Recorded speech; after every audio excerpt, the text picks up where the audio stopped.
Everywhere we feel the sunshine down, feel the sunshine down, living our lives, just living.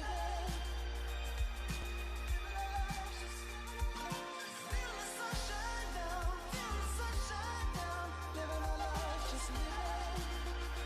Living our lives, just living our lives, just living our lives, just living, living. Surfers Rescue Program is essential, I think, for everyone who's in the water every day. Anyone who has access to it and hears about it, you should probably go and learn a little bit of something from it. So you just have to be aware in the water, and when you train this kind of stuff, you get more awareness of your surroundings. It's even more easy to identify when somebody's in trouble, or to see when a potential problem's going to happen. If you're going to try and save someone just because it's out of the goodness of your heart and you don't have the skills, you're going to get yourself in trouble. Yeah, so everyone should be prepared. You've dreamed of places to go. You promised one day. Now, one day is here. New adventures. Wide open spaces. So, you can't travel the world right now. So what?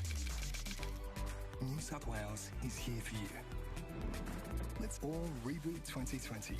One unforgettable experience at a time. Now's the time to love New South Wales. Good morning and welcome to North Narrabeen Beach for the Australian Open of Surfing, the Northern Beaches Open, presented by the Creative Kids Program. And we're down here at Northie. Some okay waves coming through. My name is Reggae Ellis. Joining me in the commentary booth for the first three heats of the day is none other than the illustrious Jess Grimwood. Good Jess, morning, Reggae. how you doing? I'm good, very good. Very happy to be into Australian Open final stop. I know. It's been we've been like a caravan, we just load up in the truck, they strap us in, take us from, bounce down the Pacific Highway. We've been to Port Macquarie, of course. We started Cronulla, Port Macquarie, Kiama, Coffs Harbour, Narooma Dalmini last weekend, and here we are at North Narrabeen for the final event, which it's been a pretty awesome run, and it looks like we've had small waves the whole way, but it looks like today and tomorrow could be pretty solid. The forecast is for 3 to 4 metre swells peaking tomorrow afternoon. So it's going to be an interesting couple of days, and we got a lot of great surfers. We are starting with round one of the men's, and they are out in the water right now. And as you can see, that wind has backed off. We had the Australian Board Riders battle yesterday, and some fun waves onshore all day, Jess, and still got some of the leftover wobble from that howling southeast wind. Yeah, they had still the classic Narrabeen left-handers running through, even under all the lump and bump, and you can see there's still plenty of waves to be had out there this morning. Looks like could be Jarvis Earl kicking off. Oh, maybe someone else. We'll have to grab a quick heat draw, but there's the beautiful contest bank and the setup here this morning, and it is nice to have a little bit of extra swell. We had pumping waves last week on that finals day. Yeah, it was down awesome. on the south coast, the far south, and that's been my favourite instalment so far of the Australian Open Series. Yeah, that was just a good weekend all round. Even we got blown off the beach on the Saturday, but the Sunday made up for it with the really nice, clean conditions. So out there now in the round of 72, we've got Xavier Bryce in the red, Zane Assink in the white, Nate Hopkins wearing the yellow, and William Pascoe in the blue. So it's a big event. We had quite a solid reserve list for this, but they've sort of locked in. So we've got these 4 heats coming up now, and then we're going in around one of the women's, then we've got a round of 64 of the men. So 28 heats of surfing coming up here today. I actually heard there was a huge wait list for both the men's and the women's, and there was people that were sitting in the top of the seedings for the overall series. Who didn't have a start. That could not get a start because they missed their entry. Yeah, I think Dylan Moffat was one of those. And He was not. yeah. Wow, I just threw him number under the one. bus. Yeah. True Starling? Gee, No. not true. No, she's Surely way not too true. organised. Yeah, she's sitting in second at the moment. Dylan Moffat's sitting in number 1 position. Cedar Lee Jones is sitting in the first ranking spot She for ripped the series. yesterday for North Ave. There's a lot on the line too for the overall winner. It's going to be determined today and tomorrow, finals day. The Australian Open Series is going to get that full accommodation expenses paid for the 2021 Whistler Surf Pro Series that's going to be kicking off here in Australia. So that's a huge, big injection into their campaign for the 2021/22 World Tour. Yeah, well, especially when there are restrictions though. know that, unlike you, they won't be staying 5-star. Princess quarters That's that I right. demand from the Surfing New South crew. That's right. Unleashing. So a couple of scores there. Well, Zane, I think, with a 7.17. Good, strong opening ride. Unless it's 2. Because we don't have the individual wave scores in front of us yet. We have to go to liveheats.com. Yeah, They mightn't be awake yet. Let's log on into Live Heats. You can follow on. I'm wondering this morning also, good morning if you have just tuned in, but hopefully you haven't because you've made your heat, Mr. Vaughan Blakey. It was a very early, made your flight. Very early flight for him. Yeah, Vordo was on the 6 a.m. flight out of Sydney to Ballina. And Hopefully he's not listening right now and he's made it. And that was a good day of surfing yesterday. That was just proper, I feel like it's just, what do you call it, meat and potato Australian surfing. yeah. Great board riders clubs down here. Huge big upsets all day. Oh, It yeah, was a some great day of surfing. Major big name clubs knocked out. North Narrabeen, North Yes. Shelley, Queenscliff. Of course, won by Merriweather and I think Longreef and North Avalon, the other 2 clubs making it through. Yeah. And a lot of their surfers are doubling it up today. So they were competing for their board riders clubs yesterday. And then they come back into the individual draw of the Australian Open Surf Series. And they're going to be kicking off their campaigns to take out, well, at least hopefully Yeah. one of the overall top spots. And Actually, North Avalon didn't make it. They got 4th, didn't they? yeah, they just missed out. Yeah, in so it was fourth. Avoca. Avoca yeah. got 3rd and we'll be moving on. Well, it's 12 hours ago. Why would I remember that? Yeah, and we got another 30 heats to go today, pretty much. There goes William Pascoe. So Zane's opening waves are 2.67 and a 4.50. Yeah, here am I going 7.17. Yeah, that would have been a good start for him. It would have been. Then I realised I hadn't seen a wave of that quality ridden. So there you go. So we just see that on your screen. That's not the first wave. They are the The two-wave two-wave totals. So Zane does have the 2 waves at the moment. Xavier Bryce opened up with a fairly decent opening ride of 5.83. Might be going into the keepers by the end of the heat. And a 1.57 for William Pascoe and a 1.07 for Nate Hopkins. So most of these guys we did see yesterday for their clubs. And I know there's still a fair few support crew hanging around because it is a beautiful Sunday morning. Where else would you rather be? Ooh. Nice little kind of flicky. Was that white again? I think that was Zane. Bit hard to tell in the glare, but yeah, just didn't ride out of that one. So we've got high tide is 7:43 this morning. It's a big one too, 1.9 metre high tide. So that'll peak in around about 40 minutes. Then running out to a low at 2:18 this afternoon. So it'll be interesting to see how this handles. We saw it yesterday on the lower tide. The north narrow lefts did come into play with the outgoing tide. You can see that high tide wobble in a bit of morning sickness here with the swell, but still some fun waves out there as we see. Looks like Nate Hopkins. Wow.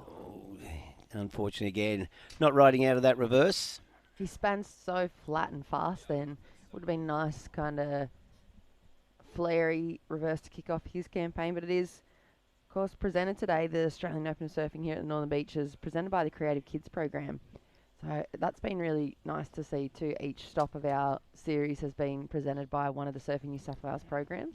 Yep. And it's been good to learn a little bit more about what they do, not just surfing comps and surfing heats, what they do behind the scenes in supporting, the youth and different programs to help them develop in different aspects of the surf industry as well. So that's, wow, that was a proper spit from a barrel then, straight out the front on the right, just properly spat and frothing out. I wish we could get out there, Reggae. Yeah, They should put us on the back of the ski with the with the vests on and the microphones. to the Strider. Yeah. Get us in front and centre, have a look. It just looks so fun. It looks really like there's plenty of peaks on offer. And it just looks like kind of like a summer's day to me. Yeah, it's- Junky and lumpy and fun. Yeah, classic short period swell here. And but as I said earlier, we are going to see the swell build tomorrow. It's, so we've got no dramas of swell. Only problem tomorrow could be we're going to have onshore winds, hopefully a bit more northeast in them than the current forecast. But either way, it is going to be an exciting couple of days here for the Australian Open of Surfing. Stop number 6 on our summer tour. The summer circus. Summer circus, that's right. It's been so good to. I tell you what I've really enjoyed as well. Okay, is when we're stopping at. Besides hanging out with me. Besides hanging out with you or living together, Yeah, no. it's been nice. Working and living together. Yeah, I really love tapping into the local board riders clubs or the communities when we go to each spot. They've seemed to really embrace the restarting of competition surfing. They just Yep. love. I feel like back in the day, I remember being a part of competitions and you'd rock up at different beaches and they'd hate you for being there because you'd Yeah. stir up all the locals and they wouldn't get waves. And now I just feel like people are going, yeah, come here, come here. We'd be stoked to have you guys. So Well, it's definitely like that last week. Dalmeny board riders even gave us a key ring. I know, I feel like that might be a passport Ooh. tag. Look at that. Well, Zane, I think they're just two good turns. Unfortunately, didn't ride out of that second one. Nice turn on the inside, so that was his third wave. And we're at the 10-minute mark, so these heats fly past. They are 20-minute heats. Plenty of waves out there. It is a short paddle out. Surfers do get plenty of opportunity. And just a little bit full. There's the overview at North Narrabeen. As you can see, a lot of water over the bank at the moment. And that main bank in the glare of the sun, they'll just... that's where on the lower tide you'll see the left start peaking. And hopefully we'll see some of the alley rights coming to play as well. So North Narrabeen, renowned as the most consistent break in Sydney, I reckon. Definitely on the north side. I was Don't the North Narrabeen boys don't tell them that. don't let them hear you say that. But here we go. Looks like Nate Hopkins having a look at this right-hander. Almost went to grab the rail then and pull in, and he gets one hook on the backhand. That's going to go towards his total at the moment. Only a slow start for the first half for Nate and William. And pretty much, well, Xavier has a really nice score on his bank already. That 5.83 is a good way to start. Yeah. I think he's just waiting. Probably priority is in play, of course, four-man priority, and $7,000 in prize money shared throughout this final stop of the event. So the winner tomorrow afternoon for the men's and the women's will take home $1,500, and the overall rankings winner will run away with that accommodation package. Yeah. Which is pretty awesome because last week we saw Geordie Lawler win the men's. Nice turn, snapping it up in the lip. Xavier Bryce there. Just a really nice drawn out bottom turn into the lip. And one good solid turn. There is a lot of water moving and pushing off that bank, isn't there? You can see how much it's swirling around out there at the moment. And there we go, Xavier straight into the lead. Second score there. That single turn was 3.60. Here's a Destination New South Wales wave replay. Yeah, nice. Really driving turn off the bottom into that top turn and throwing up plenty of spray. So, yeah, goes into his top two. Yeah, it's not a bad hook, was it? Nice and early before that thing closed on out so he could ride out cleanly in front. So coming up next, we will have heat number 2 of the round 1. Jack Lawson, Rennie Galloway, Jasper Giddy and Luke Dujic. A few of the younger guys from around the Northern Beaches area. I've seen those names pop up in the Super Juniors division. So also had the kickoff of, I think it was the final instalment for that high performance program too through Surfing New South Wales. Yep.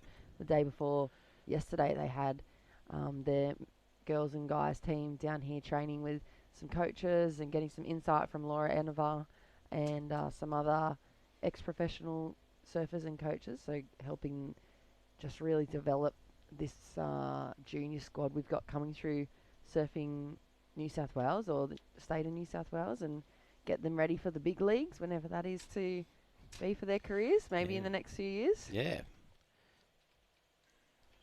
And so just over 6.5 minutes on the clock. Xavier Bryce, early start for him has put him out into the lead and looking in a good position. Zane Assink sitting in second at the moment, looking for a 4.94. Nate Hopkins, last wave for him, that single hook on the backhand, a 2.80, looking for a 4.38. And William Pascoe needs a 4.78. So a little bit of it's always tricky kicking off the day in the first heat. I feel like you don't get the advantage of watching the guys make those early mistakes and they shuffle up and down the bank and trying to figure out which wave or which way is the best kind of direction to pick. And it's always tricky because you're kind of setting the standard for the rest of the morning until conditions start to shift again. And you also set that judging scale for the judging panel, and everybody else after you just builds on that first heat and I mean, the smart competitors, they watch every single thing that goes down in that opening heat and make sure that they don't replicate those early kind of teething mistakes of the day.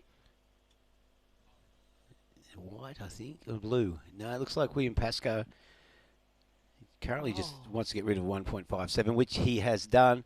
Didn't need much, only needs a 4.78 to jump from 4th to 3rd. So no one's really got a good stranglehold on this heat. Xavier Bryce, of course, well, had that 5.83. That's the highest score, and Zane with a 4.5. It looks like Xavier, again, current heat leader, a good section ahead of him. Was going to smack that lift, gets it up vertically, but unfortunately just mistimed that and does not ride out of it. So falling off at the top there, and it looks like Nate now. Nate's a solid surfer. I'm pretty sure he surfs for Norahhead Surfing Fraternity.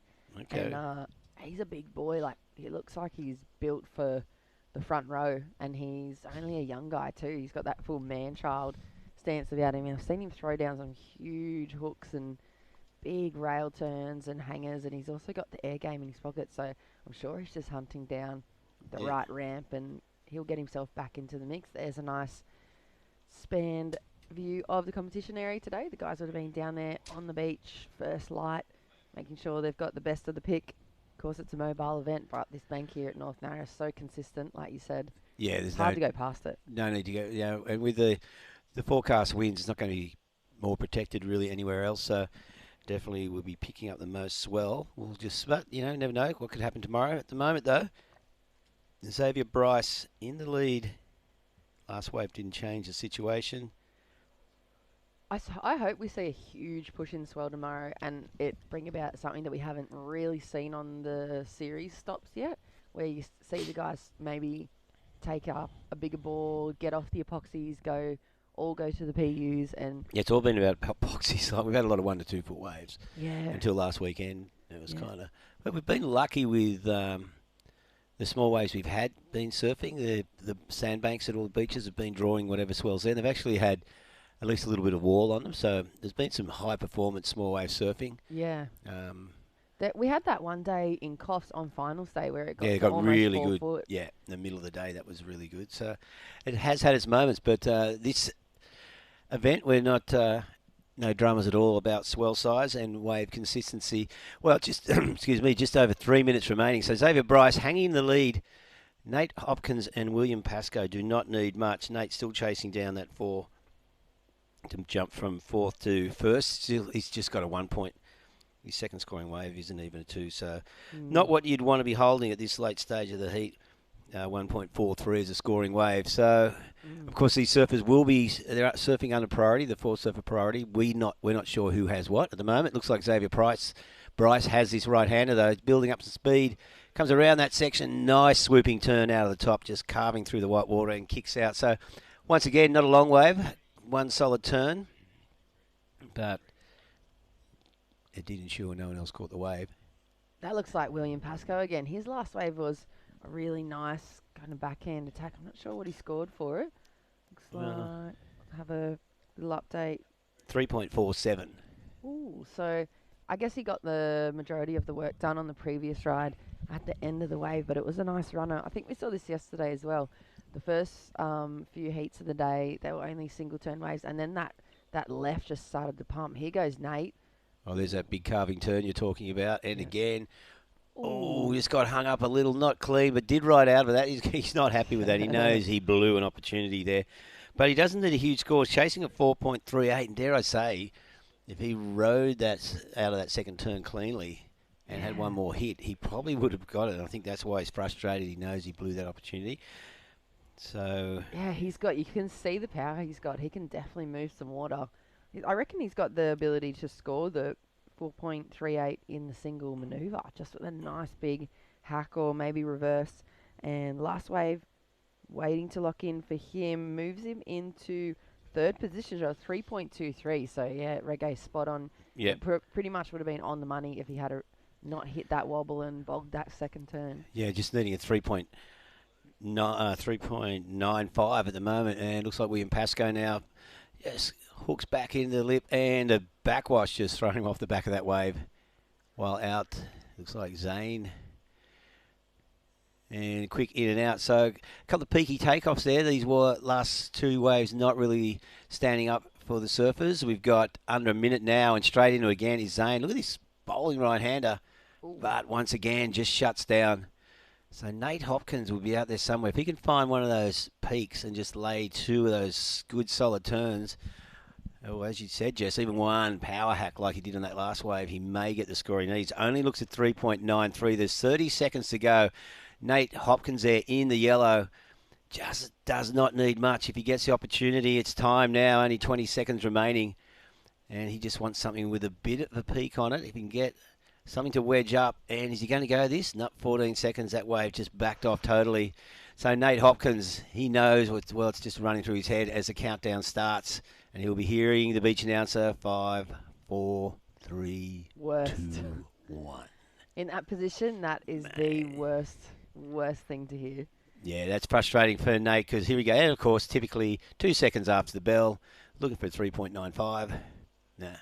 Yeah, you can see his body language. He knew he had the opportunity on that second to last wave. Unfortunately, didn't quite go his way, so that wraps up that heat. Now, we'll be back with Heat 2, round 1 of the Australian Open of Surfing, the Northern Beaches, New South Wales Open, right after this break. Everywhere we feel the sunshine now, feel the sunshine now, living our lives, just living. Feel the sunshine now, feel the sunshine now, living our lives, just living. Living our lives, just living.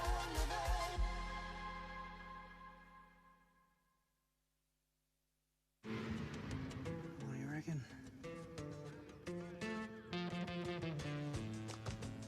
Yeah.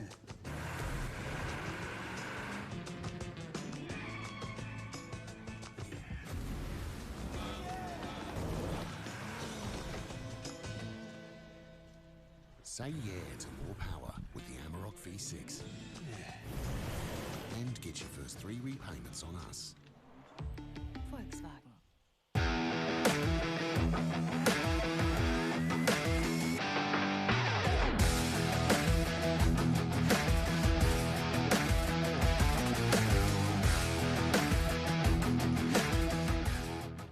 Good morning and welcome back to North Narrabeen. We're into Heat 2, Round 1 of the Australian Open of Surfing, the Northern Beaches Open, presented by the Creative Kids Program.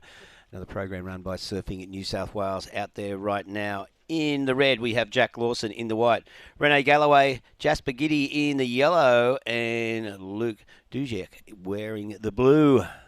So, Jess, we just saw in that last seat, small scores coming through. Surfers just chasing high threes at the end, so it's that, that's that first heat indicator. If you can lock in a couple of, at the moment, if you can lock in a couple of high fours, it was enough to progress, but I expect that will change as the day goes on.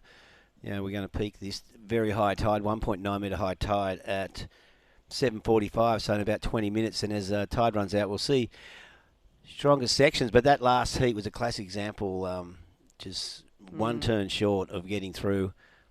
Half a For turn Nate even. Hopkins. Yeah. He had the bottom turn on dial, and then as he came through the top of the rail there at the top of the wave, he just hit the wobble. But well done for Xavier Bryce because he started off so strongly. 5.83 was the high score. Yeah, that was enough to just pretty much hold the lead the whole heat. So he's going to be feeling good about that. Moving on through and just having a little read, that Creative Kids Program, the New South Wales Government Creative Kids Program gives surfers the ability to subscribe to the new 6-week course where the participants can learn the basics of surf photography, filming and content building, as well as tips to build a portfolio and get their work seen. So That's cool. that's a pretty impressive program because, there's so many different pathways now in the industry popping up here and there, and they're so accessible, and I feel like being a filmer would be an incredible job. It'd be a tough gig on the beach, especially when it's pumping, but it's a great job to go into. Yeah, it's very creative. If you're filming involved in surfing, it's something you love doing. And, of course, surf photography, one of the great arts. And, it's pretty cool. So you'll be covered by a $100 Creative Kids voucher. In return, all participants will receive product from the Surfing New South Wales partners, including a signed photo of Jess Grimwood, and as well as the money can't buy experiences with some of the most renowned photographers and filmers in the sport. That's a really good program to get stuck into if you are viewing online. Geez, you're creative, Reggae. You're creative so early in the morning. That's all right. Well, that's creative. You know, I'm a surf journalist. Yeah, I mean, you've made a career out of it. It's been, a few decades of getting to watch and report on the world's best surfers. And look at that hack. Gosh, Big that hack would've been from a good Luke. one. I think there's Blue, was it? Luke Durgic? Yeah, it's tricky to see in that glare, isn't it? Yeah. It might have been red, actually. It might have been red, Jackie yeah. Lawson. So the morning glare just sort of creating problems for us here in the booth. I just can't work under these conditions. Here goes Rainey Galloway. Seen this guy a lot over the Super Grom series. Patient bottom turn. Connects with the first section, looking for the rail wrap. Nice. Kind of lining up this end section as well. You can see he's just got his eyes towards the little two-stage cutty. And it's going to get his... Little inside runner through to the shorey. Yeah, they're the ones that they're looking for. They've been such nice links. We saw them throughout the whole of yesterday afternoon competition. And they're going to be the real scorers. So let's see what that first wave locks in for him as. And We've got the winner of that last heat, Xavier Bryce, down there on the beach. Xavier, how you doing? Yeah, good, thanks. Now, it looked a bit tricky out there. You had that highest score, I think it was a 5.83, on your first wave. Were you confident after you caught that? Yeah, I was pretty stoked to get a bit of an early start and not have to do a backwash through the wave. Yeah, well, I know that backwash, because we're not far off the dead high tide. I saw it bouncing a few of you guys off. How hard was that to deal with? Yeah, it was pretty shocking to try to navigate through it, but I don't know, it was alright. So where's your home beach? I surf at Long Reef usually, but I surf at Northie here and there, so yeah, good to have it. I here. thought the Northie guys didn't like Long Reef surfers coming in. Hey, you had a good day yesterday though, didn't you? Yeah, I had a good day yesterday. Yeah, pretty stoked for Long Reef surf riders making it through the grand final. You'll be up there at Newcastle. Yep. Representing. Yep. All right, cool, Xavier. Well, enjoyed watching you surfing. Congratulations. It's always great to win that first round heat, and all the best for the rest of the day. Yeah, alright. Thanks heaps, guys. Okay, see you, mate. Yeah.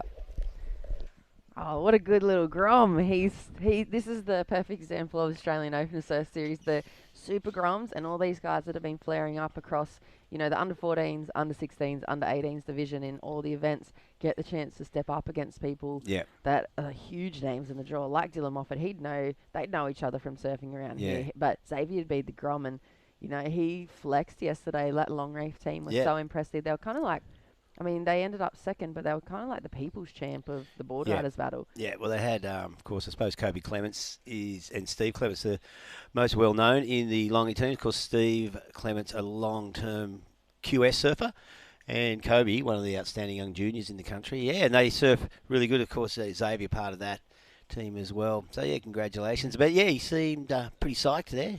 He was a little bit nervous. Yeah,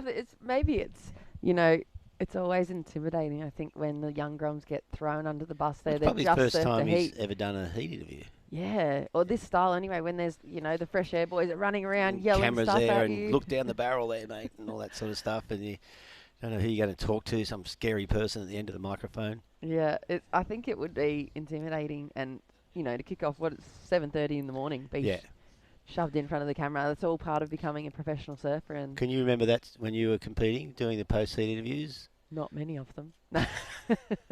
I got a couple of, I think I got a couple of good interviews for wipeouts.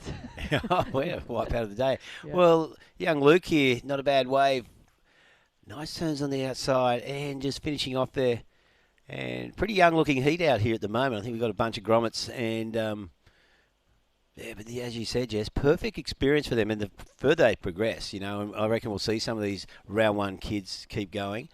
And it's huge for them too. Like even just walking around this place for North Narrabeen, there are so many ex-pro surfers and people that are so involved with the industry that they get the chance to kind of liaise with. And even if they don't know it, I feel like a lot of the time the beauty is they'll be talking to somebody who probably puts the stickers on their board and they just kind of have no idea that's the what's sander going and on. that's the shaper. Yeah, they know the shaper, but yeah. Yeah, and it's I love that about them too, because they get the chance to just be a bit more involved in the overall industry and get a feel for what it's like. You know, it's such a unique and niche career. You turn up at the beach in the morning, you get the chance to be in nature. If you're competing, you're, surfing a couple of times a day. You get the days off school. You're training in the afternoons. And then if you're working, You know you're going well when you're allowed to have a day off school. It's a good day if you get to come here. Imagine for some of these guys too, if they make it into finals day tomorrow. I don't think holidays have started for them. If they're supposed to be at school tomorrow, they could be here. No, so I think some private or most private schools were last week, but my kids, their holidays start on Wednesday's the last day of school, I think. Yeah, so they could get a chance of taking away maybe one of their first paydays for surfing in competition, and that might be the little ignition for their careers. I know if you get to spend a day off school and you get to surf all day and you get paid at the end of the series, you going back to school on Tuesday going, hang on. Yeah, how good's that? I'm not coming anymore. Yeah. Well, Jack Lawson, he locked in a 6.33 on that third wave, Jess. So good, solid score. So once he gets rid of his 1.43, he'll be looking all right now, this 10-minute mark. So do you reckon, you think, well, I suppose all these kids have aspirations as a pro surfing career. Yeah, you kind of do, even when you're no good, you think you're going to be a pro surfer. Yeah, surely. Then you become a surf journalist. Yeah, exactly. Yeah, or here we go. I'll just go back to that after Jasper Giddy up and riding on his backhand. That was a nice smooth turn. I liked his head drive there too, under the lip. Kind of made it look more vert. There he goes. How's the head? Well, on that, and then good little combo for the opening wave for Jasper. Yeah, we waited a long time for that, right on the halfway mark, and it will be a good score as we see another good wave here for Rennie Galloway. So Renee just bringing it all the way through. I wonder if it's Renee or Rennie. I think it's Rennie. He's been across a lot of the Super Grom series. I call him Renee. Yeah, you can call him Put Renee. a French accent on it. Sure. But Galloway doesn't sound very French, does it? He'd probably just say, all right, thanks, Ricky. Just over 9 minutes on the clock, so scores to come first of Jasper. That was a nice back-end tackle. Yep. Look at this lump rolling on through the contest bank. Well, this looks like a nice wave. Oh, okay, just backed off. Well, once that tide turns, we'll see these waves. Those ones peak up a lot more. Anticipating some quality lefts later on with the occasional right thrown in as well. Looks like he's having a shot here. It's Luke. Nice snap. Oh, unfortunately, that wave, no wall on it, just sort of looked really nice as it peaked up, but then it just died as that shoulder hit the deeper water. So 8.5 minutes remaining. So Jack Lawson still holding down that lead, courtesy of his 6.33. He'll extend it as soon as he betters a 1.43. He will make things a little bit more difficult. At this stage, well, Jasper Giddy gets a 4.5 on his first wave. So that's a good solid score. He only needs well, hang on, looks like he's jumped up. Yeah, well, that's put him in the second spot with one wave. So once he sort of locks in something, but Luke's score just coming through then has pushed him back up into second. So 8 minutes remaining, very tight heat, not much in it. Jack Lawson, you can see that two-wave total. That includes the 6.33, so he can extend his lead very easily just with the 2+ ride. And under 8 minutes, you see Jack on screen there. Good looking day of competition too. Reggae was speaking about it kicking off first heat, but we've got 28 heats. And that seemed to be the pattern of the Australian Open stops. We have a huge first day. And then we have the finals day where we're able to pick the conditions a little more specifically. Yeah. Oh, no. Okay, here's Jack on a nice wave. Just buries that nose. So that probably will not extend his lead. He's looking to get rid of a 1.43. I'm not sure if that wave did it. Just saw it won the bottom turn and unfortunately fell. And as always with the schedule too, I'm having a look at this. So we've got round 1 for the men, and then we'll move into round 1, round of 32 for the Open Women's, and then we go back into round of 64 for the Open Men's. And it says at the bottom, please be aware of walkthroughs. I feel like this is probably that event where that is not going to happen because the reserve list is huge. Yeah, we had a couple of walkthroughs, maybe 1 or 2, I think, first round last week. Yeah, so I think everyone's just been dying to get a spot to start off in this one. I guess they've probably seen, if they haven't entered the events yet, they've seen it kind of unfold and realise it's a pretty good way to earn a keep of that $7,000 at the end of the day and get yourself back into competition surfing before the resumation. I don't know what that word is. before it before competition gets underway again. resumes in 2021, because it's going to Yeah. be a big. For Going to be a big year. for us in Australia. The January, February, March start of the season, they announced the QS, the regional QS things to start. Here goes Yeah. Jasper. This is second wave. Nice swooping cut back. Beautiful. And throws it up in the lip. Little flare there, and as he, well, a bit of soul arch through there. Wow. What a That was pretty stylish cool. surfer. Really stylish. Just Even throwing in a bit of, I don't know. That first rail turn too, he didn't have to jump on the front foot and do the two-stage cutty as well. He was so smooth. Here's the Destination New South Wales wave replay. Yeah, look at that. Just big swooping turn. Just clean rail line. And then here, throws the fins out a little bit. And this is what I like. Look at this one. Whoa. Oh, that was Little so bit of sweet. Head jive going on. He looked like he was on a single fin then. Yeah, it was. It was like Steph Gilmore, one of her esoteric weird movies. Okay, here we go. Jack Lawson now. Current heat leader. Doesn't need much to extend his lead. Nice turn. Good section ahead of him. Throws it up vertically, but unfortunately he's not riding out of it. We just saw Jasper Giddy take the lead there. Not surprising with a 4.37. So those two, a 4.5 and a 4.37, has him just ahead of Jack Lawson. Jack just needs to build on a 1 point, get rid of a 1.4, I think, and he will be back in front. Doesn't need much at all, needing a 2.55. I'm having a look at just doing a little stalking of Jasper there. It says on his socials, DJ 17 Swellian. So I say he follows. Oh, he's a Swellian. The Swellians, yeah. So live or die trying. So he's a full soul searcher here. There's some good surfing pictures as well on Jasper's socials. And Where's he from? Well, I think he's from the Northern Beaches. Looks like he's from around the Newport area. Oh, and that'd be right. he's on the Howie shapes. Oh, okay. Well, I'm not sure if that's what's under Is his it feet Luke this morning. Howarth? But yeah, he's Might got be a an Avcat. Yeah, he's got a couple of Howie shapes popping up across socials. He's got some very stylish shots here. So if you haven't checked him out already, Jasper.Giddy on the socials. It's only social media, isn't it? You just find out what you want about anyone. Yeah, pretty much. You can know anything at the drop of a hat. Yeah. When I knew I was working, you check, okay, Yeah. Jess Grimwood. What's this weirdo been up to? Yeah, exactly. No, I keep all my weird stuff off socials. Thank God for that. Keep it in real life, yeah. In real life. Yep. So Jasper Giddy, the styling assassin, he's taken the lead. 4.50. Sorry for his opening ride, and Another was 4. that 4.37 Yep. for his last wave. So Yeah, caught his first wave right on the halfway mark. So, yep, 20-minute heats, but, you get two decent waves. Not huge scores, like, mid-4s, but it is enough in these conditions. Having said that, anyone locks in a 6 or a 7, which is can potentially happen out there. There are some solid sections. We could see things change in these final 3 minutes. Jack Lawson, just behind Jasper at the moment, still has that high score of a 6 point something or other. My phone keeps freezing on me, but you can see the guys have adjusted already in this heat number 2. I feel like they've already learnt from that first heat, and they're finding the better waves again. Like they're kind of figuring out which ones to pick and choose, and they've found like some runners on both the rights and the left. So yeah. Luke needs a 5.04 and Rennie needs a 6.04. Jack Lawson sitting in that second position with the 6.33 and a 2.03. Yep. So not safe, really close scoreline. I know Luke and Rennie have plenty of heat experience under their belts, and they're all part of that new generation that are coming through that have only ever surfed 4-man priority situations. Yeah, that's right. So they're really good. I've seen them in a few of the Grom finals across maybe the last 4 months of competition when it resumed.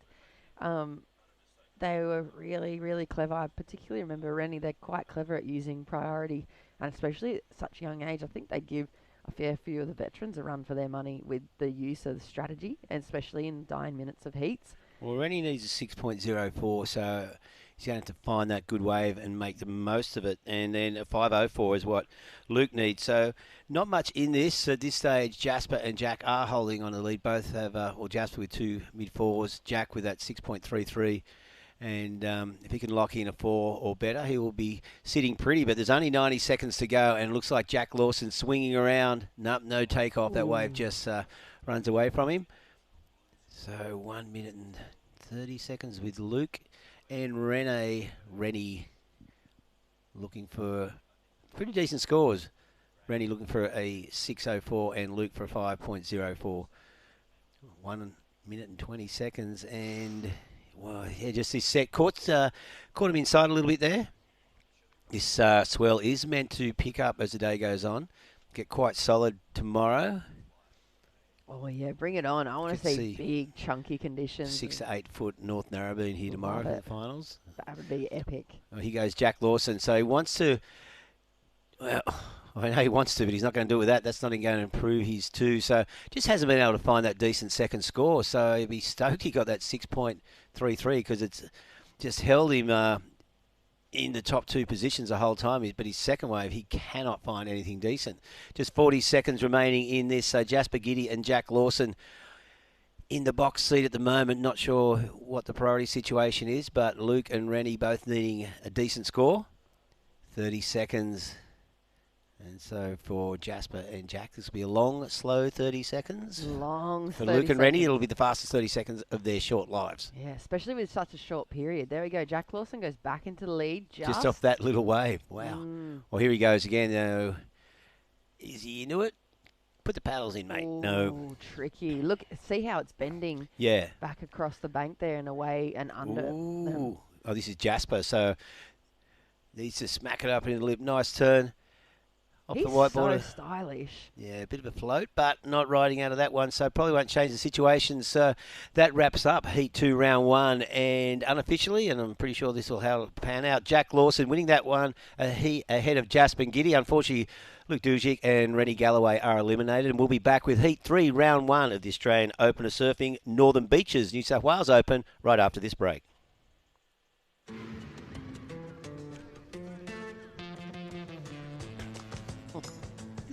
Say yeah to more power with the Amarok V6 and get your first 3 repayments on us.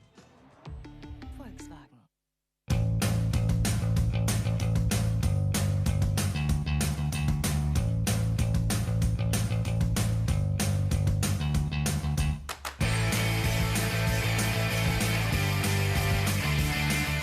Everywhere we feel the sunshine down, feel the sunshine down, living our lives, just living. Feel the sunshine down, feel the sunshine down, living our lives, just living.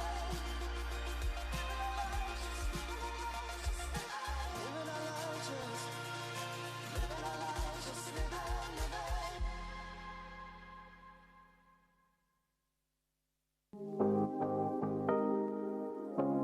My top 3 recommendations to do on the Northern Beaches is grab a pie from Upper Crust Pies, head around and do the Narrabeen Lakes Bike Trail, maybe even walk it.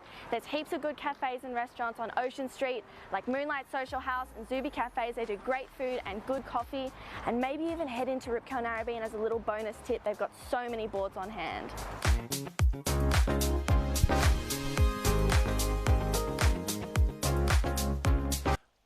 Wow. Welcome back to North Narrabeen. Sorry, I was just taking in True Starlings to live a day in the life of True Starling around North Narrabeen. We are here for the Australian Open of Surfing. We're into Heat 3, Round 1 of the men's. Out there now in the red, we have Ian Caraco. We've got Pedro Coffers in the white, Mateus Bursko in the yellow, and Taya Masuda is wearing the blue. It's a very international lineup of names there, isn't it? It does sound very international, so they Yeah. must all be super grums. I've heard Mateus Basso a fair bit around the competition scene. Yeah, and I think Taya Masuda's been in a couple of events too. So, yeah, this is the third heat. 20-minute heats, of course. Here, the Australian Open of Surfing, a 2-day event, and here is a replay. And, yeah, that looks like that is Pedro Coffers, and he's not a grommet. If he is, he's a big one. And big solid surfer coming down the line. Just throws it up for a little rebound there to finish. And the Destination New South Wales replay now. Surfer in yellow is Mateus Besco and Mateus. So these guys catching those waves in the first 2 minutes of this heat. And there you go. So Mateus with a 4.1, 3.5 for Pedro on his first wave. You can see the momentum already. Look at the score lines of this heat within the first 3 minutes. It's almost the totals of some of the first 2 heats that we saw this morning. So you can see the guys just really tapping into the first two heats experience and finding the waves and hunting them down. There's plenty of opportunity out there, and there's plenty of numbers left unridden at the moment. I feel like once we move further on into the afternoon, we're going to start seeing some huge, big scores, aerial sections, and there's going to be some big numbers being thrown down. Yeah. I feel like you get those kind of leaders in the ranks into we've got some heavy ocean. hitters coming up in this event, so it's going to be pretty interesting. We've got have a look at that names. You got your Dylan Moffats, Cooper Chapmans, Billy Bain, Kobe Clements. They just keep going. Shane Cadden. So Brett Bircher. So a lot of these surfers have been competing in all the events, and this is Kalani Ball, of course. He's won 2 of them. Joel Vaughan. So it's going to be an exciting day of surfing. That round of 64 is pretty torrid, actually. There's some heavy heats in there. But overall, not too bad. But speaking of not too bad, that's the winner of that last heat, Jack Lawson, who's down there on the beach. So, Jack, congratulations on your win. Yeah, thanks heaps. So you had that good, solid score, but it's pretty hard to find your second wave to get above that 2-point ride. Yeah, I know. I don't know. I was just kind of looking for the little wedgy ones, like underneath priority, but I don't know. I just kept busy, and then I think that's what got me through the heat in the end. Yeah, no, it was, and there was one wave left. There was a bit of a ridge in the top, that backwash causing a few issues. Yeah, bogging. Yeah, exactly. Have you surfed here at Northie much? Oh yeah, surf here every day. It's good to have a comp at home. Yeah. I see you're a Northie board riders boy, are you? Yeah. Oh well, no wonder you won't. It would have been sad if you didn't. I know. Have you speaking of sad, have you recovered from yesterday's elimination? Yeah, nah, it's all right. Well, they surfed pretty good. It's just tricky conditions. Well, you, as a local, we know there's a pretty solid swell due tomorrow. What are your thoughts on how the wave's going to pan out, you reckon? Yeah, well, hopefully down south he should be good. Get the ski out. Well, what if you're still in the heat? In the heats, do you think we'll take down there? I don't know. Probably better option up here, but a couple kegs down southy. Yeah, all right. Fair enough. Well, you can go get kegged in between heats, so hopefully we'll see you go off. Yeah, you come back and go, that heat was all right, but you should have seen the barrel I got at Southie this morning. All right, Jack, congratulations, and we'll see you in the next round. Thank you. So another local grom. They've just got endless supplies of ripping groms around this Northern Beaches area. Yeah. He'd be one of those guys too. I think we saw him across a few of the opening rounds of the other stops, maybe down at Cronulla. Yep. But I've definitely seen him surf a few times, and just never-ending supply of grommets coming out of the Northern Beaches. That was that one thing that the Dalmini board riders guys were saying, that they could not believe the amount of guys that they had never heard of before that came down for that stop on the far south coast last week that are absolutely ripped, like the level of surfing that's coming out of this area. Yeah, in like there's breed like rabbits around here. What's going on? Oh, there's I don't know. Have they got televisions? They're good Catholics or something around here, but they're just incredible amount of people that just absolutely rip. Here goes Ian.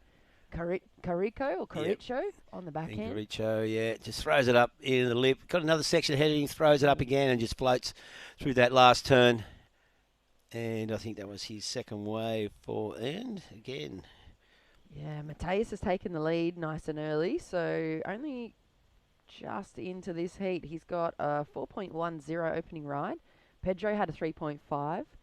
And last wave for Ian there, 3.77. So with the 1.6 opener, he takes the early lead in the first half of this heat. Mateus needs 1.28. Pedro a 0.68.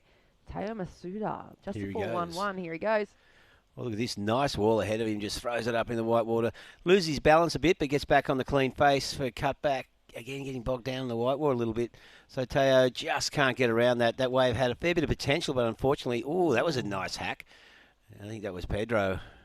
So, back-to-back waves here. So these sets, when they come through, multi-wave sets, pretty consistent.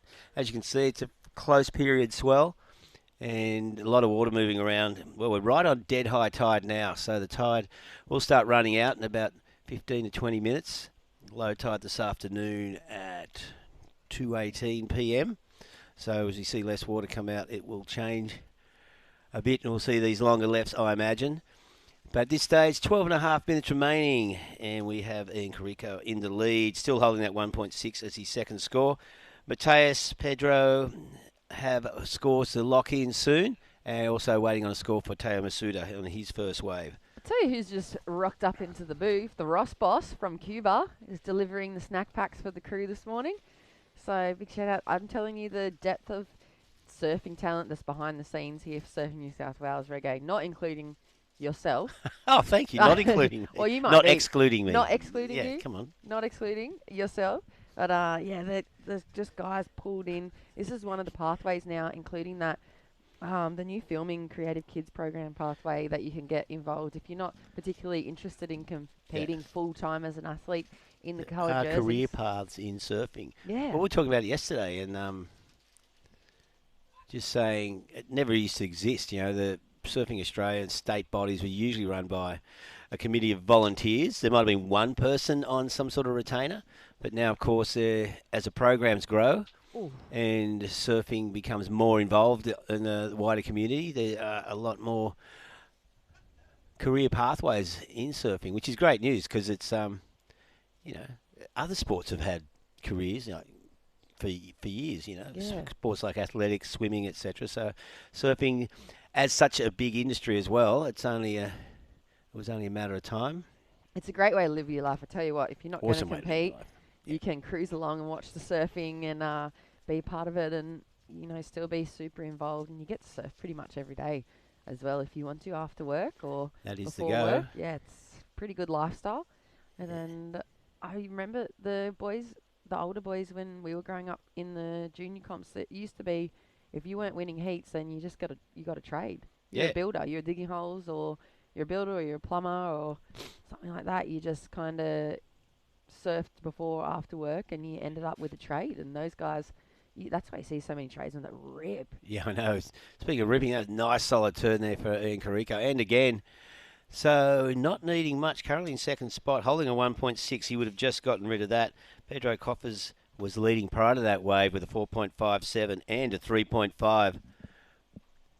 And just waiting on Mateus. That first wave for Teo Masuda, 2.87. He would have been disappointing with his performance. There were a couple of good opportunities on that.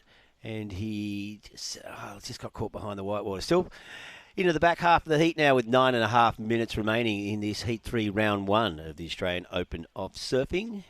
And fresh off the press. Fresh off the press. Yeah, fresh off the press. We've got the updated rankings for the Australian Open of Surfing straight from Matty Man himself. So number 1 for the women, Cedalee Jones, holds on by just a couple of hundred points at the moment. Freya Prum skyrocketed from, I think she was sitting in 4th or 5th to second position. Oh, nice turn from Mateus there up on the screen in the yellow. He's looking a bit more solid on the feet and aggressive now. Yeah, that was a much better wave for Mateus. What was he needing to move into second position? Only just needed 2.4. So Mateus, who's holding 4.1, is his highest score prior to that. And I dare say he might even improve on that. So he's going to get rid of his 1.17, obviously. Just under 9 minutes, so just waiting for those scores to come in for Mateus there. Not surprisingly, that moves him into the lead. Scoring a 4.1 on that, so it matches his first wave. So a pair of 4.1s takes him up to that total. Doesn't need much to improve, but of course, so fairly low scores across the board here. Yeah. We saw last seat a couple of high five from the winner, Jack Lawson. So no one's sort of locked in a good solid score yet, which is the indication of just how tricky conditions are at the moment under this full tide. Like it's a 1.9 metre high tide, so a lot of water on this bank and shifting peaks courtesy of the morning wobble from yesterday's onshore winds. So I think the benefit too about this series being kicked off again this year, Reggae, is you didn't have to have a seed to get into the draw. They just they just went on entries. Whoever entered first got a spot. First in, first served. First in, yeah. I really like that because it opens up.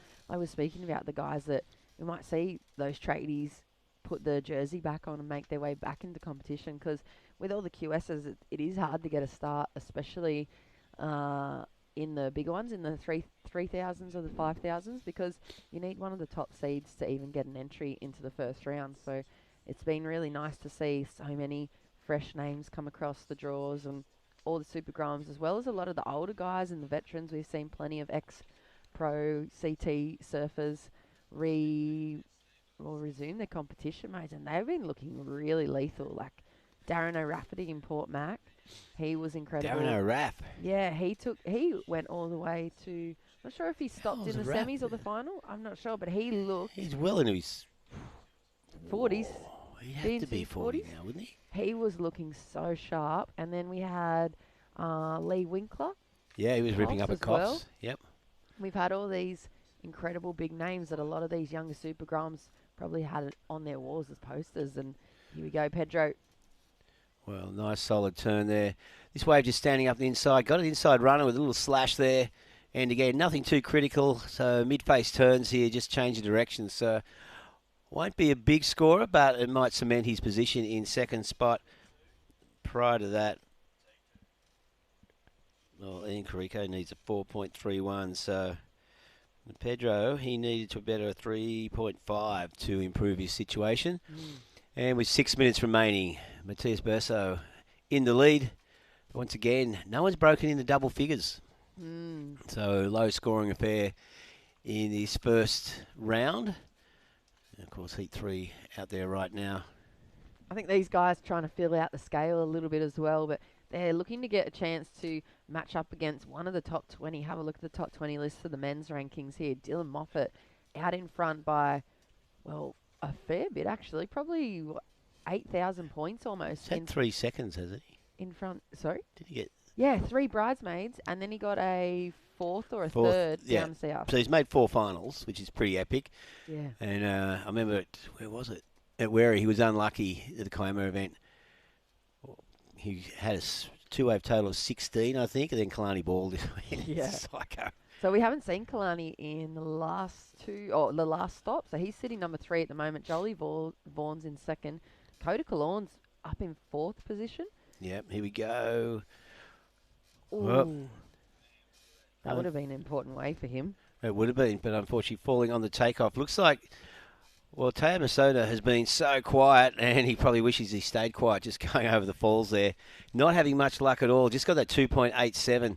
So the Japanese surfer being a little bit, maybe too polite out there. He needs to get a bit more aggressive and get on the inside a little bit. Of course, with the priority situation, you can only push that so far, but we heard like Jack Lawson say he just came in and got busy sort of trying to pick off some little peaks under priority, and given the frequency of the sets, that's probably the wise strategy at this stage.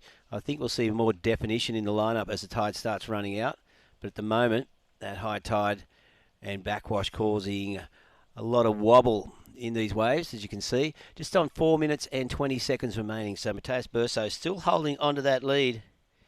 Yeah, Ian needs that 4.31 and Taya needs a 5.21. So pretty much one big turn to open up, and then a closeout manoeuvre is going to get those guys way back into the game. There's still 4 minutes on the clock. I think spot on, Reggae, you need to stay busy out there in these conditions, and there's no use in sitting out there and just waiting for the perfect wave because it's not going to pop up for you at this point in conditions. So being busy, putting yourself on every opportunity, getting the toe stuck in the wax so you don't get those over the falls or the kind of jelly legs from sitting there too long, you're going to be able to increase the likelihood of finding that really nice section. And yeah, it seems like a little bit of luck with it this morning. It does. And here we see Mateus, current heat leader.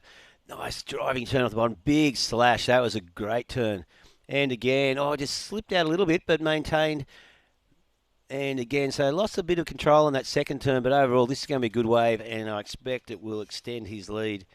And he just needs to get rid of a 4.1 to do that. And just on 3.5 minutes remaining. So have a look at the Destination New South Wales replay. Just drives off the bottom. Really nice first turn. And you see on this one, gets hung up a little bit.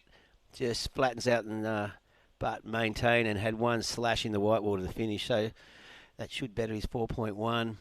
And we've got just under 3 minutes remaining. And here's Ian Carrico. Does not need much, but he needs more than that. And that is not going to be the 4.31. So, unfortunately, Ian heading back out, but he's putting the motor on. He knows he needs that wave. He's paddling out there like some Iron Man at his peak. Yeah, 2.5 minutes too on the clock is a lot of time. You're going to, especially in the conditions like this, you're going to be able to get one, if not two. There you see it looks like Pedro calling for a situation update. Yeah. Perhaps a priority, or to see what Ian needs. Maybe he's going to decide to play defence. He's having a look at this one. Pedro up and riding on the backhand. bigger looking first section. He kind of flattens out that first turn. He's going to really need to put some top to bottom surfing in if he wants to get over that 8.07 total. He's kind of just looks like he's looking really comfortable and solid on his feet, but a little bit of cruise control there on that wave. So 2 minutes on the clock. I'm not sure if that's going to go into his top two. It was a bigger looking wave, but nothing really critical. Kind of mid-face. Yeah, that's the second wave in a row. Slashes. Yeah, he needs to break through those four. So the judges are looking for, as they always do, more critical turns. So these waves at this high tide, only probably every second or third wave is the one standing up. There's a lot of flat sections the surfers have to deal with.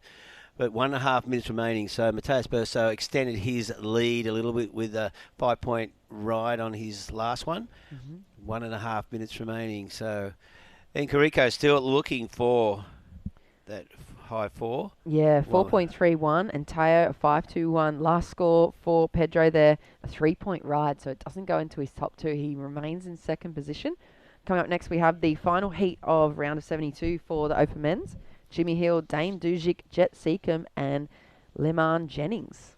That's going to be a nice little grummy heat as well. Dane's Luke's brother. We saw Luke in earlier. Yeah, and Jet Seacombe. Super grum heat again. So the boys getting their entries in nice and early are going to get their chance to take a swipe at the top of the leader pack. Well, he goes, Encarico, that was his last opportunity, dare I say it, with 40 seconds remaining. Is Jet Seacombe related to Wayne Seacombe? Central Coast surfer? Ooh, I don't know, actually.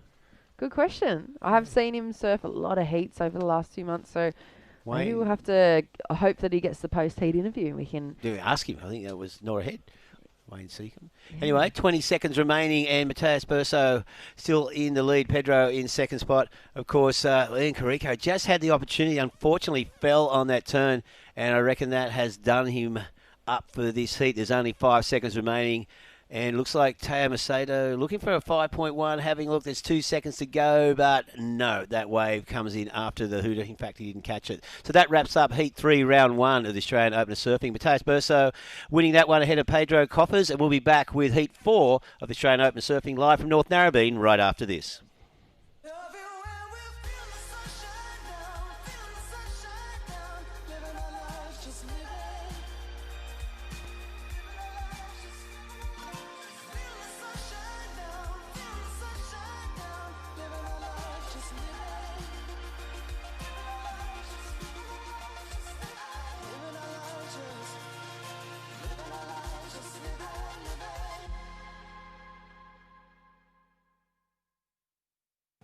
Rescue program is essential, I think, for everyone who's in the water every day. Anyone who has access to it and hears about it, you should probably go and learn a little bit of something from it. So you just have to be aware in the water, and when you train this kind of stuff, you get more awareness of your surroundings.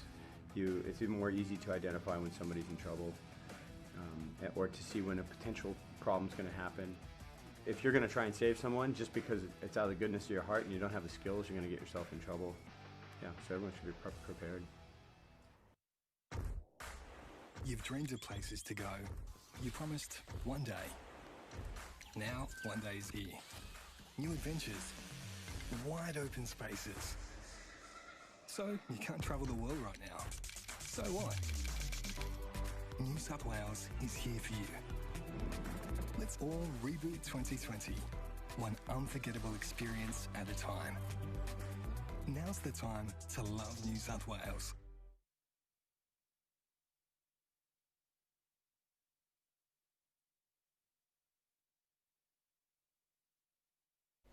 All right, welcome back, and good to have in the booth this morning. Good mate, local boy, Cooper Chapman. Thanks, Reggae and Jess, for those early calls.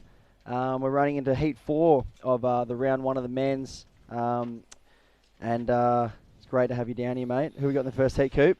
Yeah, thanks, Chris. Good to be in the booth with you. Chris Anover, Cooper Chapman here, and yeah, Australian Open of Surfing, the Northern Beaches, New South Wales Open, last stop on the tour, and here we have heat number 4 of the men's first round. We got Jimmy Hill in the red singlet, Dane Dujic in the white, Jet Seacombe in the yellow, and Mr. Leman Jennings, good friend of mine and Chris's, and local Northern Beaches boy in the blue singlet. So excited for this one. Tide's a little bit high. We've seen a couple first wave scores coming in. It looks like potentially a 7.5 for Jet second and a 2.93 for Dane Duchik. I'm just going to get live heats up on my phone right now and check out those first heat scores. So the waves are looking pretty good out there today, Coop. Have you been spending a bit of time on the beach, or? Yeah, I got out there for a quick surf before the comp, as we all try to do, being surfing a little bit later myself, coming up in the second round. So got a quick wave. Tide's a little bit high, a little bit weird conditions right now. Not average North Narrabeen conditions like we're so used to, but yeah, I've just looked at the scores. So Josh Jet Seckham's locked in a 4.33 and a 3.17, so quick couple waves locked in there for him. Not many big scores coming through to start the morning as of yet. Conditions are a little bit weird, a little bit high tide, and the bit of backwash actually. Strange conditions for North Narrabeen here, but as the day goes on and the tide drops out, it should improve, and the boys and girls should get plenty of good opportunities. That's right, that's right. I mean, we saw yesterday it was a great day of surfing down here for the Battle of the Board Riders. We had the pleasure to watch Merriweather take out that title. Are we clicking over to a live broadcast? Yeah, we've got Matthias Burso, the winner of heat number 3. How was it out there, brother? Yeah, it was fun. Bit rippy, but got a couple. Yeah, it looks like the conditions aren't that easy out there, but you managed to find a couple of those little lefts. What board are you riding out there? Riding the MG, the good model with Cooper Chapman. Yeah, that's my model, brother. That's me, Cooper in the booth. I'm here with Chris Enever, our local beach. You looked like you were looking real comfortable out there in that first round. What sort of tactics are you going to be bringing into round 2? Probably just going to stick to the lefts like I did in round 1. Yeah, that backside's looking really sharp out there. And hopefully the conditions, as the tide draws out a bit further out the back, and maybe some longer running left. So yeah, go get yourself rested, and we'll see you coming back up a little bit later today. All right, thank you. Cheers, mate. Well done. All right, that was Matthias Bessart, winner of the last heat, heat number 3. He'll be moving on through to round 2, coming up later in the day. Big day of action coming up down here at North Narrabeen, and like we said, what a nice little high tide inside bank this morning. We see this high tide pop up, and the bank seems to be split into 2, as we see up and riding right now. That's Jimmy Hill. Nice backside hook, and he's just come unstuck on that second one. So as this day unfolds, I'm really excited to watch the conditions progress. I think with this inside bank now, it's a bit more condensed. It's a bit easy for the surfers to kind of pick an individual spot, but later on, like we saw yesterday, Coop, I think that outside bank will definitely come into play, and with a bigger swell today, the building swell, I think we're going to be in store for a cracker day of surfing. Like, the lefts could really turn on down here. It could get some vintage Narrabeen lefts. Yeah, for sure, and that wind's a little bit lighter today, which is going to give it a little bit more groomed face, which I'm really looking forward to coming up this afternoon. We've got some big names coming up. We've got your sister, Laura Enever, coming up, throwing the Rashi back on as we see Jet Seckham in the yellow, up and riding here. Nice first turn. They're getting a bit of release, but that wave just running out. The Shorey bank right now, quite difficult to find those 2 big turns. I was just down there watching the conditions before this heat with Lehman Jennings, a good friend of mine, and he was asking me where's the spot out there. Obviously, growing up here at North Narrabeen myself, I've spent plenty of time out there, and I said I couldn't tell you right now, mate. It's definitely not normal looking Narrabeen. The bank's a little bit weird, and I haven't been here for quite a few months. So, yeah, not normal conditions here for Narrabeen, but like you said, as the day goes on, we should see that tide run out and the low tide bank out the back will get a lot better. The left should start running, and yeah, we've got so many great surfers coming up later today. We've got guys like Nathan Hedge throwing the Rashi back on. Davey Cathell is a few of the best surfers to come out of Narrabeen over the last 15 to 20 years. So really excited to watch some of those heats coming up later today. But out there in the water right now, we're just down to 13 minutes and 30 seconds remaining. Nothing too big locked in just as of yet. We've seen a 5.4 lock in for the last wave of Dane Duchik. That sent him right up into the lead, backed up with his 2.93. In the second right now, we have Jet second with a 4.33 on his first wave and a 3.4 on his last.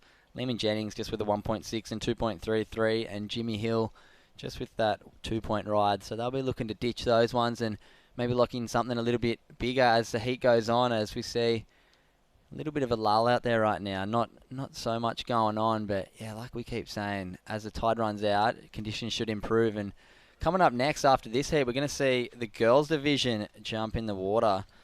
In the first heat of the women's, we're going to see Cedar Lee Jones in the red, in the white, Casey Hargraves, in the yellow, Ellie Clayton Brown, and in the blue, Hunter Roberts. So big day of action coming up, some big names, and a few of the girls are going to be vying for that top of the leaderboard. I believe Cedar Lee Jones is in the lead right now. Yeah, and she's she looking is. deadly.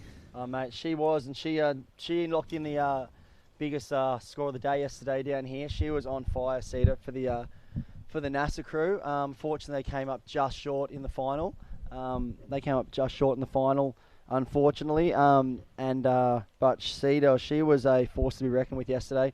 Like I said, locking in 9.57 on one of her waves. I think that was in the semi-final. She was so she's looking in form, top of the ratings, leader. So I think she'll be really looking to keep that spot, and especially with this final event of the series, take home that title, because I think they've got some great prizes on offer for the winners of that series, Coop, don't they?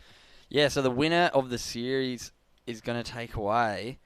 The overall series winner, both male and female, will get accommodation for the entire 2021 Vissla Pro Series, thanks to our partners at Moby Beachside Retreat, Avoca Beach Hotel, Middle Rock Hotel Park, and Southend Hotel. So, big prize up for grabs there. That QS can get quite expensive with the travel, and the guys and girls out here vying for that free accommodation for a few events, thanks to our partners and sponsors.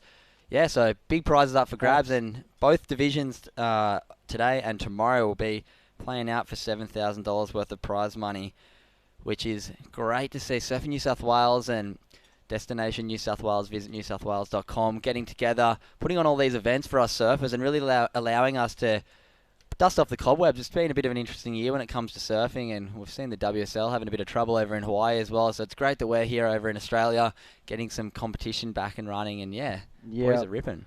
I know, I love this whole series, the whole platform they've laid out here. We'll have a look at this wave quickly for Jet Seacombe. He's up and riding on this nice looking left, little inside left, one hook, and he's just got caught up on that second turn. But like I said, this platform that they've laid out, the Surfing Australia and everyone that's come together to put this series in place, I really, really love it. You look at the heat draw as well, like every one of these comps, it just gives all the guys that are, the opportunity to put the Rashi back on, that really kind of, are setting that career forward as a professional surfer. And then it also gives the opportunity for local crew and juniors that are coming up to really, put it together with the best guys in the world, like especially in these events. You look in the first couple of heats, so we quickly look at, who's that? That's Dane Jukic up and riding, just a quick in and out. So the boys are struggling to really find a couple of waves out there early off this morning. But, look at the heat draw this morning. You had a few local crew, look, Xavier Bryce down from Longy, taking out the first heat. Local boy Jackie Lawson getting the win in the second heat. So, you look at people like that, it brings all these local crew, these local juniors. It really gives them a chance to put their name in the mix and, like I said, surf heats with some of the top guys in the country. Yeah, and it's great to see the event put on down here at North Narrabeen. Big thanks to Damien Harmon, two-time world champ and president of North Narrabeen Board Riders Club, a great friend of mine and yours, Chris. And it's awesome to see competitive surfing back at North Narrabeen. I was just saying to the guys, I actually haven't competed in an event at Narrabeen ever. We used to watch the World Juniors here when I was growing up, and it was so great to watch that talent, and it was so important in my development, I believe, getting to watch those really good guys surf my local break and getting to see so much talent. And now the local kids are getting the opportunity to not only watch guys like Davey Cathles, Nathan Hedge, Geordie Lawler surf out there in a proper event, but also get to throw their name in the draw and have a few heats against them. So it's a great learning curve for the guys, and massive respect and thanks to Surfing New South Wales for running these events. Yeah, it's epic to see an event back here at Narrabeen. I know there'd be a lot of crew super excited, chomping the bit to get out there and have a heat, because it has been a while since we've been back at North Narrabeen in an event for, Surfing Australia or WSL. I think the last one we had was an ASP event back here, maybe a 2-star QS down here. I think it was a hot butted Ocean and Earth, maybe, or was that the Pro Junior? It was something like that. It was one of those ones. It was years ago. It was probably over 8 years ago, since we've had a proper Opens event here. We've had a few junior events over the time, which has been great. But, for the Opens to be able to throw on a Rashi or, gain some rating points down here at Narrabeen, I think it's one of the most, it's one of the best beach breaks in Australia, you'd have to say, and the most contestable. It's always got a wave. Look at this one here. Look at Jimmy Hill. He's found himself a nice looking left. This is a bit more looking like Narrabeen. First nice hook, another one in the pocket. So this is a better looking wave to kick this heat off for Jimmy. He's only got a 2 locked in, so he's looking to find something now, and this is definitely going to help out his cause. This one's going all the way down the beach, so he's going to be jumping off on the sand, and maybe even a little bit of a run around there for Jimmy Hill. A bit of local inside knowledge could be helpful. We might see a bit of that as this comp progresses, because if these lefts really turn on, there is a little bit of an inside knowledge that you can do a run around and almost get back out the back quicker than if you do paddle. So. Yeah, for sure. There's definitely that opportunity, especially as we see the bank will move out the back as the tide drops out. But yeah, that was a great wave there for Jimmy Hill. He's been waiting a while. A bunch of low scores, just a 2 and a 2.13 in his account. So he's going to lock in his best wave there and really give himself an opportunity coming down to the last 7 minutes of his heat to try and jump up into one of those progressing positions that are held right now by Dane Ducic and Jet Seckham. No massive scores just yet in this heat, so it's still wide open, still plenty of opportunity for the boys.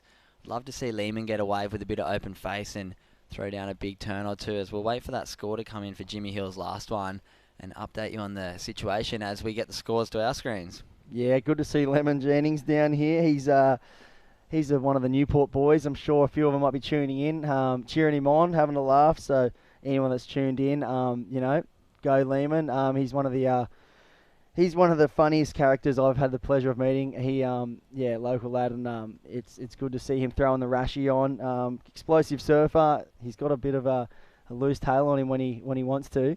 He can throw those fins and also bust a few airs. So hopefully we see some of that in the back end of this heat. But and also, like you said, after this heat, moving into the women's event.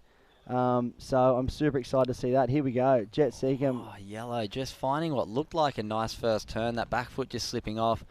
Maybe not enough wax on the pad there. You can see him trying to give it a bit of a scratch.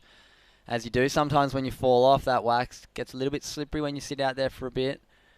As we see the guys coming down close to the last 5 minutes of this heat. Still nobody's really locked in any massive scores. Got that 5.4 for Dane Ducic, the one big score of this heat. He'll be looking to drop that 2.93 and push himself a little bit further out in front. Coming down that 5 minute mark, everybody knows when that yellow flag goes up, tensions start rising, the pressure starts coming on, and yeah, it's still anybody's game right now. Lehman Jennings down in 4th place, only looking for a 5.71 to move up into that advancing position. We've got Jimmy Hill still looking for a 5.71. I think we're still waiting for his last score to come in, that long left. Yeah, that hasn't dropped yet, so...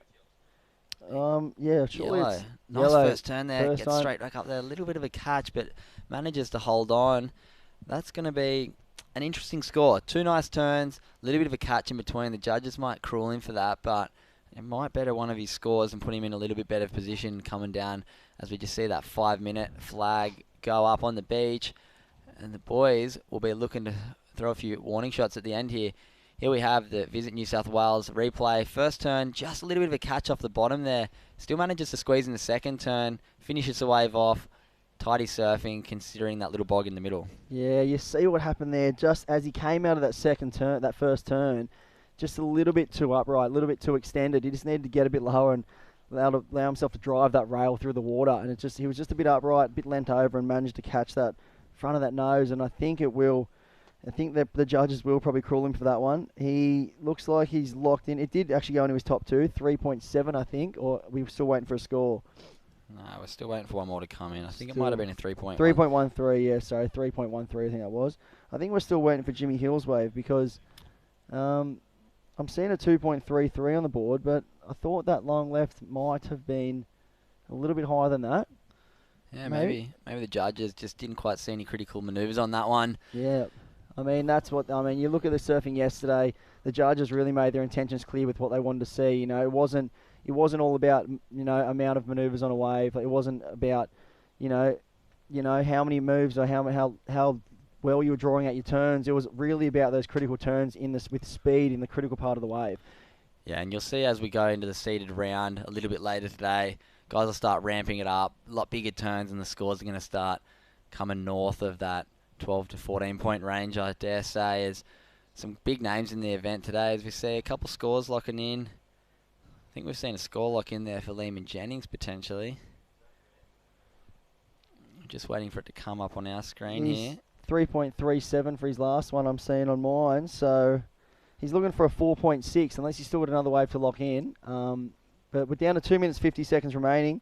Got Dane Ducic out in front on 8.33. Jet Seckham, 8.03. He's looking for a 4.01.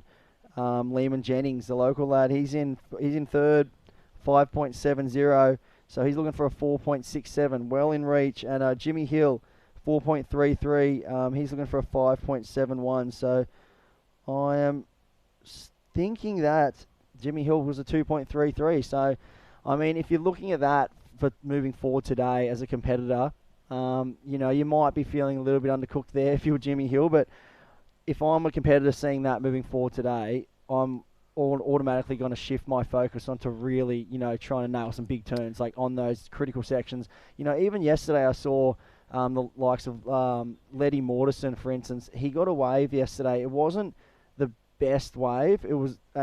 But he managed to put the turns in such a critical spot, and he held so much speed on his rail and his backside in these 2 hooks, and then he finished it, and it was a 9.5, and it was such good surfing. But the way he held his speed through the rail, I feel like you look at a lot of these guys this morning, they're kind of struggling to hold that rail really well through the top of the turns.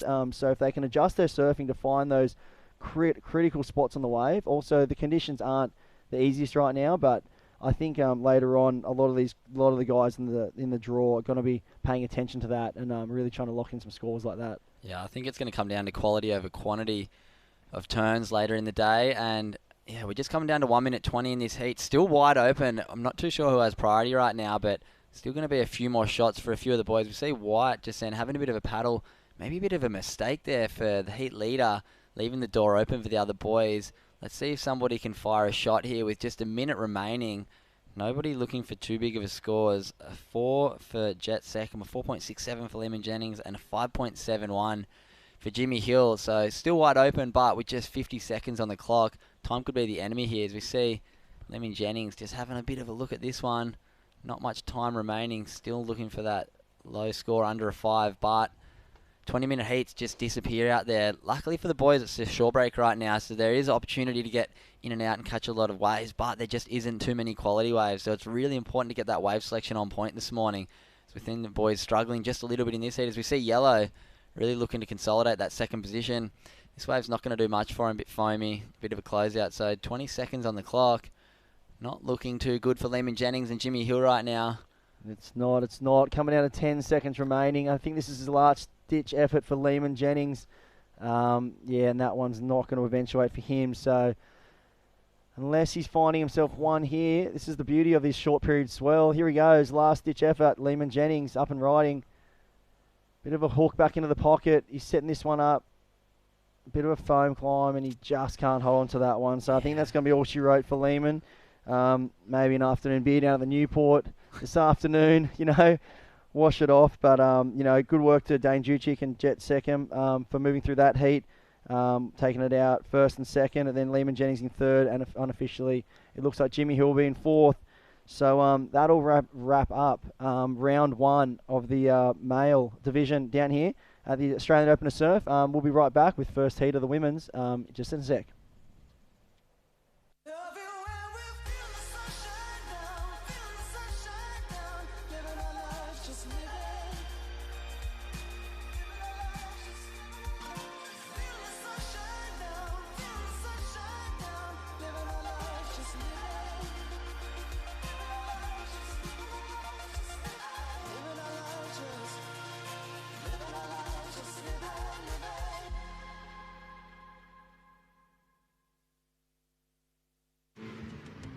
What do you reckon? Yeah.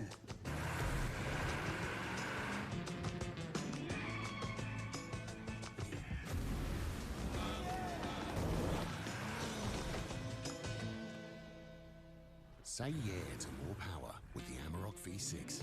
Yeah. And get your first 3 repayments on us. Volkswagen.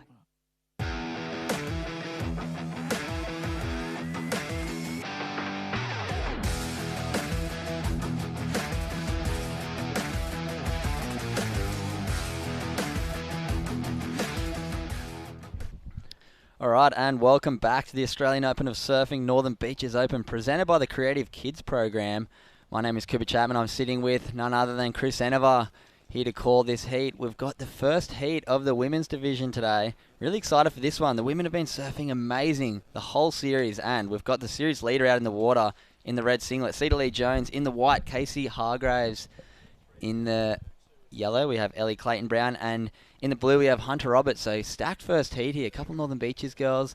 I think Ellie's from up in the Newcastle area, so awesome seeing the girls travelling from around New South Wales, coming down, competing here at the beautiful break of North Narrabeen, my home break. Also Chris Enever's home break. So, yeah, excited to call these girls heats right now. Yeah, stoked to have the women out in the lineup now.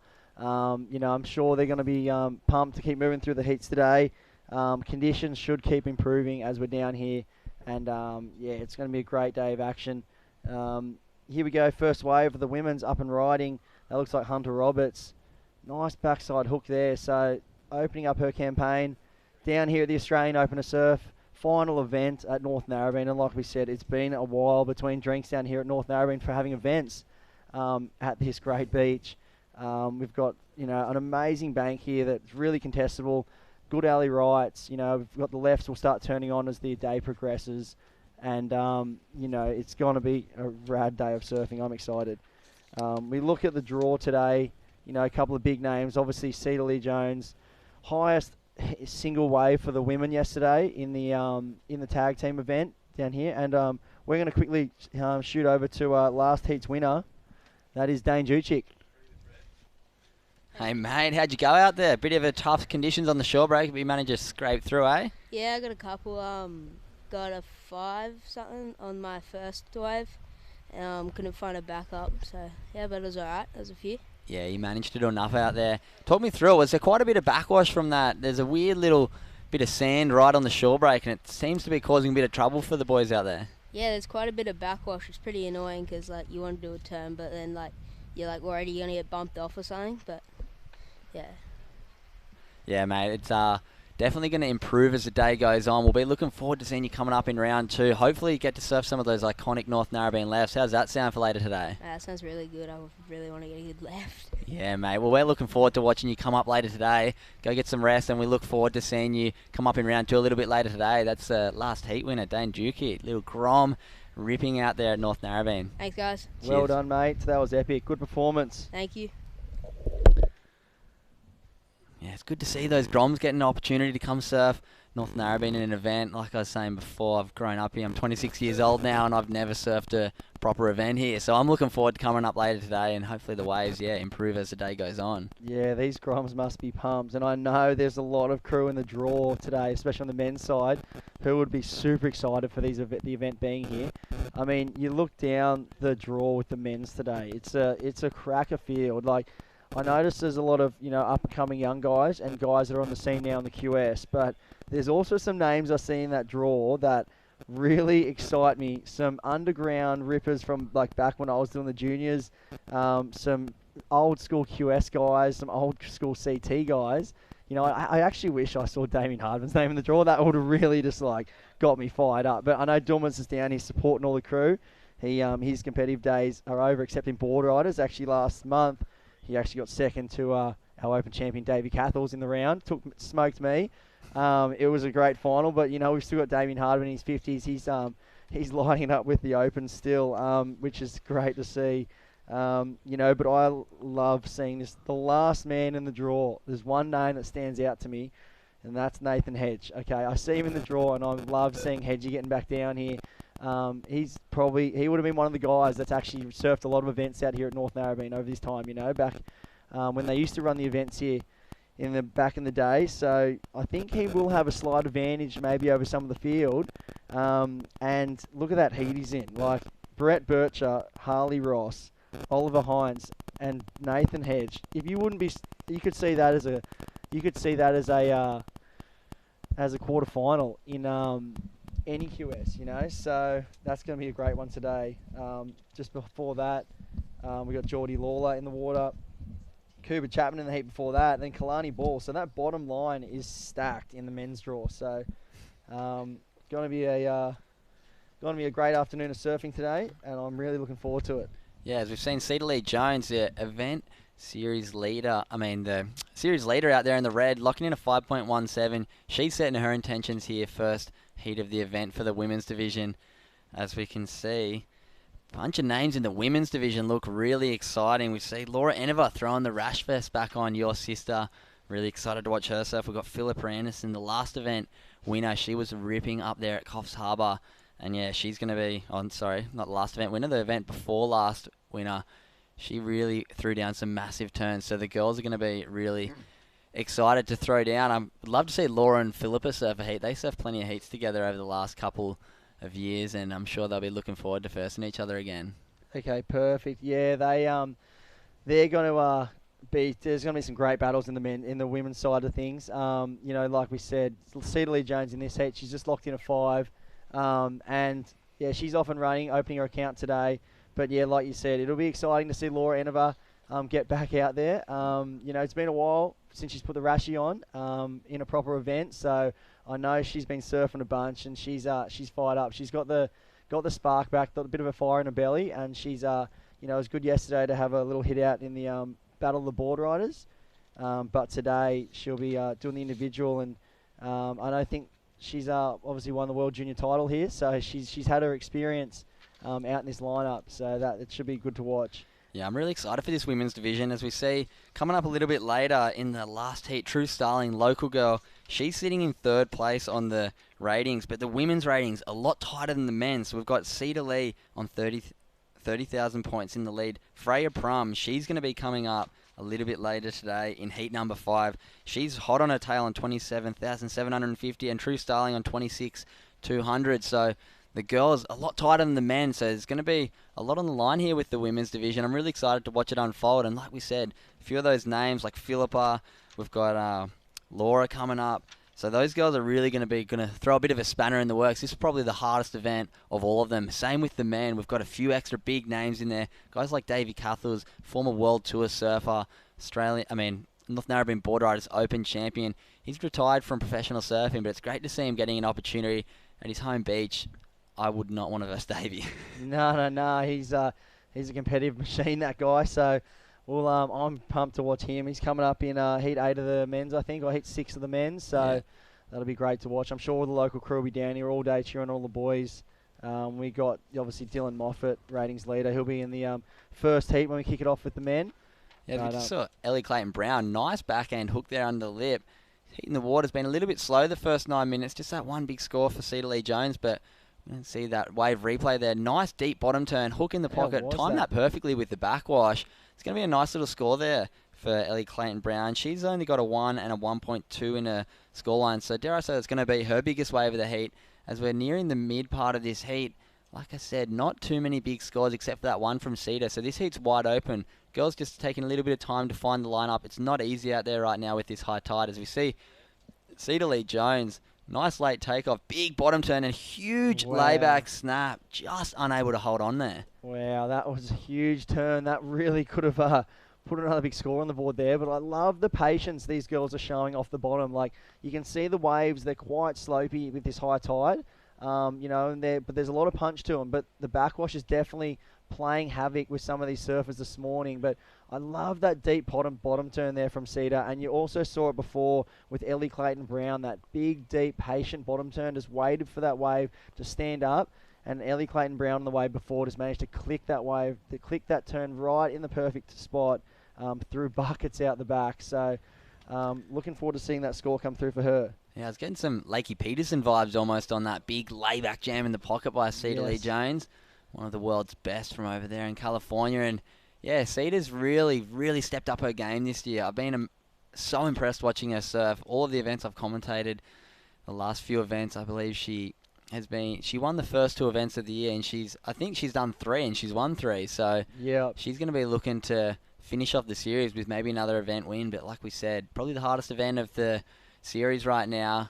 Iconic wave here at North Narrabeen, and I'm sure the girls will be really looking forward to it. It looks like tomorrow we're going to have quite a bit of swell, so it's going to be really interesting. There's going to be a bit different playing field, I believe, when we rock up tomorrow morning, so I'm really looking forward to that. A bit of swell at North Narrabeen is always good fun. Yeah, it's looking like an exciting weekend.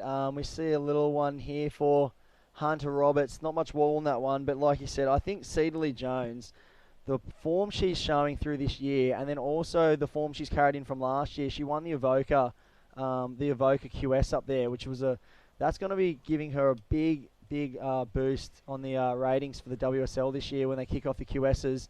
So glad to be seeing that happening next year. And yeah, she's been carrying that form through to this year now with through obviously you said 3 wins from 3 starts. You can't deny that form.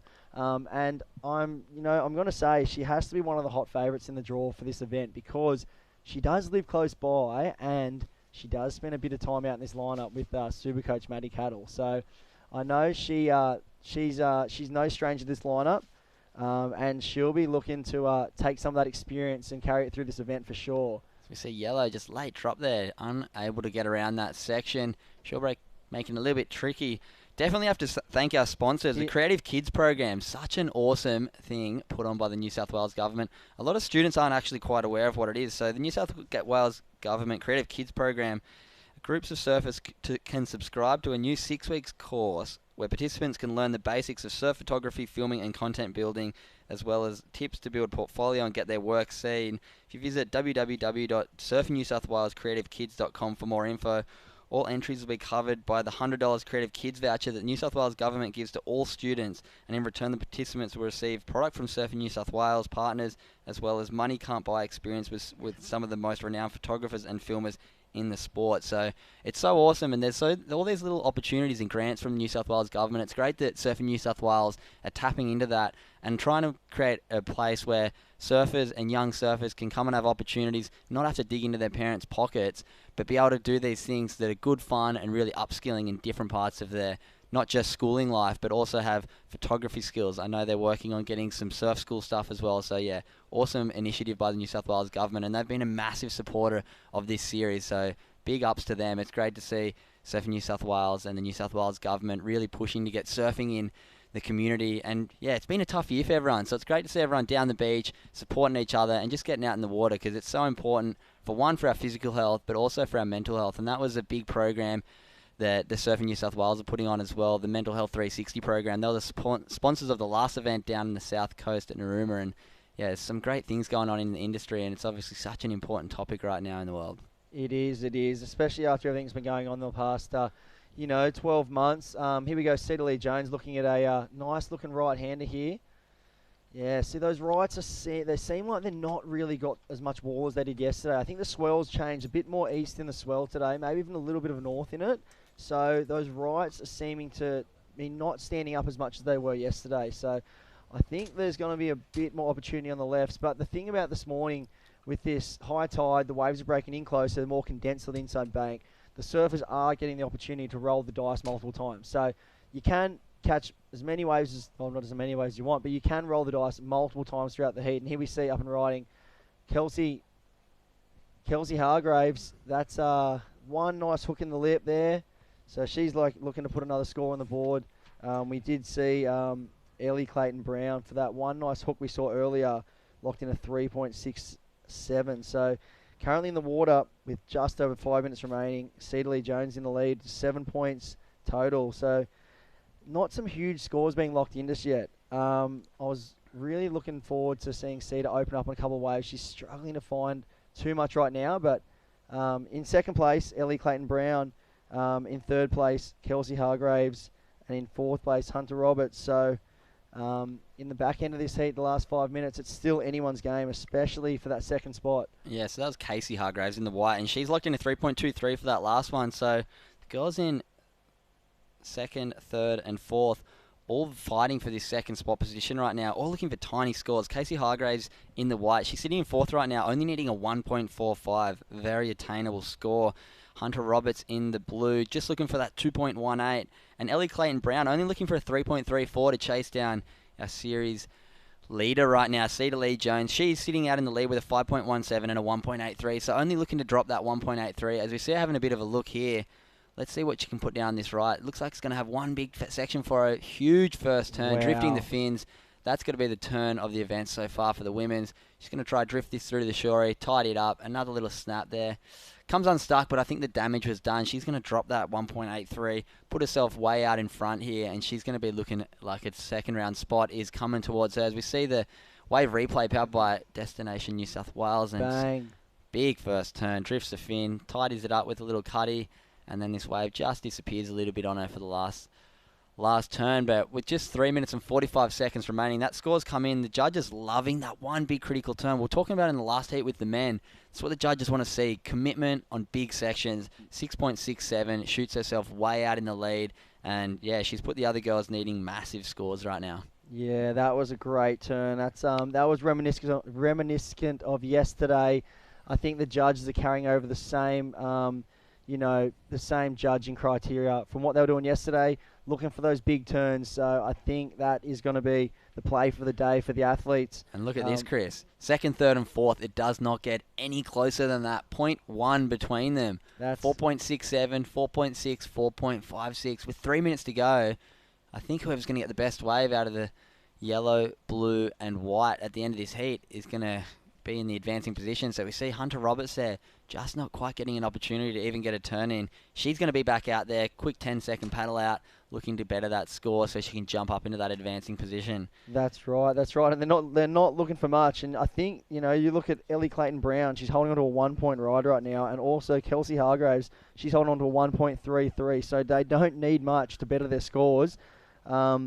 I think this is going to be an absolute nail-biter in this last few minutes, coming down to 2.5 minutes remaining. And I do notice a familiar last name. The girl in second, Ellie Clayton-Brown. I'm sure that's sister of one of the boys yesterday, Mikey Clayton-Brown. He was in the winning team, I think, for Merriweather. Yeah, he was. He's a great surfer from up there. We've seen him really turning heads this year. He was surfing great up at the Coffs Harbour Open, part of this series as well. I think he made the semi-finals, which is a great effort.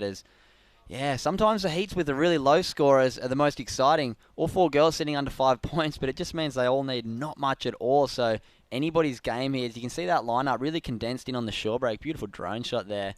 See the girls trying to scratch into position with 1:45 remaining. Tiny scores needed, as we see. Looks like somebody's having a bit of a paddle here. We'll see who it is. Is that Cedar maybe? Just in and out there. Look at that. Beautiful conditions. Very peaky swell right now, though, so not too many opportunities to get turns. We can definitely see from that pullback shot that the swell has definitely shifted its direction from yesterday. It had a bit more south in it. It's definitely showing signs of that east-northeast direction, which we love down here at Narrabeen. You can see the bank. It's not the usual bank we have here. It's definitely, after a big swell we had recently, it chopped up the bank a bit. It's created this wedgy peak on the inside. And as you see out the back from the pullback shot before, there was those crumbly lips out the very back, way further out the back. So there's this outside bank. There you go. You can see it already happening there. See those waves breaking out the back? So there's an outside bank here at Narrabeen that has a really good left-hander off it. But we've unfortunately between that bank and the outside bank, we lost a lot of sand during the last swell. So you can see that wave actually fizzling out before it even gets to the girls. So that's kind of what this high tide is doing. So as soon as that tide drains out, we'll see that outside bank linking through to the inside bank a lot more, giving a lot longer ride opportunities, and it should be a good afternoon for surfing down here. Yeah, we're just down to 30 seconds. We did see a couple waves just then on the pull-back shot. We're not quite sure who it was. With the girls not needing much, I did see one turn on the inside. Not sure if that was Casey Hargraves or not. She's only looking for a 1.45, and there it is. She's just locked in a 1.53 and taken herself to 0.1 ahead of Ellie Clayton-Brown. So with 10 seconds remaining, we did see a little situation change there, which could spell trouble for Ellie and Hunter Roberts. Just under 5 seconds remaining. We're going to count this one down. Very tight heat. Great heat win there by Cedar Lee Jones. We see her just in the corner of the screen. A little bit of a victory lap there. See if she can tidy it up. Look at that. Great last term. Just coming unstuck there. Not going to matter for her. We're going to go to commercial break. As we come back, we'll see heat number 2 of round 1 of the women's division. And thanks for listening. See you right after this break.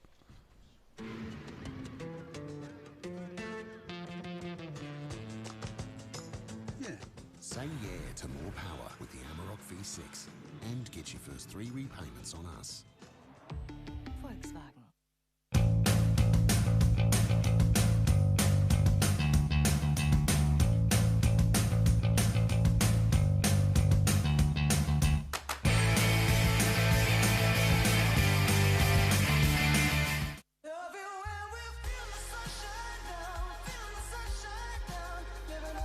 Just living.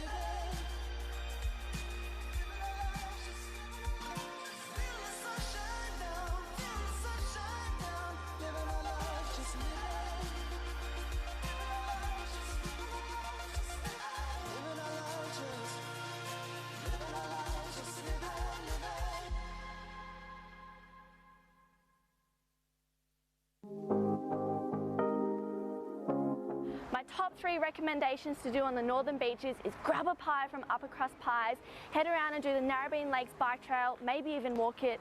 There's heaps of good cafes and restaurants on Ocean Street, like Moonlight Social House and Zuby Cafes. They do great food and good coffee, and maybe even head into Ripco Narrabeen as a little bonus tip. They've got so many boards on hand.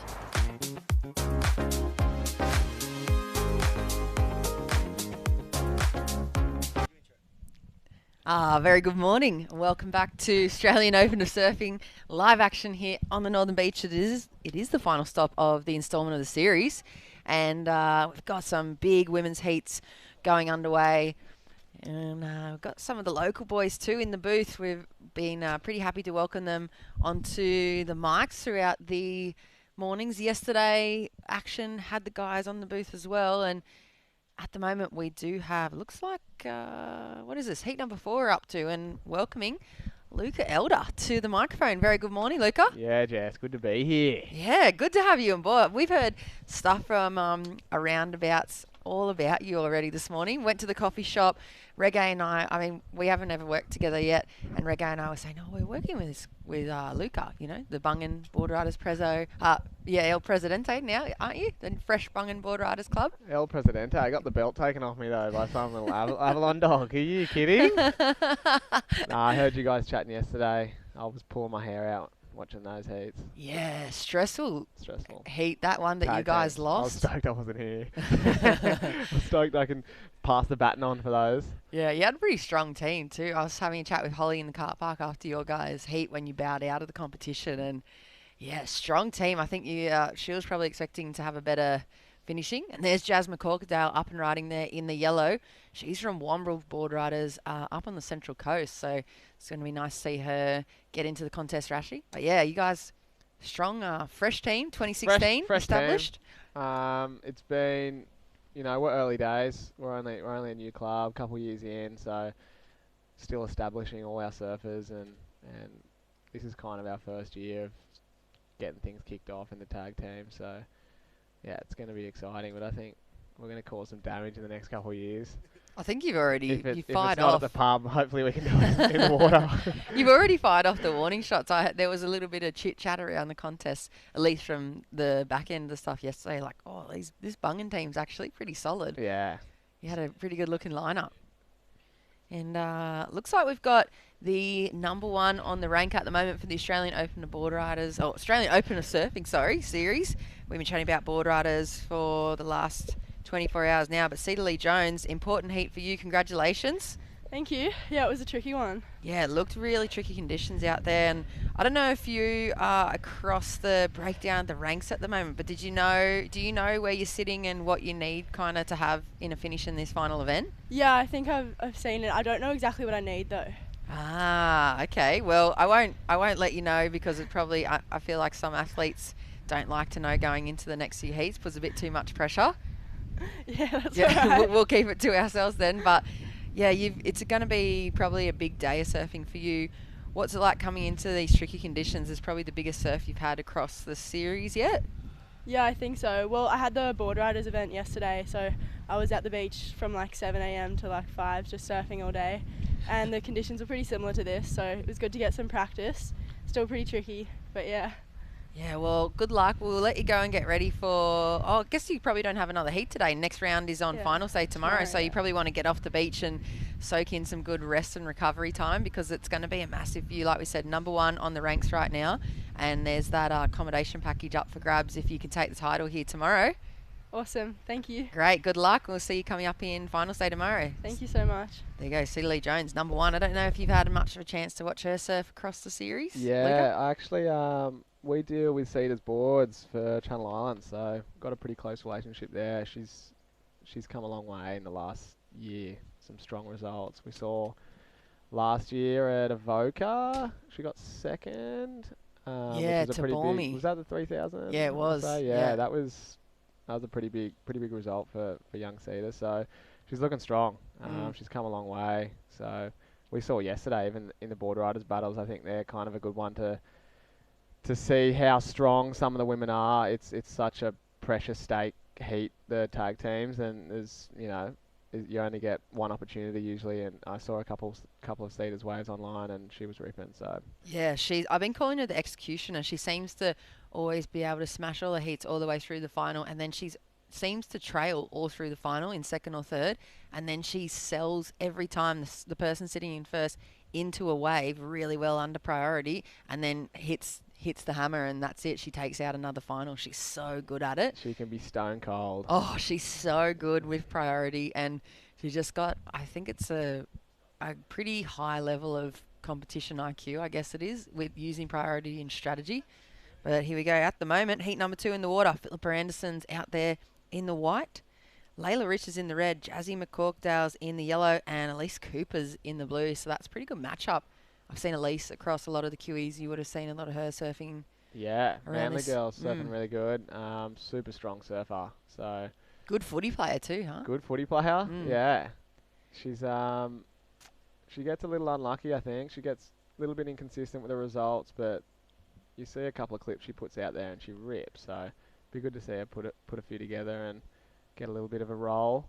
Obviously Philippa Anderson, special Newcastle girl, kind of always on the forefront of like the women's QS and stuff. She's always getting pipped at the bump. So always in it's a that number shame. 7 spot when they take the 6, or she's in the number 6 when they take the 5. Fully, Or yeah. It'll be good to see things get up and running next year and see how she can go. Obviously, these are all just kind of a little bit of practice events for them and get a little bit of money in the pocket. So still super important. Get the confidence going. Yeah, she took the win in Coffs in that stop. I think it was stop number 4 of the series.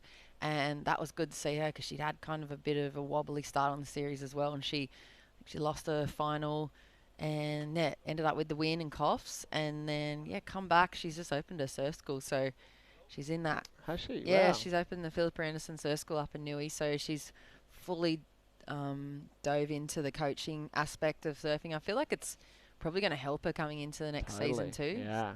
Kind of keep your mind off it in one way. Yeah. Personally, she's probably not going to be so much in her own head as what she would have been the last couple of years, and kind of focusing on other people. And before she knows it, she'll probably be in a really good position. So we'll see how that pans out. Yeah, exactly. And Jasmine Corkdale, she's probably almost 17, if she's not 17 already. She's from the Central Coast up towards my way, and she surfs for Wamberal Board Riders. I know the web will be tuning on in, cheering on their girl. They got a huge girl contingent in the Board Riders up there. I think there's about 25 chicks or something like that surf so in. cool. Yeah, in the Opens Club comp, so they'll be cheering on Jazz. She's also Indigenous title holder for the juniors here in Australia, so won the Australian Indigenous titles. We come from like such a talented surfing group up there, especially Indigenous wise. Of course, there's Russ Maloney and all those guys up on the coast as well. Ooh, that's going to be a mistaken priority there for Elise Cooper and Layla Rich. We've seen her across the events the last few stops of the series. She's had some good heat wins and she's progressed. She hasn't quite found herself in the finals yet, but here she goes on the back end. Ooh, loses control, so loses contact with the fins and she'll go down. So she's going to need to find herself some better looking waves. Philippa, last wave locked in. We didn't see it on the screen, but an 8.50. So opened up with a 6. Put that thing away, didn't she? Oh, just such nice surfing. There's the expertise from her. Cooper, 5.43 for her opening ride, just a 0.2. 3.1 for Jazz's first wave and a 1.27, and Layla just a pair of 1s. So she needs a 4.31. Here goes Jazz, and she'll go down as well. So 2.54 for Jazz to move into second. Elise needs a 9.08, and Filzy well in command. So Luca, you're floating around doing a bit of media stuff. What's on or what's going on? Yeah, That's actually, it's been a really cool program? little series we've been working on with Onboard Store.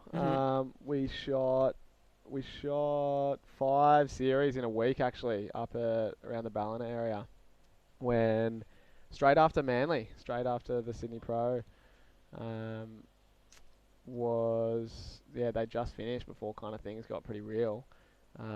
Obviously, everyone kind of kept their head down and everyone kept to themselves for a while. And we kind of thought, hey, we got a bunch of surfers all in the one area, which is pretty rare. Usually, kind of our top guys are always obviously competing internationally, and it's hard to get a hold of them. So it was cool. They were all in the one spot, and we went and booked accommodation and went and shot a week worth of series, and yeah, it's been really fun. It's been a really cool little journey. We got Reef Hazelwood's one going to be coming out kind of in the next 2-3 weeks, so it's been a really cool one to hang out with Reef, and he's one that kind of just blew up out of nowhere for Reef, so yeah, it was good to catch up with him and break all that down. He kind of had a crazy year with losing a sponsor from Billabong, then doing some of the biggest airs you've ever seen at Rockies in Hawaii, then winning the trials at Snapper, and going on and like smoking Julian in that event and getting Hurley straight after. So good. Pretty crazy story. Yeah, I love the format that you guys do, the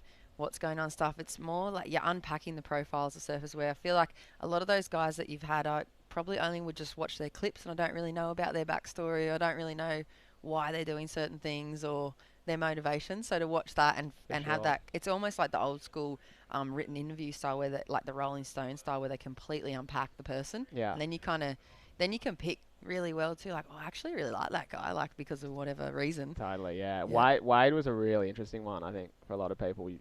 He's someone you don't really get to break down ever. And he's hard to break down. He was really hard to break down. I had to kind of like tone myself down to kind of open up with him and for him to open up with me. So it was really cool. He's such a legend, Wade, and it was his whole artistic movement with all his films is really special. So it was cool to get that side of it. Yeah. But you're right. It's something that we don't see enough. Is we get to see a 2-minute clip of someone ripping, but who is this person? And it's cool. Obviously, we base it around what they're actually riding and their equipment, because it's such a big part of surfing, obviously. But yeah, it always ends up turning into a bit of an athlete profile and trying to dig deep on them. Yeah, really dig up all the skeletons in their closet too. What's going on in the board store at the moment on board? What's the weight like with boards? I keep hearing all these rumours around the industry, like you can't get a blank. There's a blank shortage in Australia. You're going to be waiting months and months for anything that's any good, really. Oh, it's been a wild year. Yeah, you're not getting a board next year. Yeah. It's pretty much, it's starting to catch up on itself a little bit now. Yeah. Which is weird to say, even though we're 2 weeks out before Chrissy. But yeah, as far as production goes, it's staggered, and it's 15 to 20 weeks to get a custom. Wow. Yeah. Have you ever seen anything like that in surfboard? Oh, no way. I mean, 3 to 4 weeks is your standard usually, like easily. Yeah.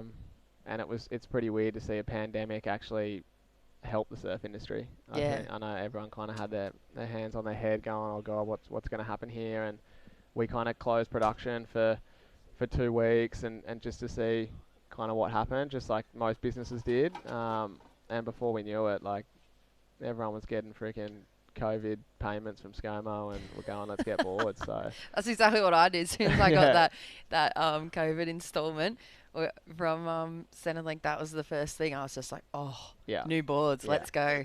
Yeah, reset the quiver. We're super lucky, Yeah. We're lucky to be one of the businesses that are thriving through COVID. So it's good to see events kind of slowly getting back up and running. It was kind of sad to see Pipe get called off yesterday. So all the best for those guys. Hopefully we can get that thing back and running. And yeah, we were calling for it. Just bring the whole tour to Australia. That's what I was thinking last night. That, yeah, they were saying just bring it all here. I mean, you're going to watch onshore slop like this, but who cares? They're going to make it look good. Yeah, it'd be great to have the whole tour here. But at the moment, Philippa Henderson from Newcastle and the winning team yesterday at the Board Riders Battle is in the lead fairly easily at this point. She's looking really solid, 14.50. It'd be hard to think that she won't progress through this first round heat for her. Under 7 minutes on the clock. Coops is sitting in second position.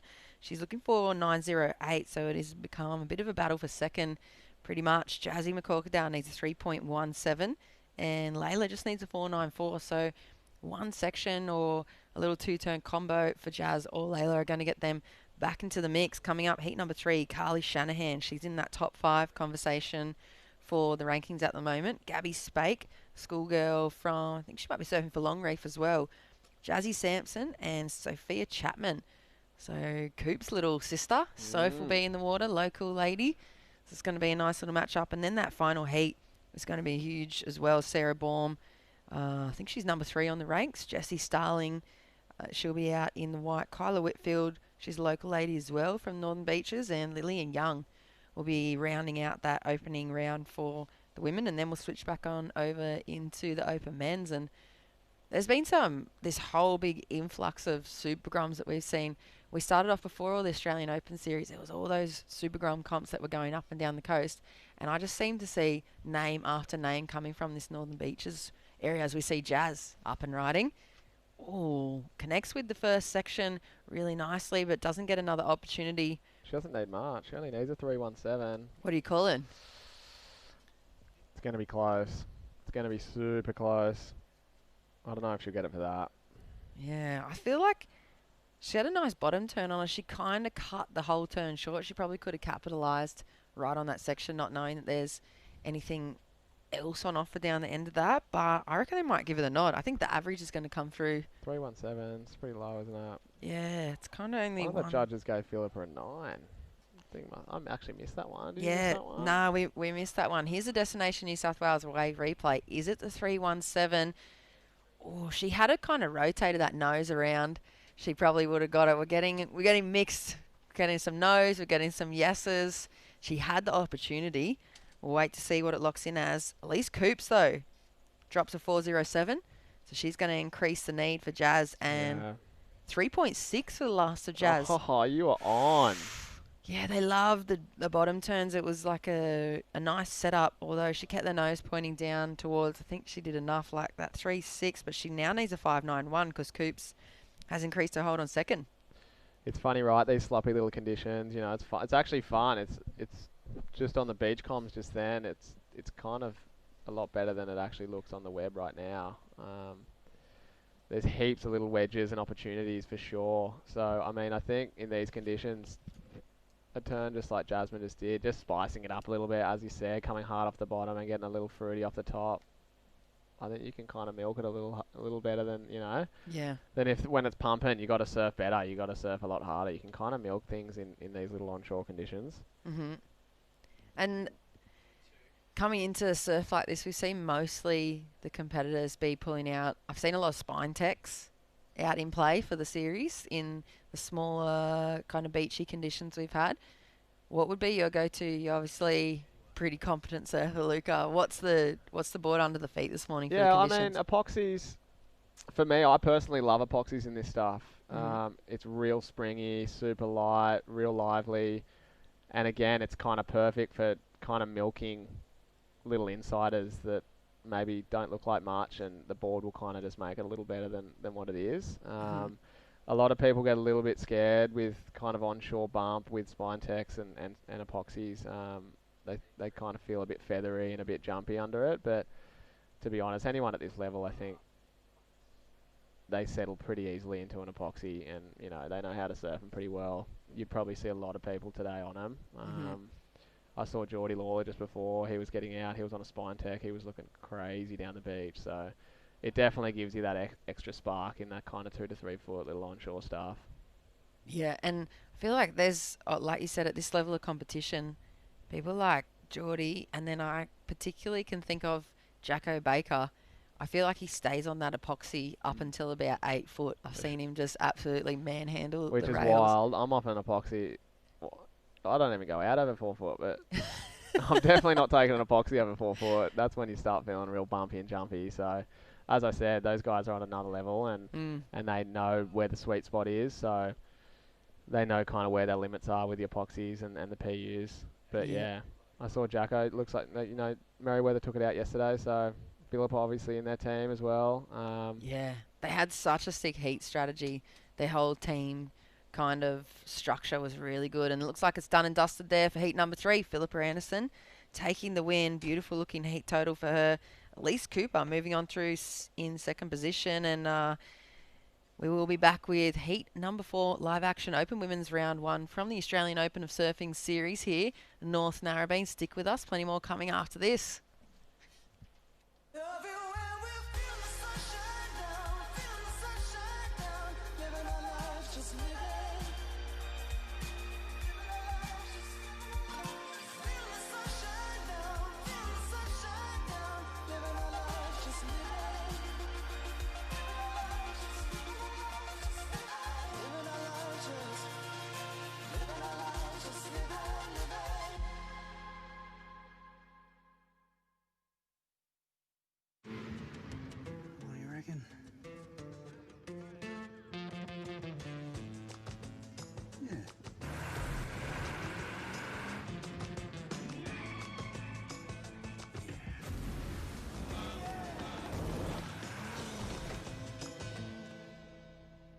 Say yeah to more power with the Amarok V6. And get your first 3 repayments on us. Volkswagen.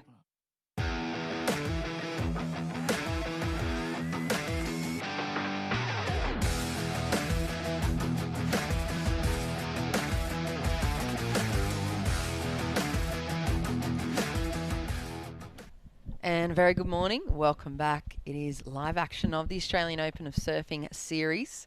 Open Women's Round 1, Heat number 3 in the water. And Jasmine Sampson out there in the yellow, Gabby Spake in the white, Sophia Chapman in the blue, and Carly Shanahan is in the red jersey. Myself, Jess Grimm, joined by Luca Elder. Very nice to have you on board here. Yeah, Jess, it's good to be here. It's a special spot here at North Narrabeen. Always got some magic sand. I don't know how they do it, but something's always right here, and the local guys, they keep it on tap, that's for sure. So we're blessed for them to give it up and give these guys a go. Yeah, it's been nice to be welcomed so well into this part of the community. We've been travelling up and down the coast for the series, and this is the final instalment. So the overall champs of the rankings will be crowned tomorrow for finals day here at North Narrabeen, and they'll be able to take home $1,500 from first place, as well as, if they're able to take out the overall rankings, the all accommodations paid for 2021 Whistler Pro Surf Series. That's crazy. It's a lot of money, I hey? think it's a good idea, the whole accommodation thing. I think it's a different way to look at it. Usually you'd get a check or you'd get a big trophy and on you go, but I think helping out the competitors with accommodation is such a big step forward. It's something that I know we've all felt before, where our pockets are so empty at some point. Yeah, and you're struggling just even to get a spot in the caravan parks at the moment with anything under $50 a night is pretty good. For sure, yeah. And that's pretty much a swag. Yeah. Yeah. So it's going to be such a good boost for whoever can take that out, but for both the men and the women. You can imagine starting the season with a couple extra grand in your pocket and the regional tour format happening and all your accommodation paid for. You're really only paying for your coffees. So who we got in the rankings leader for the women? It is Cedar Lee Jones. So Cedar's in front, hey? Yeah, so she's here. I'll hand them over to you. There's the ladies' ranks, the top 20 for the girls. Now, there's a bit of mathematics going on the beach between the other competitors that are sitting in that top 5 kind of conversation. And they were saying that Cedar needs to pretty much finish in the top 9 of this. So that's what a quarterfinals finish. If she doesn't, then it opens up the opportunity. And there you see Sophia Chapman, so Cooper's little sister. Local girl. Great looking first combo for her on the backhand. And she's been such a good super grom that I watch come up through the junior series too. I'm interested to see her make that jump into the big leagues. Yeah, probably knows these lefts better than any other women in the draw. Mm-hmm. And, she's had to fight hard to get those lefts. You're in the water with her brother, you're in the water with Davey. There's such a hierarchy here that, that's why you see so many talented kids coming out of Northie. They have to fight for their waves in an everyday free surf. So it's cool to see Sophie here getting a little runner at a local. She'll be stoked to put the Rashi back on here, especially at straight out the front. Yeah, you're right. They'd have to work so hard just to even get the opportunity to get a wave like that. The depth of surfers that come from this particular peak alone is so massive. Like, we've seen it in the men's and we see it in the juniors, and now we're seeing it in the ladies being translated through competition. There's Jasmine Sampson up and riding in the yellow. First turn was nice. Wow. Good rail second wrap there. Throws plenty of spray. Connects with the third turn. Well played combo for her on the back end. Sampson, look out. Yeah, so Sophia's last wave, a 5.0. Her opening ride, a 1.93. Jazz's opening wave was a 4.17. Gabby had a 2.67, and Carly has a few throwaways. Yeah, Jazz is gonna be in a strong position here now after that last one. That was some strong surfing. Where's you know where Jazz is from? No, I've seen her pop up. We're gonna have to do a little bit of stalking on the socials. Yeah, I think so. That second turn, third turn, perfectly timed as well. That's gonna go way into one of the best waves. So there it is, 6.17 for the last rider, Jasmine Sampson. Good way to start. Yeah, she's looking aggressive and really solid on her feet as well. So Let's have a look. Let's do a little bit of socials. That's the best thing about socials. You can stalk them on the fly. Port Stevens, 18-year-old. And she's got 2 flags there. It looks like Spanish flags. So what do you think? Spanish? Oz Yeah, we'll slash go with that, for Spanish. sure. Her family are probably just cursing us right now online going, you kooks. But yeah, Port Stevens girl. She has been in a few of the events. It's good to see her ripping. Goes out into an early lead. And someone else who was a ripping heat leader and one of the top ranks at the moment, Philippa Anderson, taking the heat win nice and early, Philsy. Hey guys, how you doing? Congratulations. Nice way to kick off your opening round. Yeah. We surfed out here yesterday for the board riders battle, which Mary the won. And we beat North Shelley. What happened to you guys? I tell you what, if you come and surf North Shelley, there's going to be some hate mail from that call. That's throwing them up. Nah, they just had a bad, everyone has the bad years. We had to get it out of the way. It was, there was so many good teams and like it wasn't super good out there. It was pretty tricky. So that's why going into this morning's, I knew it was like the expectation for the heats. The bank has moved down a bit. I don't really go left at home. So I was like, all right, bend your knees. And talk us about the 8.5. I think we were in the middle of a post-heat interview when you dropped that score. What was it? Was it a left? Yeah, just kind of, I think both my ones kind of had like a bit of a weird angle, so it like kind of crumbled in and then it hit the section. Did like a first kind of slash and then I like went down. I just saw this massive section coming at me and I was like, oh dear. But yeah, I just placed it like I would have liked to have hit it more, like with, like you hit the wave instead of the wave like hit you. But yeah, I hit it and I was quite surprised I landed it. I just was like, bend your knees.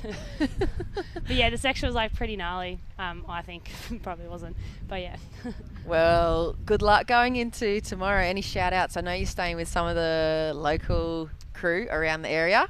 Yeah, we're staying at a good friend Alana. She was up in Newcastle for a while, but she's moved back home now, so really thankful for that. Just going into next year, saving money where we can, so it's really good that we're able to stay at our mates down here. Have all our friends down as well. They're not working tomorrow, so they came down to support, and yeah, mum and dad are at home, and just last event, so hopefully I can just make the final again. That's the goal, and super happy that we still have events on, and yeah, really thankful for the team putting everything together. So it's good. Oh, good one. Congratulations, Philippa. Good luck going into finals day tomorrow, and a big shout out to the Andersons as well, sure tuning on in. Thanks. All Thanks, right. guys. No worries. Good luck. And do you have much to do with HS? Nah. Not at all. Definitely not. Nah, not at all. Well, I saw Philsy used to ride some local boards from up in yeah, the she's been playing it around a little bit the last few years, I think. Yeah. I think that's really become a point of strength for her once she dialed in. I think maybe Ando had a bit to do with helping her out, or her brother. He did. Yeah, and once she dialed into that magic kind of combo, I don't know what the spec she's riding at the moment, but she seems to be just really, really putting together those little tiny improvements and bits of progress in the board and the equipment back end of her performance. I feel like that's going to be the difference starting off the regional tour next year to see how she fits into those Challenger Series events. And then hopefully, I just feel like I'm so surprised we haven't seen her on the tour yet, but I feel like it's coming, and I feel like you said, with the surf school underway, she kind of gets to take her mind off the results a little bit, and I think it's going to just push her and, like you said, just find herself in the good spot. Yeah, I mean, she's going to be coaching herself, so I think coaching other people, you actually find little imperfections in different ways, and you put it back into yourself. So I think,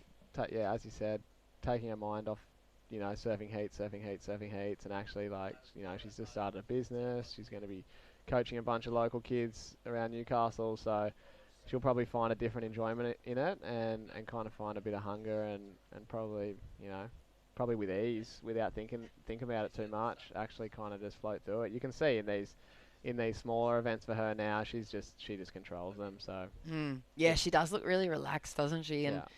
I feel like it could have been the tale of if that business thing hadn't have popped up, she's getting towards the part where she's just feeling a little bit burnt out in competition.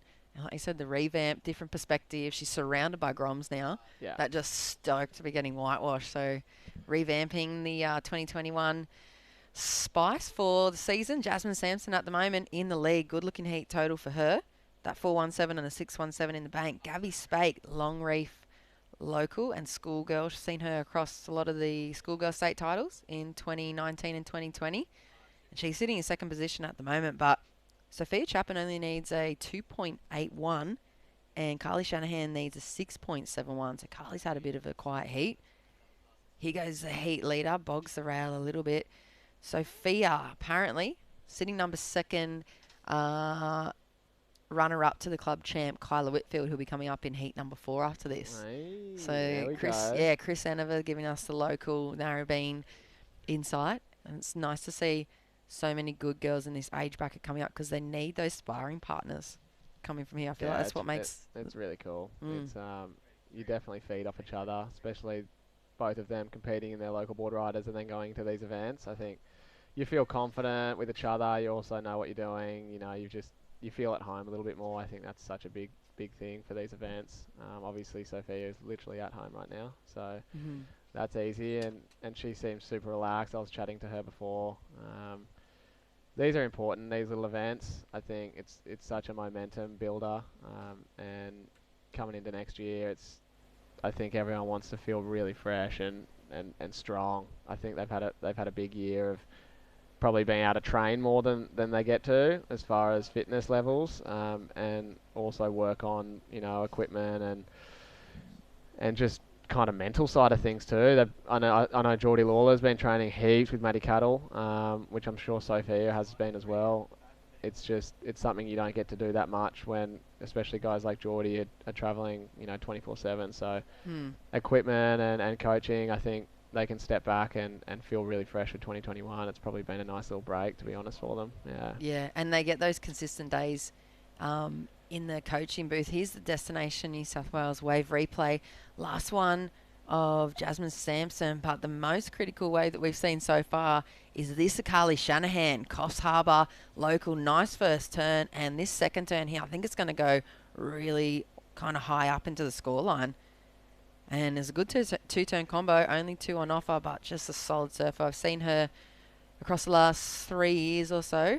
She's just been, as soon as the surf starts to pick up, she just lights up. She's such a good surfer, especially when it's solid conditions. They really strong, suit her. hey? 7.83 for that last one. Ooh, so straight in the second. There we go. Yeah, and here we go. Sophia Chapman. She's on the back foot here, Soph. At the local, the girls are giving it to her, so she needs a 5.35. She's got some work to do. 6 minutes on the clock. And obviously she just used priority on that last one, so she needs to reset a little bit here.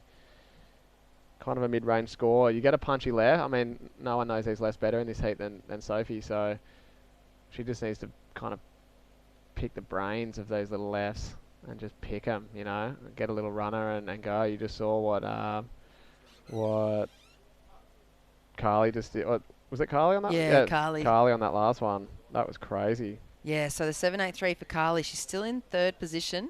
Here's Sophia up and riding. She kind of gets caught behind that most critical section and she has to concede defeat there on that wave. Gabby Spake dropped to 6.93, so she takes the lead just over 5 minutes on the clock. Jazz in second now, needs a 5.9. Carly needs a 2.52. Sophia needs a 5.35. And yeah, we're looking at the overall rankings here for the women. These are really important openings. It's be about 6th.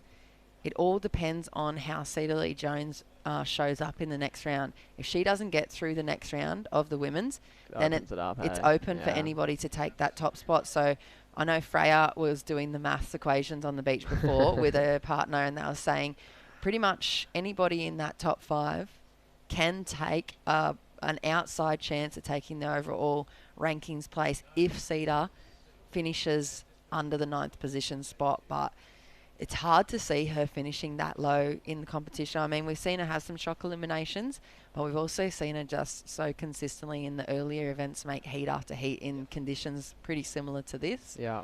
So, I don't know. It's going to be really, really close when it comes down to the girls. With the boys, it's similar too. Dylan Moffat's holding on to the lead for those guys. Jolie Vaughan's in second, but I don't even know if Jolie got his entry in time for the men's rounds here.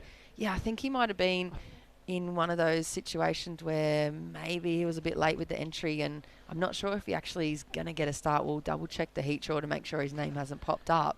Surely, Jolly. One job, mate. One job. But he's sitting in second position at the moment. Third spot is Kalani Ball, and he's missed out on the last event. So it's still within grasp. It's only a couple of 100 points between the top 5 of the boys' rankings, and there's a much bigger gap for the women. So there's going to be more of a dramatic finish for the ladies if they want to take that overall series title and the accommodation package from Vissla Pro Surf Series for 2021. And the men's is a lot closer. I think that you might have the ranking sheet there for the men's somewhere. We'll hunt it down and find. Yeah, I think Dylan's got a decent little lead. Yeah, so he's almost on. He's a couple of 100 points. Yeah, he's pretty much. And Joel, I just saw Joel's actually in the event. Got so into it. He must have got a little. He's paid someone in the back pocket. And he's snuck in there. I mean, it'd be hard to imagine number 2 on the rankings. Oh, Jasmine, she's got a strong backhand, doesn't she? Ooh, surfing really solid. good. That's such a good combo for her. We're waiting to see what that last score locks in. She's currently sitting in second position. I think it's going to increase the need for Carly Shanahan. So we're 2.5 minutes on the clock. Yeah, that was smart from Jasmine. Carly doesn't need much. Right now, she only needs a 2.52. That's before that last wave gets locked in for Jasmine. So that was an important wave there. Yeah, kind of cuts that first turn short, but this second turn, a lot more powerful. So 2-turn combo. We saw Carly with that 7.83 for a similar combo. And there you go. Jazz's last wave drops in a 5.57. So she increases the need now for third, Carly Shanahan, a 3.92. And Sophia now needs a 6.75. So just under 2 minutes on the clock. Gabby's looking pretty solid out in front. Nice 2-wave combo. Jasmine sitting in second position. A big shout out if you have just tuned on in live action. I know plenty of crew from up and down the coast, including Jughead. I'm getting the little insider tips. He's always dissecting and analysing the Super Grum heap. So big shout out, Jug. Thanks for the text. So good. Yeah. So good. He's got a fair few Groms coming up through this style of competition as well. He's got Charlie and Millie and Archie's. He's a young boy there. He rips so hard in the board riders comps, and he goes, Carly, priority blunder. Only needing a 3.92 as well. 1 minute on the clock. Yeah, that's one turn for Carly. You saw that backhand attack for her, and she's really capable of throwing down the score, but that's got to be a priority blunder for her. Yeah, that was an interesting choice, that one. So under a minute on the clock, and Jasmine closing in. All over her, yeah. There we go. Jasmine going to take that priority there, so Carly couldn't go. This one probably won't go into her top 2. She's just going to milk this thing out. That was purely just to keep Carly Shanahan off that one, only needing a 3.92 to move to second. With 30 seconds on the clock, the ball is in Carly's court now. Gabby Spack does have priority out the back. She probably isn't so worried about Carly though, so here we go. Oh, this is all on Carly right now. She's in the 5th position on the rankings. She needs that wave. She needs pretty much a 4-point ride to stay alive for the overall title, and that's not going to do it. That hurt. Yeah, 5 seconds on the clock. It looks like it's all done and dusted here for Carly, and she's going to be out of contention for the number 1 rankings for the Women's Australian Open Surf Series. But congratulations, coming off that great result yesterday for her board riders. Gabby Spake, the Long Reef Super Grom, takes the win over Jasmine Sampson. Well-constructed heat from the Port Stephens local. And that'll be heat number 3 done and dusted for the Open Women's. Coming up, final heat for their round, heat number 4, Australian Open Surfing Series here in the Northern Beaches, presented by the Creative Kids program. Right back with live action after this.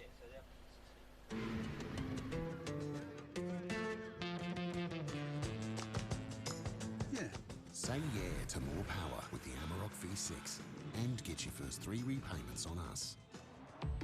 Volkswagen.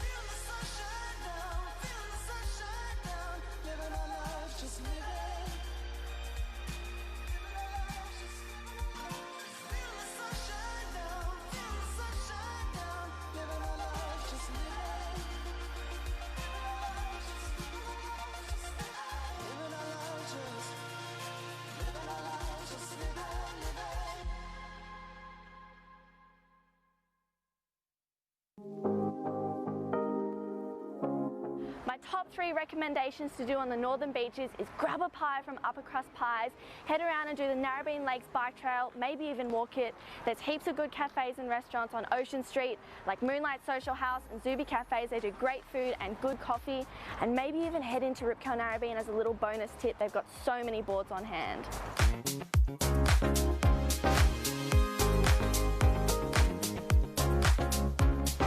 Alrighty, welcome back. The Australian Open of Surfing here at North Narrabeen. We're up to women's round 1, heat number 4. I got Cooper Chapman in the booth with me. Coops, good to see you, mate. Yeah, Luca, great to be here, mate. See that first little wave there for Lillian Nunn. Big airdrop out of the lip there and an aggressive little snap to finish it off. She's starting off her heat nicely. As we see out in the water right now in the red, Sarah Boim, what an amazing surfer she is. She's been in blistering form this whole series, sitting in 4th place on the leaderboard ratings. In the blue, Lillian Young, as we just saw on that first wave of hers. Jessie Starling in the white, local girl. And another local girl, Kyla Witt, on Lillian and Sarah Boim. My name's Cooper Chapman. I'm here with Luca Elder, great friend of mine here from the Northern Beaches. Yeah, mate. It's Awesome. been a while. You've been up north, hey? Yeah, decided to Byron? Relocated to Byron for a couple months and then been up in Kingscliff for the last 4 months, just living right there next to Surfing Australia's training centre and having a good old time up there. We had an amazing winter of waves, but it looked like you guys got some waves down here too, huh? Pretty good. We can't complain. I don't think it was anything like up north, but that's just the way it is, mate. That's beachies. Point breaks just beat us every time. How'd you go? Did you get some of those big swells? It looked like Southie was cooking. I drive the other ways. I'll go to Colorado Pool as soon as it's big, mate. You know me. But how's it been, mate? Year off, obviously, not competing. I was explaining to Jess, I thought that, you know, you guys probably are really enjoying this, having a little bit of time off and training a little more, working on yourselves a little more, things that you can just reset and kind of look forward to next year. Yeah, obviously it's been a big change. Normally, I mean, the last 10 years I've been travelling the world competing and having a year off's been quite refreshing, to be honest. I got a lot of time to spend building my business, my Good Human Factory mental health project, which is so needed with so much stuff going on this year, which has been really negatively affecting some people's mental health. So, yeah, I've been really enjoying that. Training a lot up at the training centre with Surfing Australia have up there. And, yeah, I've been having a great year, to be honest. I'm super fortunate to have that opportunity and to move up north. And, yeah, like I said, the waves this winter were absolutely firing. So, saw some clips no complaints here from me. Silly. Oh, it's good to hear, Coops. So, 2 local girls, hey? Battling it out. Who was in... Was Kyla in the tag? Oh, Laura surfed yesterday, hey? Yeah, Laura surfed. So we've got a few of the local girls out there in this event. We just saw my little sister Sophia have a bit of a shocker in that last one. I think it'll be back to the school teaching for her. She's a bit more of a free surfer than a comp surfer, but good to see her out there in a rashie. She always loves throwing it on and putting a hat in the ring. And see Laura Enover coming up a little bit later. And then, yeah, we've got Kyla Whitfield, Jessie Starling, and Jessie's sister, True Starling, who's sitting in 2nd place on the leaderboard. So going to be an amazing event to watch. The pointy end of this event is going to be really fun as we see a big back end fin ditch Lillian Young there for the surfer. Lillian Young getting a bit loose there as we see the winner from that last heat, Gabby Spake, yesterday's champion surfer for Longreef. How was it out there today compared to yesterday, Gabby? A little bit different. There wasn't really a wall out there, most of them, but it was really fun. Yeah. Bit different, high tide on that shore break today. Change of tactics, obviously, surfing individual event compared to the teams event. How was it getting to catch a few more waves and really open up? It was good because I fell off on my first one. And yeah, it's not that much pressure because it's like not teams event, it's just on you. And yeah. Yeah, you're surfing really well. That backhand's looking really good. Do you get to spend much time surfing out here at Narrabeen? Oh, I surf here every day, pretty much. Yeah, so it's pretty good. Yeah, so we've got a bunch of the local girls in the field, and it's great to see a bunch of the Northern Beaches girls getting the opportunity to come here and compete at Narrabeen. So I'm going to be seeing you come up tomorrow in the next round. Surf's going to be picking up a bit. What do you think about tomorrow? A bit more swell, maybe change of equipment? Yeah, probably change more boards and leg rope. And leg rope, a little bit thicker. Well, you thicker leg rope. Yeah, we'll go have a nice little resting afternoon because we're going to see that swell pick up tomorrow. Lots of paddling and hopefully some big scores tomorrow from you. Alright. Alright, have a good day, Gabby. Thank you. See ya. Tell you what, Coop, speaking of tomorrow's swell, it looks silly. Are you kidding me?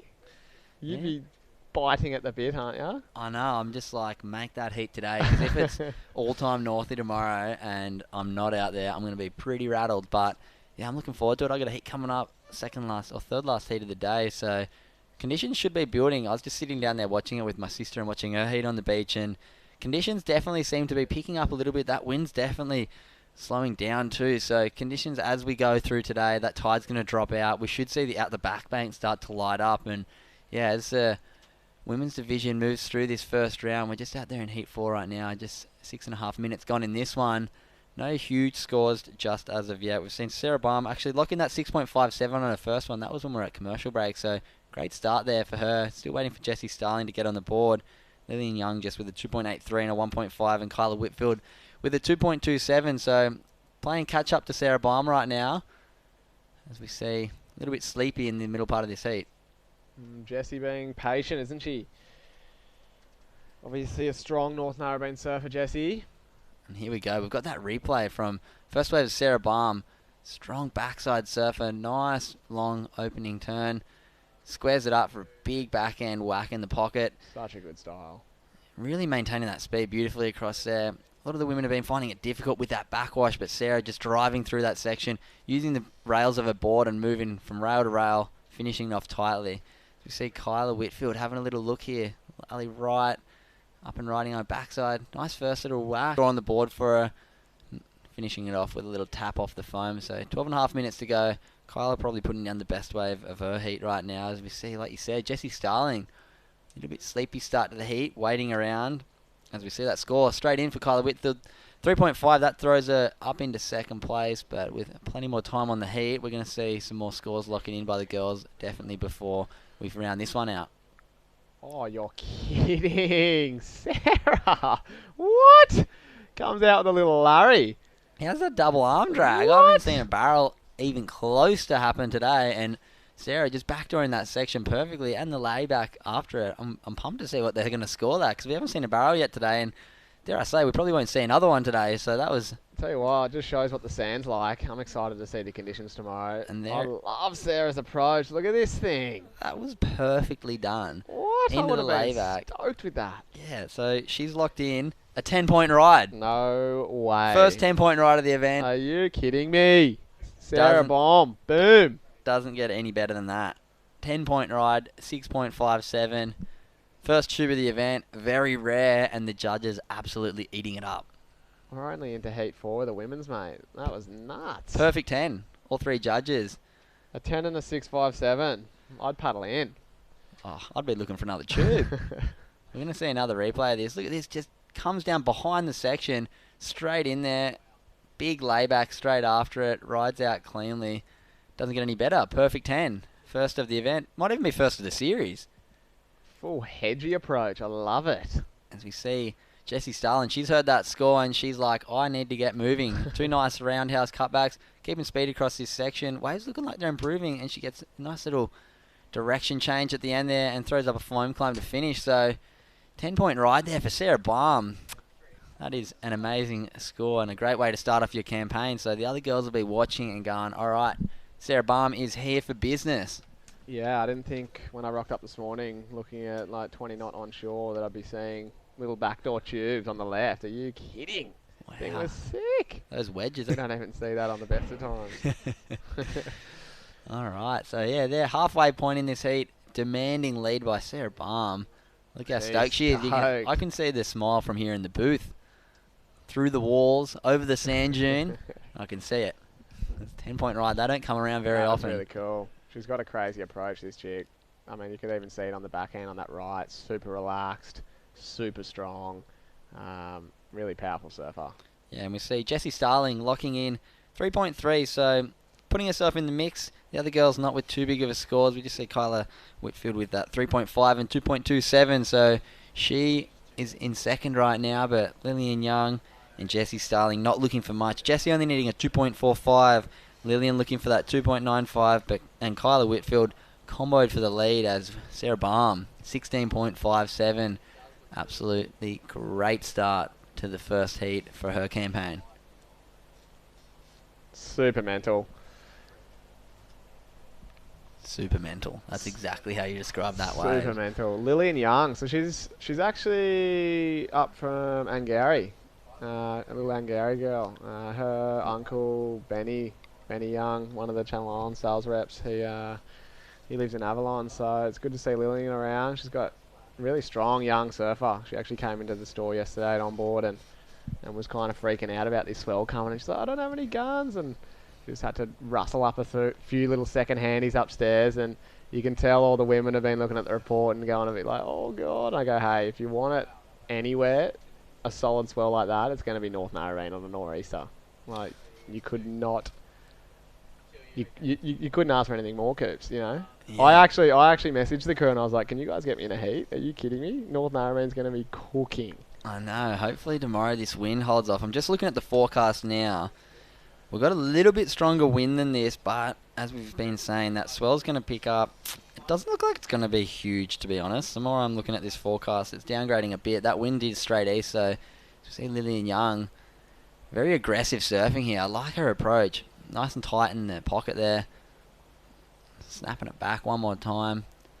It's going to put her nicely in this heat. As we were saying, that forecast, swell's coming a little bit more around to the north tomorrow. So hopefully it's out the back, running lefts, and yeah, we could see some all-time waves. That wind is going to be onshore, but doesn't mind a bit of onshore wind when the swell picks up a bit. There could be a bit of bump on the face, but we're going to see a bit more solid waves and maybe a few more running lefts and get through this high tide. Ooh, almost. Well, the sand looks pretty good for those lefts, hey, Coops?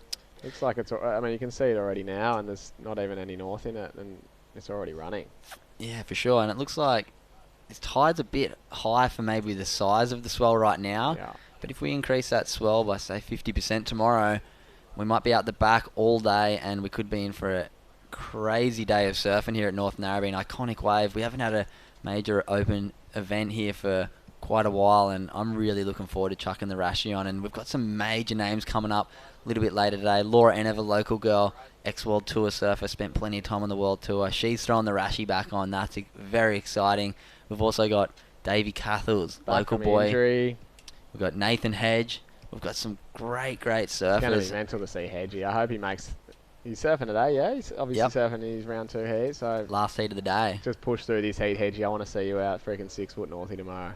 Yeah, we've got nuts. Hedgie coming up against Harley Ross, Brett Bircher, and way. also Oliver Heinz. Yeah, heat 16 of round 2. Last heat of the day today. Hopefully the swells will pick up as the day goes on. I'm just looking at the forecast, and it's meant to build all day. The tide will be low, so we might even see some 4 to 6 foot northy lefts for the hog this afternoon to absolutely do damage out there. Just 6 minutes to go. Sarah Baum commanding lead right now. Lillian Young's just jumped up into second place with that last wave of hers coming in at a 3.1. So, well, that's a replay again, I believe, of that 10-point ride there by Sarah Baum. Quickly looked up from my scores and saw it happening again. I was like, that looks very similar to her last time, but you could show that the whole heat and I would be excited every time. Oh, she'll be losing it. She won't be sleeping tonight. I'm excited to see her tomorrow now with that approach. Yeah, a few of those stronger girls. I'm really looking forward to girls like Philippa, Sarah, Cedar Lee Jones, True Starling, all the girls at that pointy end of the leaderboard. Going to have to throw it down tomorrow, a bit more swell. It's going to be really exciting. And man, Laura Enever, 4 to 6 foot northy lefts. You kidding? Well, she won World Juniors here, didn't she, Coops? She did. I think it was pretty fun northy back then too. I don't know if it was that big, but it was, you know, perfect little alley rights and super fun little left. So if I we'll weirdly remember correctly, it was quite similar to these conditions that year. It wasn't perfect northy. I think it was a little bit bigger than this, but yeah, still those like wedgy lefts and rights. It wasn't perfect running lefts, but yeah, I remember her throwing down some big backside turns back then. That must have been close to 10 years ago now. Crazy. Maybe even more, but yeah, Laura Enever, World Junior Champ, went on to spend, I think, close to 10 years on the World Championship Tour, which is an amazing feat. Wow, Lillian Young. She's got the spice, hasn't she? Just that backwash seems to kind of be catching that outside edge on a few of those turns, so she could almost tone it down just a little and make it a little easier for herself because she doesn't need much. Well, look, she's actually in second now, hey, so she's got a 2.83 and a 3.1. She puts one of those turns together and she's going to be in a solid little position. So tell me, is this going to be Davey's first event back putting on a Rashi after his knee injury? Yeah, I believe so. So he retired, I think, a year and a half ago at the end of the 2018 season. Took 2019 off. Obviously, 2020's been a bit of a write-off. And, yeah, we bring the event back to Narrabeen. He's the Opens champion for Narrabeen Board Riders. I think they finished off last weekend. I haven't been here this year, so I didn't get to compete. But I heard he was in form all year round. And, yeah, I'm really looking forward to him. I think he got the wild card because of being the Locals champ. As we see another Opens women's champ from Narrabeen Board Riders, Kyla Whitfield, looking to try and jump back up into that advancing spot because you know she wants to be out here tomorrow on finals day, giving it a crack against some of the best surfers from Australia. See, 3 nice backside turns. She's not looking for much, just a 2.44. I believe she's going to get that and put a bit of pressure on Lillian and Jessie with just 3 minutes remaining. Jessie Starling just with that one wave. Very patient out there, but she doesn't need much. We'll wait until we see that score from Kyla Whitfield come through, and then we'll have a bit of an idea as to what Jessie Starling's looking for. We see her up and riding, just unstuck. I don't think that's what she's looking for. Well, there you go, hey? Kyla Whitfield locking her last one in, 3.77. Jumps herself back up into second. As we see Lillian Young also locking in a 3.53. So both girls locking in those mid 3-point range scores. We'll check out the replay of Kyla. Nice open face carve on her backside. Setting it up. She can see that little bit of foam coming towards her at the end. She knows she wants to tap it to finish it off. Not needing much. Finishing strong there. And that takes her up into second and advancing position. 2.5 minutes remaining. It's going to be defense to finish this one, I believe, for Kyla. And Sarah Baum just sitting up in the leader's seat, looking absolutely comfortable. 10-point ride earlier in this heat. Doesn't get much better than that. If you're looking at the scoreboard right now, you're going, hey, what has gone on here? Second, third, and fourth is super low scores, and Sarah's just like almost the perfect heat. Total of 16.57. Crazy little tube into a layback. It was sick. I think the approach of her coming out of that tube, I think anyone's usually just like, oh, pretty frothing, and you pull off. The fact that she came out and just went straight into that little layback was mental. Yeah, some great surfing there by Sarah. Really showing the experience that she has. She's been in form this whole series event, which has been amazingly put on by Surfing New South Wales. The Australian Open of Surf. Last stop here at North Narrabeen, the Northern Beaches Open. Iconic location here. And I believe all of the surfers are going to be fired up for finals day tomorrow. We're going to have a bit more swell, hopefully some running Narrabeen lefts. It's going to be action-packed. We're going to be crowning two series champions, and they're going to be getting all expenses, accommodation paid for the Vissla New South Wales, Surfing New South Wales WQS events next year, which Awesome WSL's got that regional tour going on. It's going to be a little bit different format next year, so really excited to see how that pans out. Yeah, I was saying to Jess before, it's such a cool way to actually award the winner of the series by doing the accommodation here. This is an important wave here for Lillian. Oh my God, again throwing it big time.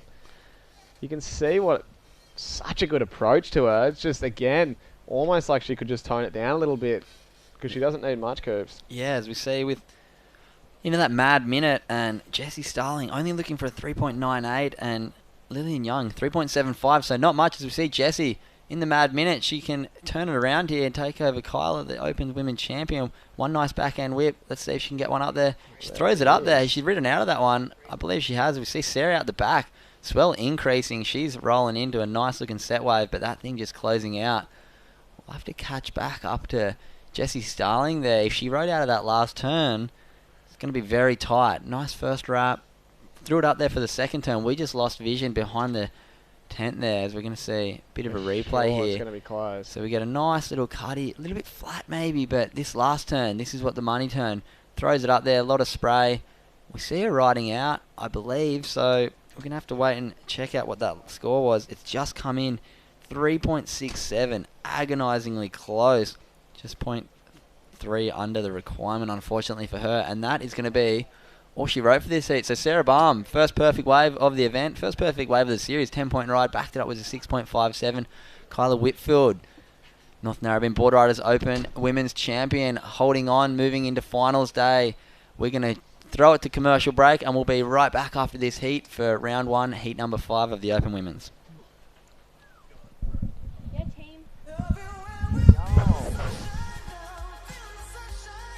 Living our lives, just living our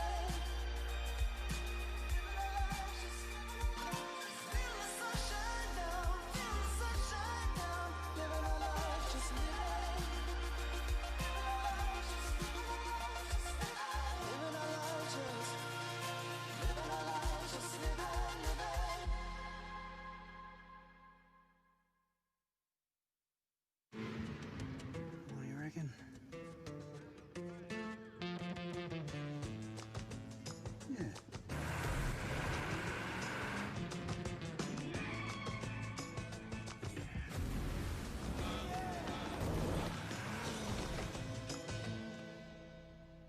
Say yeah to more power with the Amarok V6. And get your first 3 repayments on us. Volkswagen.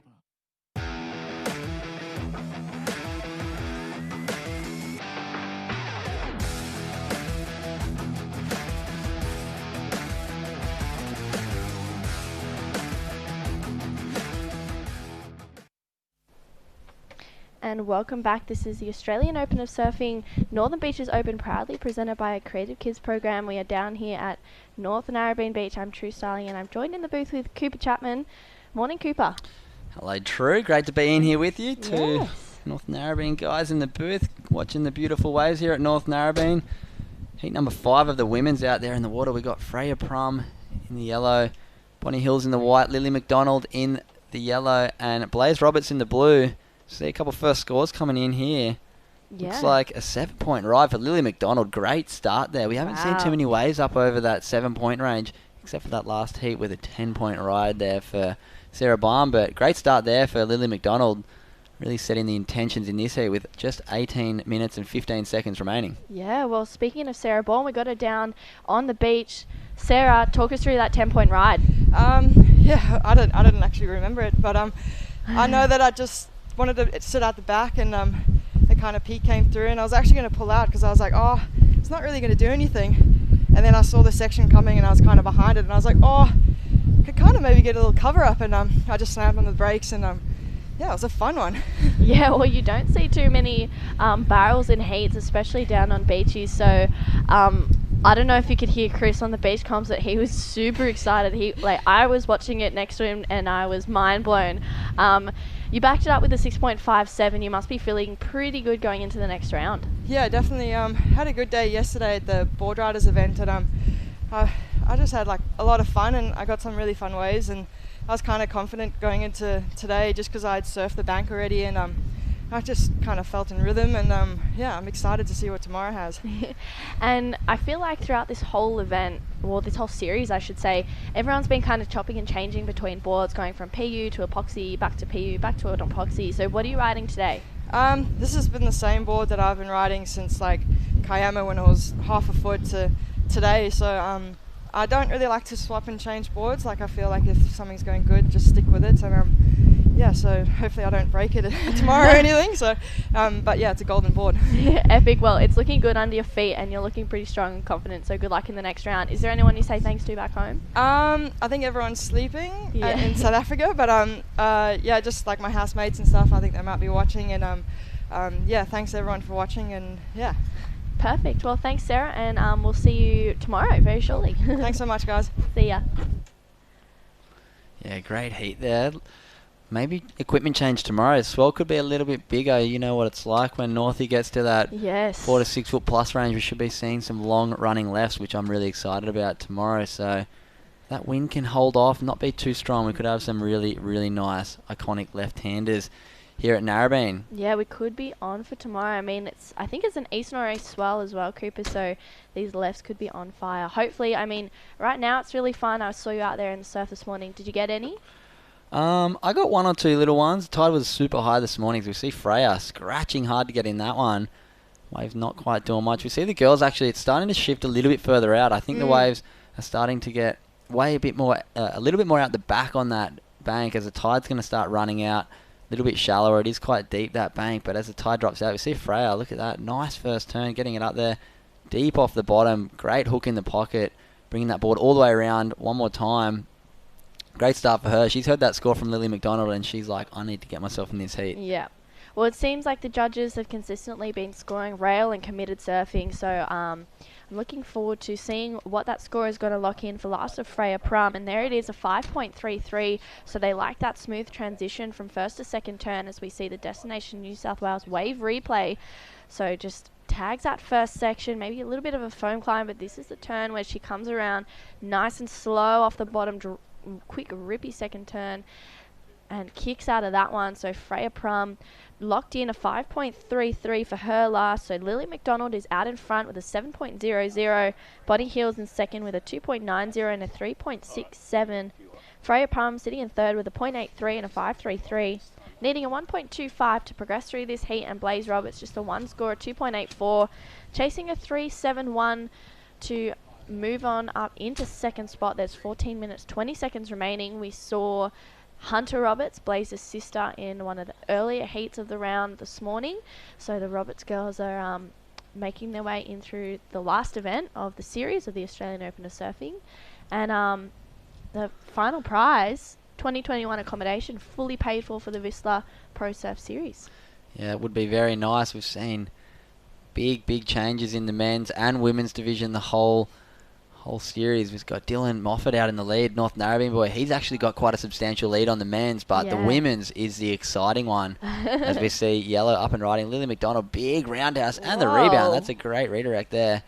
But yeah, let's see if you can get a second turn. Not quite, but yeah, the women's is what I'm excited about, because you, True, are sitting in second behind Cedar Lee Jones, who progressed in her heat a little bit earlier. Strong performance by her. What are you looking at doing the rest of this event? Is it just all focused on winning the event? You know what? I feel like the past few events that I haven't done very well, I've been focusing on the rankings and scores and what I need to get to win or whatever that is. This event, I just really want to focus on good surfing and just, doing the best that I can do. And I feel like at home, I've got that bit of comfort. I'm comfortable here in the waves, and I've got my whole family here as well, which is so nice. Friends coming down that I went to school with. So I just want to do my best surfing, and yeah, we'll see where it takes me. How nice is it waking up in your own bed to compete? Oh, it was so good. I woke up this morning and I was like, I get to see my dog, get to go get a coffee at the local coffee house. Like, I was so excited. And tell me about it. I'm sure you've got a lot of friends staying at your house. It's always funny when the events come to your local town. Who you got staying at your place this week? Yeah, I've got Molly Picklum staying at ours throughout the weekend, and Joel. We had Huey Vaughan yesterday, and Joel Vaughan is staying as well. So our house went from 4 to 7, and then today it's been dropped back down to 6, but it's still a pretty crowded little house, which is good. So everyone's laughing, and there's not a quiet moment in there until everyone's asleep. Yeah, and that's the great thing about these events. It brings everyone together. It allows people to travel up and down the east coast of Australia, and we've been so fortunate. It's such a difficult year for so many people, but to finish the year with that little bit of travel, great. The Destination New South Wales and New South Wales government have got behind these events and given everybody the opportunity to get back in their ash festing and compete. But also, to move up and down the coast. We've been to so many beautiful locations, from Port Macquarie down to Narooma, Kiama, Coffs Harbour, just to name a few of them. And finishing here on the northern beaches, North Narrabeen, such a beautiful spot. Yeah. My home break, your home break. God's country. And so many great surfers come from this location, and we're going to see a lot of them coming up later today. I think we have Laura Enever coming up in Heat 7. Probably an idol of yours. She's been on the world tour for many years. She won a world junior titles out here at Narrabeen about 10 to 12 years ago, so she's going to be really looking forward to getting back out here and competing. Is Laura one of the girls that you look up to? Yeah, totally. I remember, when I first joined the Board Riders Club, Laura was so supportive. She was like, I'm going to take you guys under your wing. And ever since then, she's just been, really encouraging, super inspiring for Jessie and I. And everything that Laura does, I feel like she does it an extra 10% better than anyone else. She's, going around to all the kids. She always makes an effort to say hi to the younger groms and help them with whatever they need. And, she's such a kind soul, and she always fills a room, and she's always so exciting to be around. And I was talking to her for a heat in a little while. We saw her in the ABB yesterday, but to have an individuals heat, it's, as you know, Cooper, it's completely different. So she's like, I've got the Rashi back on, and I don't know, I'm excited to seeing how she goes. I'm looking forward to it, and hopefully she can blitz it. Yeah, it's going to be good to watch Laura Enever surfing out there. Just that nice little pulled back shot there. That's actually my mum sitting there in the corner. Yeah, beautiful day down here at North Narrabeen. Sun was out this morning. A little bit overcast right now. That wind's starting to come a little bit more from the north, which we all know is quite good for Narrabeen. So not directly straight onshore. Southerly's probably the worst wind. So as the day goes on, this north wind might turn that swell a little bit more north. We'll see some more running lefts, and like we keep saying, that low tide should bring that out the back bank to life. As we see Blaze Roberts in the blue up and riding here, looking for that little backhand whip. This wave losing a bit of energy. It might hit the shore break and double up for her. Trying to work for it, but not quite getting in there. Yeah, so Blaze kicks out on that one and heads straight back out. I mean, it's pretty hit and miss whether you can get that inside connection. As I've been watching it this morning, I've been on the beach comms, and it's quite hard to get that inside connection unless you have that speed and momentum to just kind of hop over it. So Blaze unfortunately didn't really have that. Maybe a little bit of a wobble coming out of that first turn, but there's still plenty of time left in the heat with just over 9 minutes remaining. I mean, Lily backed her 7 up with a 3.70, so she's probably needing or feeling like she's going to need a better backup to really solidify that first spot, because Freya Prum, Bonnie Hills and Blaze Roberts are pretty much all in striking distance if they can get a good wave under their belts. Yeah, definitely. Coming into the back half of this heat, we see Blaze Roberts in 4th place with just a 2.87 and 1.67. She only needs a 3.71 to move up into advancing positions. We see Freya Prum just with a 0.83, but she's got that 5.33 in her scoreline, so 3.67. She's looking for a 7 to jump over Lily McDonald, so it's exciting end of this heat. They all end up quite tight. These 20-minute heats go so fast and always end up tight at the end. Yeah, it's pretty crazy, but it's good to watch. I mean, we saw Elise Cooper. She's back from injury. She had a first heat back this morning, and she got through that one. She actually had a 5.83 and backed it up with a 0.2. Elise, she's back in action. I saw her training with Maddie Cattle down here the other day, and well, up here, I should say, for her. So I think Elise is feeling hungry. I saw her after a heat. She's like, I'm so rusty. Just dusted off the cobwebs. And she goes, I still think there's a couple more to dust off. But looking forward to seeing her in the next round. She's won a NEAS event, as we see Lily. Beautiful first turn. And again for a second. So there she goes. I'm going to call it. That's going to be better than a 7. Yeah, I didn't see the 7, but I reckon that's a pretty good wave. So definitely getting rid of that 3.70. She's been working on her back, and it's looking really smooth and in form, and the judges, I dare say, will definitely reward that one. Yeah, I really liked the first turn. Good extension, brought the nose all the way back around, didn't try and check it too early. I like as well, she's come from right behind this section, deep bottom turn, rips it the whole way around, connects perfectly with this last turn too, throws a lot of spray, a little bit of release, makes it super cleanly, and that's come in at an 8-point ride, just tucking into that excellent range, moving up to 15 points, holding on to a massive heat score right now and really putting the other girls in a tough position. Bonnie Hills is comboed for the lead. Freya Prum still looking for that 1.25 to advance. And Blaze Roberts just looking for that 3.71. So it's anybody's game here for second right now, but Lily McDonald really taking a strangle on the heat lead right now. Yeah, well, she's definitely taking no prisoners out in this heat, a 7 and an 8, and you should be a judge, Cooper, because you called it better than a 7.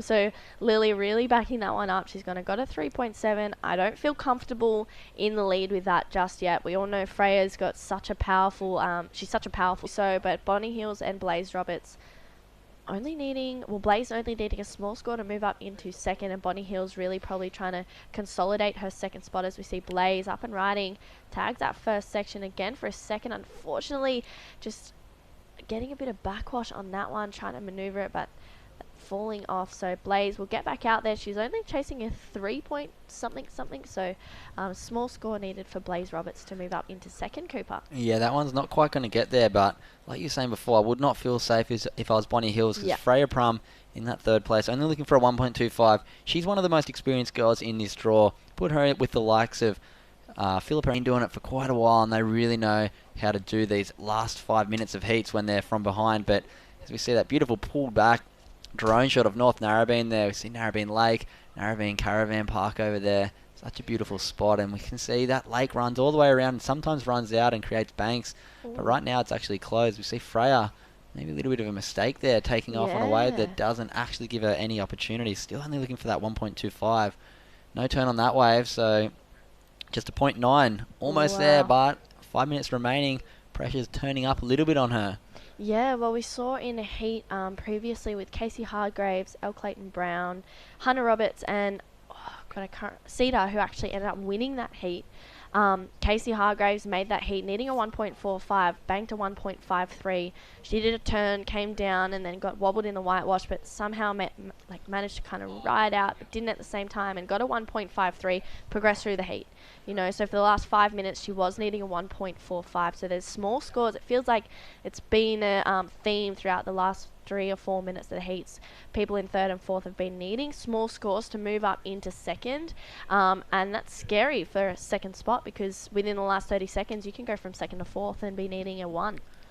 Yeah, it's not easy. The end of the heats, always pressure's on. As beautiful pulled back drone shots there. We've got Narrabeen Surf Club just in the car park there, we've got so many great spots. We've got Mexicano restaurant, we've got Zuby Cafe, and we've got Oceans and Moonlight Drive. Can't forget about Moonlight. So 4 great coffee and food locations right here in the car park. Such a beautiful spot. Big thanks to Northern Beaches Council for getting behind this event as well. We wouldn't be here without them, and it's so great to have an event back here on the Northern Beaches. As we see Freya Prum, there's that one turn. She knows what she needs. Not much, 1.25.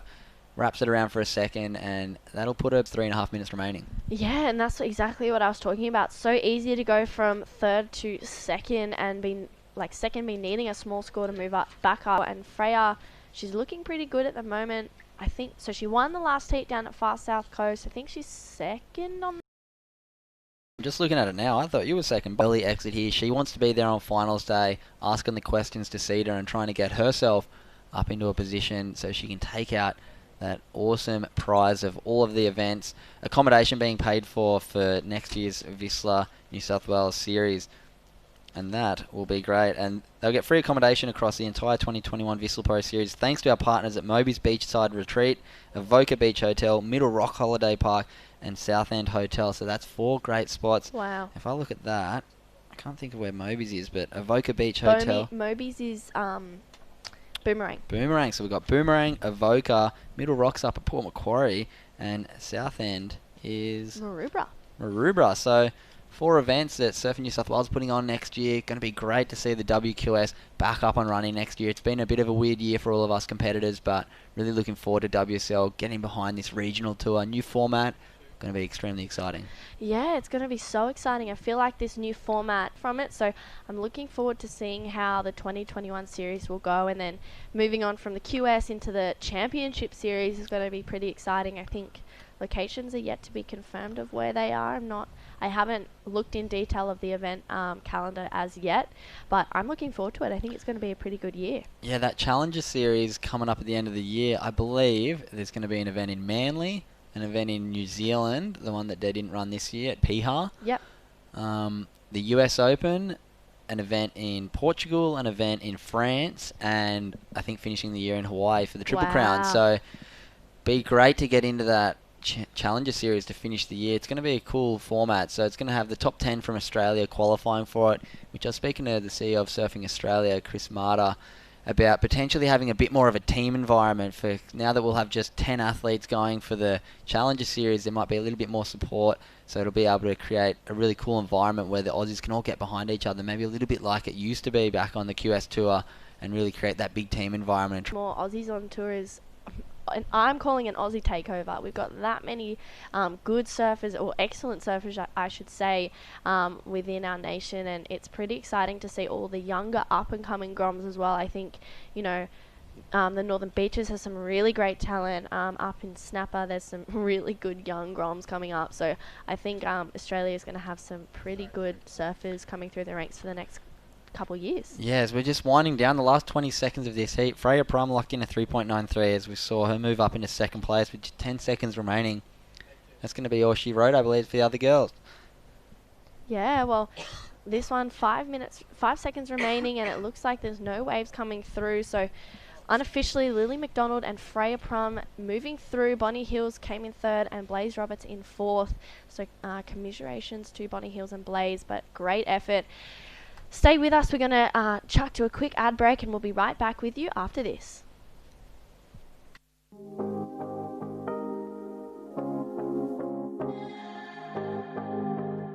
Hi, I'm True Starling, and welcome to the Northern Beaches of Sydney.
My top 3 recommendations to do on the northern beaches is grab a pie from Upper Crust Pies, head around and do the Narrabeen Lakes bike trail, maybe even walk it.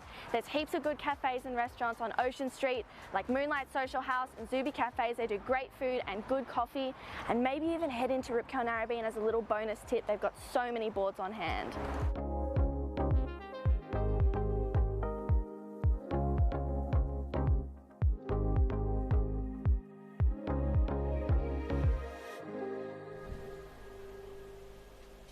Welcome back to North Narrabeen. Of course, you could. Reggae, you She's good. you had me for a moment there. I know your face. You go, really? Oh, I was going to book in this afternoon. Well, that was a cool little ad with True Starling. How's she ripping in that surf footage? Anyway, out in the water at the moment. What have we got going on out there? Serious heat, number 6 underway. We're already almost 5 minutes in. Laura Enever is in the blue. Molly Picklam's in the red. Charlie Hurst is in the white. And Matilda Taylor's in the yellow. And we have last heat's heat winner. Looks like Lily McDonald down there in front of the camera. Lily? Hey guys, how are you? Good, congratulations. Thank you. Good looking heat total for you. You had a 7 and 8 in the belt there. Yeah, it was pretty sick out there. I was surprised. I kind of looked at the conditions like, oh, it could be pretty tough, but I was happy to snag a couple lefts, and which is like just near Manly. So yeah. So pretty historic area of surfing for Australia. Definitely. And you're competing for the Freshie Board Riders Club as well? I do Queenscliff Board Riders, yeah. Good on you. Ooh, That's it. yeah. I knew you did. Lily, you are currently, was it the under 18 state champ? Yeah, I was happy with that result earlier this year, so it was good to put the Rashi on then and get the win in my last state title, so I was happy with that. Wow, so are you looking to move into that transition phase where you're jumping back onto the QS and the big league with the big girls? Yeah, well, I'm hoping to do a couple of the pro juniors in 2021. I'm doing year 12 at the moment, so hoping to kind of do a couple of those, and then maybe once I finish school, do a few QSs and see how I go. So yeah, that's the plan. Oh, it'll be great to see you then jump into that big league. You got the surf. Any shout outs for the people tuning in, following along? Yeah, just like thanks to my family for watching. I've got a couple of my family from Adelaide here, so it's pretty sick to have them. And yeah, just thanks everyone for watching. I'm glad they came all that way and you won. That's nice. I know, yeah, it was good. Oh, congratulations, Lily McDonald. Good luck going into the finals day, and we'll see you back up and riding soon. Thank you so much. Cheers. State champ, under 18. State champ. Yep, and she had a good win there. Still a pro junior too. It's crazy. The girls now look like in the under 16s, under 14s, under 16s, under 18s. They could easily be mid 20s. It's hard to tell who are the Groms anymore for all the up and coming girls, unless they're super tiny little pocket rockets. Then you know kind of they're in the Groms division. Here is I thought we were going to have a look at the replay, but first 2 scores: Laura a 6.5 and a 0.6, so she had a nice opener. Molly had a 4.17 and just a 1.6, and Charlie Hurst has a 3.5. So Matilda Taylor would have priority. There's Laura. And wave just shutting down. I didn't see the start of that one. But of course, Laura Enever, a local surfer, spent many hours out here at North Narrabeen over the years. Big wave charger too. Here's the Sydney.com Destination New South Wales replay of Molly Picklam's last wave. Great first turn. Kind of gets a little bit hung up, but pushes back down in front. Smart surfing from her. She wants to collect as many points as possible and get out in front because it's a solid matchup. Now, Laura, I remember her when she was about 13 or 14 in competition.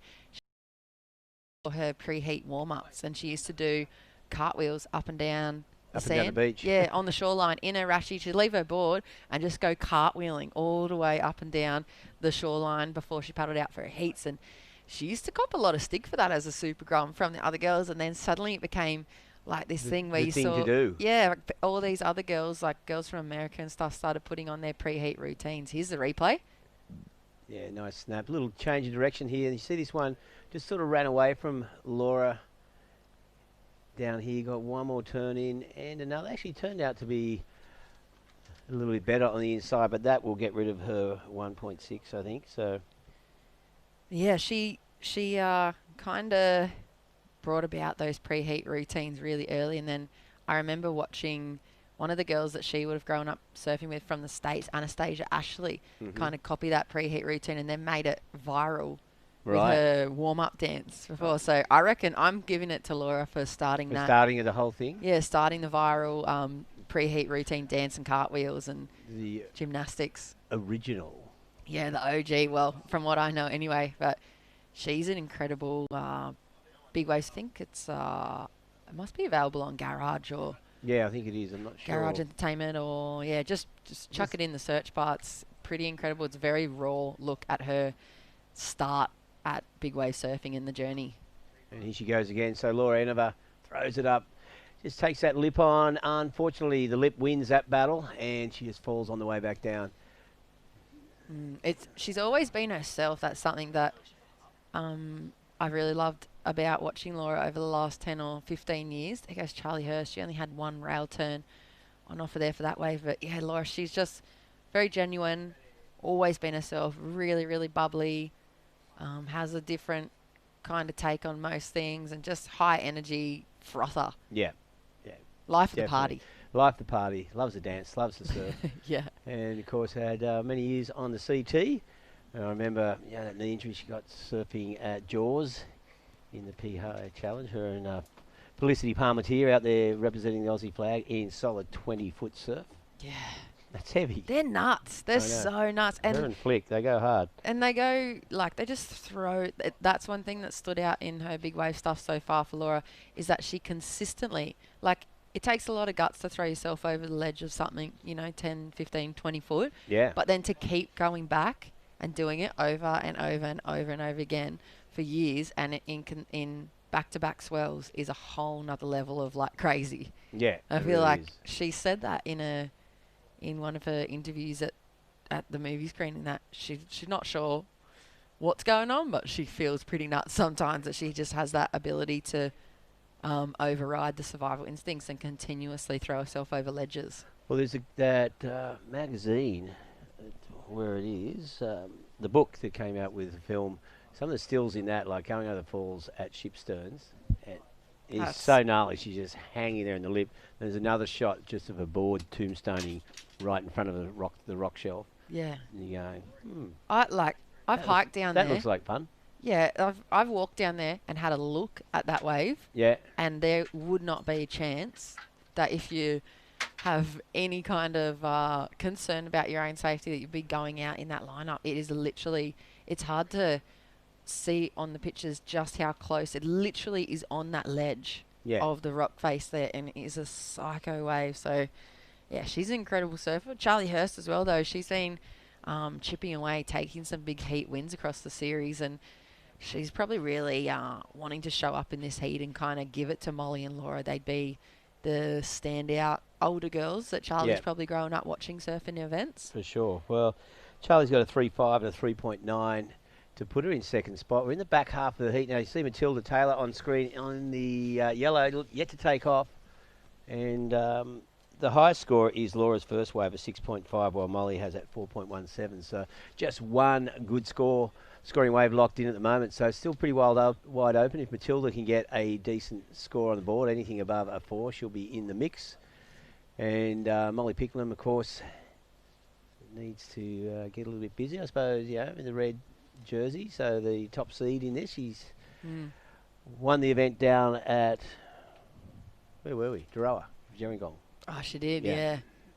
Really good surfing. She was on fire that event too. She was in the booth. Yeah, she was going in and out of the booth. Yeah, we made her work. That's good. Yeah, she's currently sitting number 7 on the rankings at the moment in the Australian Open of Surfing. So she's kind of, I'm pretty sure mathematically she's outside of the chance of taking the win, but she can jump a fair few places up to have a more solid finish. So we'll wait to see.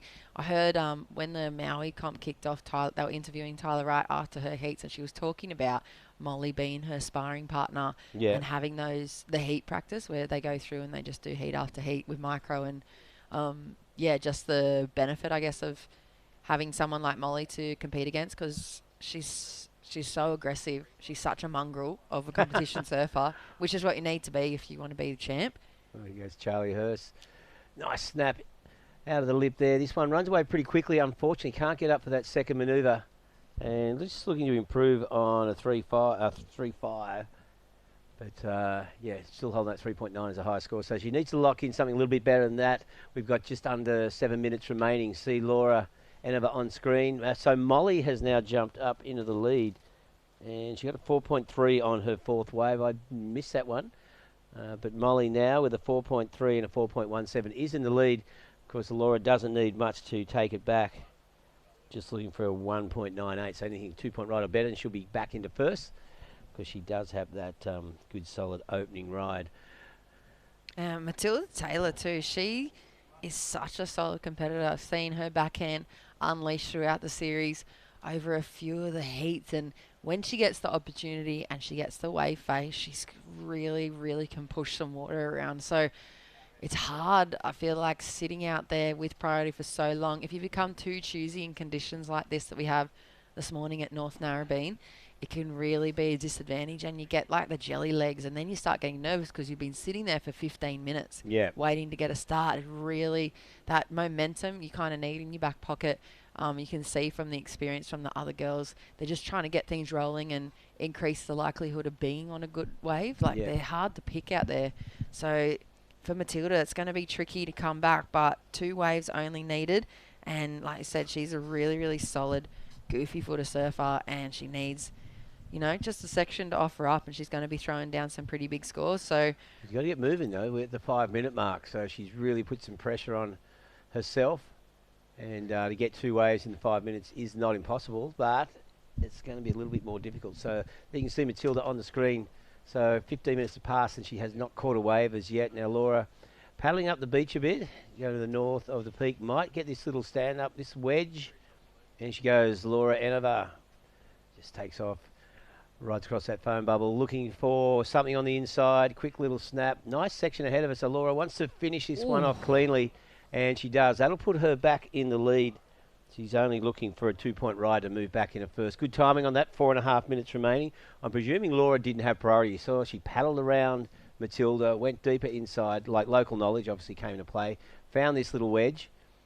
And yeah, there you go. And you can see smooth face for that little snap. Nothing too outrageous out the back, but managed to bring it in cleanly to finish. Do you know what? Watch out, QS 2021. You reckon she's making a comeback? I reckon she's going for the CT again, don't you? I reckon. Has she said that? No, Okay. We haven't spoken about it at all. I'm just feeling like she's super ramped and vamped up. She's got that QS, that experience. You can see exactly how she played under priority there, found a scorer, it's got herself back in the lead. And the 3-turn combo, that's like that old 3 to the beach thing. Yeah, exactly. She cut the first turn short, but she still got it off, connected well with the second turn, and then made sure she closed it out. That's like bread and butter QS surfing. I just have this feeling that we're going to see Laura make a jump into that regional series at the start of the QS, and I wouldn't be surprised she's back on tour. She's still so young. Well, when she won the Sydney Open down at Manly 4 years ago? Maybe longer now. I can't, it's still a blur. But she got a 4.6 in that last wave. Has put her back in the lead. So Molly now in second. Charlie Hurst needing a 4.74. And unfortunately, Matilda's just letting the clock dominate. It's just too late now for her. She has yet to catch a wave. There are kind of surprises me because she, as you said, she's been quite active in this tour so far. But today, she's just let this heat run by without catching a wave. So. Yeah, I wonder what's been going on in her head for her. She's from the north side of the Central Coast, and she's just such a generally solid, consistent surfer. So I don't know if she just became too choosy, or Molly and Laura and Charlie kind of flexed her out with their presence. I'm not sure what's happened to Matilda in the lineup. Well, you can see Molly just sticking to Charlie. Charlie needing a 4.74. to overtake Molly for seconds. Molly, so Molly's not letting her go too far away from her. Laura Enova in a good position. Matilda's just out on her own. I really want to see her at least catch a wave. Yeah, you just want to get one wave under your feet by now just to shake off. I mean, sometimes you have those heats and nothing goes to plan, and you don't stick to any plan, and you have to reset a million times and it still doesn't work, and you can't even buy yourself a wave. No, and that's what's happened here for Matilda Taylor, unfortunately. Looks like Laura had looking at this little inside one, going left again. Nice inside runner. Is it going to shut down? Yes, it is. So that one just a little bit too quick there for Laura Enova. 1 minute and 40 seconds remaining. And Laura Enova in the lead. Molly Picklum currently in second. Charlie Hurst trying to chase down Molly, needing a 4.74, and here she goes. I'd turn a 4.74 is not a huge score. Now, Molly Picklum, it would be fair to say it'd be a major upset if she's eliminated in round one. Yeah, she was sniffing right on the shoulder of that too. She Yeah. was hoping to kind of maybe force Charlie out of it or sell her into it. Maybe she didn't think it's going to be a score, but she didn't really have a choice under Charlie's priority there. And No. I don't know, if she had have rotated through that first turn a little more, I'd say, yeah, definitely. But I think she's put it right up towards the score, but maybe not right on the money. Well, it's got to be equal to higher than Laura's last one, that 4.6, and I don't think it's... Laura just had way more rotation through the turns, I feel like, and Charlie she could see that end section rolling off, so she kind of had to cut the first turn short, and I think that really stands out when the nose doesn't come all the way around, and kind of you look like you've lost that commitment for the first Is this turn. her again, though? Oh, that looked like a big Matilda Taylor turn. Yeah, there you go. So Matilda finally catching a wave just with minutes remaining. And at least she got one. There's only seconds remaining, I should say. It's only 20 seconds. She'll be pretty disappointed. She'll be wondering what the hell happened with that heat. And, yeah, well, not much in it for her. Just a one-point ride as this thing winds down. I reckon that might be that's her second wave. So she got a one. She did get a one, and then she got another 2.77. So there you go. So Charlie getting two waves in the last 3 minutes of the heat, but you got to wonder, sorry, not Charlie, Matilda, what she was doing for the other 18 minutes. So she's wondering that herself right now too. Anyway, Laura Enova and Molly Picklum still in the lead. That last one for Charlie, 3.6. So extends it a little bit, but time has run out. So there you go. And that sees the end of that heat, Heat 6, with Laura Enova winning that one, her and Molly Picklum moving through to the next round. And we'll be back with Heat 6, round one of the women's here at the Australian Open of Surfing, coming to you live from North Narrabeen right after this break.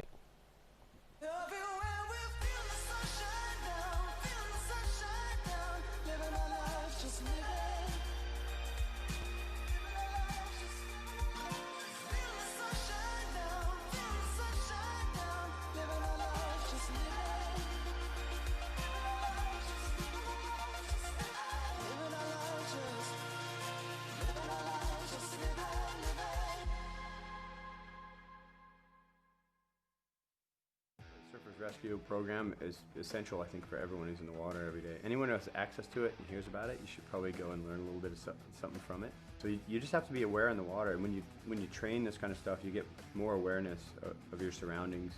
It's even more easy to identify when somebody's in trouble, or to see when a potential problem's going to happen. If you're going to try and save someone just because it's out of the goodness of your heart and you don't have the skills, you're going to get yourself in trouble. Yeah, so everyone should be prepared. You've dreamed of places to go. You promised one day. Now, one day is here. New adventures. Wide open spaces. So, you can't travel the world right now. So what? New South Wales is here for you. Let's all reboot 2020. One unforgettable experience at a time. Now's the time to love New South Wales. Good morning, welcome back to North Narrabeen, where we are into Heat 7, round one of the women's here at the Australian Open of Surfing. The Northern Beaches Open presented by the Creative Kids program, another great program run by Surfing New South Wales out there in the water. We've got Ellie Lamkin in the yellow, already locked in to 3.5, and DeSantos, local surfer, in the red.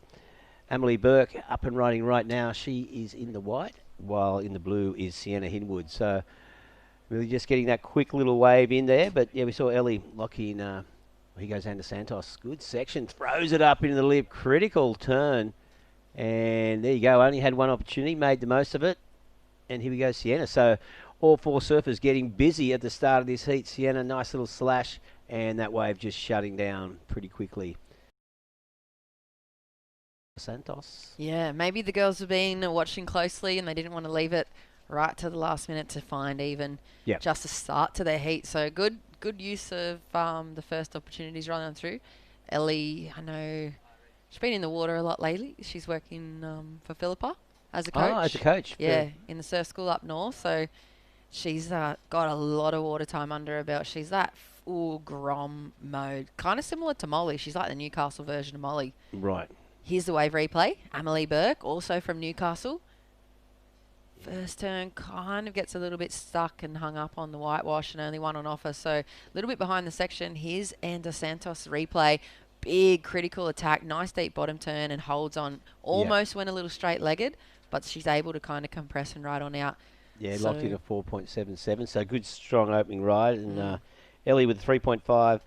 Emily, she had a 2.43 and a 2.03 for Sienna. So a couple of small scores. The opening exchange, Anda Santos in the red, getting the better of that one, of course, and made the finals down there at Kiama, the South Coast Open. Had an early exit last week, which was surprising. Surprising. Big hello to Anda Santos, all her family, and I know her grandma would be tuning in from Brazil. Oh. She's been just really, really supportive of Anne's campaign here in the Australian Open Surfing and all of their friends over there in Brazil. I know Anne is part Brazilian, part Australian, so she'll have all the crew tuning on in. They're super passionate about their surfing and their sports, and no doubt Ana de Santos is looking towards the QS or a strong QS campaign. She's got a sight set on a pretty good, professional surfing career. So, well, she's been pretty solid during this series. And obviously surfing here at North Narrabeen doesn't hurt. Yeah, I'm pretty sure she's local here now, so she resides in this area of the Northern Beaches. Yeah, she does. Yeah, so I think she's been warmly welcomed by the Narrabeen community. Yeah, good sparring spot for her too. To match up against Laura and True and Jessie. That's right. There's a lot of good young surfers, female surfers, coming out of North Narrabeen at the moment. And Anda Santos is making way there. So we've got someone down there trying to put the headsets on. It's been a while between maybe post-heat interviews, Laura. I don't think I've ever put the helmet on for a post-heat interview. Usually you got someone 2020, hey? Yeah, that's right. Yeah, we thought been we don't. Gone a few years. That's right. We don't need a post-heat journo to do it. We've got us up here. So Laura, a bit tricky out there, but you got that good solid opener and that back up at the end. But how hard was it to find a wave with a bit of wall? Some of those second sections closing down pretty quickly. Yeah, I mean, I feel like I started off in the middle and then sort of was like, I'm going to go try jag some down on the end section that I thought I was seeing. But they proved a bit harder to surf than I thought, and a couple little falls and Chris pulling his hair out probably. Yeah, well, what's it like having your brother as your coach? Yeah, well, I mean, Chris has gone commentator this comp, so he's kind of ditched me. But yeah, well, yeah, we pay him the big bucks. I've got my dog Ziggy, he's telling me all the stuff now. But no, Chris is always so supportive. 22 CT. I'm calling you go back on the QS. I know I've been throwing out huge calls. I'd love to see that. I mean, we saw you on the back of the ski for the Tweed Coast Pro, and you were hilarious. I want to see that personality back on tour. Is that going to be something that's even in your mind at all? Yeah, I mean, I'm kind of just keeping, I guess, all my options open at the moment. I mean, I love B-wave surfing at the moment, but I mean, it's proving quite hard to travel at the moment. So, I mean, with the new, the tour schedule and the regional QSs, I think I might have a bit of fun and do some roadies up and down and see how I go. But I mean, all these young girls are just incredible these days. Like I was against Molly, then I was like, oh my God, shivering in my boots. She's been ripping, and I love seeing all the young girls ripping. But maybe a bit of cup of confidence for me and a couple of snaps and see how I go. I would love to see you back. I think you're such a personality and you're such an asset to Australian surfing. So I'm calling it. We're pushing. Yeah, we're looking forward to it, Laura. Yeah. Put my serious hat on, but I think, keep the clown hat on. I think so too. Have you ever had a serious hat? No, I have. I have seen you be serious. Doesn't really exist, to be honest. No, well, okay, well, this is pretty stoked having an event here at your home beach. The swell's going to be pretty solid. How are you feeling about tomorrow? I'm stoked. I actually got the wild card in because I went to enter and it was like sold out already. I was like, oh my gosh, I forgot how to do this. to enter the comps. But thanks Surfing New South Wales for giving me the wild card and letting me surf at home. I mean, it's always packed with all the boys out here ripping, so it's good to just get some waves with only 3 other girls out. And yeah, tomorrow should be fun. It'll be a challenge. East swell at least, so we'll get those big lefts, so I'm super excited. Yeah, it's going to be look a bit good. of carnage. Yeah, we'll be a bit of carnage. Yeah, we always like that. All right, well, congratulations on the win. You're surfing really well. Great to see you back in the jersey, and hope to see you more. Yeah, we'll see you guys soon, hopefully. I like this helmet. It's hitting my head now. Cheers, Laura. There you go. Laura Enovar. She's the local lady back into the competition style mode. Of course, very accomplished big wave surfer. and just the personality. She's so funny, Reggae. I don't know if you saw her when she was on the back of the ski for that. No, I didn't see that one. Oh, she did the during the heat, that in the water Yeah, style yeah, yeah. strider Yeah. interview, and she was talking about having a chat to the whales, and it was just hilarious. She's just so funny, and she doesn't hold back. And yeah, I'd love to see her get back on tour. I know all their mates on there, Sage Erickson and all the other girls would love that as well. Well, it's pretty interesting. She sort of said, yeah. Yeah. I'm thinking about it, so we'll wait Knew and it. see. Well, of course, Anda Santos, local surfer, she's also out there. Well, Jess, you were talking about Laura, and you put her on the spot, and yeah, you got what you wanted. There's a scoop as looks like Emily Burke now, to the left, slicing back towards the whitewater. Good looking section ahead of her. She just wants to maintain some speed across that ridge, which she's done. This wave will generate a bit of steepness on the inside, but still a little bit of backwash left in it as that tide continues to run out. Low tide about 20 past 2 this afternoon. Beautiful style from Amelie. She's been one that I think maybe the smaller conditions, the little beachies, haven't played well into her corner, but as soon as you start seeing a little bit of open face, you can guarantee that Amelie's going to be throwing down some heavy rail calves, and those bigger conditions predicted for tomorrow are really going to suit her style of surfing. Have a look at the Destination New South Wales wave replay. First nice wrap there, smooth, hits the wash. Tricky section to navigate there with the cross lump there on the wave, but she does well to collect another rail carve, and then she kind of lays a bit more casually into her style in that last manoeuvre. So give her an open face to work with, and these bigger conditions, you're going to see Amelie really come into her own. But that's the difficulty when you competition in the Opens division is you have to be able to be really, really sharp on your small wave surfing as well as your big wave you surfing. definitely do. You got to be a well-rounded competitor. Yeah, for sure. She got a 4.27 on that last wave, so linked in some nice turns. That sort of cross lump made things a little bit difficult at the end of that wave, but with 9.5 minutes to go, she's now in second behind Anda Santos, and with that 5.4 on the last wave, of course, extended the lead a little bit, and she's got that 4.77. She'll be keen to lock in something solid, while Sienna and Ellie looking for another good wave. Ellie's got the 3.5, but backed up with a 1.5. So a bit of catching up to do, and Sienna needs a 4.31 to move into second. Ellie requiring a 4.28. Yeah, so Anna De Santos is sitting number 6 at the moment on Australian Open rankings. So I'm pretty sure mathematically she's out of the equation for that first position because Cedar, Freya, Bormy, and Carly have all moved through already. So they're going to jump way too far ahead of her, even if she takes the win, I think, to be able to take the overall number 1 position. But she's going to look to increase. She needs to make it through this heat to stay in that top 10 kind of rankings conversations. Similar thing with Molly. She's moved on through, but she's out of the conversation really for that first or second spot. It's kind of between, I guess Bormy's still in the mix. So Cedar's holding on to 30,000 points. What about Freya? Freya's sitting on 27,750, and she's still in. So, like we were saying, they need Cedar to lose, and Cedar needs pretty much to finish anything over the 9th position. There you see Ellie Lampkin trying to get some momentum. That was a nice opening manoeuvre for her, but yeah, so True really needs a good result, and pretty much Freya, True, Bormy are all banking on Cedar to bomb out before that quarterfinals. That's the only way they're going to be able to take the lead off her, because and she's just so good. I feel like it'd be a situation of like shock elimination. Yeah, if Cedar well, we doesn't saw get that through. last week with Cedar, but you never know. She's looking strong this morning and yesterday. So surfing with confidence here at North Narrabeen, and she's staring down the barrel of winning. From the Northern Beaches region as well, so I'm sure she'd have a lot of family and some friends, and it always adds that extra bit of pressure to the competitors when they've got everyone around them. They're most harder. I've heard a lot of the competitors say it's easier when they get to go away to a different event where there's no distractions. There's no extra pressure mounted on their performances, and they just get to kind of relax into each heat by heat. But yeah, big for her. But Chris has given us some insight too. North Narrabeen coach Maddie Cattle works with Cedar. So I mean, I don't know the insights of what Maddie does, but I'm pretty sure it's working pretty well, because we seem to be doing so many post-heat interviews where the athletes go, oh yeah, I work with Maddie Cattle. Oh yeah, I work with Kobe Clements.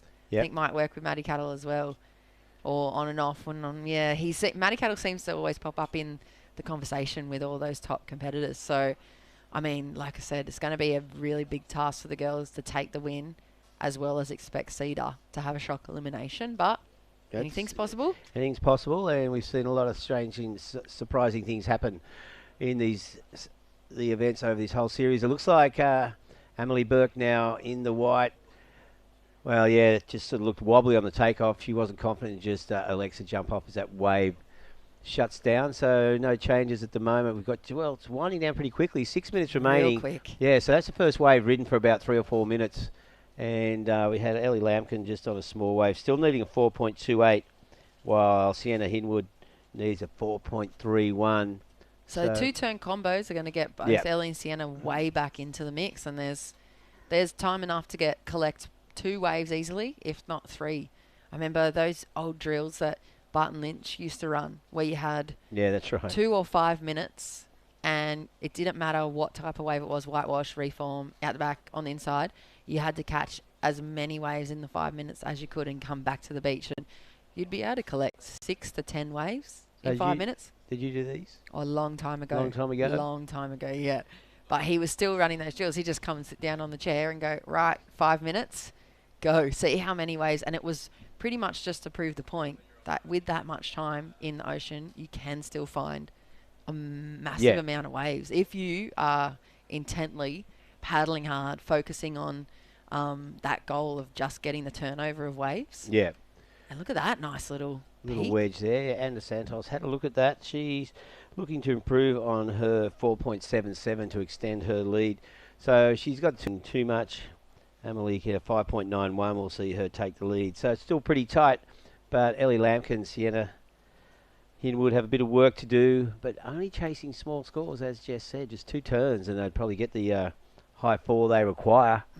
Sounds so simple from here. We win so many heats in the booth. It's so well, easy. That's the thing about being a commentary is never, you give advice that no one can hear. Yeah. The surfers have no idea what you're saying. Yeah, easy to say, harder to do in the water when you're dealing with Mother Nature and the clock as well against things. So 4 minutes on the clock. I'm interested to see, I think Chris is jumping back in the booth after this. I'm not sure if he got to hear the post-heat interview with Laura, but very interesting things. Couldn't believe she said that about her own brother. Yeah. Seriously.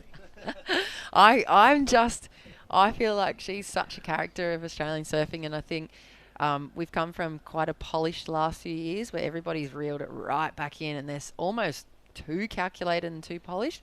I want to see Laura just being thrown like that. Just a character. Throw her back into the mix of those top girls, and she gets things going, and she ignites a lot of really funny conversations. And you heard it. She's looking for a QS, perhaps. She didn't 100% say, but perhaps a QS. Imagine Laura coming CT back. in 22, Chris. You're 20. on I called 22 CT. Imagine Chris in the booth for one of Laura's heats and then doing the post-heat interviews with her. It'd just be mayhem, chaos of That'd froth. be pretty cool, actually. Yeah. Especially if she's been sitting out there on this 10.17 total for quite some time. She hasn't gone for away for ages, so she may even have priority. But you can see, look at this solid set coming through.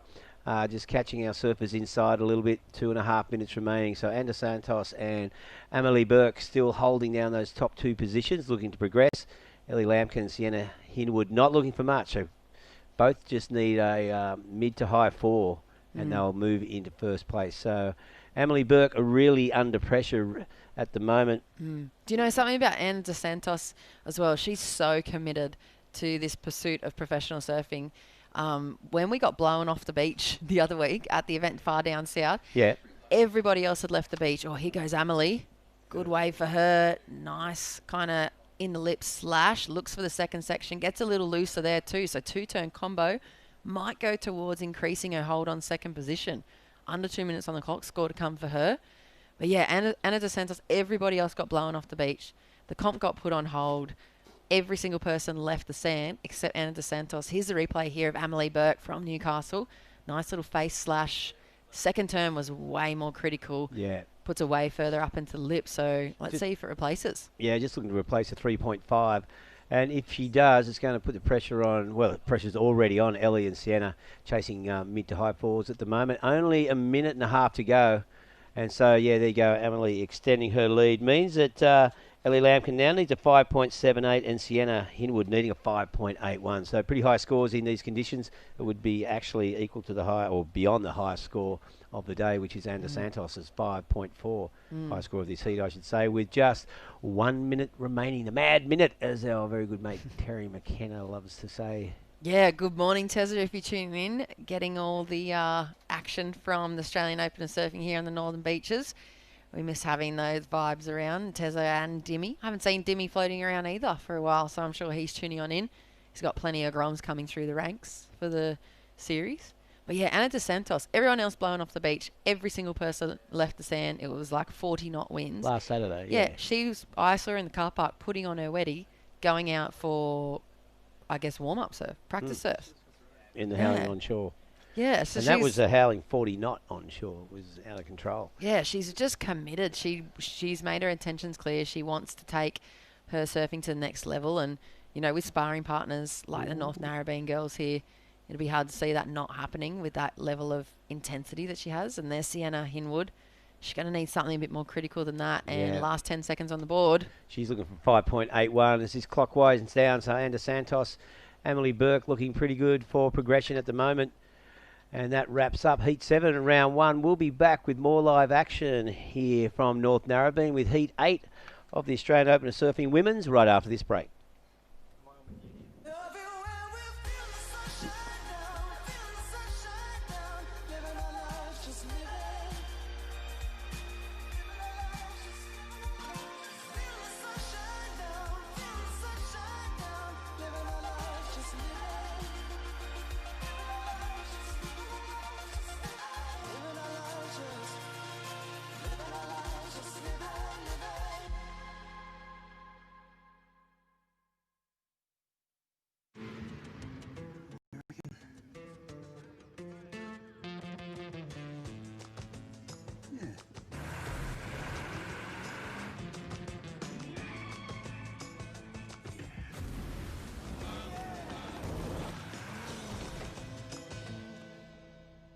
Say yeah to more power with the Amarok V6.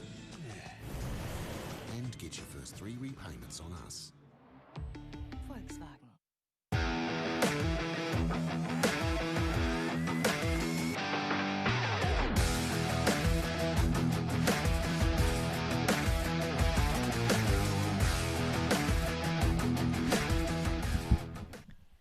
And a very good morning with you here for the Australian Open of Surfing series at North Narrabeen, the 6th instalment. And of course, the overall champs from the series will be crowned tomorrow, along with the North Narrabeen champ. $1,500 on the line for first place, $7,000 all up. Myself, Jess Grimwood, joined now in the booth by Super Coach and now superstar commentator coming up through the ranks, Chris Enever. Great to be here, Jess. Love being in the booth with you. It's always a good time, good chat, and it's heating up down here. I've just had a few heats down on the beach, and I watched the ladies going absolutely berserk out there. It's Northie's starting to really turn on and show signs of what it can do. You know, with the tide the way it is right now, it's a high tide slowly dropping out. We can see the outside bank slowly coming into play, but that inside bank is really fun. Got those double up looking lefts, the odd right, punchy right back into the corner. Maybe with the guys we could see a few maybe airs later with that north wind.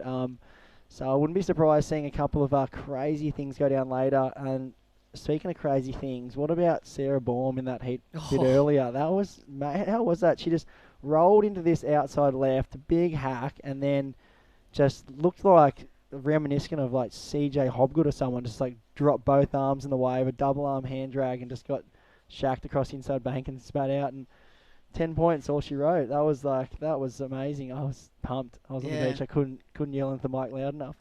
It was 10s across the board. Yeah, from all judges. I think it was pretty close. Yeah. There was nothing else like that she could have done. Like you said, she just literally backdoored that whole section. I haven't seen another wave come through like it, and I don't even know if she purposely went all the way out the back looking for something like that. I think it's just she's like one of those surfers.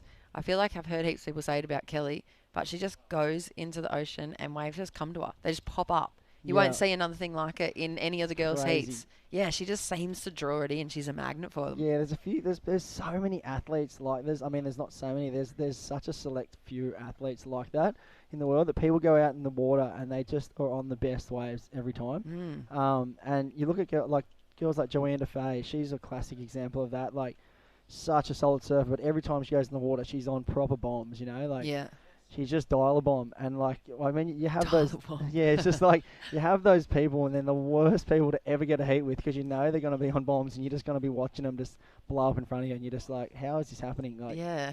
and then I like that term, dial a bomb. I'm going to steal that one. That's a it's good one. The Yeah. dial a bomb. So that's that was Sarah Baum in that heat. She just sat at the back and found herself on that one, and it doubled up on the inside, and she just read it so perfectly. It was just like one of those surf instinct moments where it all came together, and she was just like, there wasn't even a barrel to be had out there, so Nah. you wouldn't have even picked it to even try find one earlier. Yeah. So it was just one of those things that she just saw coming, and to do in a heat and pull it off like that, that's epic. And see True Starling going through the lip there, our fellow commentator co-patriot. She's out in the heat now, so we've got a good little heat to round out the women's first round, heat 8. This We've is- got True Starling in the red. Who's that? So Talina Wilson, she's a high performance coach, surf coach from, I think might be down south a little. Lucy Brown is in the water along with Tia Collins. Here's the replay of True. Nice bottom turn, really attacks the lip. This is probably the most important heat for True. She has to make it. Doesn't Yep. matter if she makes it through first or second, but she has to make it because at the moment she's in third position, 26,200 points on the Oz Open rankings. And if she wants to stay alive and keep that dream going of taking out the overall title, she's been in the lead for back and forwards with Cedar throughout the whole series. They've just dominated, gone first to second, first and second. And she needs to keep this heat alive. There's a lot of pressure. I know she's got a lot on her shoulders here, and we saw it in the last event. She really felt it, and she crumbled under the pressure. So I'm hoping we're going to see this really hit-for-hit go between True, Talina, Lucy, and Tia. But, yeah, Talina at the moment, nice opening little score for her. Hopefully a throwaway before the end of this. Heat number 8, final heat of the round. Yeah, exactly. If there's ever a time to, be able to rein it in and feel comfortable and confident in an event, it would have to be at your home beach. You'd have to say, you surf there every day. You just got to pretty much put yourself in the mindset you've going for another free surf at your home beach, and you're just going to go try blow up on a couple of lefts, which she does every single day when I see her down here. Yeah. She's such a great surfer, True. She's progressed so much in the past couple of years. Just in the past 2 years, she's worked with new boards. She's trying new boards. She's so committed to her surfing, and she's such a frother. She's got, and then they got the most amazing family. Her dad Daniel, he's the biggest supporter ever of those two girls, Jessie and True. They're down there every day filming. They just love the beach, and they just love this surf community here at Narrabeen. You see them at Zuby every morning, getting their morning coffee and avo toast, and they've got their routine. They're down the beach, surfing multiple times a day in every single condition possible, and they just put the work in. So she's the type of girl that I would love to see succeed, and she's starting to do it. This last year, her results are starting to show it. It shows that she's putting in the work, and she's really come a long way. Her surfing's become a lot more powerful. She's putting a lot of effort into her training as well, I know. Yeah. And it just shows, and this day and age, here she is up and riding. So, and that's that really strong forehand she's got on lock now. 2 nice turns there for True, so she'll be stoked with that one, kicking off her an account, actually backing up that 3.77, so... Yeah, here goes Tia Collins, the goofy footer up and riding in the yellow.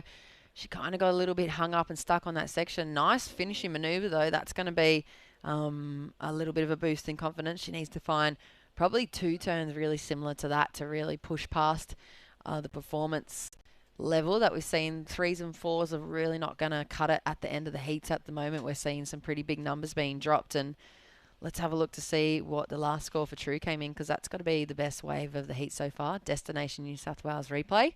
See, these are these rights, these sneaky ones just down the beach a little bit. They're actually sitting on the left peak, but then there's the odd little north corner that comes in with a bit of north in it, and it has this bend back on it, and these rights sometimes can just pop up. And I think as the day progresses, like I said, I think there's going to be a few guys maybe rolling dice as we move into the men's event next, there's going to be a lot of guys, I think, rolling the dice on these shorter rights and maybe going for a few crazy moves, especially in the back end of heats when they're looking for a score. I hope so. Yeah, and right now, the way the waves are, it's not a very long paddle back out to that inside bank. So you can roll the dice multiple times in a pretty short space of time, and try and nail something great. So yeah.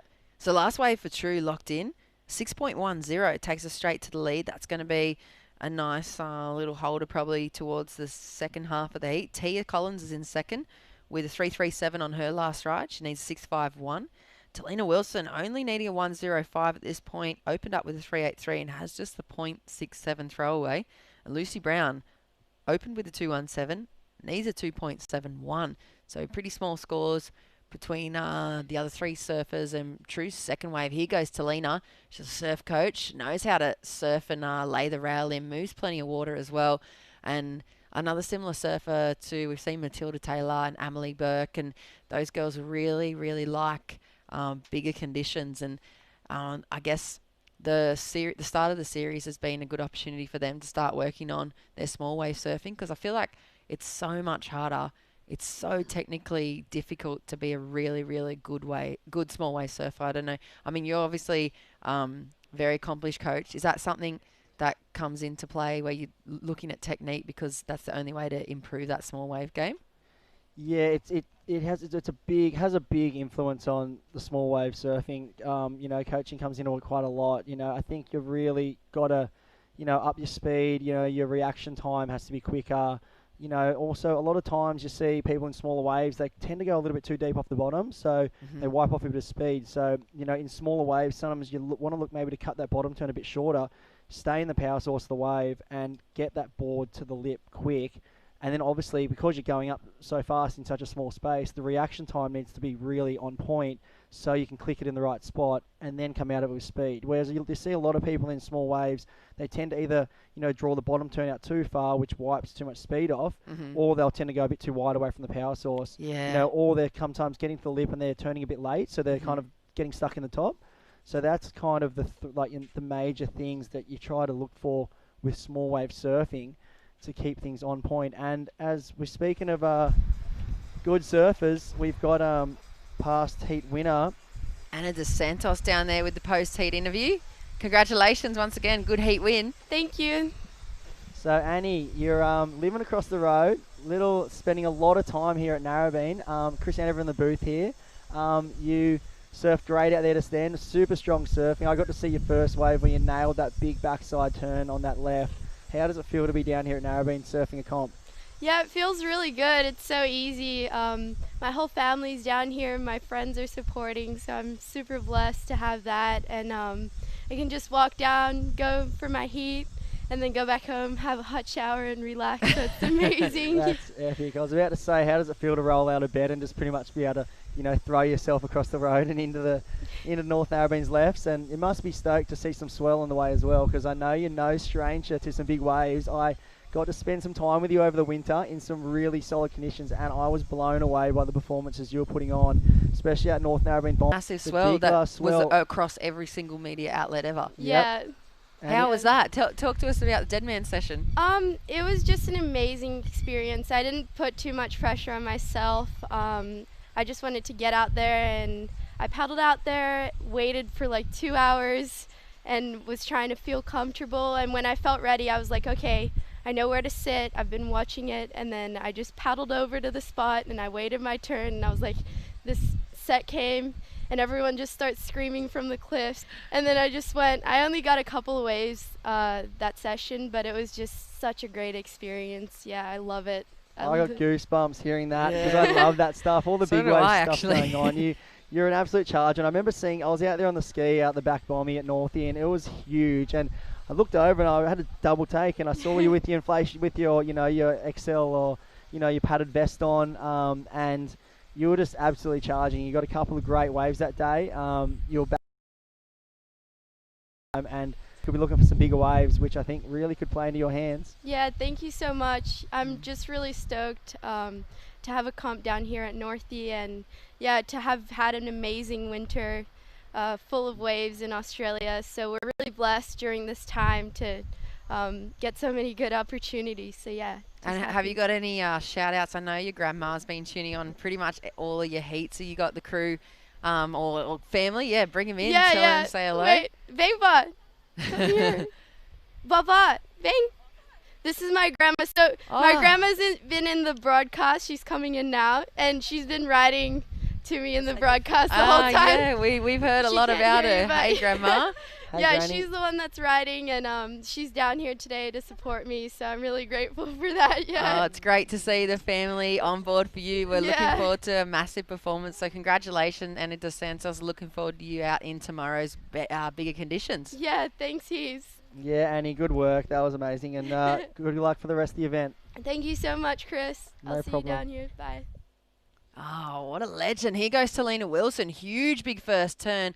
Hooks the second wrap. This is her lighting up. Open face ahead of her. And this is going to be a big combo for Talina Wilson. This is the best wave I've seen her had across the whole series. I gotta quickly have a double take there. There was that Jessie Miley Dyer, Yeah. like double ganger. Like she literally has the exact same style as Jessie. Like She does, doesn't she? XCT surf, Honolulu Bay champ. Like, mate, I know Jessie. She's the regular footer of Jessie. Regular footer. It's like Jessie. It's just like Jessie going like in reverse. Like Yeah. she is like she's just got a lot of power behind her, and that was a great wave there for Talina. So, it's always great, and that's what we keep touching on with this event. It's so good. You might not see it at some of the QSs, but, at the Australian Open Series, how was that first hook? Nice driving bottom turn, and that's that shallower bottom turn I'm talking about where she can hold the speed into the lip. You watch her, she doesn't go too deep off the bottom, so when she's coming up to hit the lip, she's still got a lot of speed with that board because, some people don't really know this, but the longer your board planes flat for, the slower you're going to go because you're technically dragging it in the water. So if your board stays flat and planes for too long and you go out into the flats at the bottom, that's when you start wiping off all that speed. So it's a big thing we focus on, especially, even in good waves, you look at, especially when the waves have got a bit of slope to them, like here at Narrabeen with this high tide, there's a few slopey walls, so if you can cut that bottom turn a little bit shorter like you saw Talina did then, she had a lot of speed into the lip, and then if you can time that top turn right, potential to throw a lot of spray, and that's what the judges have been really looking for this event. I've been waiting for her to turn up in a heat for the last few stops in the series. I feel like the conditions have been really against her, but I've seen her surf outside of competition. I was just like, just wait until there's an open face ahead of her. Like you said, she's got that Jessie Miley Dyer-esque style to her. She throws plenty of spray. I know she's got a couple of kids at home. So, I'm sure they'd be I think, tuning in. yeah, her socials handle Salty Horse Mum, and I think probably the family is tuning in and they're just screaming for Mum Talina, who's just laid down some numbers. Wait to see that score locks in as 3.5 on the clock. Do you get a more Aussie, like, surf froth, like, mum surfer, just raw surfer, like, they love that stuff. It's so good. Yeah, performance coach as well. So Salty Horse Mum. Salty Horse Mum, are you kidding? Yeah, so she's just put down a 5.03 and pulled into second position. Tia now chasing 5.5.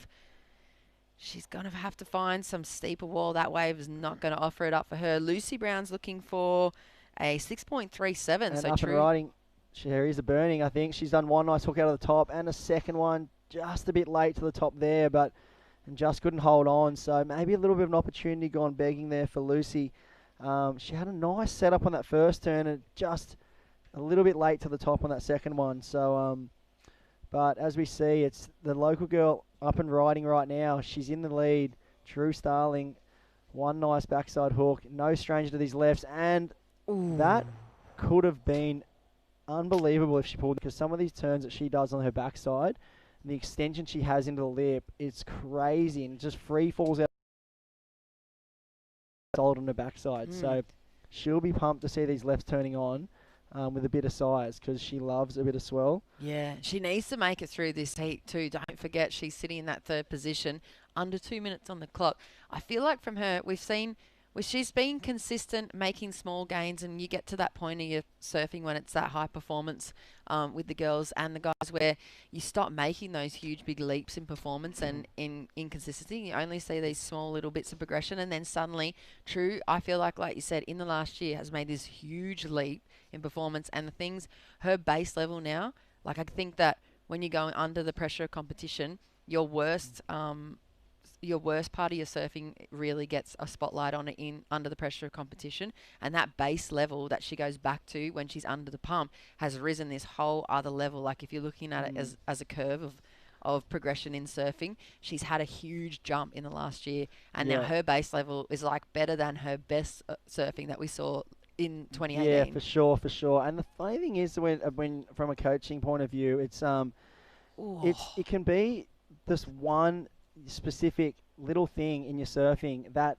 sometimes coaches as well, they sometimes feel like they're constantly repeating themselves to an athlete. Like, they keep touching on, get low, get more on your front foot. It's certain things like that, because it could just be one specific thing in someone surfing. And once they finally, which is, maybe been a bit of a bad habit they've, built into their surfing since they're young. And then once they finally get over that little speed bump, it's to the moon, it just takes off, because it's been holding him back in such a big way, but it's such a small, minute thing. Yeah. And it's to change the muscle memory of an athlete who's been doing it for so long, and for them to put it into a competitive mindset and transition into a comp, it's quite hard, So once they finally get over that speed bump, it can sometimes take years, and then they finally figure it out, and then it just takes off. It clicks, and then it opens up a whole new realm of moves and turns that they didn't even think were possible. So yeah. Well, there it goes. Looks like heat number 8 done and dusted. Lucy and Tia had a last attempt, but not enough to take on second and first True Starling and Talina Wilson, moving on through that final heat of the Open Women's round. Stick with us. The men's first heat, big one, a round of 64, coming on up right after this at the Australian Open of Surfing, Northern Beaches. See you soon. Yep.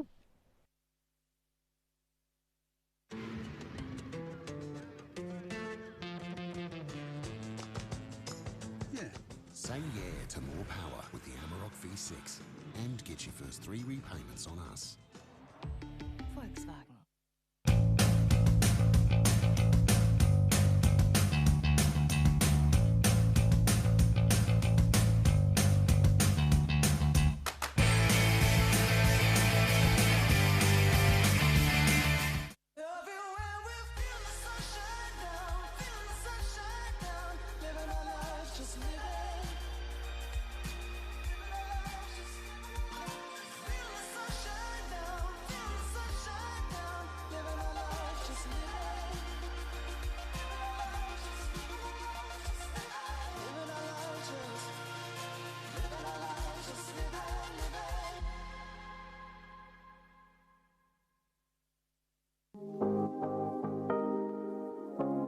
My top 3 recommendations to do on the Northern Beaches is grab a pie from Upper Crust Pies, head around and do the Narrabeen Lakes bike trail, maybe even walk it.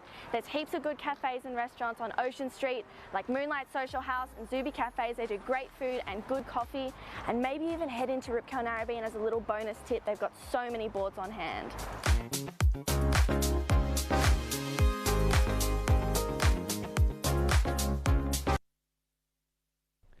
All right, we're back down here. I've got good mate in the booth with me now, Luca Elder.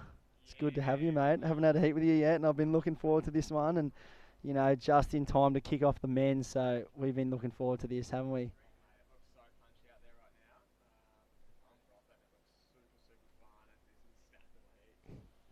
Yeah, your mic's not on, I don't think. Oh, there we Here go. we are, you're back. So I'm back. I'm good back, start. baby. Great start. Yeah. We can kick things off.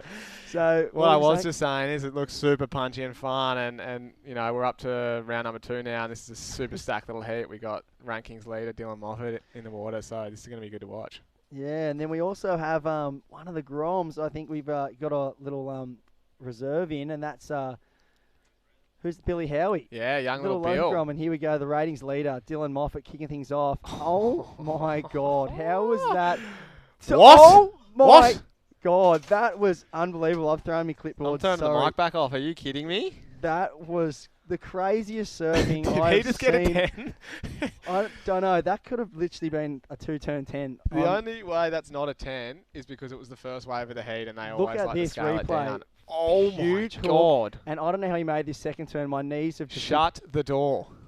That was crazy. That was literally 10 points. Dylan Moffat, thanks for coming. We're fired up in the booth here. This is what it's all about down here at the Australian Open of Surfing. Ratings leader, local boy Dylan Moffat has just locked in a 10-point wide was psycho. on his first wave. That was crazy. 2-turn combo. You don't see 10s for turns much these days, but when you do, you've got to admire it because that is unbelievable. And, oh my God, I got goosebumps. Chicken skin after that. And my. little local boy, Billy Howie. Wow, he's out there with one of his heroes. I'm telling you, one of the local heroes. He's looking up to Dill his whole life. He's pretty young, Billy. I'm pretty sure he's about 17.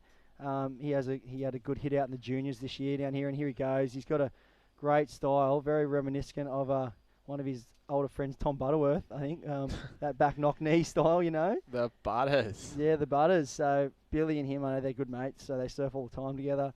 I'm sure he's tuning in, watching at home. But Billy is he's an epic character. That kid. He loves riding a single fin every now and then. Gets a bit alty.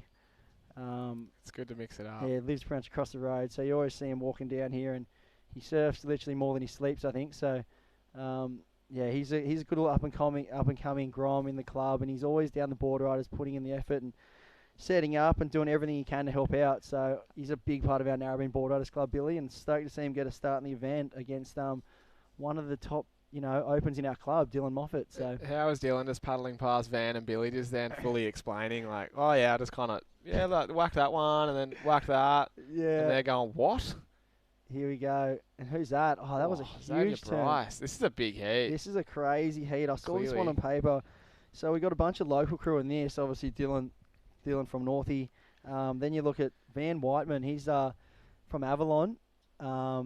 He's a great up and coming young surfer, Van. And Whiteman then brothers. Xavier, and he's got a great brother that surfs amazing too. And then you look at Xavier Bryce. So here's Van right now. You'd think he's riding the new 20. Yeah, it looks like it. What have you given him? We just threw the 20 logos on it. Yeah, and then you got Xavier Bryce, one of the most exciting up and coming juniors, and moving into the QS soon, I think. Well, from Longy, he's a great asset to the junior surfing on the Northern Beaches, and you saw him go absolutely mad yesterday in the Border Riders battle, and he got the Longy crew, the Dark Horses. Hey, it was so good to see those guys. That was a fairy tale, wasn't it? Like, that was a fairy tale finish, seeing those guys. They pipped Northie in the semi, which obviously that one hurt to see. I was on the mic for that one, and but if there was a team to do it, you want a team like Longy to do it. For sure. They're so proud of their club. They love it. They've just got the funniest crew of people down there that just love having a good time. Yeah. And if you're going to see a club that succeeds, they're the type of clubs you want to succeed because they put a lot of emphasis on their juniors. And speaking of great surfing, we have True Starling in the booth with us. Thank you. Sorry, we're on a bit of a tangent then. We've just watched Dylan Moffat, one of your Northie close friends, lock in a 10-point ride off of those two crazy backside turns. How crazy was that? That was unbelievable. And, first of all, I want to touch on you. That was some great surfing out there then. How are the conditions out there, and how does it feel to have an event in your backyard? Conditions are really fun. I kind of struggled to get a good left. I think that two-turner that I fell in was probably my best left, and I don't know. It's definitely really fun. The banks are good. I reckon as the day goes on, it might get better, and I feel like tomorrow, as it turns more nor'east, I think it'll get pretty good.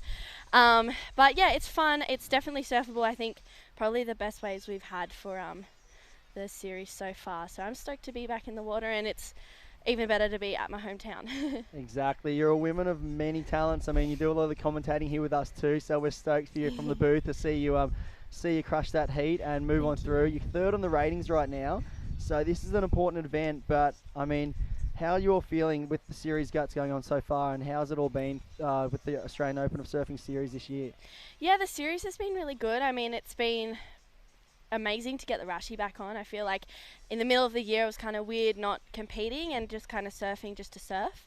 I can't remember the last time I did that, so that was a whole new thing. I had to approach things differently, but it was kind of good in the downtime to get my board start in. A couple of things I wanted to fix in my surfing and better in myself personally as well. But yeah, I'm feeling good with the series, and I'm kind of just trying to focus on surfing my best and going to my strengths, and Yeah, I'm looking forward to the next round. Well, I can tell you right now, whatever you've been doing has been working, and keep doing it because you're absolutely Chris. ripping. I've been watching you for a long time down here at Narrabeen, and I'm so proud of you, and I'm so proud to see you succeeding. This past year has been exciting to watch with your surfing, and I know you've got a huge future ahead of you, so Thank rest you, up for the Chris. next round tomorrow. I can't wait to see you in some bigger swell tomorrow because that backhand's looking deadly, and you are going to be one of my picks to take this out. So rest up, Thanks. True, and thanks again, and we'll see you soon. Yeah, thanks heaps, guys. Thank you, Chris. No problem, anytime, True. See you guys. Bye. Yeah. True Starling. True Starling, what a little legend. A true She's- talent. That family is just one of the best, Just full surf frothers down here every day. Just, they just love it. So good. Sure, the dad will be up on the hill frothing out. Jessie will be cheering her on for the rest of the event. Billy Howie, he's on a little wave here. Dylan Moffat looks like he's locked in another backup, 3.57 with his 10. So Yeah, I think if you're, Billy, Van and Xavier, you probably just got a little bit rattled here in a 10-point ride on the first wave of the heat. Exactly. I mean, probably just frizzled a little bit, and you're kind of like, all right, now I'm just looking for second place. That's instantly the first thing you're thinking. All right, I need to go into second. Yeah, thinking which one of these other cretins am I going to take down? So you're kind of looking around, going, all right, I'm just going to ignore Dill, let him do his thing. And I think Xavier's locked in. Is that just a 6.2 for his first wave? I think it might be. Or has he got two scores? So have you got a 4.93 and a 1.27? Okay, yeah. So I'm just pulling up my live heats for the Australian Open of Surfing. If you want to check in for live action, you can do that, or you can watch the live action and hear us talk gibberish on the Surfing Australia website and or the Australian Open of Surfing website. and KO Sports now. KO, yeah, we're on KO. So It's mental. all the crew out there listening on KO, tuning in.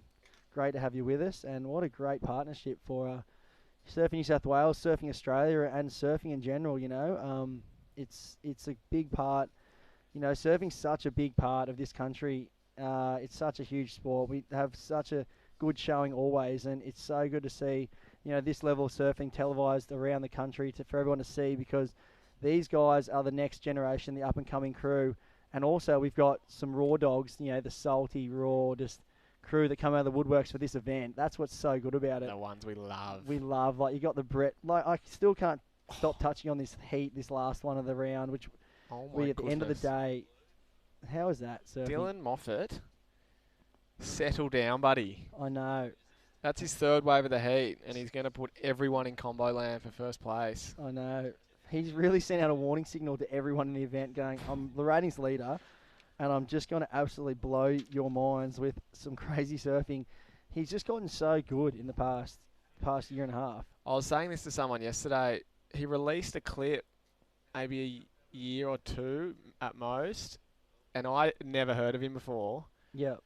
And the clip blew my mind. Yeah. It was a little bit of Indo, a little bit of here, a little bit of everywhere, but it was like top shelf clip, going berserk.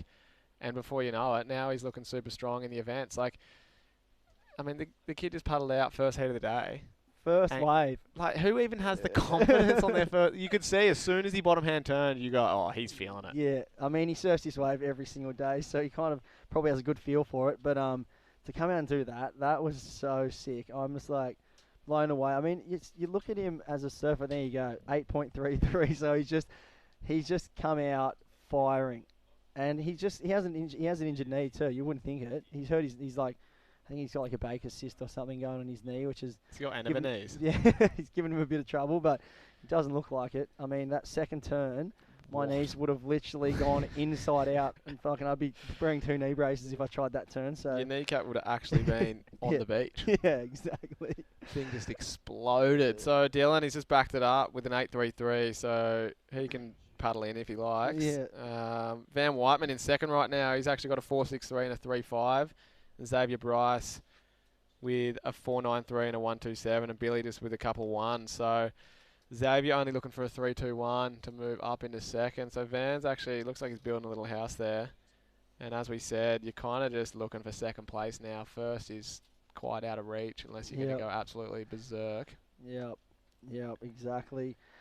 And it's crazy you're talking how quickly people progress. Because I remember he was just this young Grom hanging around Northie, just doing his thing in the juniors. Then he kind of stepped up in the opens, and everyone was like, "Wow, he's got these crazy airs that he does." And I hadn't never seen him in solid waves. And then next thing I know, I saw him release this clip of, it was that one wave in Indo somewhere, that crazy big barrel where he like just kept going through section after section after section. Then he came out the doggy door, then got imploded.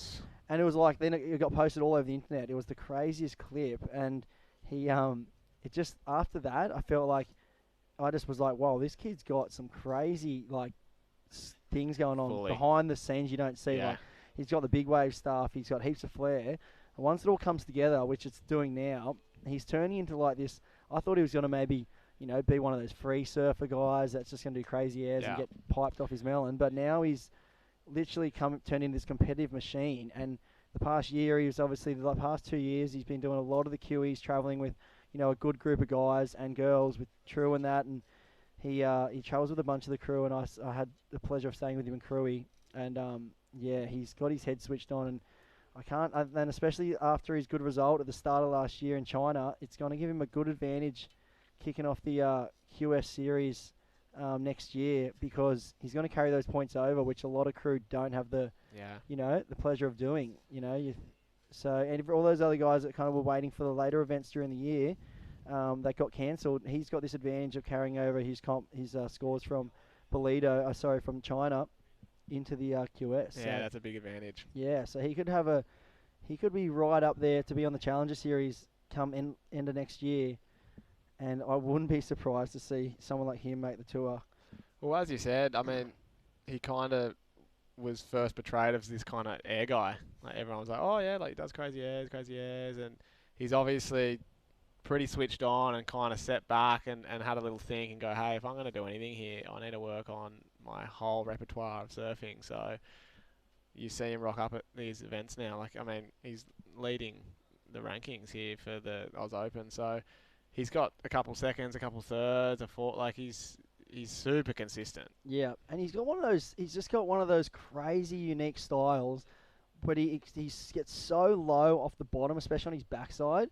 And then when he hits the lip, he's got one of those, you see those certain surfers that no matter what turn they do out of the lip, their board looks longer than everyone else's, and they throw way more spray because they somehow coil up and they get this torque, and the board goes so vert, and they just whip it back down with so much speed. Look, here he goes. We'll probably get to see it now. So you see him coil up off the bottom, and then he just gets so really vert. strong off the bottom, isn't he? Yeah, and then got really that spice off the top too. That big deep bottom turn, then he whips it so fast, and it's so good to see. Like, it's seriously, one of the best types of surfing you can see with him. And look at that, he's just run off with this heat. Okay, it's flown by. We felt like we've just it's ridiculous. So we've got him in the lead. Dylan Moffat, obviously. I don't think we've spoken about him much this heat. He's in first, 18.33. Van Whiteman, one of the Avalon crew, he's in second, looking for a combination, 18.34, but he's on 9.06. Yeah, so Van's actually in a good little spot here. Yeah, he is. He's building. Xavier Bryce, he's got 8.73. He's looking to drop a low score of a 3.8, and he's only looking for a 4.14. So, and then you got Billy Howie. He's kind of hasn't really been able to get it going in this heat, young Billy, but good experience nonetheless. He's looking for a 7.47. So. Yeah, I think poor Billy thinks he's still on the reserve list. I think he was waiting around all day to hear if he was in, and they kind of told him 2 minutes before, so he'd be all like frazzled a little bit, I think. Yeah, wasn't able to get his all his ducks in a row, maybe, yeah, you know. Fully. But it must be daunting, you know. You're being a 16-year-old kid, you're at your home beach. There's probably a huge local crew down here supporting Dill right now because he's leading the ratings. You know, it's a televised event, and you come down to your home beach, and you get told you're surfing in 2 minutes, and you got to get out there and try to do something. So the nerves must be just running red hot through Billy. But yeah, the young buck versus the bull here. Yeah, you got exactly. number one seed in your heat. Yeah, and then he's come out and dropped a 10 on his first wave, and you just go, "What have I signed up for?" You cannot script it. Yeah, no, you couldn't. But we said we were pumped up to see the men out there, and that's why, because I mean, it's gone a little bit sleepy after that 10, but I can't believe we've seen 2 10s today. I know. On like how was that? 3 foot onshore Northie. That was an interesting situation there. I wonder who had priority. Did Van just pull off? Van just kicked out, and I have a feeling Xavier might have had priority there because he was coming at that end section and went to hit it, and Van was coming towards him. I did see a bit of spray come off Van's board towards Xavier. So here he goes, Billy Howie. Nice little hook in the pocket. He's got an epic style. Well, if Xavier had priority then, Van could be in a bit of trouble here. I know. So this could be an interesting situation with minute 40 remaining.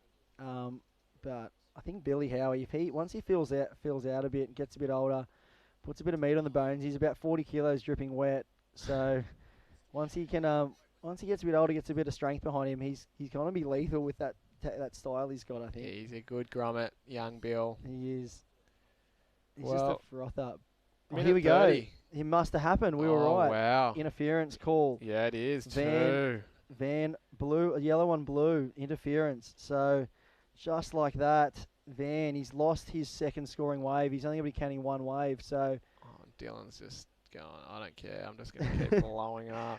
I'll tell you what's funny. Van's like one of the smartest people ever. The guy got like 99 in his ATAR just now. Really?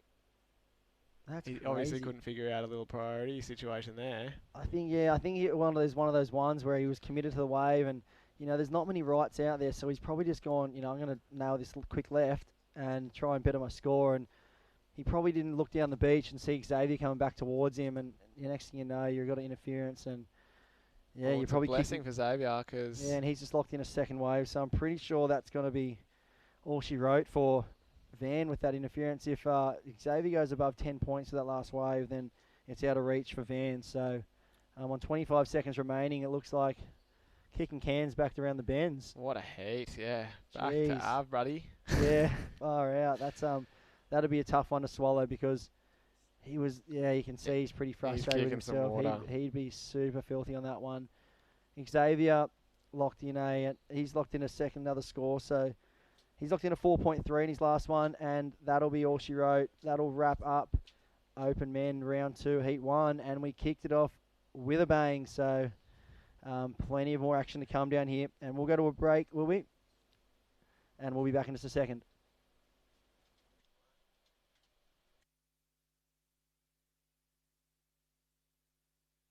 Everywhere we feel the sunshine down, feel the sunshine down, living our lives, just living. Feel the sunshine down, feel the sunshine down, living our lives, just living. Living our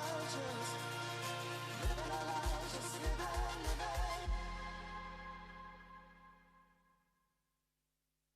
Surfers Rescue program is essential, I think, for everyone who's in the water every day. Anyone who has access to it and hears about it, you should probably go and learn a little bit of something from it. So you just have to be aware in the water, and when you train this kind of stuff, you get more awareness of your surroundings. It's even more easy to identify when somebody's in trouble, or to see when a potential problem's going to happen. If you're going to try and save someone just because it's out of the goodness of your heart and you don't have the skills, you're going to get yourself in trouble. Yeah, so everyone should be prepared. You've dreamed of places to go. You promised one day. Now, one day is here. New adventures. Wide open spaces. So, you can't travel the world right now. So what? New South Wales is here for you. Let's all reboot 2020. One unforgettable experience at a time. Now's the time to love New South Wales. All right, we're back in action after a crazy start to the men's open round 1, heat 1, or round 2, heat 1, should we say. Dylan Moffat just went absolutely berserk. 10 points on the first wave of the round. He made his intentions clear here, and I'm back in the booth with my mate Luca, and we're fired up after that last one. That was absolutely bananas, Enova. Hey, is that freaking Bainey making a comeback? The young Bainey? The young Bainey, yes, it is. I actually just saw Rob Bain up the beach. I think Bill probably should have given Robbie a freaking go. Give me Rashi, mate. Yeah, the Gamote, the Far Grandmasters out. world champ. His son's out in the water, so some big shoes to fill. But yeah, I'm sure Robbie's up there cheering on Billy because He would have worded him up, that's for sure. yeah, I'm sure he would have told him to get out there and hassle everyone. Here we go, up and riding. This is Logan. He's a young powerhouse, this kid. He is. How's the build on him? He looks more like a mate. UFC fighter than a surfer, doesn't he? Ridiculous. He looks like a freaking forward for the Rabbits. He does. He's a solid unit and got a lot of power behind him. So first wave locked in. There we go for Logan. That's a 4-point ride. And also in this heat we got a local lad, Kai Warner. He's been a man. He's been a man on a tear, and one of the most laid back, cruisy characters you'll meet, but surfs like an absolute demon. Unbelievable surfer. One of my favourites, to be honest. Got a backside that could scare the Jesus out of anyone, I think. So he's one of the great members of the North Narrabeen Board Riders Club, and he'll be stoked to be down here surfing a heat at home.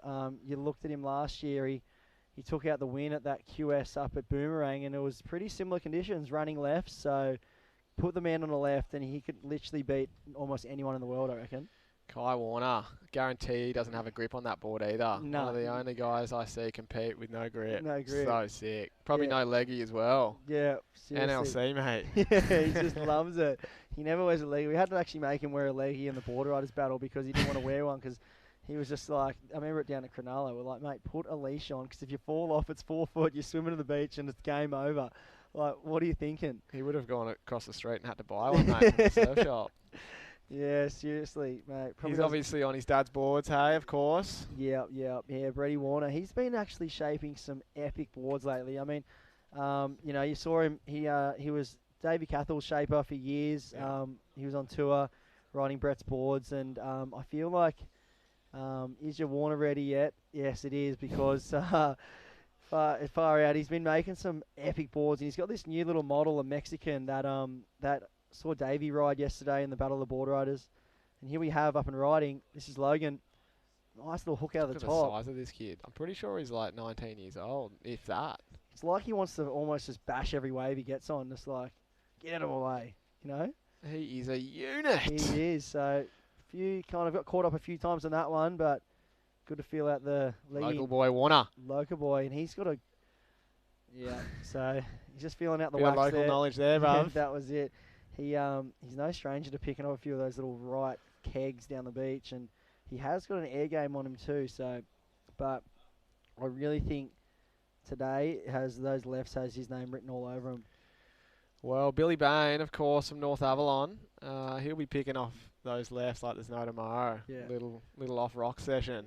He does Larry's for breakfast. You know how mate. he's got that sick big forehand hack. He's a there's a bit of him, so yeah, you can throw those Larrys around. Seriously, And here's here we Kai. go.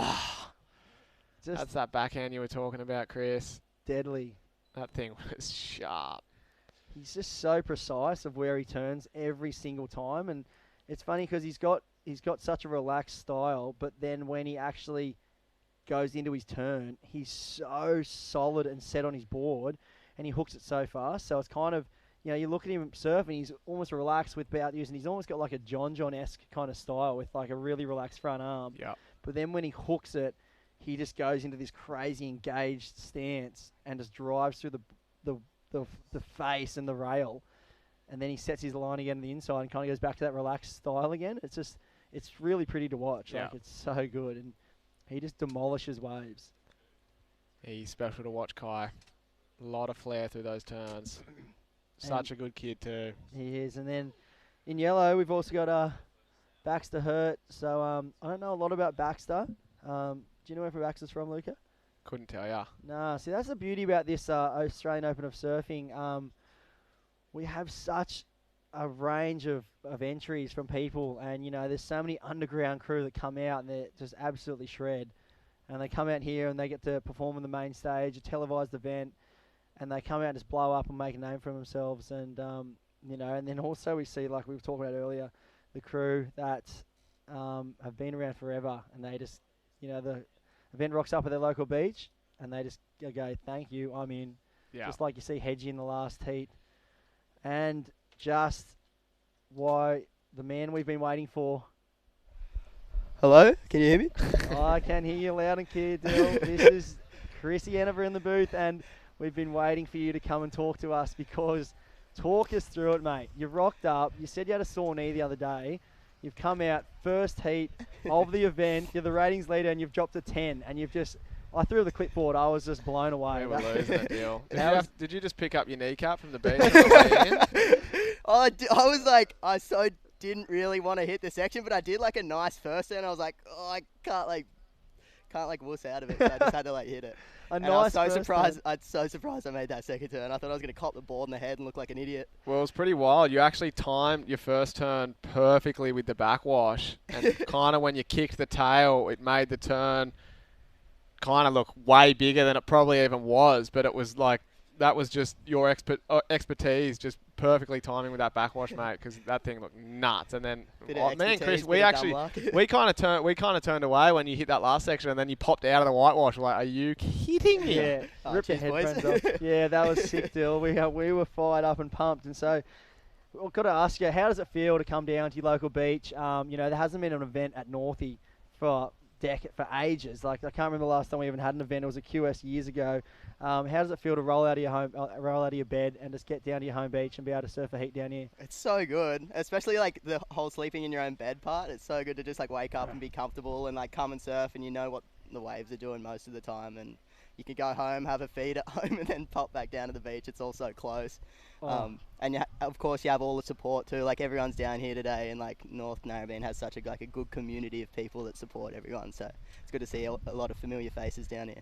Yeah, that's epic to hear. I know you've been living out of a backpack for pretty much the last 2 years. I don't even see your face that much because you pretty much, spend more time in the airport than you do in your own bed. So you've been on the QE, and, it's great to see it back next year. Are you pumped up, looking forward to that next year? Yeah, frothing. So keen to like travel, and it's so great that Surfing New South Wales and the Australian Open have put on this series and just like giving everyone a chance to surf a heat again, because it's been such a long time. It's like a bit of a trip out getting back in a heat and having to put together 2 waves again, but it's really fun and really keen to get back on the QS again and give it another crack. Yeah, well, I can't wait. I know you're carrying over a good result from China that you had at the start of last year, and so that'll give you a good advantage going to the QE when that kicks off.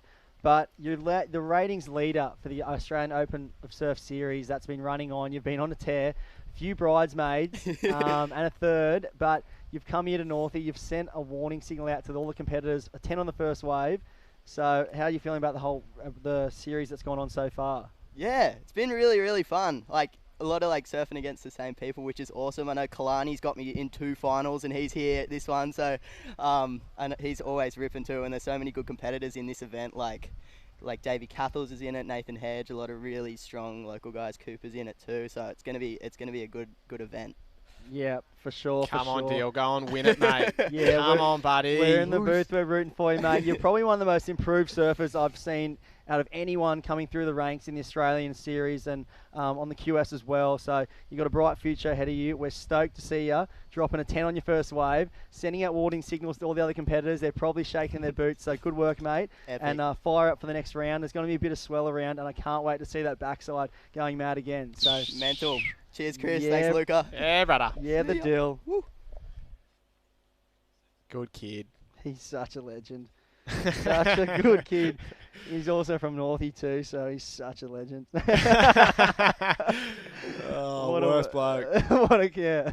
Nah, that was an unbelievable performance there. And Good on Moffat. I think in the break, I was looking in the background, and like we said, that frame of Billy Bain was just going to town on the left. Was he throwing the kegman around, He or what? was. He was throwing some water. He was displacing lots of water on that wave, and I think he's locked in a 7-point ride for that first one. That was his first wave.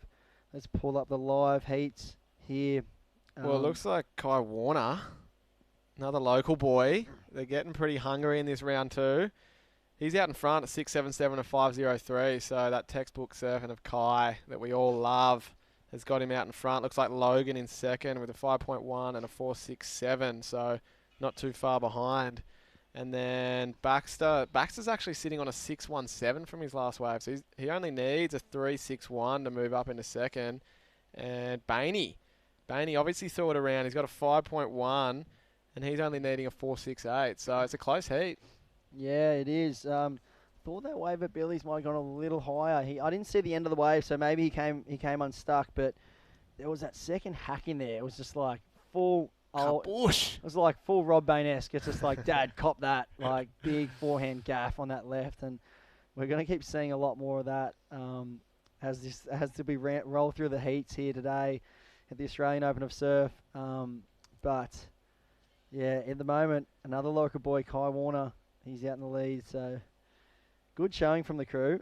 This is what's good about these events, Chris, is it's obviously, it's not essentially a need to have a seed to get into these events like a normal QS and whatnot. So guys like Billy Bain, I've seen Harry Musgrove, Lemons was even in the draw. Like, there's people that, love to compete, but, they've given the Rashi up, they've had their time, but for it to come back to their local spot, it's pretty cool for them to be able to chuck a Rashi back on and get back out there. How good is it? And it's like, because, you look at the QS, like, it is expensive to do, and you got a lot of those underground crew that just love surfing. They love to throw the Rashi on whenever they get the chance. So, obviously signing up for the QE, it can be quite expensive to do, the membership and all that stuff. And then, having this Australian Open of Surf series, giving so many crew up and down the coast opportunities to throw in the Rashi and surf their home break or their local break. Yeah. It's epic to see because, like, it just pulls out so many guys out of the woodwork. And it gets so many crew fired up, and it's also a really good experience for all the up-and-coming crew that are trying to make a name for themselves, trying to get onto the QE, or even coming through the junior ranks to be able to surf against an open. Like, there's not much better experience than that. Look at Billy Howie. He got to go out there, 17 years old, surf against one of his local heroes, Dylan Moffat. How was that thing from Kai? Was the knowledge for him to fade a little bit right? Yeah. Wait for that thing to pick up and just absolutely go to town on that first section. There goes Logan, just getting one down the beach. He's kind of been picking these ones. Yep, he has. But Kai Warner, bit of flair. A one whack special. Yeah, exactly. He probably didn't even wax his board up before he went out. Probably doesn't have wax. No, he's just that raw, mate. It's just that he's so good to see. Just carefree, just cruises around like he's kind of walking, sleeping at the same time. He's a special kid, Kai. He's a legend. I had the pleasure of doing a couple of comps on the juniors and QEs with him, and we had some funny times. Look at that thing, right on the money. I feel like he just got a little caught as he went up. It almost could have had the similar finish to Dills, Yeah, fully. It had it there, but he just looked like he kind of lost his footing a bit. And then Logan behind him just teeing off on one down the beach. Well, hey, Kai's last wave, he got a 5.83 for that one turn. 5.8. That's into his top two now. Two of them, you're looking tens. Do the maths there. Yeah, exactly. Not good at math, but... And here goes Baxter Hurt. Baxter, he's got a sick whippy style on him. This thing's a little runner too. Oh, he gets caught up in the whitewash there. Commentator's curse. Well, Bainey, he's sitting and waiting. He's happy with his 5. He's going to wait. He's going to wait for another one of them. He's going to sit with... Well, he's actually in 4th priority. I don't know how. I haven't seen anything. I haven't seen him catch one since that one. Nah, he is a bit of a... he's a mongrel, mate. He likes to drop anchor and he likes to give stick to all the other competitors, that's for sure.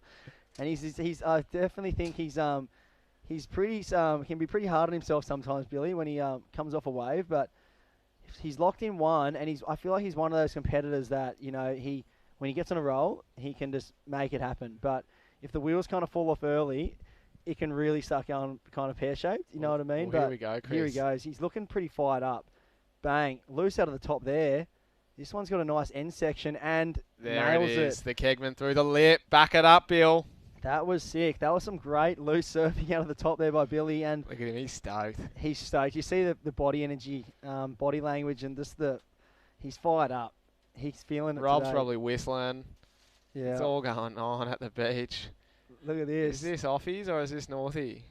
It's full like Luke Egan status, That was sick, Bill. That was cool. How's that Little dive? salmon dive. Yeah. Watch out, it's shallow there. Might do your neck in. Here we go. This heat's starting to heat up. Baxter. Oh, that one just kind of ran off at him. That had so much potential to be a good-looking wave. It looks spicy, Baxter. He Sharp does. little backhand there. Yeah, it looks like he's got that ball looks like he must have a fair bit of rocker in it because he goes into lips so quick. Hold the phone, Bainey. 4.7 into second. There he goes. The Bane. The Gamote's son. He can retire after this heat for good. He's fired up. He wanted one more. You know what? I would love to see Billy out there tomorrow in the afternoon on some big heaving lefts. He would be deadly. And you know what? That'd be in his head right now. He's like, let's get mongrelly and get through this heat because tomorrow's going to be fully cooking Northie. Yeah, well, I think if there's one thing he needs to do, it's stay out of his head. I think he just needs to focus on the positive energies in the water now because he's nailed 2 good waves. He's looking like he's switched on. And oh, no, Baxter. Baxter's last wave. Here we are, 4.57. Wow, for that one pushes nice... him to second. There you go. For that one that nice one sharp turn. So this is going to be a close one with 2 minutes on the clock. Coming down to business end of the heat here, and that man Kai Warner's still out in the lead, but I feel like second position is anyone's here. And the way the judges have been scoring, you look, it only takes one good turn. Like Kai Warner locked in. Here he goes, just so precise, so Silky relaxed. smooth. Yeah, and like you say, like Kai Warner for his last one locked in a 5.8, one turn. Thanks for coming. And then got Baxter, 4.57 for one big turn. So that's all it takes. Yeah. And here's up and riding Logan. So Logan's he was sitting in first, second, kind of the whole heat. And he's probably scratching his head going, how am I in fourth? I feel like I've kind of surfed a good heat. But everyone seemed to get in waves this heat, which is a promising sign for the rest of the event because there's plenty of opportunity out there. The guys are just teeing off constantly. And you look at this, I think Logan's got 6 waves. Kai Warner's got 5 waves. Baxter's got 4. Billy, there's plenty of waves being caught. Billy, throwing a bit of heat there. He's fired up. Yeah. Well, you know what? Baxter kind of flew under the radar most of that heat. I think we missed his 6 at the start, which is unfortunate that we couldn't get to see that. But he sat on that 6 from the very beginning, and he's just backed it up with that 4.57, and it looks like he could stay in second place here. Kai's kind of just cleaned up this whole heat. Really strong, mature surfing from Quorn. Yep, and coming out of 20 seconds remaining. So Baxter, he's looking good right now. He must be out there pretty pumped. You know, he's relatively, young, unknown kid. So to come through and just take out some of these guys in this heat. Here he goes. He's up and riding. Nice backside hook. Second one, and an exclamation point on it. And well done, mate, because he's done it. Baxter hurt. The young lad Buzzer beater. Takes down Bainey and Logan. And Kai taking that one out. Local boy, another one. Back-to-back local boys. Back-to-back local boys. And, there's plenty of them. There is. Always thought the lake was a little bit funky. Yeah, it's closed up at the moment, so none of that lake water flowing out. But we're going to take a break here. Thanks for having us in the booth, and we'll be right back after this break.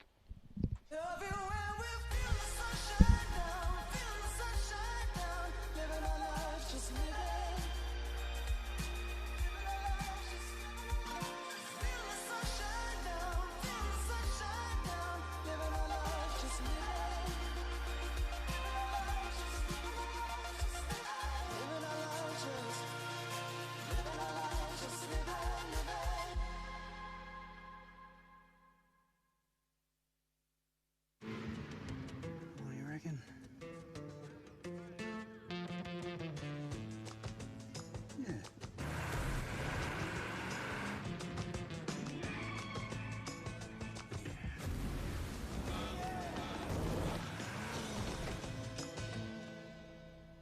Say yeah to more power with the Amarok V6.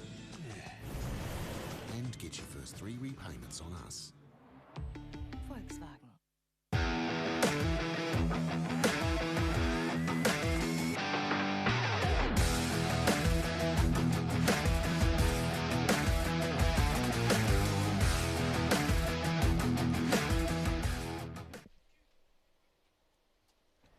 Welcome back to North Narrabeen with the Australian Open of Surfing. Round 2 of the men's out there right now. And looks like we're into Heat 3. And there you go. Grayson Hendricks from Bondi. He's in the red. We've got Ty Coolis in the white. George Patar from North Stain wearing the yellow, and local boy Jackie Lawson. I don't know if anyone calls him Jackie, but I will. He is in the blue. So, yeah, another good heat coming up. We just saw pretty good one there. And of course, with this different sort of swell, they're surfing a little bit further down the beach, what you'd normally see here at Northie, just straight in front of the surf club. As there you go. So Jack Lawson, the local boy, straight into it because he already surfed in round one, had a good win then. Nice wave, just bringing it all the way through. Good section here. Just slices one clean turn off the top and a good, bummer, because he'd wound out quite a few turns there. That wave kept offering him something, and here we see Ty Koulis. Oh, nice slash. Just opening those shoulders up, and again, little hook through the lip as this one continues to build up speed on the inside shorey. And a little bonus section heading his way, and he does not waste it. So good opening ride there, Jess. The conditions look so fun now. It looks like it's just getting better and better, and a little bit glacier, smoother on the face. Yeah, a little bit more organised. Yeah, the wind's backed off a little bit, and yeah, some fun-looking waves out there. That was a good first. Whoa, he does the lay down, pop back up. Yeah, it's a bummer. He'll obviously won't score what he could have, but he made up for it on the inside here. Look at that, nice turn, and yeah, fun little inside runner here. Do they pretty much restart the scoring once that happens, don't they, mid-wave? Yeah.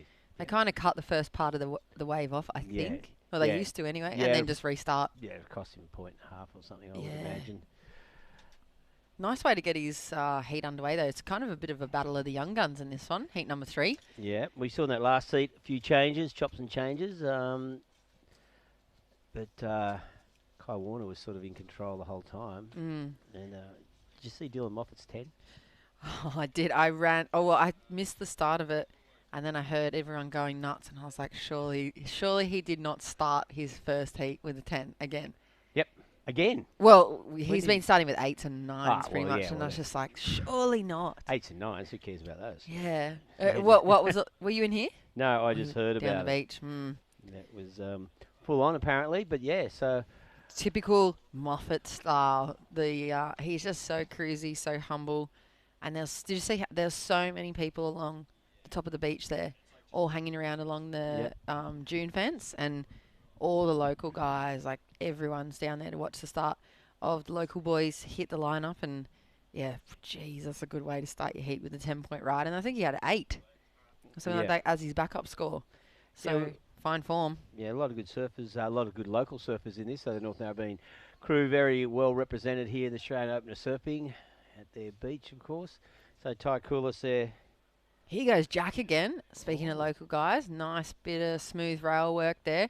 Wow, look at the tweak and the torque that comes off his front foot. That's a really good combo for him. Nice to see the replay too. I'd love to re-see his front foot just kind of bending and tweaking right at the ankle there. But he's going to get another good score on the board. He opened up with the 4.33. And Ty Koulis' opening wave of 5.33. So here's the wave replay. Reggae, look at the front foot there, bend. Yeah. Look at the readjustment here.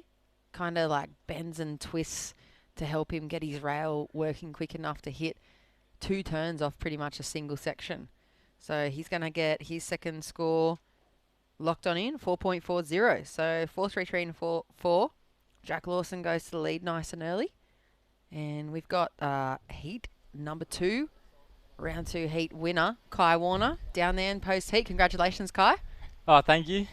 And pretty solid showing for you. You pretty much dominated that heat. Was it just a matter of getting the first round out of the way for you?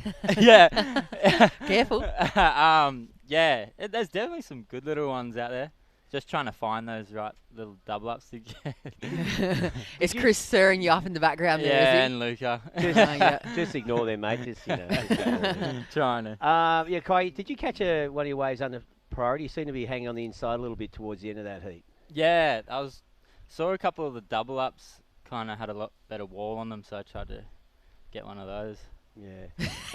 He's trying not to look at the boys right now. Like, no. He's just looking out to see. Focus. Look down the camera. Come on, look down the camera. There's a lot of people on the beach. I thought, obviously, it's almost Sunday afternoon here. Is there just so many of the normal local crew down there for your heat?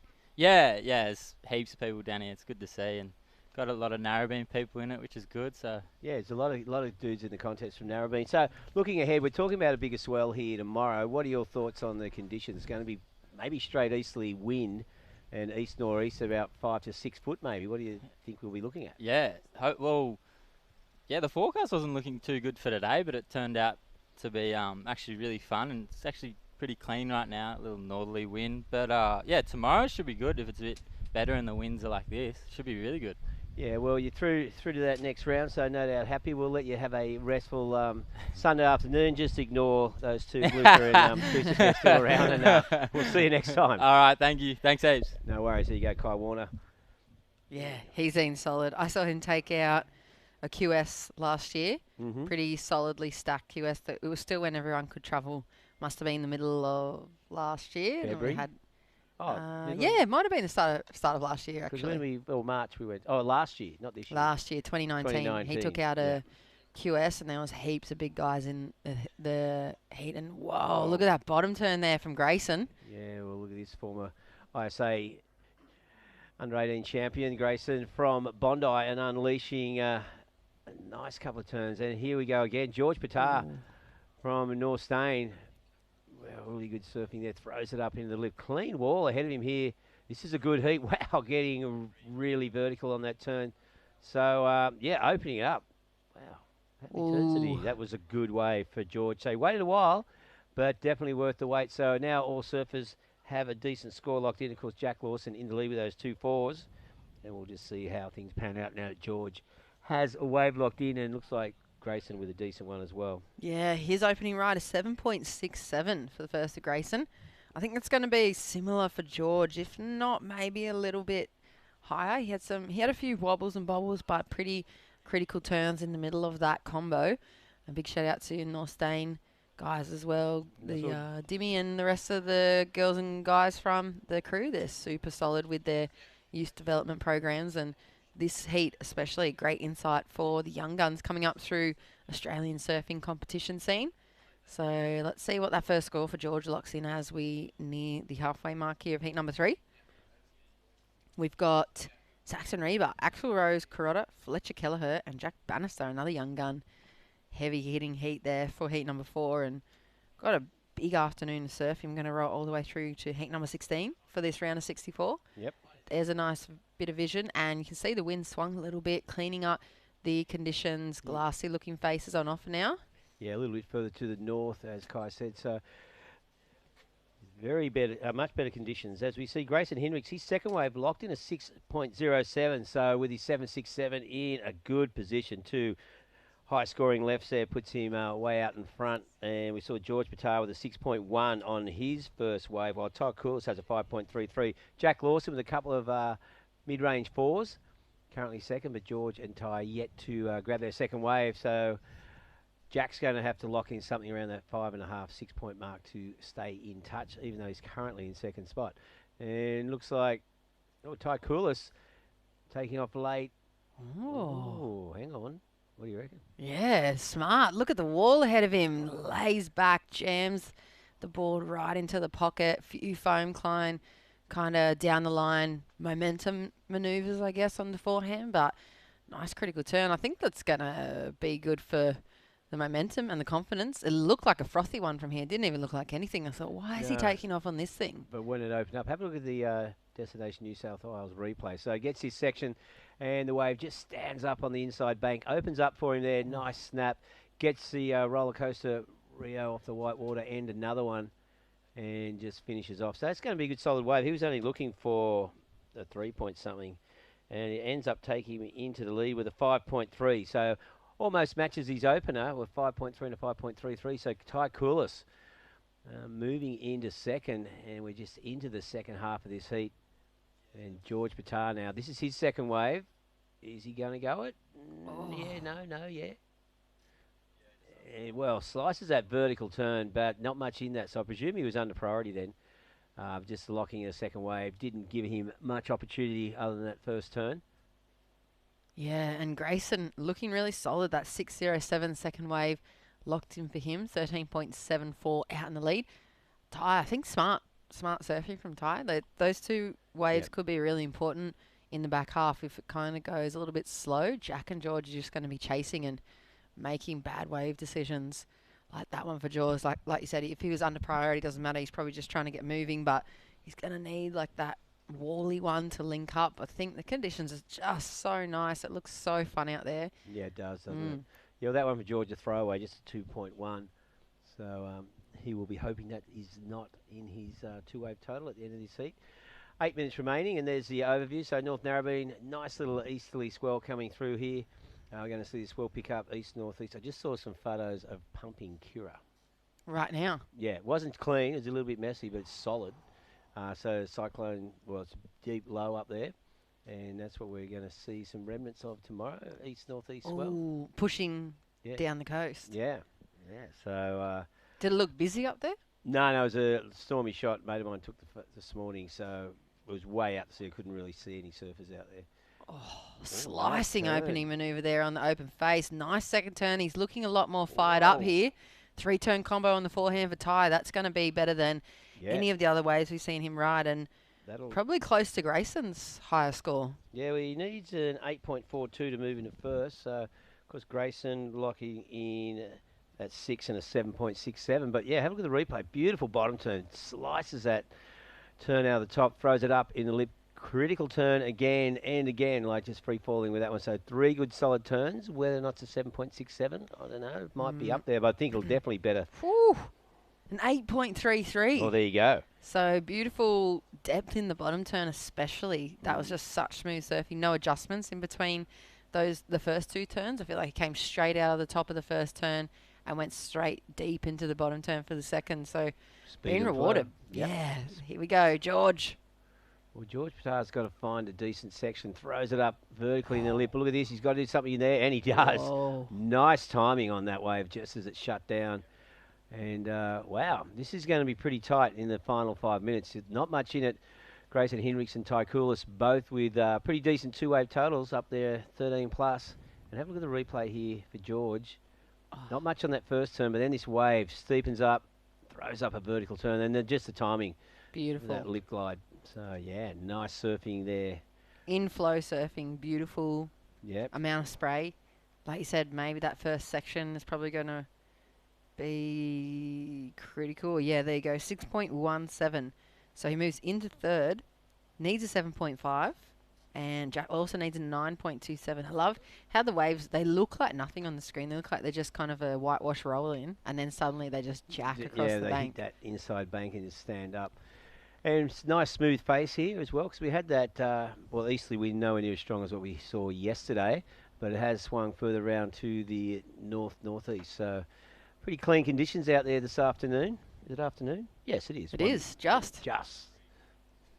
This day's flown by of surfing. It has. I feel like the morning has just been buzzing by. We've had a fair few funny moments, some massive scores. We've had both the first rounds for the women and the men in the water, so it's flying by. Day number 1 of the final stop of the Australian Open of Surfing Series, number 6.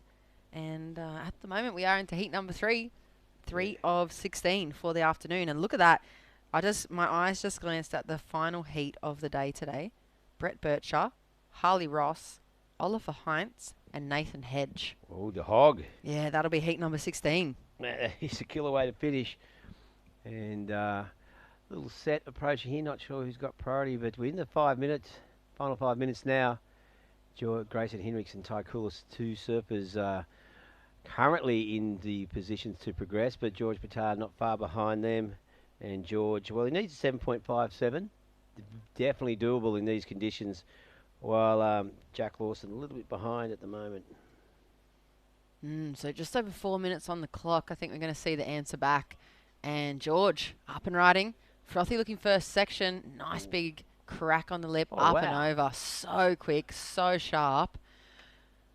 Good timing on that second turn. I think it's going to come close. I think the wave quality is going to be what lets him down. His surfing was in flow, on point, and looking really sharp. But I think that being a smaller wave and a frothier, kind of less critical section is going to be the only thing that kind of burns him on that score and maybe holds it back. Let's see what it locks in as. Like you said, a 7.5. We saw Grayson pretty much get 4 turns off the bat for his 7.67. So yeah, there you go, 4.6. So definitely lack that size and that real critical section. So 3.5 minutes remaining. Current heat leader, Grayson Heinrichs now Beautiful wall ahead of him. Throws it up. Slicing power turn out of the top. This wave standing up again. Gets across that ridge. But yeah, look at that. That sort of cross roll with the outgoing tide. Just flatten that one out. So he kicks out. Won't go into the top two. But of course now he doesn't have priority. Ty Cooler's out there. George Patar maybe ahead. He goes George on the inside again. Has to go to town on this to get the score. Critical turn. Wave flattens out again and throws the tail out, but he's not going to ride out of that one. Like he's trying to manufacture that 7.5 out of that smaller wave, but just didn't get the opportunity. So 2 minutes and 40 seconds remaining. Grayson and Ty Cooler still looking pretty good. Jack needs a 9.27.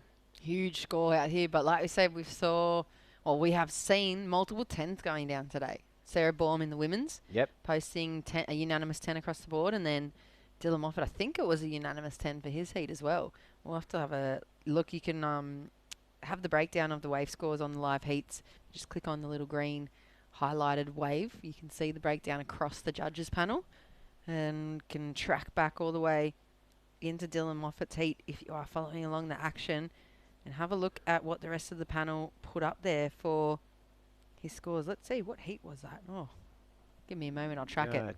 Heat one of this round. So just another shorter wave there for Jack Lawson. Didn't get what he needed. He's hunting down a massive score and needing a 9.27. We've got just on a minute and a half to go. So George Patar just trying to find this 7.5. He's not going to do it on this wave.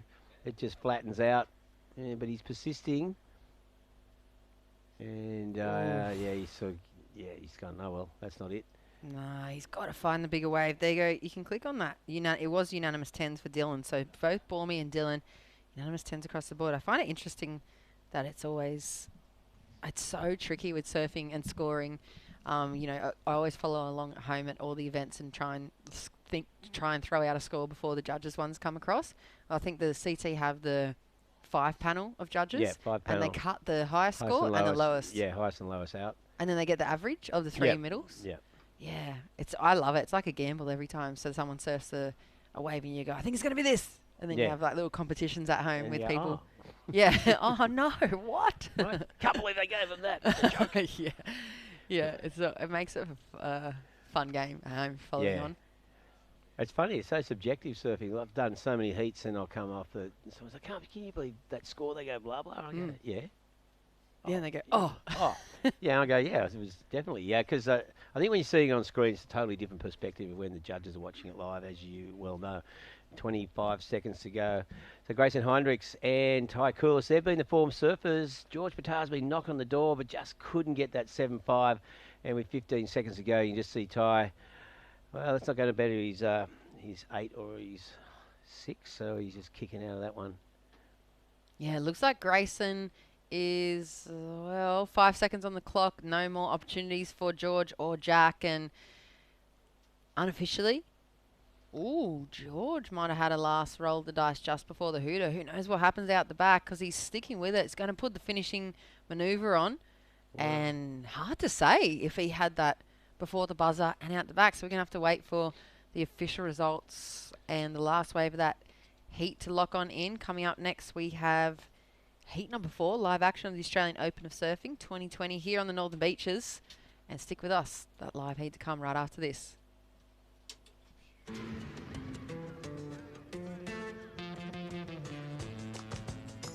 Yeah. Say yeah to more power with the Amarok V6 and get your first 3 repayments on us. Volkswagen.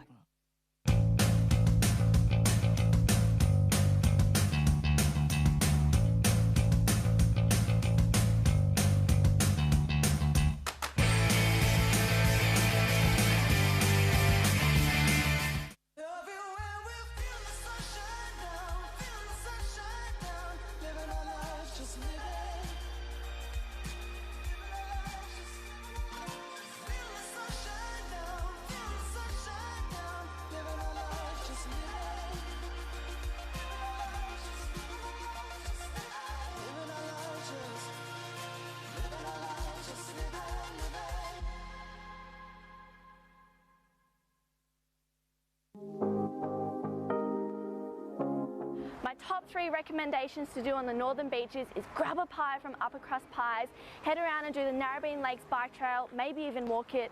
There's heaps of good cafes and restaurants on Ocean Street, like Moonlight Social House and Zuby Cafes. They do great food and good coffee, and maybe even head into Rip Curl Narrabeen as a little bonus tip. They've got so many boards on hand.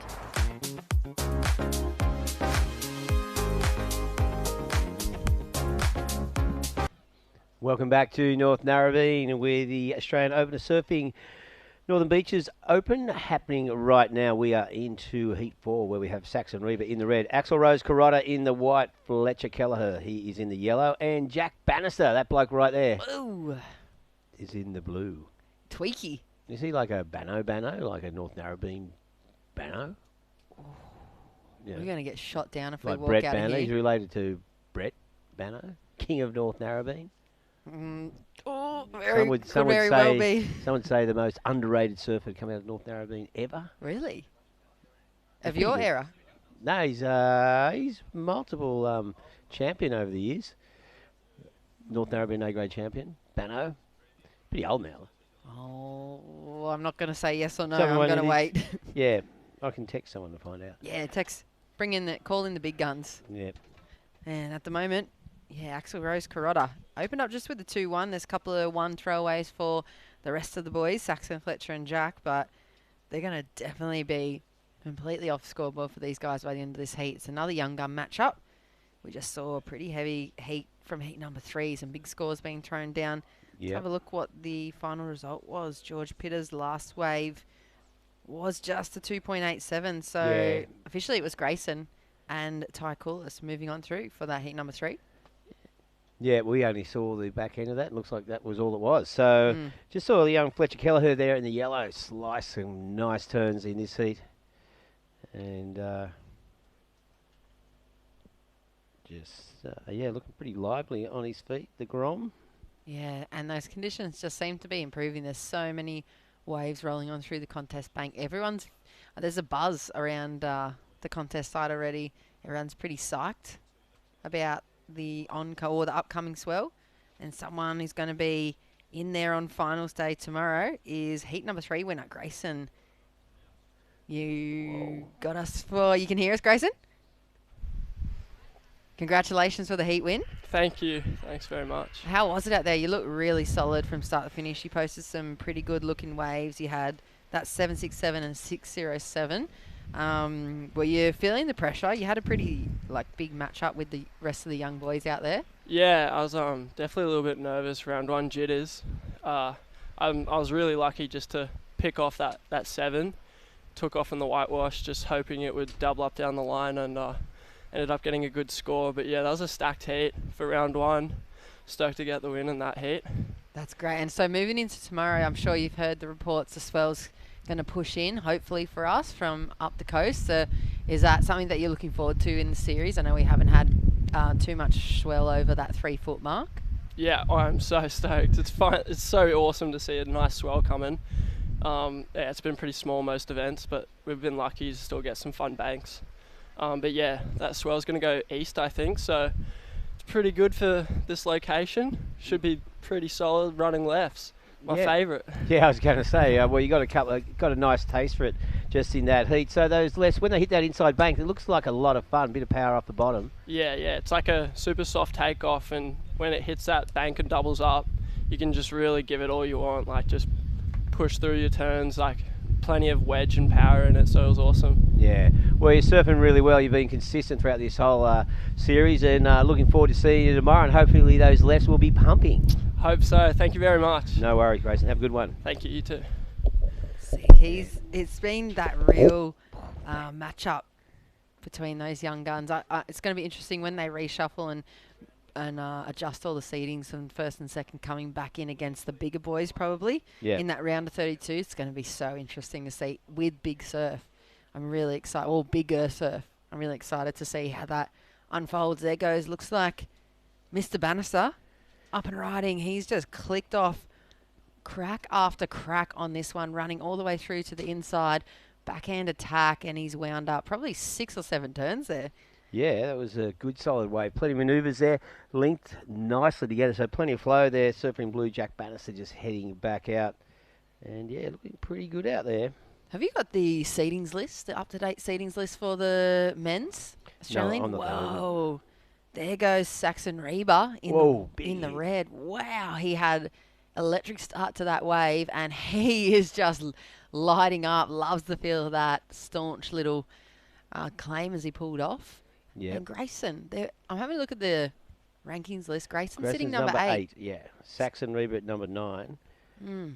Yeah, and then a bunch of these guys, Joel Vaughan, Kalani Ball, Coda Killorn, we'll be seeing all those guys in the top 8 on the current ratings list coming up in the heats later this afternoon. So it's plenty of action coming out there. Dill's got a fair hold, though, with the points-wise. 33,000 points there, out in the lead. Yeah, he's way out in the front. Yeah, seconds on, 25,000? Yeah, 25,900. So, yeah, Dylan Moffat, of course, he's made 3 finals, I think, and started his campaign today. First wave in his first heat was a 10. Not a bad way to start. Give you a bit of confidence. Yeah, I know he works, too, to support a lot of his competition, travel and surfing, so to be able to take out that number 1 rank spot and win the accommodation prize package for the Whistler Pro Surf Series for his 2021 season would be huge for him. That's literally talking, I guess if you're doing 4 or 5 events and you got a budget at least $500 to maybe $700 in an event,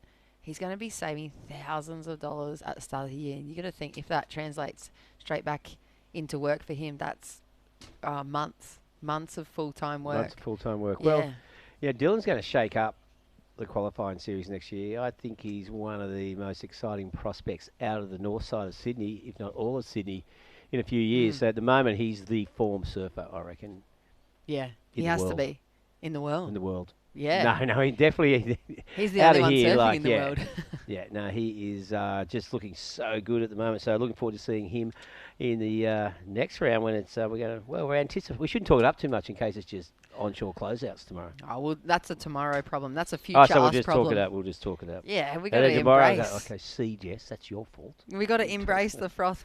You can feel it around the contest. Everybody is just like, oh, can't wait for tomorrow. Everyone's parents are frothing to see their kids or sons and daughters getting a chance to really open up, especially those bigger kids. There we see a nice open face turn, lays a little bit of rail there and throws the tail too. Really dynamic 2-turn combo for Saxon. Well, he got a 6.17 on his second wave. That wave will get rid of a 1.33. So he was in the lead prior to that, and he still will be. And we've just got only 11 minutes remaining, so getting down to halfway mark of this heat. And as you can see, Saxon Reeb in the front, Axel Rose, Carrotta. I presume it would be. 2-wave combo, yeah. He's got a 2-1 and a 4.33. Yep. He's another North Stain surfer. Yeah, they're just... Brett they Carrotta, pump his them out. old man, king of the North Stain lefts. Really? He goes out.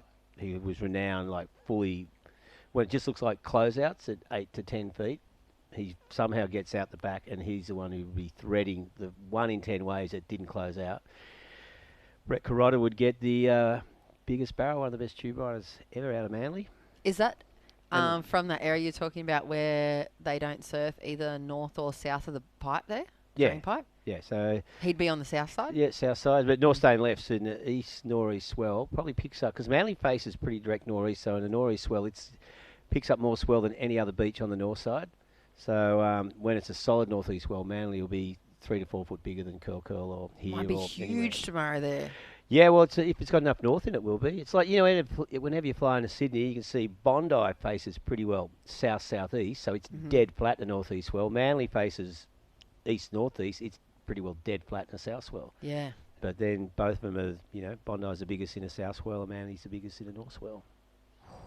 Might see some photos pumping out of there if we get that little bit of a north swing through it. Yeah, well, it could be good. There'll be some... I think the wind will be a problem. We might see a onshore dead man session tomorrow somewhere. Wow. Did you hear Annie Dos Santos was talking about her session out at Dead Man's on the last swell? She did a paddle session. Did she? Yeah, took her to... Chris was vouching for her too. He was talking about working with her in bigger waves and they were doing paddle sessions, and she said she went out there, she sat for 2 hours, waited to get comfortable, and then waited her turn with priority, you know, the pecking order in the Yeah. lineup, and got a couple of waves, and she said it was so gnarly. Wow. Oh, it's so gnarly. Yeah.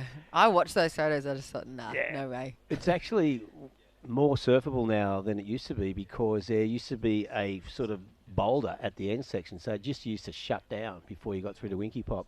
And that it was like not part of the reef, it was like a independent rock, massive, and it's Ah. actually moved a bit. And so, yeah, it used to not be able to make that last barrel section. So it's a new and improved Dead Man's New and 2.0. improved Dead Man's, yeah. I think someone told me it changed in the 90s because I remember it was no one ever surfed it until Bo Mitchell and a couple of North Stain boys were the first ones to start picking off the big ones out there. That looks like such a gnarly wave. But at the moment, just over 8 minutes on the clock. Last score for Saxon. 6.83 for that last wave. So nice two-turn combo. Whoa, look at Fletcher Kelleher's opening manoeuvre. Yeah, solid turn. Little bang. Snap on the inside to finish. I think he had 2 good turns on the outside. So Fletcher, well, he only needed 3.11 because Axel rose Corona just with 2 waves. Yeah, so he wants to get rid of that 2.1 that he's holding. So not a lot in it at the moment, but Saxon Reba in control of this heat at this stage with 2 nice scores. Yeah, 2 back-to-back good solid right-handers there. And the goofy footer doing the job. So these North Narrabeen lefts just starting to open up. That's what what this beach is sort of renowned for. And Fletcher, there you go. That chucks him up into second spot. Just a 3.33 on that wave. Hang on, no, it wasn't. 4.07. So he has the 3.33. Wow, nice. Oh, nice throw up jam for Axel. I don't know if they're going to reward that ride out. He stayed on his toes, but he was off balance and out of control for the last kind of second of it. So I think that they might not reward the completion of the manoeuvre. He only needs a 3.08. It's literally a 1 turn for these young guns out here. 7 minutes on the clock. And Saxon Axel out in the lead. Fletcher, 3.64 now required. Jack Bannister needs a 3.58. Wow, so there's not much in Axel Rose Corona currently second, but for Axel, just a 4.33 and a 3.37, so easily attainable for the other surfers to get what they need. As we see Saxon Reba building up some speed for this inside runner, but nothing much happens, so he kicks out of that one. No opportunity there. Yeah, coming up is number 4 ranked Australian Open Series surfer Coda Kalorn, the Maroubra man, will be versing Darcy Crump, Geordie Taransky, and the first of third. Who was that? Mateus? Pedro Coffers will have to have a look. Let's see. Oh, it was Mateus. He won the one of the earlier heats this morning. So Coda, Darcy, Jordan, and Mateus.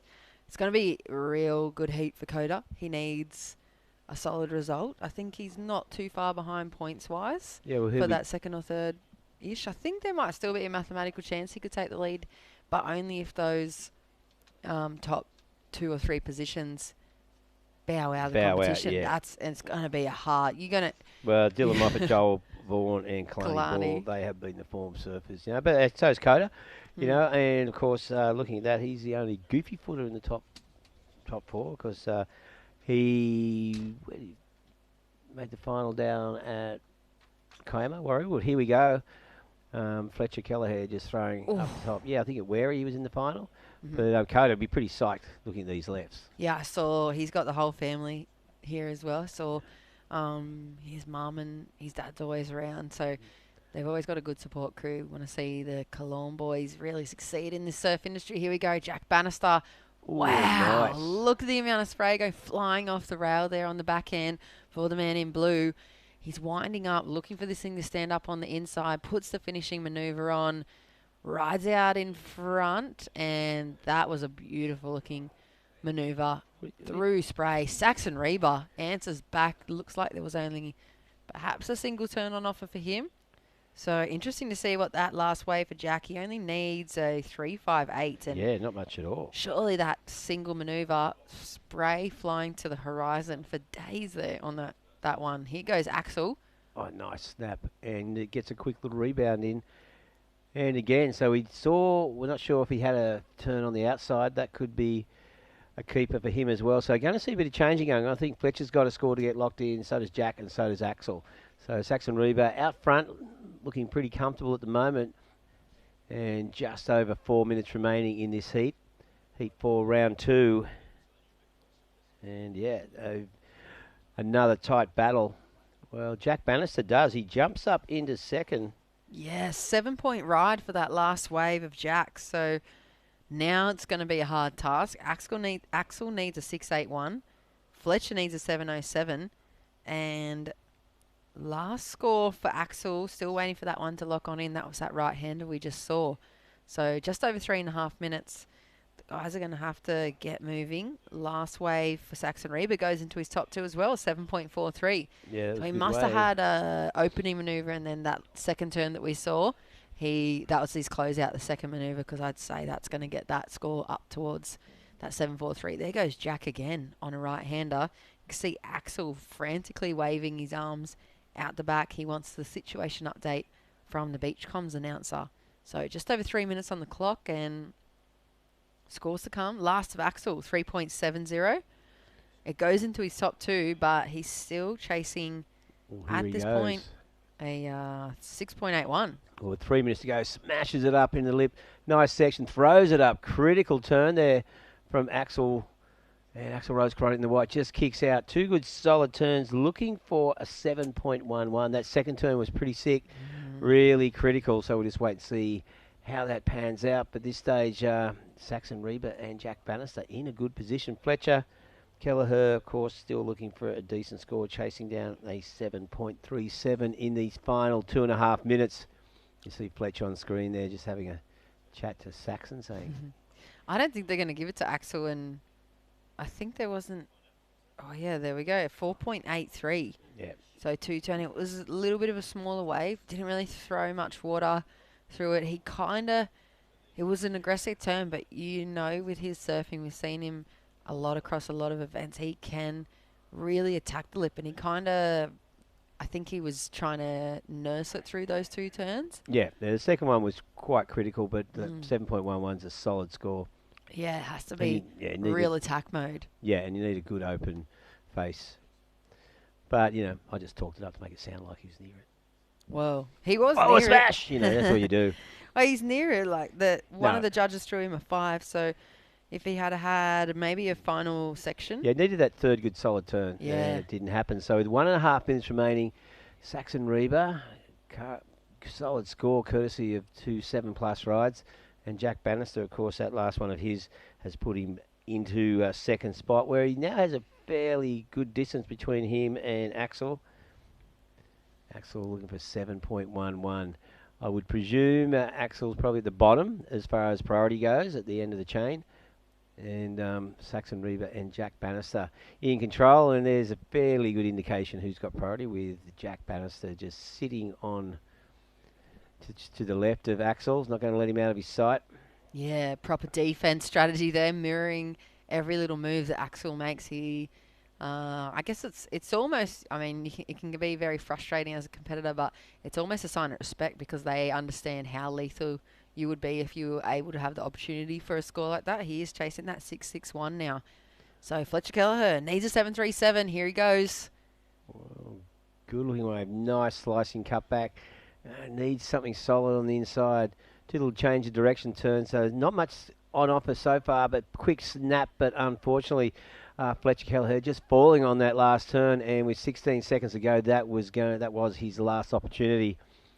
And you got to think, well, Saxon Reba and Jack Bannister looking pretty good unless something happens right now, but it's not. So there's Saxon going for a bit of a victory lap as the clock winds down. So Saxon Reba and Jack Bannister, first and second, are moving through to Heat 3 here of the Australian Open of Surfing, and we'll be back with Heat 5 of round 2 right after this very quick break.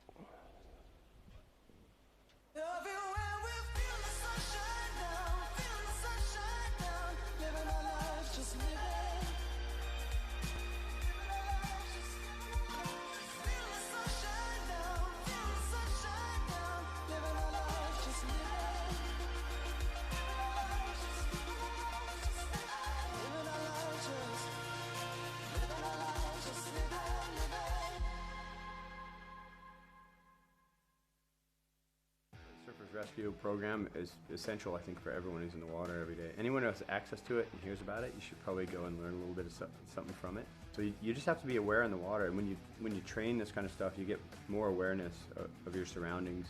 It's even more easy to identify when somebody's in trouble, or to see when a potential problem's going to happen. If you're going to try and save someone just because it's out of the goodness of your heart and you don't have the skills, you're going to get yourself in trouble. Yeah, so everyone should be prepared. You've dreamed of places to go. You promised one day. Now, one day is here. New adventures. Wide open spaces. So, you can't travel the world right now. So what? New South Wales is here for you. Let's all reboot 2020. One unforgettable experience at a time. Now's the time to love New South Wales. And a very good afternoon. Live action here. Australian Open of Surfing, the Northern Beaches' 6th instalment of the series, presented by the Creative Kids program. Myself, Jess Grimwood, joined in the booth for live surfing action by Cooper Chapman. Great to be back in here, Jess. Love Yeah, chatting heaps with you. So, yeah, the men have been blowing up out there. I was on the beach before, watched Dylan Moffat go absolutely mad. Leading the ratings right now, so he's fired a couple warning shots out there for the rest of the boys. But you were front and centre. Were you on the sand for that heat? Mate, I was in the sand. I got wet by that spray on the sand. Gosh, he's just almost unstoppable. He seems to be able to kick off every single heat with such high scores. But at the moment, we do have heat number 5 in the water. Coda Cologne, Darcy Crump, Matthias Bassot, and Jordan Taransky. So Coda, number 4 on Australian Open rankings at the moment. I think he's on about 22,000 points. There he goes, up and riding the goofy footer from Maroubra. Draws out that second rail manoeuvre, hits the wash, looks to set up this steeper inside section, comes from behind, has to go back to the rail because this wave seems to flatten and wobble. Cooper's pointing towards the end section. Oh, he's pointing everywhere. I thought that was going to be a really good ending, and he just kind of overcooked that last wave, Coops.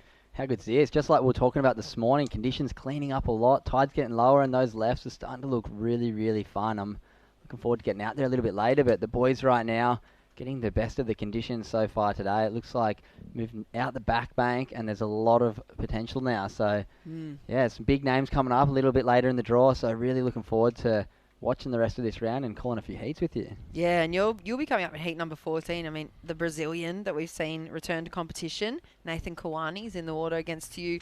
Dom Thomas, I guess the Super Grom from Longreef. Is he? Oh, no, is he surfing for East End? I'm not too I sure. think he I've might never be heard that name. surfing for East End. He's a real young guy. And then Tommy Myers, he used to be on the scene back in the junior day, and then I think he's a full-time firey for Fire and Rescue now, so he's making a comeback to competition. Yeah, great to serve a heat against Tommy, local boy down at Freshwater, good mate of mine, and yeah, it's going to be awesome to throw it back in there. He's good mates with Davey Cathles. I know they were competing against each other through that junior series competition it would have been about 10 years ago now, but yeah, both of those boys getting back out there and looking forward to the conditions cleaning up even more as the afternoon goes on, and the swell's going to rise. So yeah, those last couple of heats, we see like heat 13, Kalani Ball sitting. What's he sitting in? I think he's number 3 at the moment. 3 in the ratings. Yeah, he wasn't at the last event, so Jolie had the second in the final down south, and so he jumped Kalani for that second position. Yeah, nice. And then we saw Geordie Lawler take out that one down there. He'll be coming up a little bit later, local legend, and man, he's been absolutely ripping this year. So Geordie Lawler will be very comfortable out there. He has spent more time than anyone, and we've got down in the with us on the mic on the beach, Saxon Reba, mate. Well done. Cooper Chapman sitting here with Jess Grimwood. How was it out there? Oh, yeah, it was pretty fun. It was a bit hard to find them, but if you got one with a nice bowl, it was really fun.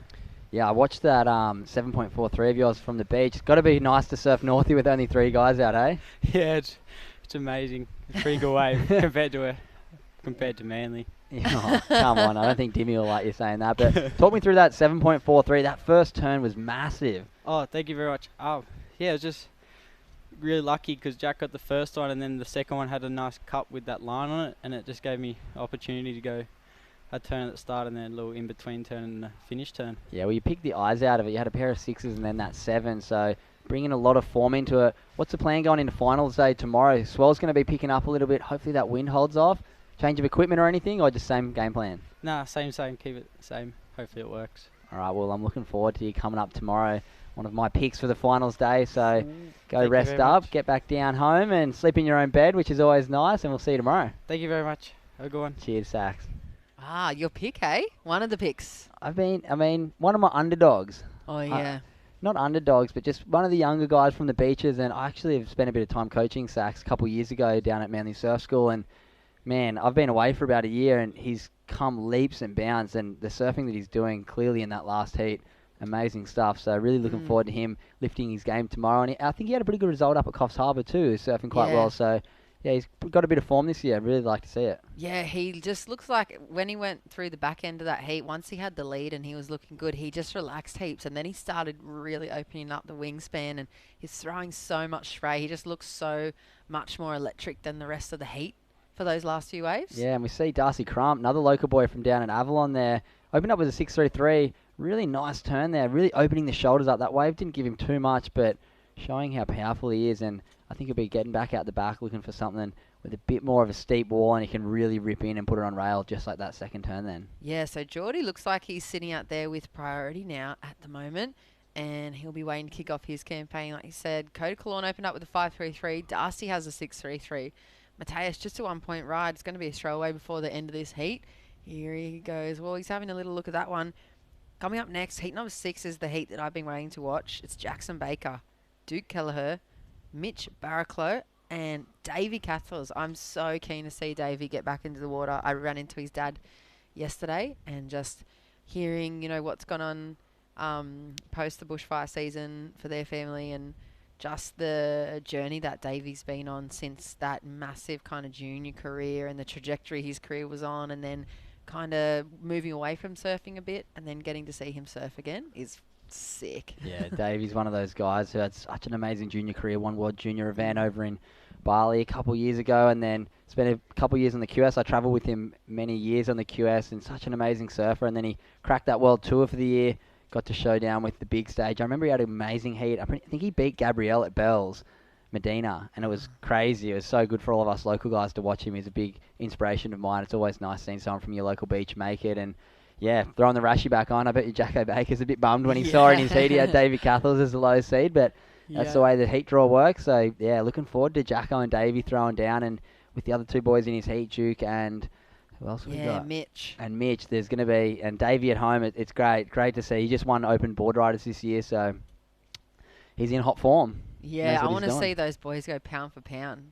The hits between Davey and Jacko is going to be really nice to watch. But at the moment, almost halfway through heat number 5 for round 2 of the men here at the Northern Beaches. Stop number 6. Coda Colon's in second. Last wave for Darcy Crump, just a 3.73. So he has a narrow lead at the moment. It's been quiet for Mateus and Jordan, or Geordie Turansky. And waiting to see if there's some more opportunity. The conditions look like they're glassing off, and Mateus having a little sniff of that one. Do you think that it's probably going to go into the afternoon? Obviously, you're a local guy. You'd know the banks so well. Is it just going to keep getting better and better? Because it seems to be on a pretty good ramp towards better conditions, cleaner and more organised. Yeah, I mean, the wind's definitely backed off a lot. It looks a lot cleaner. There's almost a bit of west in the wind. You see the bit of offshore blowing off the top of the waves on a couple of them. So the wave faces are really clean now. And yeah, as that tide's getting lower, it's going to keep moving further out. The wave's going to get longer. And look for those, those inside sections wedging up, just like we saw Saxon in that last heat. You're just really looking for those horseshoe ones that you can take off behind the wedge, get one big first turn, and then try and tee off with for a second turn. Just like, who else did we see? Dill Moffat. He comes to mind first. That huge first turn, throw it up late, 10-point ride. So there's big scores out there, and it's great to finish off the series in some high-quality waves. And we've been saying it all the events we've been commentating. We can't wait for Narrabeen. Hopefully we get waves. Yeah. And look what Huey's delivered. It wasn't amazing this morning, but we've definitely got really, really contestable waves. 2 to 4 foot, clean conditions, Narrabeen left. Can't ask for much more. Yeah, exactly. Well said, Coops. And it is, of course, there's $7,000 across this whole event. $1,500 for first place. And the rest of the leaders' points that these guys so desperately need to move into a reachable position for the overall rankings champ prize. It's that accommodation paid for the 2021 season. Here goes Darcy. Darcy Crump up and riding. We found that little horseshoe wedge. Big first carve again. Pretty similar looking wave to that last wave he caught. 2 whips.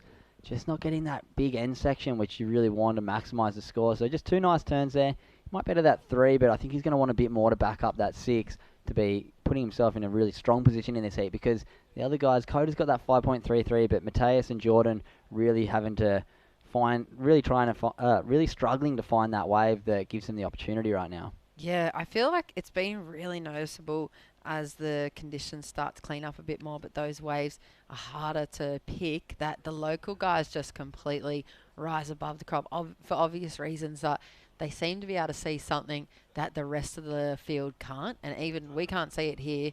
There's a little bit of still. You can get the facial expression from Darcy there. There's the replay, and he opens up with the rail carve. But here's what you were saying, very similar wave, and there's no wall on it. There's not that horseshoe. It doesn't swing around and hit the bank and line up, but all the other local boys just seem to be able to see something that nobody else can see. It's going to be a good hometown advantage for those guys. Yeah, it definitely helps, but conditions aren't classic Narrabeen right now. There's definitely some fun wedgie waves, but seen a lot of guys pick the eyes out of it. But like you said, we saw Dill Moffat in that first heat. Oh, who won the second heat?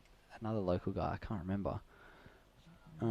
We had Kai Warner, of course, in the second heat. He smashed the second heat. Yeah. And then I think we saw Jack Bannister squeeze through as well. So 3 heats, 3 local boys through in the first 4 heats. I think we unfortunately lost Jackie Lawson, but he's a bit of a grom, and he'd just be stoked that he got through that first heat and got another opportunity to surf fun waves out Narrabeen. Yeah, he came close to getting the progression spot. He had some really nice waves in his heat, but yeah, like you said, he's probably fresh into this type of series of competition out of the juniors. So yeah, look at that nice little bit of offshore there. It's beautiful conditions for a Sunday. Viewing live surfing here from North Narrabeen. 8 minutes on the clock. Heat number 5 in the water. Mateus needs a 1.81.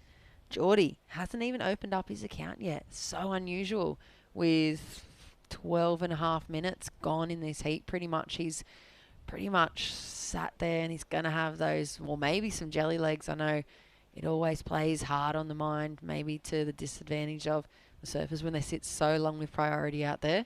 What would you be saying as a coach to him? Oh, you just got to get moving. Sometimes you need to surf yourself into momentum. If you wait too long, it makes it quite difficult sometimes to get into that momentum, and we'll see how he goes. Hopefully he can find one that he's been waiting for, but like you said, that pressure builds, the legs get a little bit cold, start getting a little bit antsy, and usually you watch a guy do that and then they make a bad decision, but a lot of the times guys also can find that one good wave, but it makes it quite tough. He's going to have 7 minutes now to get 2 scoring waves, but he's lucky that Coda and Mateus haven't really jumped too far out in front, and Darcy hasn't even jumped too far out either. So still open, quite a slow heat, but yeah, as the waves keep rolling on through, we see a set out on the horizon.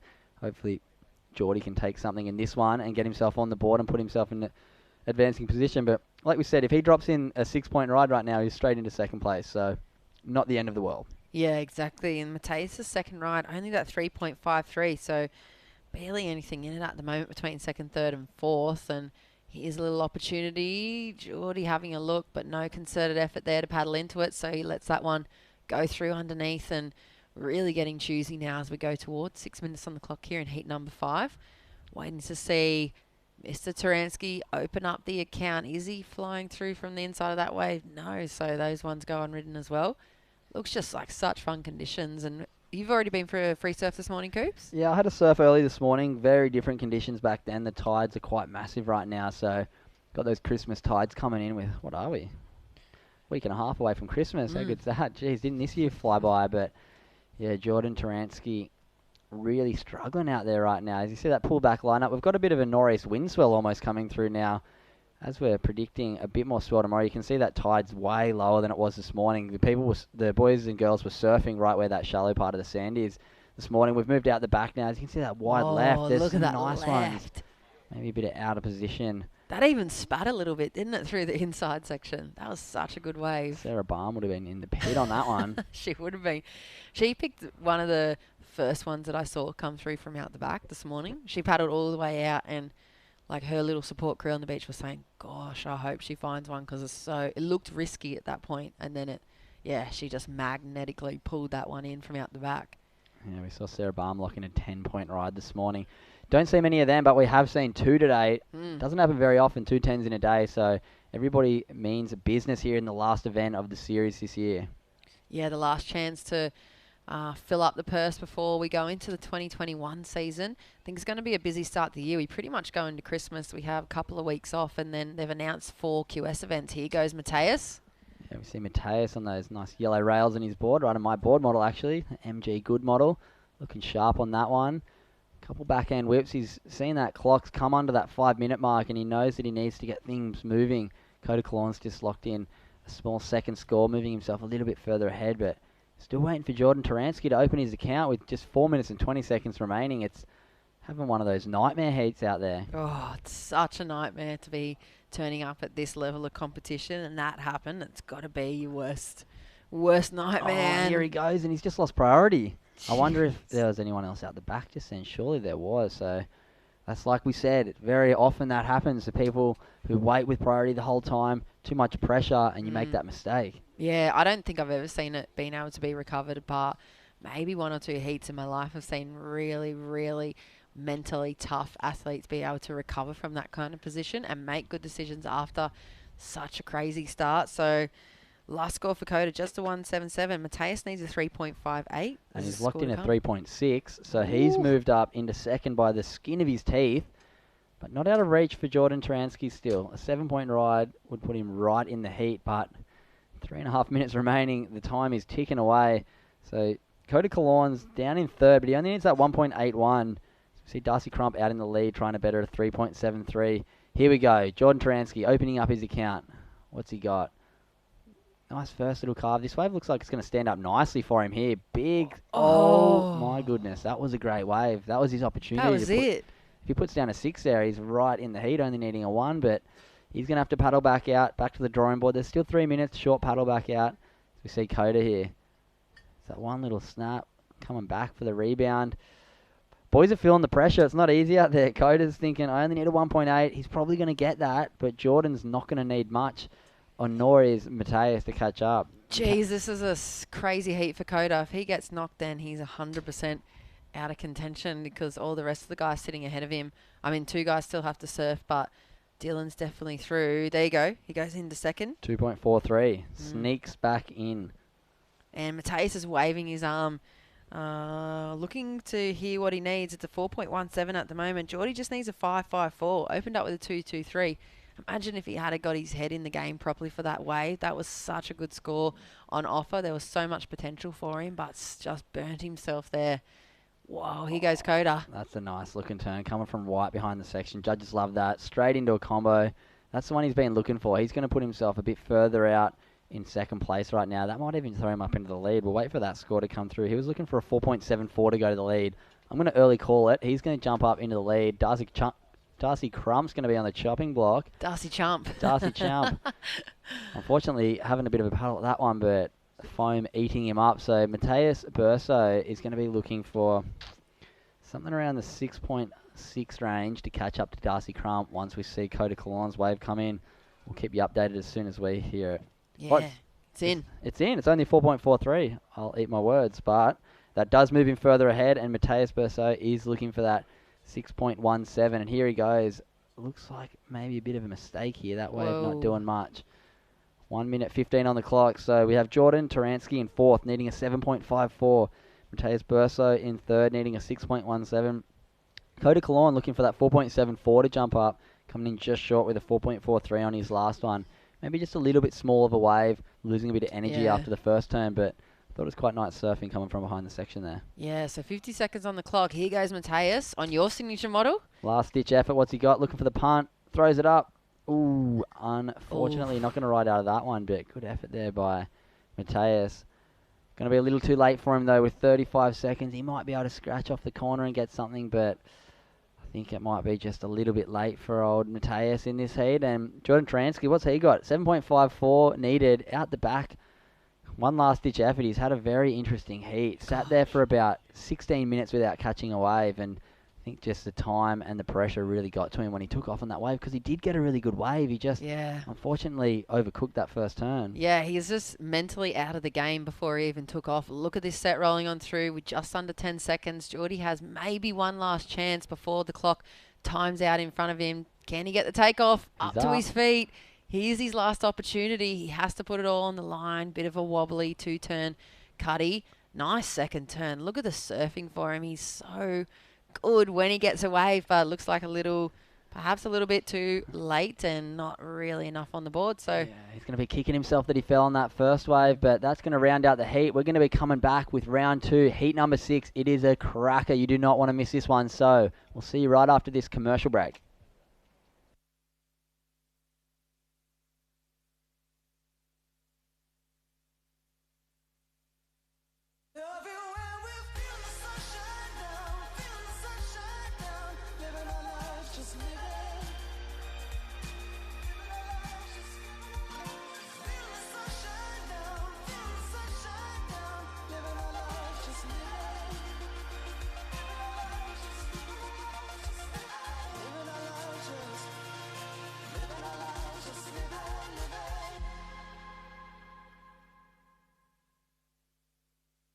What do you reckon? Yeah.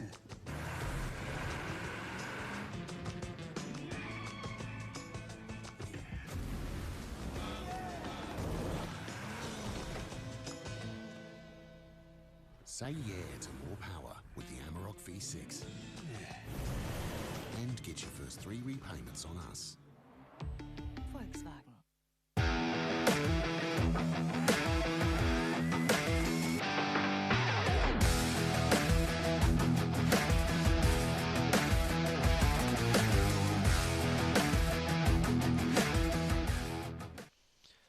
All right, we're back in the booth. Good to be back with fellow North Narrabeen man, Cooper Chapman.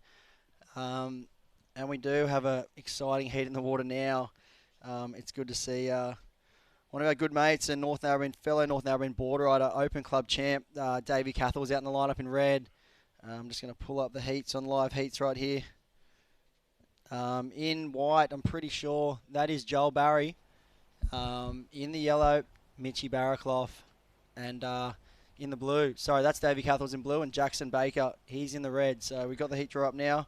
Yeah, massive heat here, Chris. I'm looking forward to this one. Davey Cathal's North Narrabeen Opens champ, World Tour surfer, as we see. White, Joel Barry, look at this wave. Bang! He knows he needs a big heat here with these boys, and he's found a beautiful looking wave. That's one of the better waves I've seen today. Wow. Wow. Just teeing off on that thing all the way down the line. This is one of those heats where Jacko and Davey are sitting out there probably going, yep, we're the two favourites, we'll tee off, and bang, Joel Barry locks in a 7.83 to start the heat. Wow, that's really going to throw a cat amongst the pigeons out there right now, as we see Mitch Barraclough getting loose on that end section, but coming unstuck. Here he is, the man. Davey Cathal's a local boy. Open up his account with a quick one there. But here he, and then that man. Jackson Baker, first wave, 4.5. We missed that one while we were at break, but I'm sure he got a few nice little turns in. But the big story, Joel Barry finding one of the better waves I've seen come through today. The conditions are really starting to clean up. We're talking about it before, Chris. Tide's getting lower, the wind's backed off, and we're seeing some beautiful 4-5 turn lefts, and that's what we want to see at Narrabeen. And this guy will tell you about 4-5 turn lefts. Davey Cathal's great first turn, straight back up into the lip, second turn. He's done this a million times here. That wave had a weird rib through it the whole time. Every turn was almost, looked like he wanted to smash it, and then he had to kind of pull back. But still, 3 beautiful turns, top to bottom surfing. That's why he was on the World Tour for a couple years ago. That's right. Good to see. But look at the conditions now. It's really starting to come alive out there at Narrabeen. You're getting some of those classic Narrabeen lefts that are just starting to run down the bank. The wind's a lot lighter than we were expecting today. So the conditions are really starting to come together. Everything's going to work out, and I think we're in for an epic afternoon of surfing down here. But yeah, 6.4 Davey Cathal's. I know he's probably locked in a first wave. 5.33. So 5.33. So good start. That's going to be his backup, or hopefully he can replace it with another 2 scores. But wow, Joel Barry found that dreamy gem Narrabeen lefts. Look at the bank there. You can just see. Got the alley rights are missing a bit of sand right now, but the lefts have got plenty of sand. And like we were talking about this morning, we were surfing right on the shore break, but now we're out the back. some running lefts and some big scores to be had. Yeah, and you look at that man in red. He was the big story yesterday, actually, in the Battle of the Board Riders. He broke some hearts in that semi-final with a last-ditch effort to lock in an 8. I don't even know how he got at the back in time, to be honest. He teleported himself from the beach out the back, managed to find a wave. They were pretty much they were in 4th Merriweather, and within 4 minutes they've gone from 4th to 1st, and then he's come out and just blew up in the final and ice-manned it and just blew them away and took the win for Merriweather yesterday. So he's in form, Jacko Baker, and he's a solid surfer. Been doing the Kiwi for many years. He's had some good results, and he's one that's really been putting a lot of time in the water. So this is a great heat. And then you got Davey Cathles. He would, you'd expect him to be a top seed in one of these events. Ex-CT surfer, local boy, took up the Open title this year for the Narrow Boys, which was good to see. I know he's fired up, and he was super pumped to get the wild card from the Board Riders Club and jump in the event at home. So.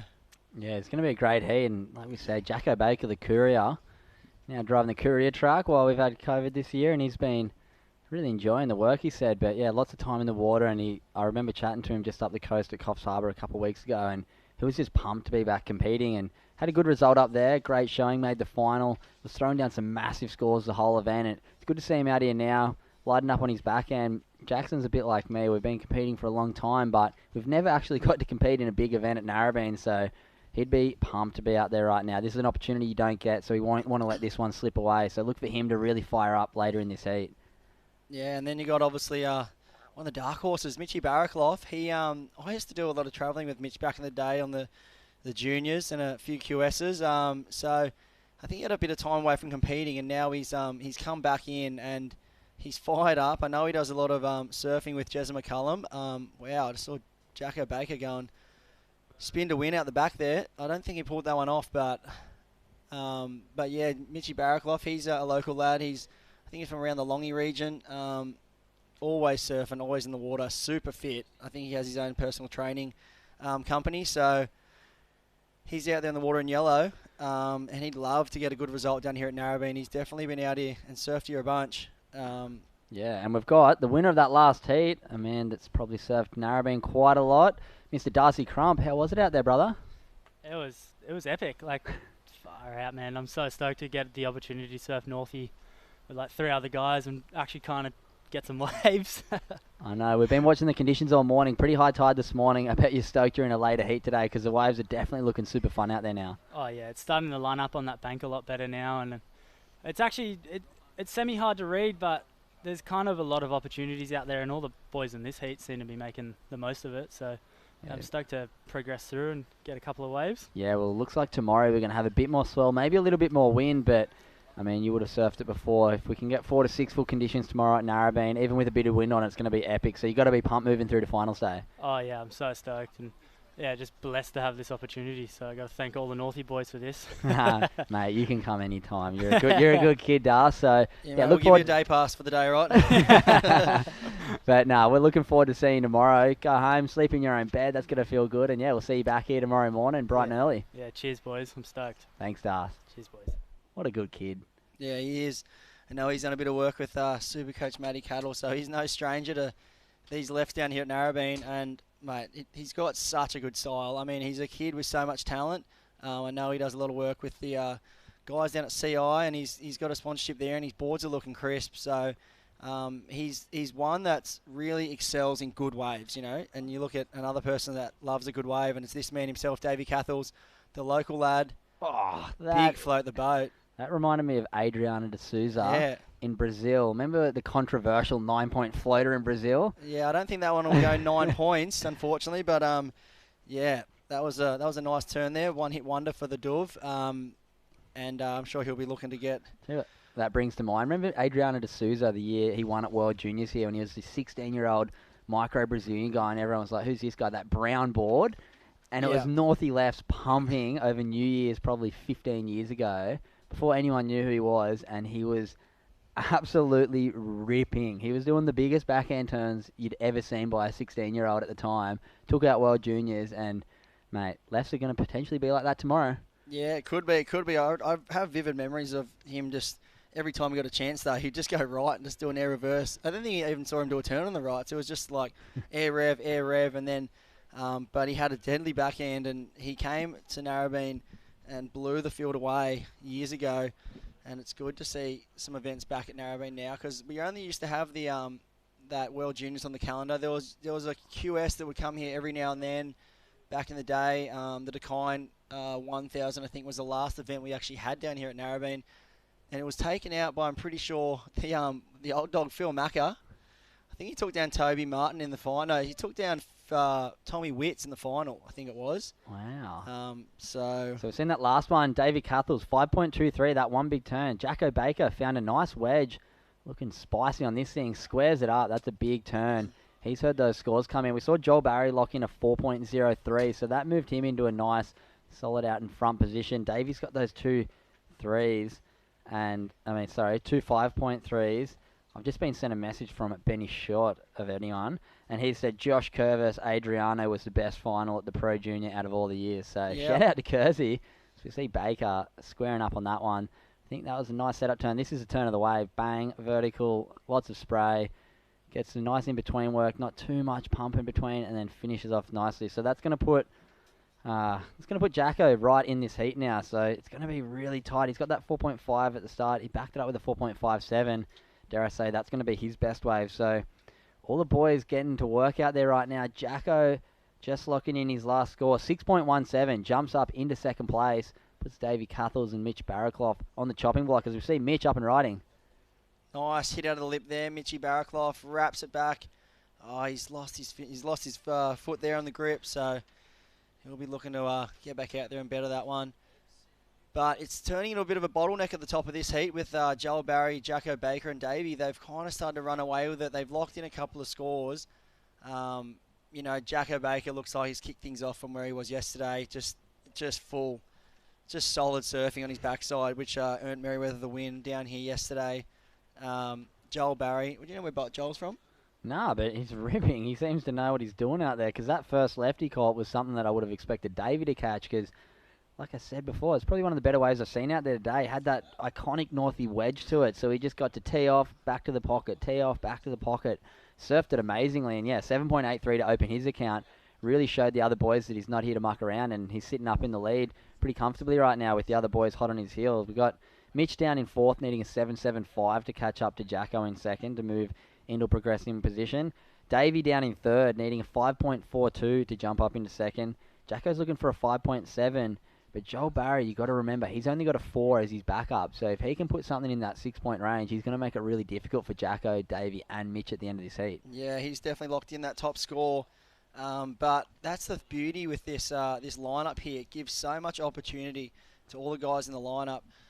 Because, there's that outside bank which is starting to show itself with the tide dropping out, but then there's also those double-up inside ones that have been super deadly all day. I mean, I saw in the last heat, Jackie Bano, he found one of those inside ones at the end and rifled off a couple of backside turns and locked himself in a 7, so at the end of the heat to make it through. So it was good to see Jackie Bano, one of the younger local boys, making it through in that last heat. And then, out the back, I mean, there's these odd cheeky ones that come through from way out that you could almost do 10 turns to the beach on. If you're lucky enough to pick one of them up, which kind of what Joel Barry must have done. I feel like he's got a bit of separation from the other boys at the start of the heat, and he's found one of those double-ups, and he's just managed to tee off on it, and it's set himself up for a really good heat here. So yeah, and you got to mention that Jackie Bannister, one of the local younger boys, but that Bannister last name, Uncle Mark, on the World Tour for a while, and you can't forget Brett Bannister. North Narrabeen Open Board Riders is very hotly contested. I know you've come second a couple of times, Chris, which we won't talk about. But Davey won it last week. But Jack Banno's dad, Brett Bannister, I think he's won 12 or something ridiculous. I think he won about 12 open titles. I think he was going for 10 in a row. I was beating him until the 11th event, and he got me at the end. So I think he's had a personal vendetta against me ever since. But good on Banno. He's one of the club's rare characters. We wouldn't be Northie Board Riders without Brett Banno, and he's always been a deadly force, and he just took out the 40s division, actually. My favourite prestige 40s division at the Board Riders. It's the most hotly contested division down there. He just held on, lost first heat, and then managed to hold on. Chrissy McCarroll, who had a bit of a mare in the final. He had it there. It was on the silver platter for him, and he had a bit of a shocker. But How'd you go in the 30s? no, there's no 30s. I was in the Opens champ. There was yeah, I think I came 5th or something. But Davey absolutely wiped the field with us this year. Geordie was up there, another fellow surfer that's coming up later in the draw. He was leading all year, and Davey's come out and just pinched it off him. And here we go, Jacko Baker. Bringing that yesterday form. Yeah, just he loves that backside. He's so solid, and it's what's really kind of he's based that his whole, like a lot of his career on that backside surfing. It's so solid. If every time you see him in a QE and there's any type of left-hander with a bit of open face on it, he's going to be one of the favourites in the draw. So And that's that wedge. That's what we're talking about. You want to get that side wedge. You got that first turn, bang. Second turn, bang. No pumps between. Judge is going to love this one, and it's gone straight to the excellent range. 8-point ride. Throws Jackson Baker out into the lead. As we see the yellow flag on the beach would have just gone up. 5 minutes remaining. Pressure on Davey Cathles here, the Narrabeen local, one of the hot favourites of the event. He hasn't surfed for a while, and here he goes, right on cue. Big left-hander. Let's see what he's got. Huge Davey first Cathles, turn. that was massive. He's just not getting the ones with more turns, but that's going to be, I think it's going to be his best wave. It was better than his floater. So he's going to put himself maybe needing a bit less than he is now, but he's looking for a 6.54. I don't think it's... I'm not going to say anything because that was a huge turn. Because I have seen, the judges have really been paying close attention to these big first turns. It's what they're kind of basing their scores off at the moment. It's been the same thing going from yesterday through to today. If you can nail one big crisp backside turn in the pocket or even on your forehand, that first turn is playing a lot of dividends. So here he is again on the inside. So he's got a little bonus one and 2 backside hits, and he's going to hold on to that one. So Davey might have locked in his 2 best waves back to back there. So Joel Barry, nowhere to be seen. He's looking to better a 4, so not out of it if Davey can claw him down on those last 2 waves. But yeah, tense moments for the local boys down on the beach. We're sitting in this nice aircon booth, but dare I say, everyone will be down there supporting Davey. Very important club member at our club. He's really taken on a few roles in the club the last couple of years. And there we go. He's got a few big scores just locked in. A 6.4 and a 6.9. Look at that. Back to back. Bang, bang. And now Joel Barry. Thanks for coming, the Dove. On cue. Joel Barry looking for a 5.48 with 3 minutes to go. Oh, the pressure. The experience of Cathles and Baker are really coming through in this tight end of the heat. Because like we said, that wave of Joel to start the heat, 7.83, makes it really tough to claw back from, but maybe making a few mistakes through that middle part of the heat and the boys just throwing down and putting themselves back into first and second.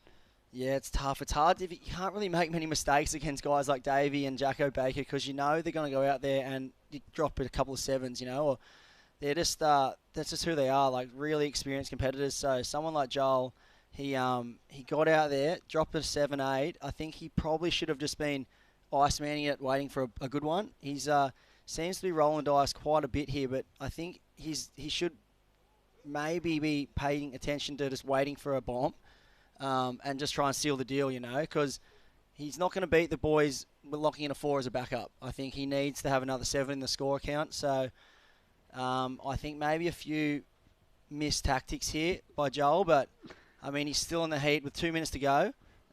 We've actually got Jacko Baker out in the lead, 14.17. Davey Cathles, he's in second, the local boy.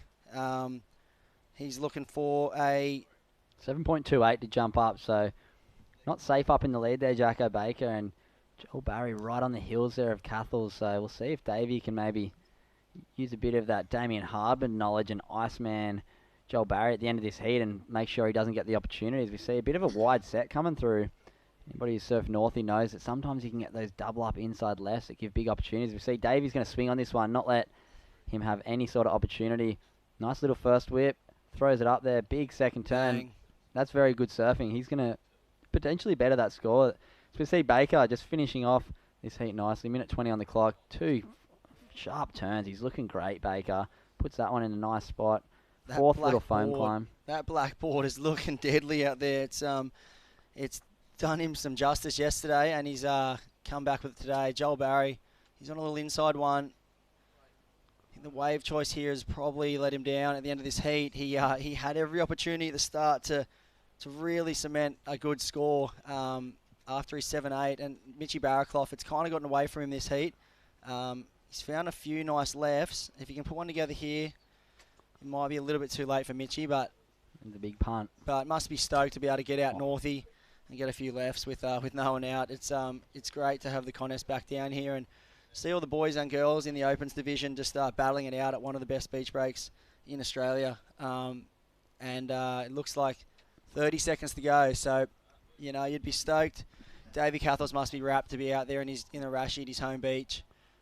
Jacko Baker, he's been on fire, and at the moment it's looking like those two are going to progress through. Yeah. And how good was that? Getting a heat with names like this in it, getting lots of good waves in there. The boys got plenty of opportunities, so put on an absolute show for all of us as we count this one down. 3, 2, and 1. So that's going to round out round 2, heat number 6. Absolute fireworks in that one. I can see Red Dog out there for the next heat. So we're going to throw it to commercial break. We'll be back right after this with more hot action here at North Narrabeen.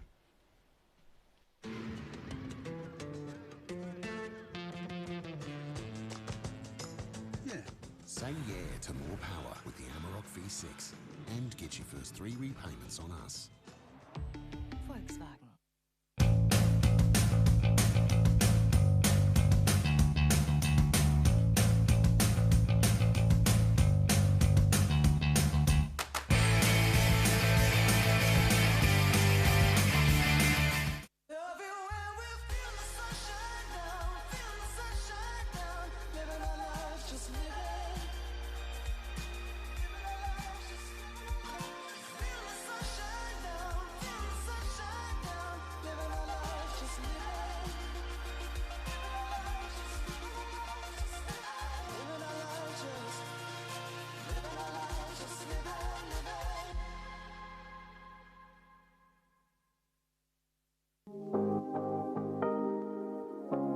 My top 3 recommendations to do on the northern beaches is grab a pie from Upper Crust Pies, head around and do the Narrabeen Lakes bike trail, maybe even walk it. There's heaps of good cafes and restaurants on Ocean Street like Moonlight Social House and Zuby Cafes. They do great food and good coffee, and maybe even head into Ripco Narrabeen as a little bonus tip. They've got so many boards on hand.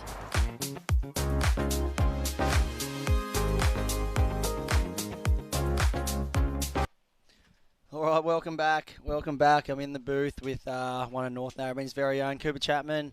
It's good to have you in here, mate. I'm sure you're getting pretty pumped up. Seeing the action that's been going on today, we've seen a lot of the local crew really come out firing, showing their experience. None other than that man in the first heat ratings leader, Dylan Moffat, came out. And first wave of the whole event for the men drops a 10. Like, what more of a statement can you put to the other competitors and just send some shockwaves through the heat draw, just going, I'm here to play, this is my home beach, and just comes out and bang, 2 of the best backside turns I've seen at Northie in a long time, and he's dropped a 10, and he'll be moving on, and we've got a crazy good forecast on the outlook for us down here, and today the conditions have really come alive. We saw that last heat, Jacko Baker taking that last one out with some really nice backside surfing on those lefts. I think what I've seen so far is the backside surfers really are turning it on out there. They got a lot of good opportunities. I think they've almost, you could say, have a bit of an advantage out there because they're able to square up off the bottom so much and get so tight in the pocket. But you can't deny when you see some good goofy footers go down, you can't get excited. Can't help but get excited. Yeah, one comes to mind, get excited about is old Nathan Hogg-Hedge coming up in the last heat of the day. Throwing the Rashi back on, throwing it back. I guarantee he's going to be fired up to be out there. But out there in the water right now, we have heat number 7, Aidan Lewin Parsons. Been a standout competitor this whole series, so he'll be pumped to be surfing North Narrabeen right now with 3 other guys out. In the white, we have Brent Symes, Red Dog. He's been having fun this whole series, and I'm sure he'll be stoked to try and put down some heats here. As we see the Grom, Dane Duchik, great first turn and big second turn, comboing it up. Love a goofy. Let's go. How good. Little Grom. He's fired up. Those turns were super spicy out of the lip. Throwing plenty of spray. I saw one of the boys in the heat before that, Saxon Reba, I think it was. He was going mad out there on his forehand. So, I don't know. I was leaning towards the natural footers having a bit of an advantage out here, but then you see a wave go down like that, and I think it's a pretty even playing field for these guys. But, mate, anyone that can get out there in days like this when Northie's kind of on and have a chance to lay down a couple of big hacks on those open walls. It's good fun, especially without the crowd. So Yeah, we saw Leno Chels locked in a 5.83. He was a standout competitor yesterday for the Evoca team, as we got a standout competitor from yesterday as well, Jacko Baker. Mate, how was that surfing a heat with Davey? Oh, mate, I was pretty rattled there at the start. That Joel Barry, I've actually never seen him surf before, and I was paddling back out from a pretty seedy-looking four, and he was dropping hammers, and I was like, oh, here we go. I'll try to live off yesterday and get smoked today, but as I quickly turned it around, I knew that there was a lot of good waves out there. There's actually, I know Davey's out the back on the good ones. I kind of let them kind of sit on that peak, and I was happy to kind of sit on that little wide a bit, and that's kind of what we were surfing yesterday, so I kind of just went off that. Yeah, mate, you looked very comfortable out there. It's got to be nice to surf narrowbeam with 3 other guys out. Doesn't happen very often, and I was saying to Chris, guys like myself and you have never got to really compete in an event at narrowbeam, so it's got to feel good to be out there. Oh yeah, 100%. Coming back from those days when I used to stay at your place and come down with Dad and watch the World Juniors, and for thinking that was our future, being able to do World Juniors here, and we never really got a chance. So it's kind of nice to be able to just surf a couple heats out there with 3 other guys. Like yesterday was fun, and today's pretty much pumping. So it's good to just get out there. I had a bit of a wig out pre-heat. I had a board I rode yesterday that felt pretty good, and then I had this that goes really good going left. It's an old. I was about to say, did you steal that thing off Jesse Adams? That deck grip? That looks pretty. That's straight out of his book, isn't it? Nah, this is actually just trying to keep the board in decent condition. I was just bashing it, so I was like, maybe a deck pad might, I don't know, help out, and it seemed to go better. I actually shaped this last year, lucky enough with Channel Islands, so it's actually got no logo for the model or anything. So yeah, secret. Secret little hand shape. I've always wanted to ride in a heat, and I got the chance to today, so I'm glad I didn't lose. So it's 1 from 1. There we go, the Baker. That's what you got to call it, because it's mate, the thing looks super spicy, and we were commenting on it that it has a lot of go. So you're looking solid on your back end out there, mate. You had a great event yesterday with the Merriweather crew, and you rolled it into today. So keep it going for the rest of the event. We've got a good forecast on the way, and I know you're no stranger to loving a bit of swell. So these lefts could really come alive, and you could be one to do some damage in this draw. So I'm rooting for you, mate. Yeah, thank you very much. I got another secret weapon in the car if it gets a little bit bigger, so full of surprises. All right, well, hide that one. Yeah. So good on you, mate, and we'll see you soon. See you later, boys. Thanks for the chat. Hopefully chat again. See you, boys. Yeah, mate. What a good dude he is, Jack. I've spent plenty of time travelling around the world with him, and like he said, him and his awesome dad Guy used to come and stay down at my house like we all did when the World Juniors was on. I remember the Enova household used to have pretty much bed and breakfast when the World Juniors was on. Yeah, it was. It was a bit of a it was a bit of a backpackers down there. We had lots of great crew coming through the house when the World Juniors was on. Lots of people from overseas, Sage Erickson and Alana Blanchard, a bunch of crew, and Laura made a bunch of good mates over the years on the tour, which all kind of evolved as a junior. And it was great to have the World Juniors here, but to now have an open event here, it's pretty special. Once that World Junior moved on, it's been a bit quiet down here at Narrabeen for years. And like I said, it's been about 10 years or maybe more since we've had an event where, the crew are able to just to go mad on those lefts. And it's epic to see the swell rock up for it. The forecast was looking a bit, iffy at the start of the week. And now to see it come, change a bit, and it's really played into the favour of the event. And we're looking like it's going to be an exciting weekend, and obviously tomorrow, Monday. But I'm pumped. So yeah, and this heat just coming down to 12 minutes 45. It's heat number 7.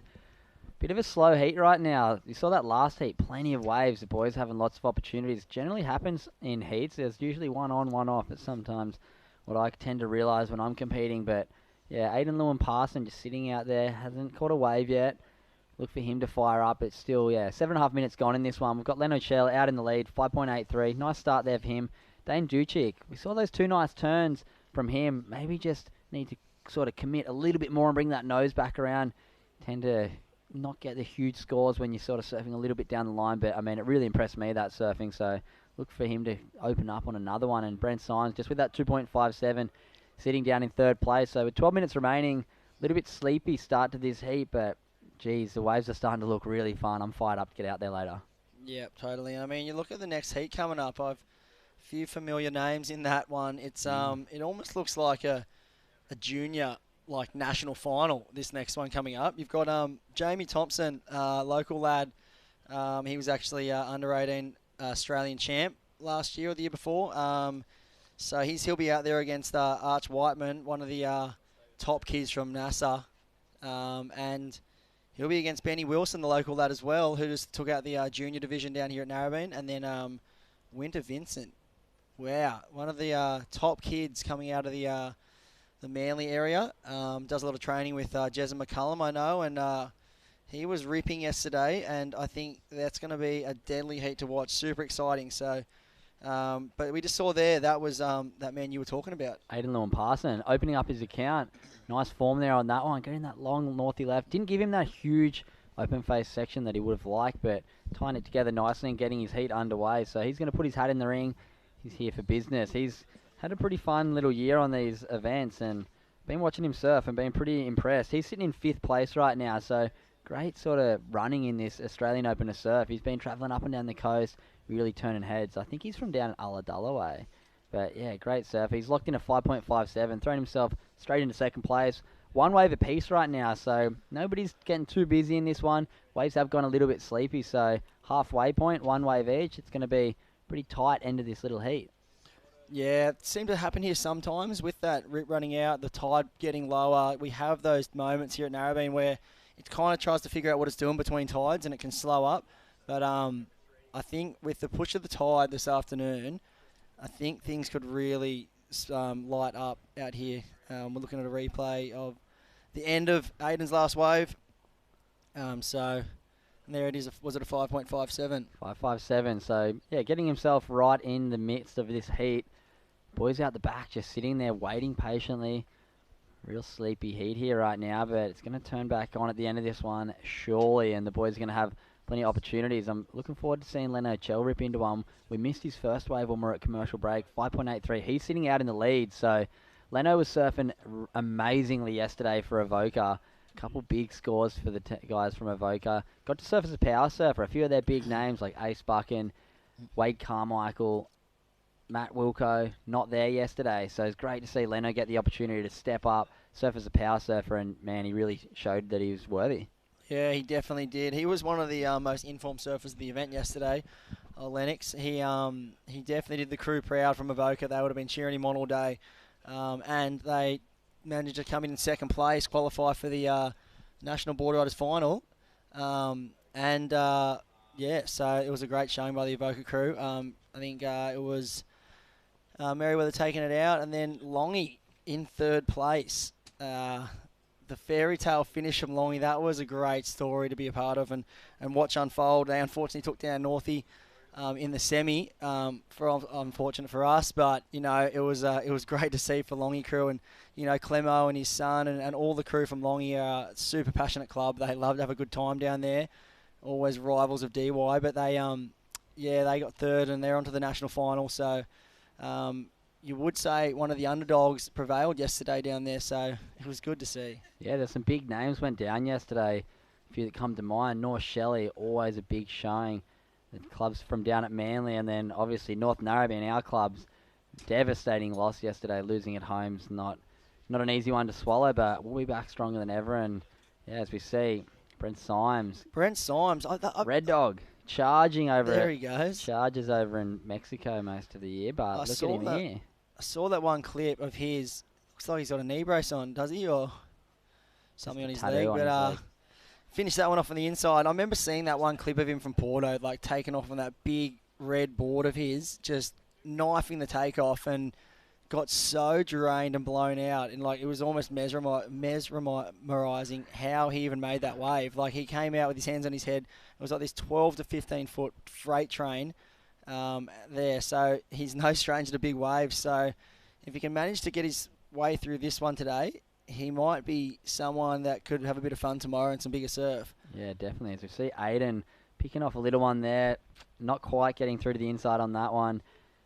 Yeah, this heat hasn't had too many quality waves, so it's going to be a real nice showdown to end this heat. It's going to be a great one for us to call because we've got Leno and Aiden both sitting with a 5, mid to high range 5. Dane Ducic with that 4.67, and we're going to wait for this last wave of Brent Symes. He's going to throw himself into the mix as well, so it's going to be a really tight finish here with 6 minutes 45 on the clock. The boys are going to have some fun to finish out this heat. Hopefully Narrabeen can send through some of those iconic left-handers that wedge down the line and get some big turns. We see Aiden just coming unstuck there. We saw Brent Symes locking in a 3.4, jumping himself up into second place momentarily, as we see. With just 6.5 minutes remaining, Dane Duchik's only looking for a 1.31 to accompany that 4.67. Leno Chell sitting out the back. He just needs to take off. 5.83 for his first. He needs a 0.15. So if Leno stands up, he'll be moving up ahead of Brent. So I think he'll want something up above that 4-point range so he can move up ahead of Aidan Lewin Parsons, who's out in the lead with a 5.57 and a 2.27. So nobody's really got that strong backup. With just 6 minutes remaining, absolutely nobody's running away with this one. Makes it very exciting for us to view the end of this heat. Yes, it does. Yes, it does. And here he goes. Look at this one, little sneaky one underneath his competitors. He was in fourth priority then after his last wave, and he could make the most of this and make them pay. This is one of those little cheeky underneath ones. Oh, I've cursed him. I think the the damage is commentator's done. cursed, but I think he needed us to lock in a backup. He's done that now, so I mean, it would have been nice to finish that one off. But look at that. Like you must be pretty pumped when you've just fallen off one before, you've lost your priority, and then you pick one up straight away under priority. And look at that. And Judges it gives you a loved it. score, and they did like it. Those first two 7. combination turns, that's where all the points were. So he's locked in a 7. Best wave of the heat so far, and he must be pumped with that because he could have been at the back of the order there, and there hasn't been many waves in that heat. So to pick one up in fourth priority is a blessing. That was one of those Jacko Baker waves he was talking about, in and under the guys, and we know it better than anyone, Chris. Those little double-up lefts are sometimes the gems, not always the ones out the back are the best waves, and, I mean, hate to say it, but if Aiden would have landed that last turn, that thing would have gone up into the excellent range, and he would have put it out of range for the other boys. But right now, he's sitting in a very comfortable spot with 4.5 minutes remaining. Dane Duchik's only needing that 1.3, but like we said, Leno Chell's just trying to get a second wave right now. He does have the second highest score of the heat, not looking for much at all. So Brent Symes will be holding his breath right now. Exactly. Just look at this. Red Dog, he's just jumped up into second with that last wave. It was a 3.4. So he's this is really going to come down to the last end of this heat, the business end of this heat with Lennox Chell. He's I don't know if he'd be stressing right now or he's just going, all right, I've got 4 minutes. I just need to lock in any type of score. But, you know, things can run away from you pretty quick out here. And you watched that yesterday. Minutes fly by. So out in this lineup. And especially, I think he's probably got priority. So he looks pretty mellow out there. He looks like he's kind of got it under control. He's only looking for, what is it? A 0.015. A 0.15. It feels like the end of a board riders battle heat, doesn't it? When you only need that small of a score. Lucky he doesn't have to run into the box, but yeah. Here he goes. He's having a good old sniff at this. He's like, I do not want to leave this down to the last 10 seconds. Here we go. Leno Chell from Avoca. Nice looking little left here. He's got that little double up wedge to it. One turn. Oh, he's held on. He's going to get the score, but it's not going to be huge. Dane and Brent are going to be in a position that they could potentially catch him. Look for Dane with that 4.67. Remember that first wave, those two nice turns? If he can pick up something like that, could spell trouble for Leno Chell. But 3 minutes remaining. Anything can happen here. Leno will get back out the back and maybe try and get something with a little bit more open face than that one, but waited a long time for it. Couldn't help but to see Red Dog, Brent Symes, just having a good look at that wave. He was just like, you're kidding. He goes, I'm in second. I'm on the way to making it against these little young whippersnappers, and he's just locked in a Lennox Chell. He's gone a second. 2.63. 2.63 for that one floater. So the door's open. He looks like he's having words with him, actually, old Red Dog. He's probably saying, mate, couldn't you just have not caught a wave for the rest of this heat and just give me a shot? Come on. It's going to be 8 foot tomorrow. Give us a go. But he's still on the hunt, so it's not over yet. He only needs, what does he need? A 5. So Grant needs a 5, and Dane Duchik, he's probably the man in the money seat here. He needs a 3.8 with just over 2 minutes remaining. So I'm not sure where he is in the lineup, but this next wave could be crucial for him. As we see Aiden, he's kind of run away with this heat. He's taken control, showing his experience, and that's what's landed him at number 5 on the ratings for the whole series. And very good style, powerful surfer he is. So we'll see how the back end of this heat plays out. I'm assuming Dane's got priority. I'd love to see the Grom get a shot. I'd love to see him get a wave that has 3.8 potential in it and see what he can come up with, because it's always good to see those Groms. I mean, Leno's not a super Grom anymore. He's been around for a while and had a good good bit of success. So, I mean, would love to see him in finals day, but you got to love for letting the Grom have a shot. So, Yeah, a minute and a half, probably priority. Dane Ducic, he might give this to Leno, and Leno might be able to better his score, but nah, they see it goes in You love nothing more than everyone is getting a shot at it at the end. Like, it's just a battle out. You hate to see a surfer just get iced out and not be able to catch a wave. They've been waiting all this time, and you're at Northie. The waves are kind of pumping, and here he goes. Aidan Lewis-Thomas, he is... Sorry, Parsons. Aidan Lewin-Parsons, he just came off the back of that one, but I'm pretty sure he's locked this heat up. So he'll be moving on till tomorrow, it looks like, but it's all about second place here.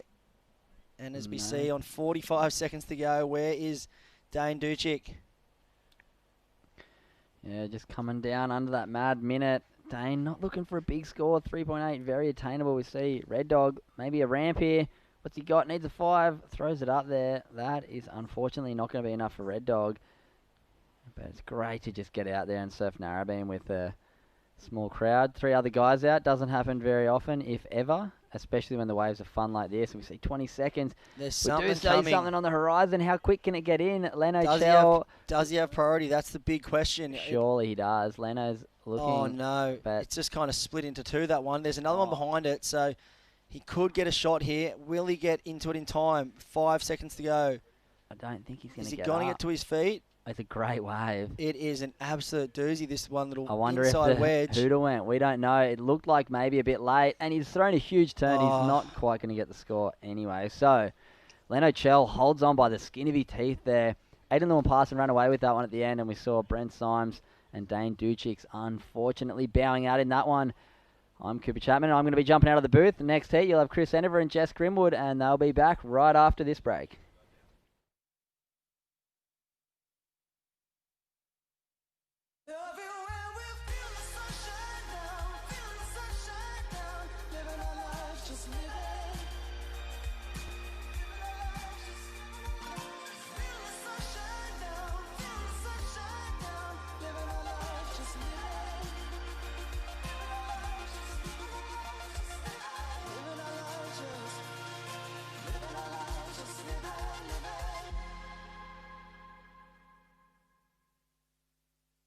Surfers Rescue program is essential, I think, for everyone who's in the water every day. Anyone who has access to it and hears about it, you should probably go and learn a little bit of something from it. So you just have to be aware in the water, and when you train this kind of stuff, you get more awareness of your surroundings.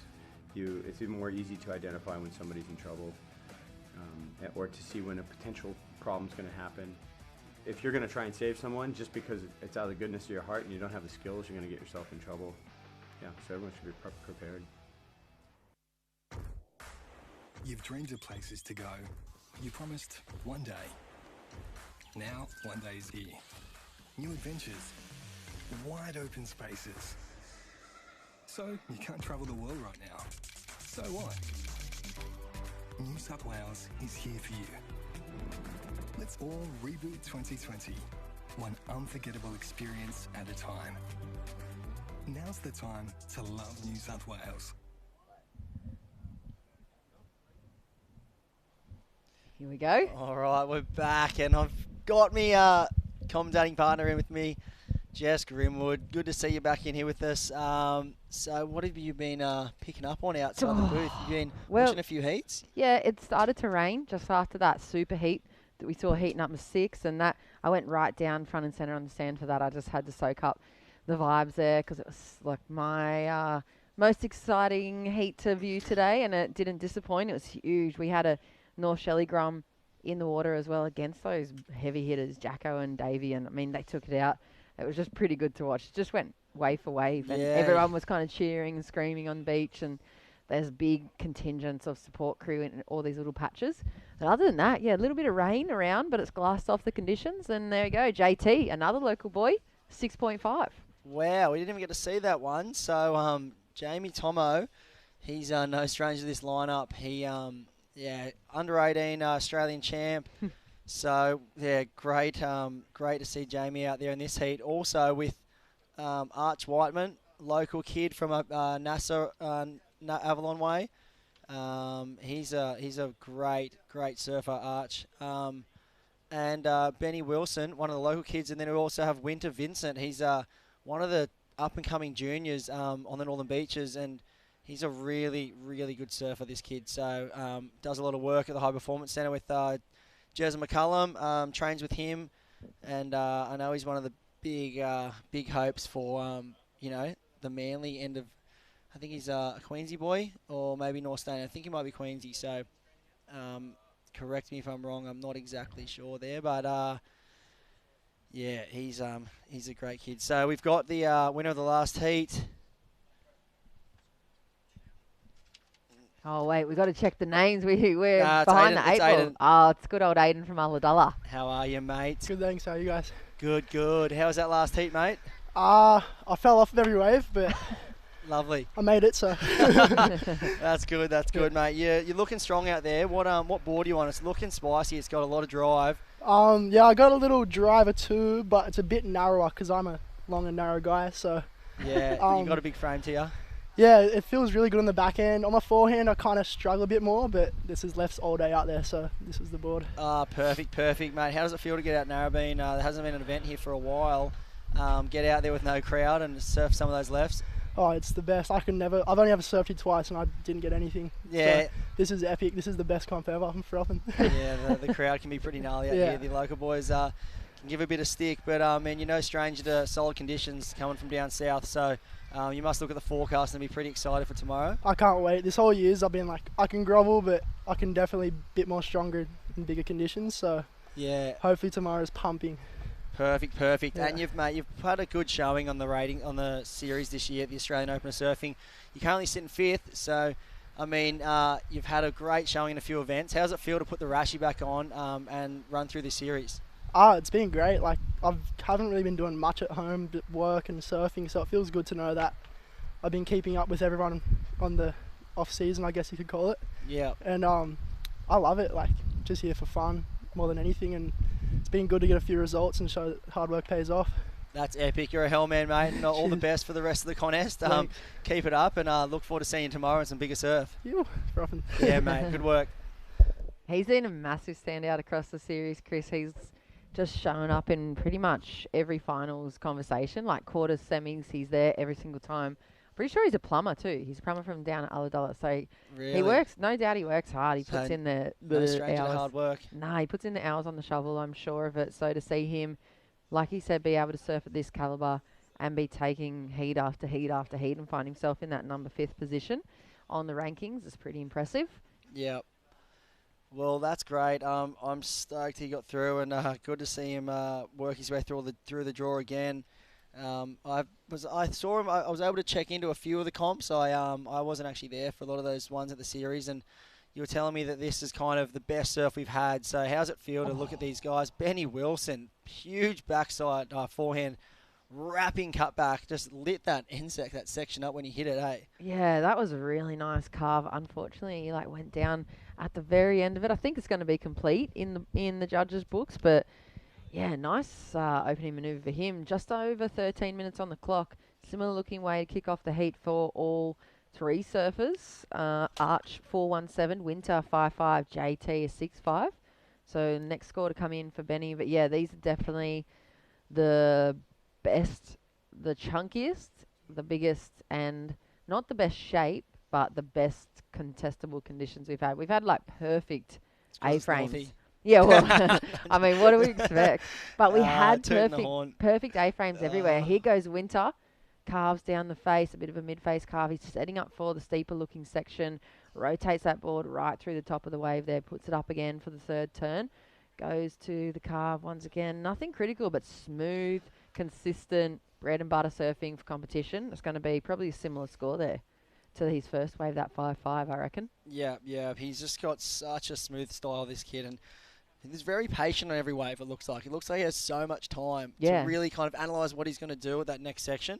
I think if he can get something with a bit steeper wall, he'll be able to kind of really tee off. Because I think, like you said, I think it was another one around that 5 mark, a 4.57 for that last one. And Benny Wilson, here's a little bit of a steeper wall. This kid loves a northy left, does a bit of work with Matty Cattle, junior champ for the year down at North Narrabeen Border Riders. So... He'll be loving the opportunity. He got the wild card here, so from the club, and he'd be frothing to be out there mixing it up with all the crew. He'd love nothing more to do some damage in this event. And Jamie Tomo, how was that thing? This character, I called him a few comps ago. I was calling him the work crew pest. He floats around with the highest level of energy 24/7. He must just be either awake or asleep. I don't think he has that middle range in his gears. And he's so funny. He brings this whole other level to the work crew. He's been, at the start of the season, he was pretty much with them every day working at all the comps. But we've seen him have a few interesting results where he's had a few good heat wins and then he's lost a few. So I think that he's kind of pulled back on the last event or so, and he's looking more towards his surfing focus and his performance in the water. And I just find it so hilarious when he gets behind the camera. He just talks it up so much. He loves getting behind it. Have a look at the Destination New South Wales wave replay.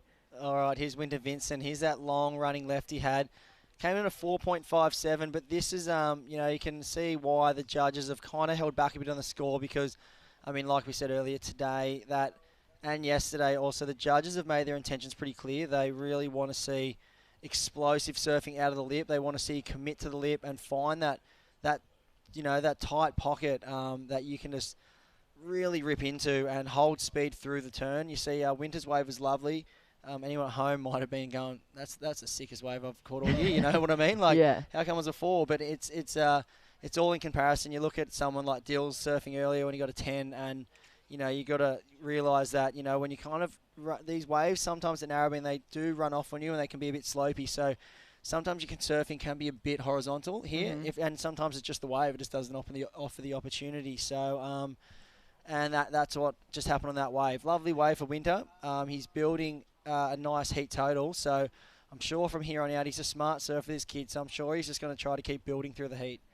And look at that, Jamie Tomo. So there you go, Jamie Thompson, 2 quick backside hooks, 5.8. So that's exactly what we were talking about. He you can just nail and show a bit of flair on that first section, and complete it, you're going 6s and above nearly every time. So Jamie just underneath it. The second turn on his was a bit late, but you look at David Cathles. He just locked in a 6 for just one turn, I think, in that other heat. So that was a huge crazy rooftop floater too on the backhand that he pulled off. I feel like they don't normally score that high, but I think he got like a high 5 or a low 6 for that thing. It was just full Adriano. Yeah, one single floater, Adriano style, and he can get himself back into contention. But Arch needs a 5.91. Benny needs a 4.35. Winters in second, needing a 6.81, and JT putting his talk to the walk at the moment.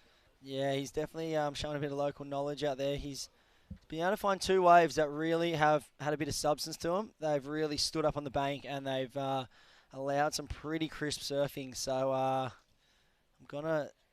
think this is going to be a really entertaining heat here to watch with 8.5 minutes to go.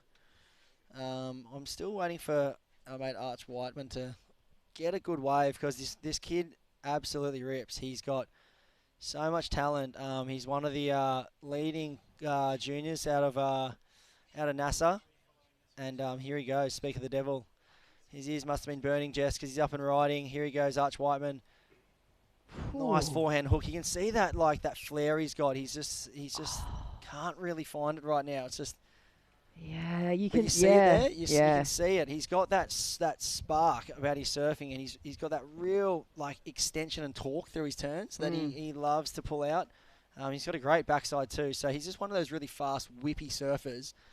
And his surfing would fit in perfectly if you can find one of those little double up runners on the inside. I think in here at Northie, that runs down the bank. He should be able to light a few turns up. And what's happening at the end there? I mean, watching it as a spectator and just a fan of surfing, he looks like he's going through, ready to light up that last little part of the turn, but already looking down the line. Is that what's happening? He's got his eyes kind of set, or is he pushing too hard through the rail? Because he's done the same thing a few times now. Yeah, I think what can tend to happen in comps, it's not really spoke about a lot, but it happens more often than not that a lot of the competitors, when you're just free surfing, you're practicing, usually your adrenaline levels aren't as high. So you can go out in a heat, and we'll watch this wave of Winter Vincent real quick, come back to that. Nice hook in the pocket.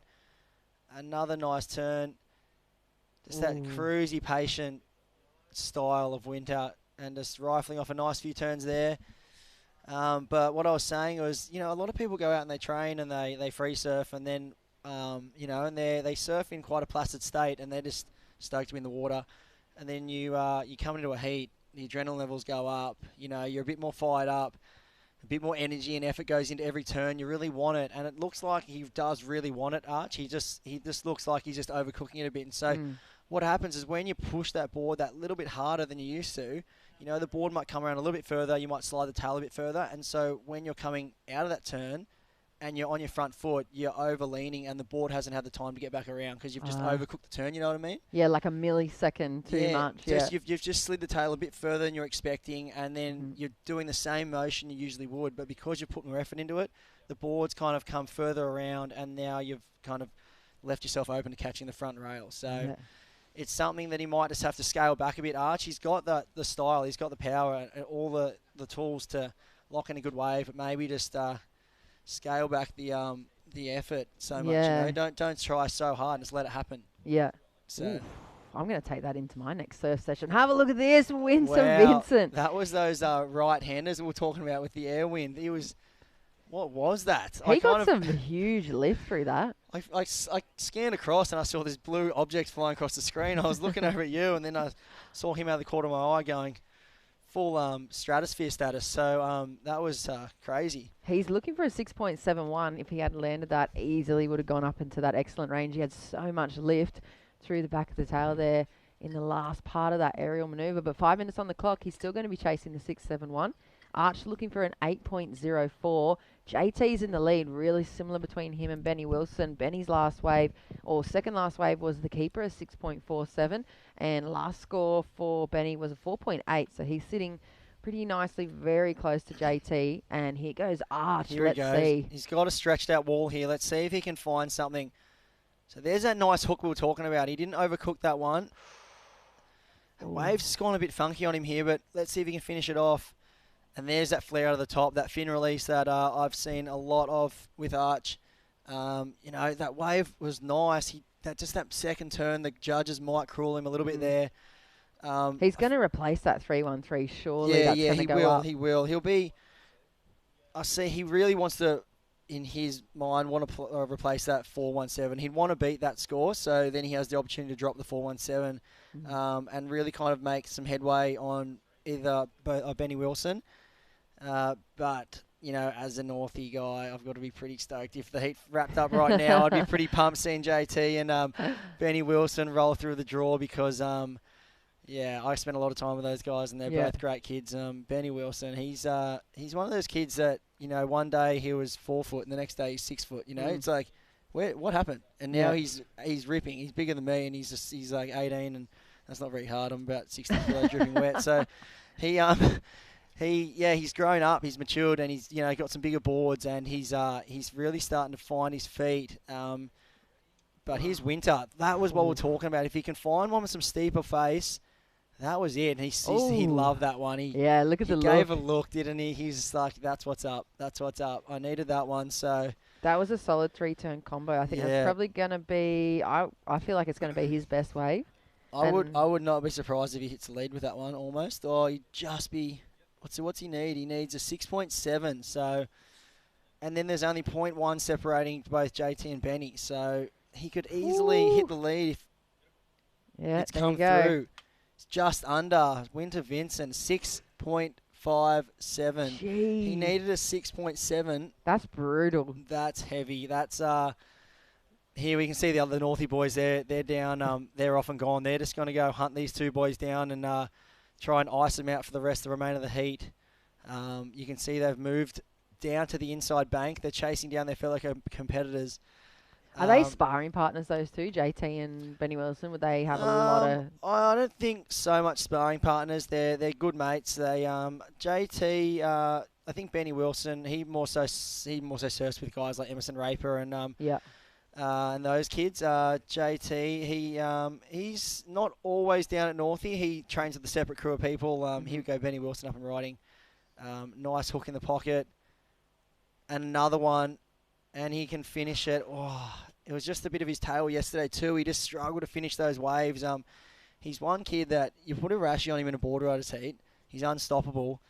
But I feel like sometimes in the bigger events, he can sometimes have those little things can creep in the end. Mm-hmm. And once he irons those out, which I know he's starting to do, he does some work with Matty Cattle, but his surfing's there. You can see he's got the power, he's got the ability, and he's got an air game too, which he can pull out. So he's a great up and coming kid, and we love having him a part of Northie Border Riders. Look how close that scoreline is. Here goes Winter. He only looking for a 5.64 now, up and riding on that right-hander. Looks for the launch pad, nice projection, and bobbled off. There it is. That's what we were talking about a bit earlier, that these guys with this wind, they can maybe find a few rights, and if they're needing a score in the last minute, if you're lucky enough to have that air game in your repertoire, yeah, you can just bust it out. Yeah, I feel like we haven't really seen a lot of it yet this morning. I thought we'd see a lot more coming into those right-handers. Maybe sign of the afternoon's action. We've still got 8 heats. JT going upside down right in front of the flags there. Must have been the second turn of the wave. That's the 4th or around about the 4th. And gosh, he's looking aggressive on the backhand. He is. He's looking fired up after his ski didn't start yesterday. He's looking pretty fired up, I think. Yeah. He's just like, you know what, let's go. Like, give it for the... he must love being down here at home competing and looking back into the beach. I think that'll be all she wrote, mate. Just turn around and come in. You've done enough. But he's a natural showman, I think, in his personality. So he's a funny character. He is, Jamie. And good to see him showing up in the first round. And it looks like with 10 seconds to go, you've got to feel hard for... You got to feel for Winter Vincent. He had a good heat. He surfed great. I feel like he was one of the... He looked to me as one of the standouts of the heat, you know, but he just couldn't find that wave until the end with that steep wall, and it could have gone either way. Like I could have easily seen that being given the 6-7, but it was right thereabouts.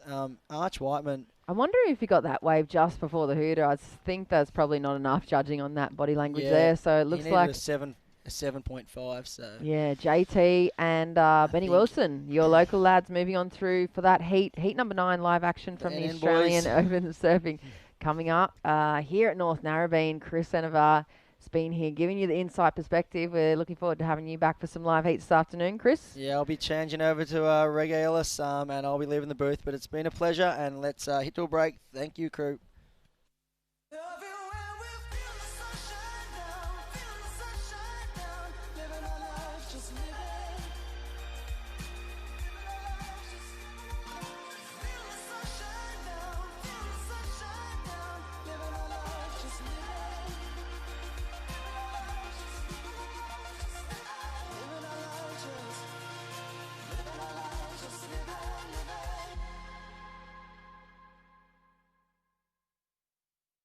What do you reckon?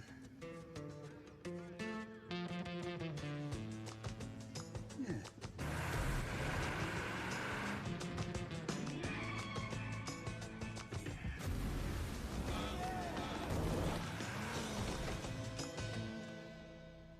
Say yeah to more power with the Amarok V6. Yeah. And get your first 3 repayments on us. Volkswagen.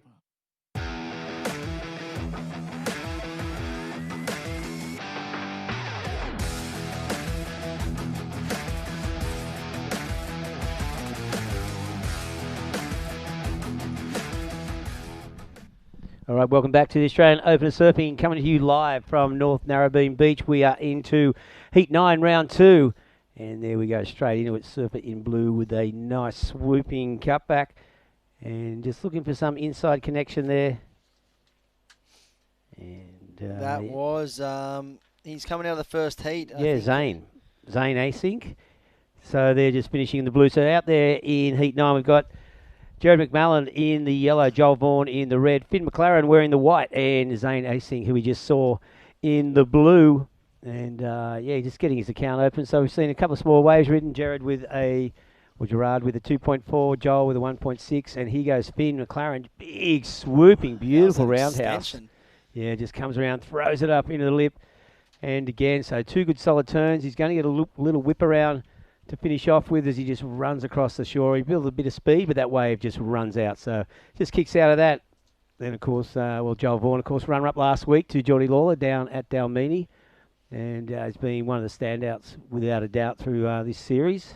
The grommet from North Shelley. Well, not that much of grommet. He's 17 now, I suppose. They're all grommets these days, aren't they? Yeah, they you are. Can't even tell what their age they are. They're just surfing so good. I feel like, you look at him second on the ratings, Joel Vaughan, he's no stranger to a final in this series. And he'd be looking to chase down that front runner, Dylan Moffat. It's a great prize on offer. It is. So Yeah, overall series is you get your accommodation covered for the 2021 Whistler Surf Series, which, is a good thing into your budget because the accommodation definitely eats into it. So Zane with a 4.1 on his first wave and still waiting on, Finn had a 3.7 on his first. And looks like Joel Vaughan having a look at this one just behind this smaller peak. There he is. And yeah, up and riding in the red. So Joel Vaughan throws it up into the lip. Nice little wedge heading his way. Just a little horizontal turn there. This one's starting to stand up more on the inside and just cracks vertically.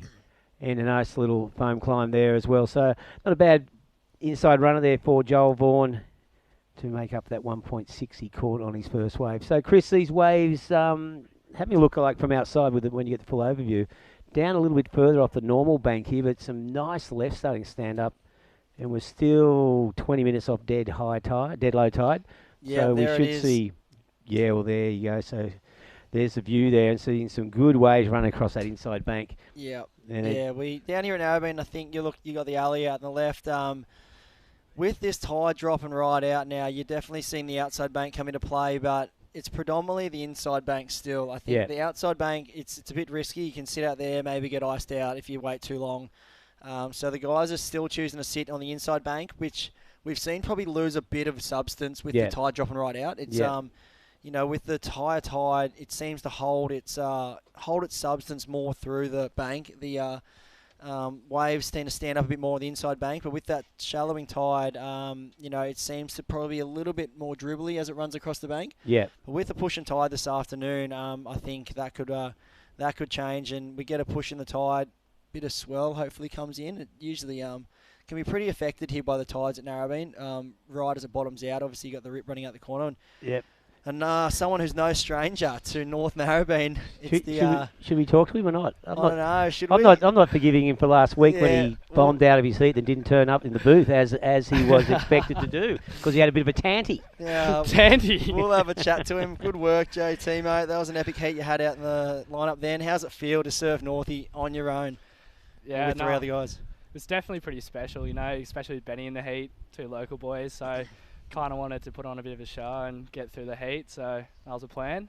Yeah, well, you definitely did that. And how's it feel just to roll out of your own bed and just be able to wander down to the contest site and jump out of your home break? Oh, it's so good. You just sleep in your own bed, and I just had a free surf, went home, had another little nap, and then just wandered on back down. So yeah, no stress. It was pretty good. Perfect. Well, mate, your board's looking really good out there. You're looking super solid. What are you riding at the moment? Yeah, it was actually a pretty funny one. I was in between riding a PU and an epoxy. And so I talked to Matty and he was just like, what have you been riding lately? I was like, epoxy. And he goes, no brainer. So yeah, I got on that 3DV epoxy and it's like the best board for those waves out there. It just holds to all the flat sections and plenty of speed down the line. Mate, it looks so good on rail. You did a couple of big backside turns. I mean, you probably didn't find the waves you're looking for in terms of perfect Narrabeen lefts, but the ones you had, you went absolutely berserk on. So, I mean, you must be pretty excited. You love a bit of swell. I know we had some good sessions over the winter down at Southie. Yeah.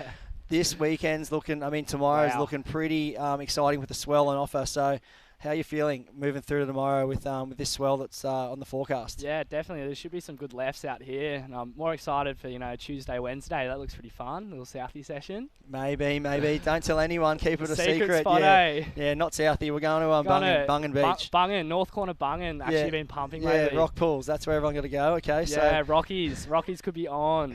Yeah, well, mate, I know you took out the Australian title, under-18 title, in some solid waves over at Marg. So I know you're going to be a shoo-in if the swell picks up. So I'm cheering for you, and all the best for the rest of the comp, mate. Yeah, cheers, Chris. Thanks heaps. No problem, mate. Keep ripping. See you, boys. There you go. So Jamie Thompson had a great win in that last heat and pretty stoked with that. So out in the water at the moment, well, 12.5 minutes. Haven't seen anything major ridden. The highest score so far was Joel Vaughan's 5.33 on his second wave, and he's still got that 1.6 in his total. So a bit of a slow start for these guys as opposed to last heat. Well, the last heat, I suppose the second half heats when things did pick up. But just coming into the commentary booth, we're kicking Chris out and bringing True in. One of the queens in Narrabeen. She dominated the heat this morning, and she'll be on the mic. So good to have True in here, and I'll catch up with you guys later. There you go. Thank you, Chris. So True Starling coming in here now. And, Zane Ainsey just falling on that one. And True, you had a good heat this morning. Pretty happy. Oh, thank you, Reggae. Yes. Very happy to have made the heat. I was a bit nervous, actually. You were? Feeling a little. I need to adjust my seat. I'm not incorrectly. I'm against the wall. Yeah. So we got the right COVID-safe space yes, in here. Yeah. It's a metre and 0.2. Yeah, exactly. Keeping COVID safe through here, but yeah, waves are super fun. It's actually, I reckon we might get a little Arvo glass off. Yeah, it looks like it. The wind's swung a little bit further around the north and has definitely dropped down a couple of Ks over the last hour or so. And with the tide's probably going to hit dead low in 15, 16 minutes. Mm-hmm. So what are your thoughts when the incoming tide will see a bit more push across this inside bank? Yeah, I think we will. I think the waves are going to get a little bit better. And I mean, it feels like the whole day it's kind of gone from like really fun to better, and it just keeps increasing. And right now it's super glassy. I feel like earlier in the heat, it was probably in the day. There was definitely a couple of lumps and bumps in the face of the waves, but the boys have kind of jagged it, and they've been able to have some really glassy conditions out there. And the wind, a little bit earlier, felt like it was going to come up and kind of wreck that, but it just kind of stopped and past us, which is pretty nice. So it's not too windy out there. We had a little bit of rain before, but then everything... Yeah, that was weird, wasn't it? Just that one cloud. So bizarre. Yeah. And I was like running on the beach going, I really don't want to get rained on here. No, it was just a passing shower in the true sense of the word. So with 10 minutes to go on the halfway mark, Joel Vaughan and Zane Asink, just with a couple of low scores. Currently, the two surfers holding down the number 1 and 2 position.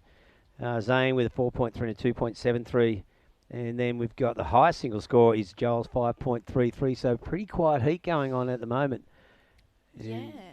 Feels like the waves, even though it's glassy out there still, it feels like it's becoming a little less inconsistent. I think the heat that Davey had, he was surfing so good out there. I'm not sure if you saw the heat with Davey Calthorpe. I saw his last wave. Oh my goodness, he was on fire. But I feel like, I don't know if you've seen the beachfront on, there's a bank like right in front of the judges, and then there's a little hole and there's a bank wider. Yeah, I was So looking at that. Yeah, having an overview when in the break, it looked totally different to what I thought it was going to be. Yeah, but it's kind of nice because you have that option to go further down the beach. If you have fourth priority and you need a score, you can kind of go down there and get some. As we see Joel Vaughan up and riding, tags that section, just making up the numbers on that one. So Red has a score to lock in, as well as Finn McLaren in the white. This is a pretty good heat. I feel like all of the men's heats today have been really exciting. Yeah, they have. Pretty stacked for round 2 heats, of course. We had the 4 round 1 heats this morning, and since then we've seen some big results and some great surfing going on. And obviously everyone's pretty well psyched on these thoughts of a solid swell tomorrow. So we should see waves, I don't know, 4 to 6 feet maybe bigger. Yeah. We'll have to wait and see. I never trust the forecast sometimes. Sometimes I'm like, I'm not sure, but I'm really hoping that we're going to have some swell. It would be nice to finish off the Australian Open of surfing with a bit of swell, some really good waves, and if it's going to do what it's predicting, then it's going to be all time. Yeah, no, it should be really good. Just depends what the wind does tomorrow, but we are going to have some swell to, as you said, wrap up the Australian Open Series, because this is event 6. You know, we've been all over the countryside. Here's Joel Vaughan now. Little snap. Nice space ahead of him here. Just swooping cut back for a quick turn. Setting up as it gets more vertical. Just cracks it through the lip. And he'll get maybe another one on the inside. No, that one just dies out. But 3 good solid turns. And Joel looking to get rid of a 1.6, which is his second scoring wave, but he has 2 scores to get locked in after that one, so bit of catch up. So on the Destination New South Wales replay, a little bit flat through that second section, so nothing too critical until he gets that third turn in, which was nice and vertical and looking really sharp. Yeah, Joel's been surfing pretty good at the moment. He was on the rides all morning this morning, as we see Finn McLaren, beautiful finisher, and riding out of that one. So Finn locked in a 2.10 on his last, but he has another score to lock in. Previous to last of Joel Vaughan's, locked in at a 2.83, but he's got another score locking in, as we see Zane Asink sitting out there, potentially with first priority. So I think there might be a score to lock in for Jared McCallum, which was just a 1.20. So it didn't go into his top 2, but a score locking in for last of Joel Vaughan with 7 minutes remaining, Reggae. Yeah, he's got one more to come through. That last one was that little lefty caught. Joel's currently in the lead, but just waiting on that third score. Yeah, from the Yeah, right. Yeah, because the right, yeah, there it goes. A 3.83, so just marginally better than the previous left. Extends his lead a little bit, but still just sitting with a 2-wave total of 9.16, so the 5.33 and a 3.83. And here goes Zane, I think, and needs to get around this section, looking for some action on the inside. Comes around again, nice little foam climb. Gets hung up a bit as this wave flattens out, and just waiting for it to give it some speed on the inside. Still very flat. And it gets that one more change of direction in, and a little tag to finish. Wow, he manufactured a score out of He that did, one. yeah, because looking to get rid of a 2.73, so Zane I reckon he probably would have done it with that. And yeah, 6 minutes remaining. This heat's going really fast. It has gone really fast, which has been nice. I think after this heat, we've got 6 heats left. Day 1 is then wrapped up, and then we're going to have a massive day tomorrow for finals day. Massive as in a million heats. Yep, and massive day is in Pumping big surf, waves. yeah. Pumping surf, a million heats. A million. I love the exciting idea of a action. million heats. It's nothing better than doing 28 heats in one day and knowing the second day's another 28. Oh, is tomorrow another 28 heats? No, I think it's going to be... It probably would be, actually. About 20? Oh, okay. I think yeah. it's about a 2 or 3 o'clock finish. Oh, that's good. Yeah. Oh. Depends, the later you want to, the later it finishes for you, the better, because it means you've got to go to the presentation. And if you win, you go to the presentation. If you don't make the final, you don't go to the presentation. Yeah. So there you go. You want a late finish. I want a late finish, definitely. So, yeah, I'm looking forward to tomorrow. I think everyone's pretty excited. Everyone I've spoken to is looking forward to the swell. Some good surfing today in the women's, like really good. Yeah, we saw Sarah Bourne. Yeah, boom, boom, boom with a 10. Did you see that wave? Yeah. Man. It was crazy. Crazy. I was next to Chris at the beach, and I was just going, what is going on? Like, Yeah. it was, you don't really see too many females do that in heats. Yeah, big let snap alone into the backdoor barrel, like Yeah. looking really good. Crazy. Yeah, so that set the cat amongst the pigeons as far as the scores went. They saw another 10 with Dylan Moffat in the men's now. We've only got 4.5 minutes remaining. This is a strangely low-scoring heat. I wasn't expecting this. Here goes Joel Vaughan. That's nice a better section. looking wave. Wow, there you Ooh. go. Love that little slide. Now he's got some open face. And again, beautiful carving turn. And just finishes off beautifully. So prior to that, he had a 2-wave total of 9.16. We'll probably get close to that just with that one wave. Yeah, I think you're right. That was pretty impressive surfing from Joel Vaughan. Beautiful surfing. Kid. Nice looking wave as well. Yeah, just stood up, had that open face and nice and smooth face, as you said. We might see the later, Little Largo. Yeah, the Largo. Love the Largo. Late Arvo glass off. As we see the Destination New South Wow. Wales replay, beautiful first turn from Joel.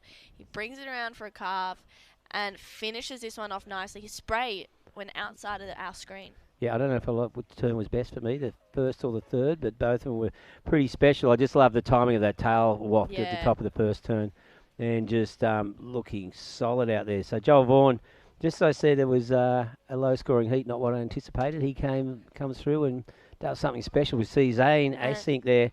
There you go. So Joel Vaughan, I told you he'd be up there with his 2-wave total. A 10-point ride. Wow. 10-point ride there for Joel Vaughan.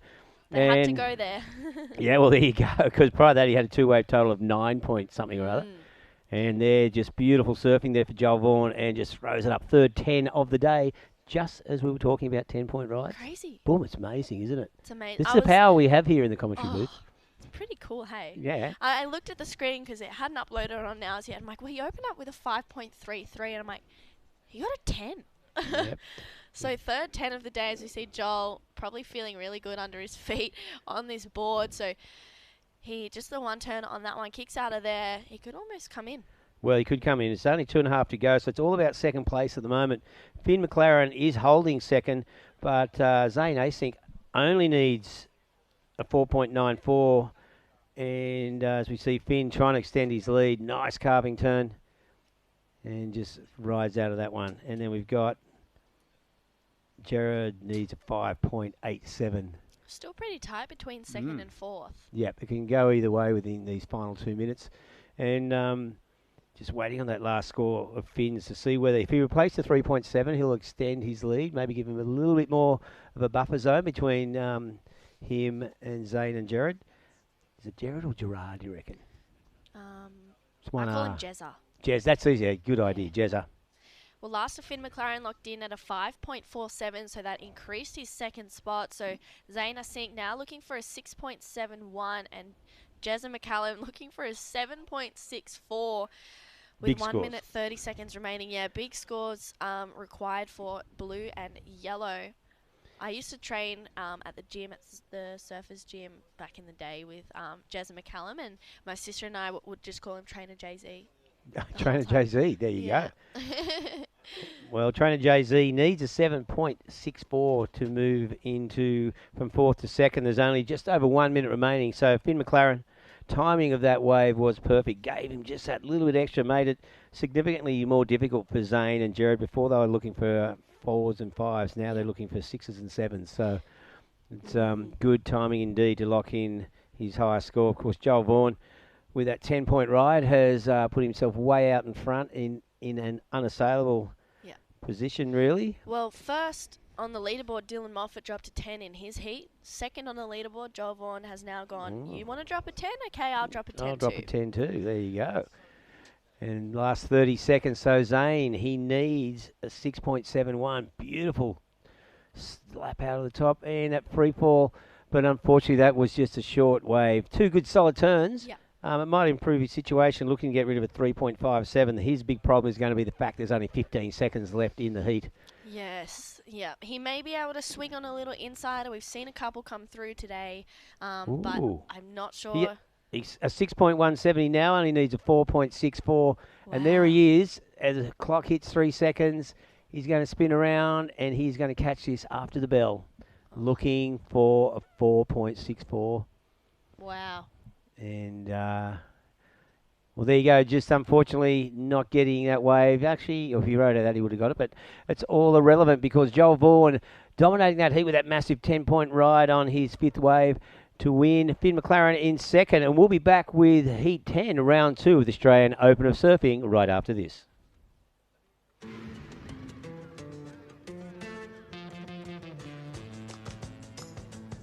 Say yeah to more power with the Amarok V6 and get your first 3 repayments on us. Volkswagen.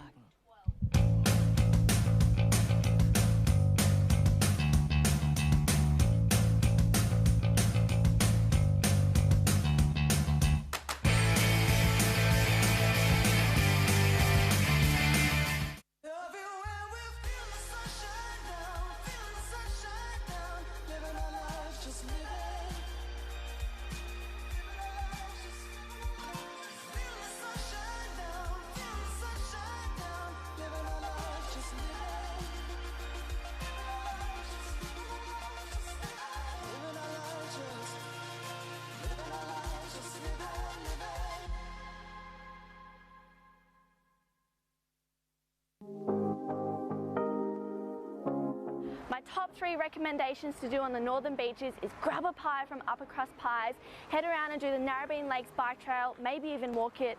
There's heaps of good cafes and restaurants on Ocean Street, like Moonlight Social House and Zuby Cafes. They do great food and good coffee, and maybe even head into Ripco Narrabeen as a little bonus tip. They've got so many boards on hand.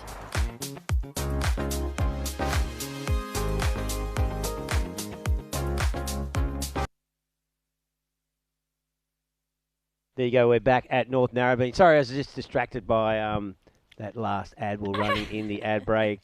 True Starling. It's all about you. Yeah. Oh no, please no. No, that's pretty cool. Yeah, True's it's so guide to. cool. Because I was telling Jess about the bus tours you're getting to going on the northern beaches, you know, from Manly to Palm Beach, picking up people at Manly and showing them all the way up to Palmy. Yeah. And she believed me. Did she? Yeah, Jess. Poor Jess. No, I was a bit mean We to her. gotta, but we should have kept rolling with it. we should have actually, yeah, I should We have should have told you kept on it the throughout the side. whole event. Yeah, the True Starling. I do guide. that anyway. Yeah, People should. come and stay with me, and I'm like, oh, we'll take you to North Head, and then I'll take you to Barrenjoey Lighthouse, and we'll do the walk. And Well, it's true. It's a pretty, well, you know, I grew up here too. It's an easy place to entertain tourists, that's for sure. As we see Eddie Hamady just throwing it up in the white there. Got hung up a little bit, but finishes off there. So true, another good-looking heat here. We've got Braden Faust in the blue, Luke O'Connell in the red, Eddie, as we just saw, in the white, and Kai Nudd in the yellow. yeah. I mean, I feel like all of the men's heats have been pretty good heats. They have, yeah. It's been really solid, you know.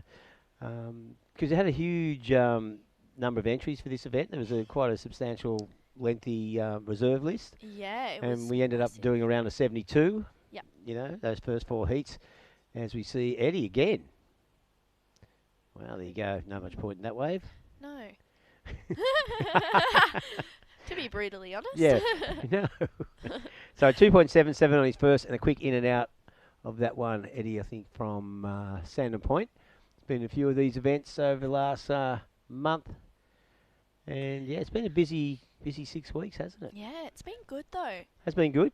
I've enjoyed it. Yeah, with the travelling circus that is known as the Australian Open of Surfing. Of course, started off at Cronulla, then we went up to Port Macquarie, then down to Kiama, Gerringong region, Yep. Coffs Harbour, Yep. Narooma, Dalmini, and here at North Narrabeen. Yep, So last plenty of stop. kilometres. Yeah, plenty of kilometres. It's Yeah. been good though. I've Yeah. missed road tripping. You missed road tripping, yeah, well, you won't miss it now because that's all we've been doing I for know. 2.5 months. But it has been good after that long hiatus with no events, obviously, since March. And, yeah, it's really good to get things moving again. And, you know, great way to do it, you know, like a lot of the more established and experienced pros mixing up with some younger crew. As we see Kai, nice swooping turn there, gets the hair out of his eyes. There's nothing worse than that. Hair in your eyes as he... He needs to wear the man bun like Cooper Chapman. Yeah. Well, that wave didn't really do much for him, so a pretty flat kind of section there. Yeah, but true, like after the long wait, the thing about this event, going to all these regional areas, we have seen quite a few really good surfers who none of us knew that much about, you know, a lot of juniors, and it's giving those juniors an opportunity to mix it up with some more experienced surfers, which is awesome for their development and progression as a surfer. Yeah, I think it's so important, and I think it's such a great opportunity for that to happen as well for the juniors, and even just experienced surfers surfing against the younger ones and seeing what they can bring to the table as well. Yeah, for sure. Keeps them on their toes. Yeah. Because, you know, they go, hang on, I've never heard of these three guys in my heat. Oh, I just came fourth. Yeah. That's not good. Oh, no. But someone who did not come fourth in his heat is Joel Vaughan. Joel Vaughan, mate, you were just had a couple of threes, a four, and then you thought, that's not good enough. I'll just throw out a 10. That wave was epic. Yeah, it was pretty sick. Wasn't expecting it to be that good, but it was pretty good, and yeah, I'm pretty happy with the way I surfed it. Well, that was without doubt that just as a wave, that was the best wave of that heat. But yeah, just the way it stood up, the opportunities there must get you pretty excited for what potentially we could see tomorrow. Yeah, hopefully there's good waves tomorrow. I think it looking like the swell's going to be picking up, and yeah, hopefully it'll be sick. Yeah, well, with that, you know, we're just watching the replay of that wave, and that third turn was pretty epic. Like, a lot of good, solid rail work on that. I mean, you do have a reputation for being able to throw down some pretty radical frontside and backside airs whenever you want. How important do you think is to have that complete game, like the rail power game, as well as the airs? Yeah, I really try to work on getting my surfing to an all-round point where I can be comfortable with doing turns or going to the air, and yeah, I'm pretty happy with the way I'm surfing. Yeah, well, with that was the third 10 of the day, yours was. Of course, we saw Dylan get one, and Sarah Boom Boom Boom got hers in the women's. So you got to be happy with the potential for the rest of this event. Yeah, it's looking sick. The waves are epic, and yeah, it's pumping. All right, Joel, well, you're ripping out there. Really have enjoyed watching you surf over the last few weeks, and all the best in the next round. Thanks so much. There you go, Joel Vaughan. And yeah, looking at that replay. So good. They were super impressive. So good. Yeah. Definitely a 10. Yeah. Oh, for sure. Just was not much else you could do on those waves at all. Yeah. So at the moment, though, a couple of small scores coming through. We just saw Eddie Hamady. He's had a 2.83 and a 2.77, so low scores for surfer his ability. Luke O'Connell, similar situation, just with a 3.83. And then we got a 2.53 and a 0.67 for Braden, and Kai with a 2.6. I think you might have another score to get locked in. But just under 13 minutes remaining. And, yeah, just, wow, 7 minutes have gone, and no one's really had a chance to open up yet, True. Yeah, no, there hasn't been too many opportunities for anyone to really lock in a good score. But I think as the heat goes on, potentially toward the end of the heat, we might get some good waves to come through. It feels like either the start of people's heat or the end of everyone's heat, there's been good waves, and then the middle has probably been a little bit slow, which we're kind of seeing at the moment. Yeah, definitely those periods for 5 to 10 minutes where things do slow down, and it does just depend what part of the heat that lull happens. But so what do you think, like at 12-minute mark with these guys, okay, they're going, well, no one's locked in a 5 or above yet. What goes through the competitors' heads? I don't know. For myself, I'd be like, okay, if I'm bunched up with everyone, I'd probably want to try and break off. And there is definitely a wider bank. I don't know exactly where these guys are sitting out there in the lineup, but I'd be thinking, okay, you know what? If I've got first priority, I'm just going to sit and wait for a set and make the most of it, because it's very limited opportunities out there towards the end of the end of the day, I should really say. And I think, if you can get one that's going to offer you 2 or 3 plus turns on there, you really want to make sure that you capitalize on that and finish it and really lock in that good score, because people are making heats with 2 4s. Yeah. We've seen throughout the day. So if you can get a 5 or above, or a 6 or above, and then you can back it up with a 4, you're almost guaranteed to get through. Progression. Yeah, there's been a few. I think it was 2 heats ago when we saw Winter Vincent have a 2-wave total of 12.0 something and just failed to progress, which was unusual. As we see Eddie Hamady now, another solid turn. So a smaller inside runner, but he has 2 good turns so far. He'd be looking for a little opportunity on the inside, a bit more of a horizontal slash. So this one, a fairly flat last section, managed to just tag that for a clean finish on that wave. And that will be his highest score, which isn't hard because he just needs to beat a 2.83. Yeah, exactly. Small scores for the first 10 minutes of this heat, but I reckon there'll be some big scores to drop towards the end with some sets hopefully coming through. I'm being optimistic here. No, I think you need to be optimistic, and I think you're right, because if the opportunity does present itself, these surfers will go for it pretty well full on. So Eddie Hannity, 4.33 for that, so just marginally better, well, 2.5 points better than his previous high score. Takes him up to 7.16 two-wave total, and here we see Kai, little jam turn there. I think he had something on the outside, and just finishing off, so that's just his second wave, so 2 waves, and he catches his second right at the halfway mark. So, these 20-minute heats, what do you think? They fly by, don't they? Fly by. When you're out there and competing. It's crazy. We saw Lennox Chell. I saw him get 1 wave in his heat, and then it took him 15 minutes, and he needed a 0.15 and got a 2 and progressed through his heat in the last minute. No way, yeah. So I think everyone's struggling to find waves out there, but there's definitely some on offer. Even the mid-size, if you come and sit further in, there's a little mid-size runners. It's not. You might be capped at a 5 or a 4-5, but if you can get a pair of 4-5s quickly, you got your foundation, then you can go sit out the back and wait for the sets. Yeah, I think we saw that Kai Warner did it as well. I think a few of the local Narrabeen surfers have done that. They've got busy on the inside and got a couple of good mid-range scores. And we see a nice turn there from Luke O'Connell, big swooping cutback. Little section here, jams another snap turn out of the top, and unfortunately that one, well, he just kicks out of that. Wasn't interested in that last little bonus on the inside, and we just he had a throwaway prior to that, so he's still got another score to get locked in. Just under 9 minutes remaining. Eddie Hamady in the lead with a 2.83 and a 4.33. So there's not a lot in it. Kai Nudd needs a 3.5 to move in a first, while Luke O'Connell needs a 2.45 to move in a second, and Braden needs a 3.75. I'm pretty sure. Yeah, well, there goes Luke. His last wave was a 3.2. Wow. So So he's just moved in for those 2 turns. Yeah, I think Eddie Hamady locked in a 3.80, so that increased his lead. Mm. Yeah, so small scoring heat. See, for someone, if you were to have a 4, 5, and a 5 out here, you'd and if no one else got any good ones, you'd potentially win the heat and move on through. Yep. So, yeah, I feel like manufacturing a score and just really connecting the dots is super important for the first 10 minutes of the heat, and then you can start to open up once you've got those scores or that foundation, and drop those 6s and 7s. Yeah, definitely, because just under 8 minutes remaining. This heat is still wide open, as Drew said. If someone can just get that opportunity, like a little inside runner where you'll get 3 or 4 turns after one decent turn out the back, that will be something to give you the 5-point ride. And at this stage, that's all what's a wave bar, what anyone needs. So slow scoring affair at the moment, and 7.5 minutes remaining. Eddie Hamady holding down a slender lead. But as you can see from those totals, none of the surfers have really locked anything special. Funny to think the heat before we saw a 10. Yeah. And here we go, Braden Frost. Only needs a 4.51. This one flattens out. And again, well, that's he's not going to get it with that. So unfortunately, falling on that second turn, but really that wave pretty flat, not looking like it was going to offer much at all. Yeah, just a bit of a flat wave for the surfer in blue, but there'll be plenty more opportunities with just under 7 minutes remaining. So I wonder, it looks like the surfers are sitting in that main bank where everyone's been surfing throughout the day, which has kind of been that consistent bank where all the good ones have been coming through.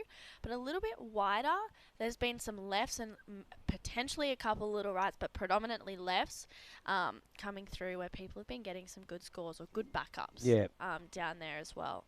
So, yeah, I think it's good that they've got the option. You know, if you need a score, you can kind of just shoot down there and try and get that connection, because whenever it's bigger, I always surf wider, and sometimes a wider bank is actually better than that traditional alley takeoff. Yeah, well, we got the bottom of the tide right now as well, so nice snap there from Luke, and another one.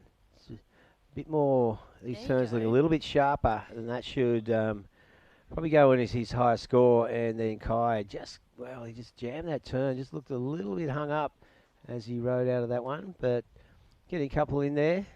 And not that time, we were just catching that inside rail and falling.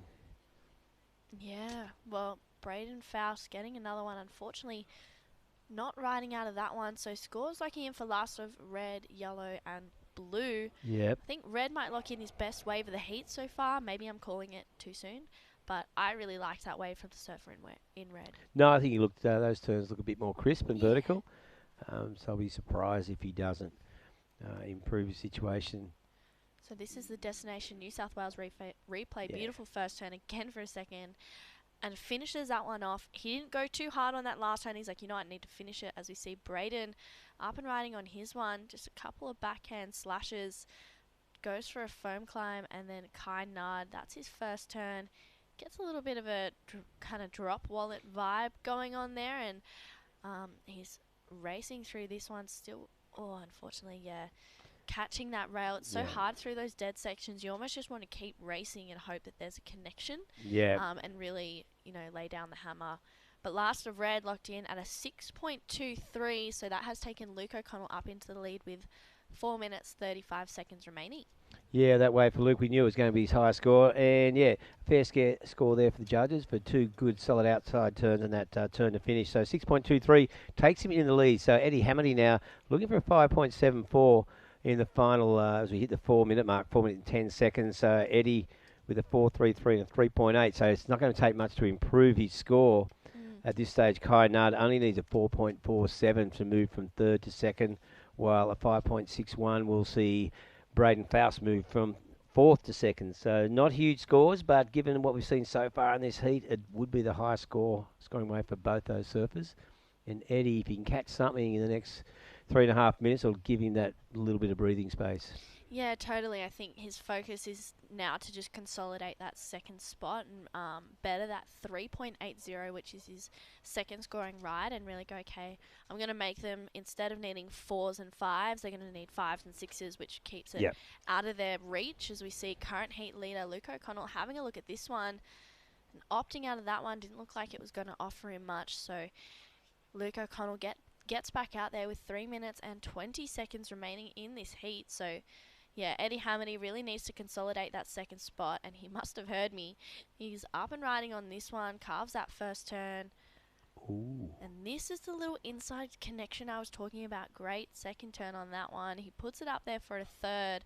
So this is a better looking wave for the surfer in white, Eddie Hamity, and we saw blue, just a quick little takeoff in the corner. So white locking in another score. I reckon his best score, maybe close to of the heat so far. So I think it will definitely better that 3.80 and consolidate that second position. Yeah, we needed a 5.74 to move into first. He had 3 good solid turns on the inside as that wave stood up, so he'll come close if he does not get it. But yeah, that is going to give him a good bit more distance between him and Kai Nudd. So having a look at the Destination New South Wales replay. So a little bit flat on the inside, so not much happening there, but he did a good job there to just move into this inside section and then just throws another snap. This is the turn, a little delay on the bottom turn. Just surfing tight in the pocket. Again, another delay in that bottom turn. So keeping it nice and critical. So nothing too huge, but 4 good solid turns there. And that locks in a 5.13. So that does improve his situation. So we now have, as you said, 5s and 6s for the other two. Kai needing a 5.8 while Braden Faust needing a 6.94. And here goes Kai Nudd now. Yeah, well, he's had 2 connections out the back. He lays that one down for his 4th or 5th turn, I think, and that's when he bounces through to that inside connection. So he's really milking it on this one. He's wanting the score. He's hungry, needing a 5.80. So we'll have to see what the judges think of that with 90 seconds remaining. See, these are the finishes that get exciting. They are, yeah. So it's really tight. It's good to see. We've seen quite a few heats where the second position was not locked away. So. Yep. And it can be stolen right in the final moments. And so just waiting on that last wave to get locked in. Kai, if he doesn't get the score, he could improve his situation. As we see Luke O'Connell now. Yeah, there's that nice little crisp snap out of the top. Oh. And again. He throws so much water. Wow, he's still going. Wow, turn after turn on the inside there. Luke O'Connell looking to better a 3.83. So he may extend his lead with that wave. Kai Nudd just waiting on his last one, chasing a 5.8. We've got just under a minute now. In fact, we're down to 45 seconds remaining in this heat 10. So Luke O'Connell probably just extend his lead. Yep, a 5.07. And, then a 4.4. So it's all swapping. Hang on. Yeah, so Luke O'Connell in the lead. And we've got Kai Nudd with a 3.7. He now needs a 5.77. We've got 25 seconds remaining. Braden still needing that 6.94. So Eddie Hamity extended his lead over Kai and Braden a little bit with that 5.13. And here goes Braden Faust looking for a 6.94. So 7-point ride. And that ain't it. So there you go, the clock winding down. That doesn't wait for anyone. So as the hooter sounds on the beach, Luke O'Connell and Eddie Hamity moving through to the next round. And we'll be back very soon with Heat 11, round 2 of the Australian Open of Surfing. Don't go away.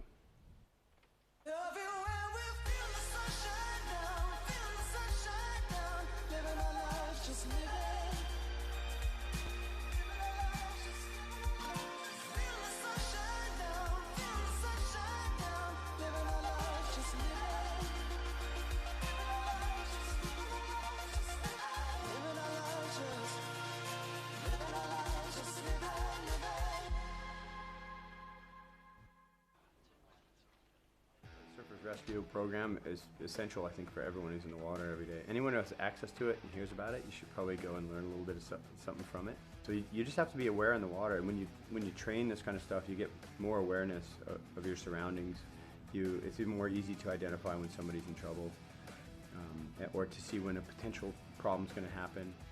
If you're going to try and save someone just because it's out of the goodness of your heart and you don't have the skills, you're going to get yourself in trouble. Yeah, so everyone should be prepared. You've dreamed of places to go. You promised one day. Now, one day is here. New adventures. Wide open spaces. So, you can't travel the world right now. So what? New South Wales is here for you. Let's all reboot 2020. one unforgettable experience at a time. Now's the time to love New South Wales. Well, welcome back to North Narrabeen. We're into Heat 11 of the Australian Open of Surfing Round 2, and up and riding that is a Japanese surfer, Hinata Ozawa.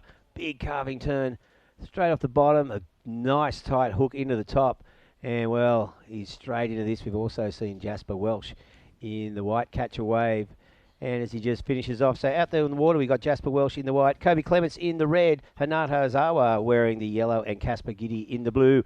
My name is Reggae Ellis. Joining me here in the commentary booth is none other than North Narrabeen's finest, Cooper Chapman. Thanks, Reggae. Great to be in here, mate. It's been an action-packed day of surfing. The waves are absolutely firing. I'm very much looking forward to my heat. I'm coming up in heat 14, so I know. A couple of heats in the booth and then out in the water. So yeah, I'm itching to get out there. The boys are flaring right now. Heat 14, so yeah, okay, that's only 3 heats away. So how's this? What do you think your preparation is commentating heats now? Is that a good idea? I mean, it's nice sitting in this aircon room right now, I'll tell you that much, but the waves look like they're firing as we just see that score coming in for Hinata, and 7-point ride. Hinata's from up at Burleigh Heads, and yeah, I bet he's stoked to be going forehand down here at Narrabeen, and it's awesome that the waves have turned on. And yeah, little summer northeast east swell, and waves are firing. It's pretty good. Is this Hinata's first event of the Open Series? No. He surfed down at Coffs. I remember commentating him down at Coffs. Okay. He surfed really well. So I wasn't sure if the borders were open. That's that iconic wedgie left and bang, full rail turn, bringing it all the way around. I love that turn. That was one of my favourite turns of the day. Yeah. We've seen that come in at a 7. Just the 2 turns at the start, polishing it off at the end. But yeah, great start to his campaign. And yeah, we saw Jasper Welsh lock in a 5.83 as well. Jasper's a local guy. He does a bit of coaching with Chris Enever, one of our other commentators, and also with Matty Cattle. So yeah, great start there for Jasper. And man, Kobe Clements was really in form yesterday down at the Board Riders Battle event. So stacked heat here. It is a stacked heat, and Jasper surfed really well in the round 1 heats this morning. So yeah, with this, we've just seen the bottom of the tide. It was a low tide too, 0.03. So do you think with the incoming push and between now and when we wrap up in a few hours, we're going to see more consistent waves on this inside bank? Yeah, I mean, the waves still look like they're really fun. Hopefully, as the tide starts to come in, it'll bring a few of those sets. And it's been pretty consistent all day, to be honest. 20-minute heats usually look a bit slow and maybe don't look like they have as many opportunities. But this event seems to have had plenty of opportunities the whole way through it. And I think we have the winner of that last heat down there, Luke O'Connell. How fun was that, mate, getting to surf North Narrabeen with just 3 guys out? Yeah, it was super fun. Hey, I didn't expect it to be that punchy, so it was good. Yeah, so you get a couple of those wedgie lefts just out there. What about those ones that run down the line? I saw you get a couple that's definitely had that nice wedge to them and got a few nice running turns. I think tomorrow the swell's going to be a bit bigger, so maybe a few more opportunities out the back section. Yeah, I like a bit more size to the swell, so it definitely will help me out. I've been struggling these last few events when it's been pretty small, but yeah, it should be fun.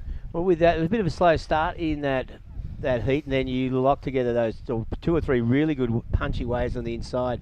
What was going through your mind when you were still holding a 3 as one of your scoring waves? Yeah, that 3 actually looked like it was going to be so sick. It had that nice little end bowl, but I couldn't get around it, so I was kind of a little bit nervous, but then by the end I was stoked to get a couple of those little runners. Yeah, well, plenty of opportunity on the inside there. Your boards seem to be just flying across those sections, a lot of speed and really smooth off the rail, so it's looking good. Yeah, these boards are feeling real spicy, thanks Dill. I actually rode my epoxy before I went out there, and I was like, oh, I don't know. And my friend Iden, who just won his heat before, said, oh no, take your shortboard out. So yeah, thanks for the advice.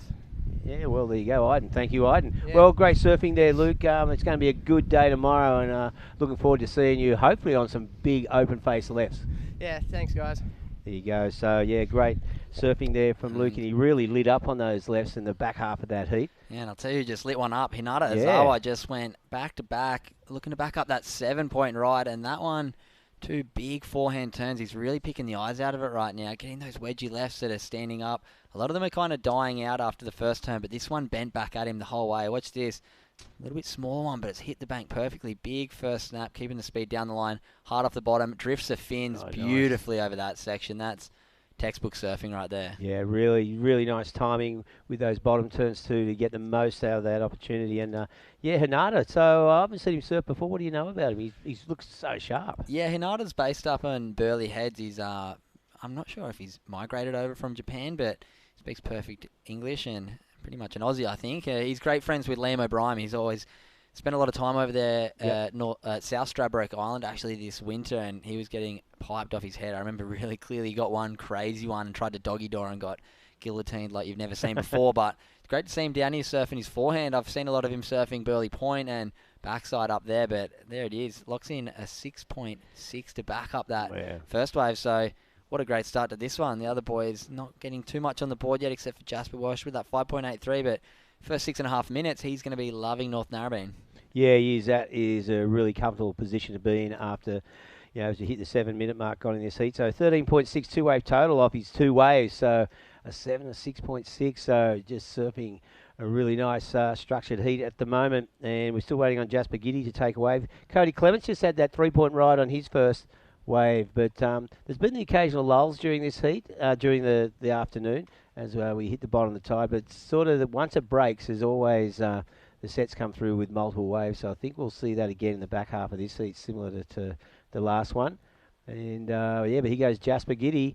Nice right-hander, just snaps it back. Look at this section ahead of him. He's going to snap it up behind the Surfing New South Wales flag and just rides out of that. So a short wave, but that is what he wanted to get moving with.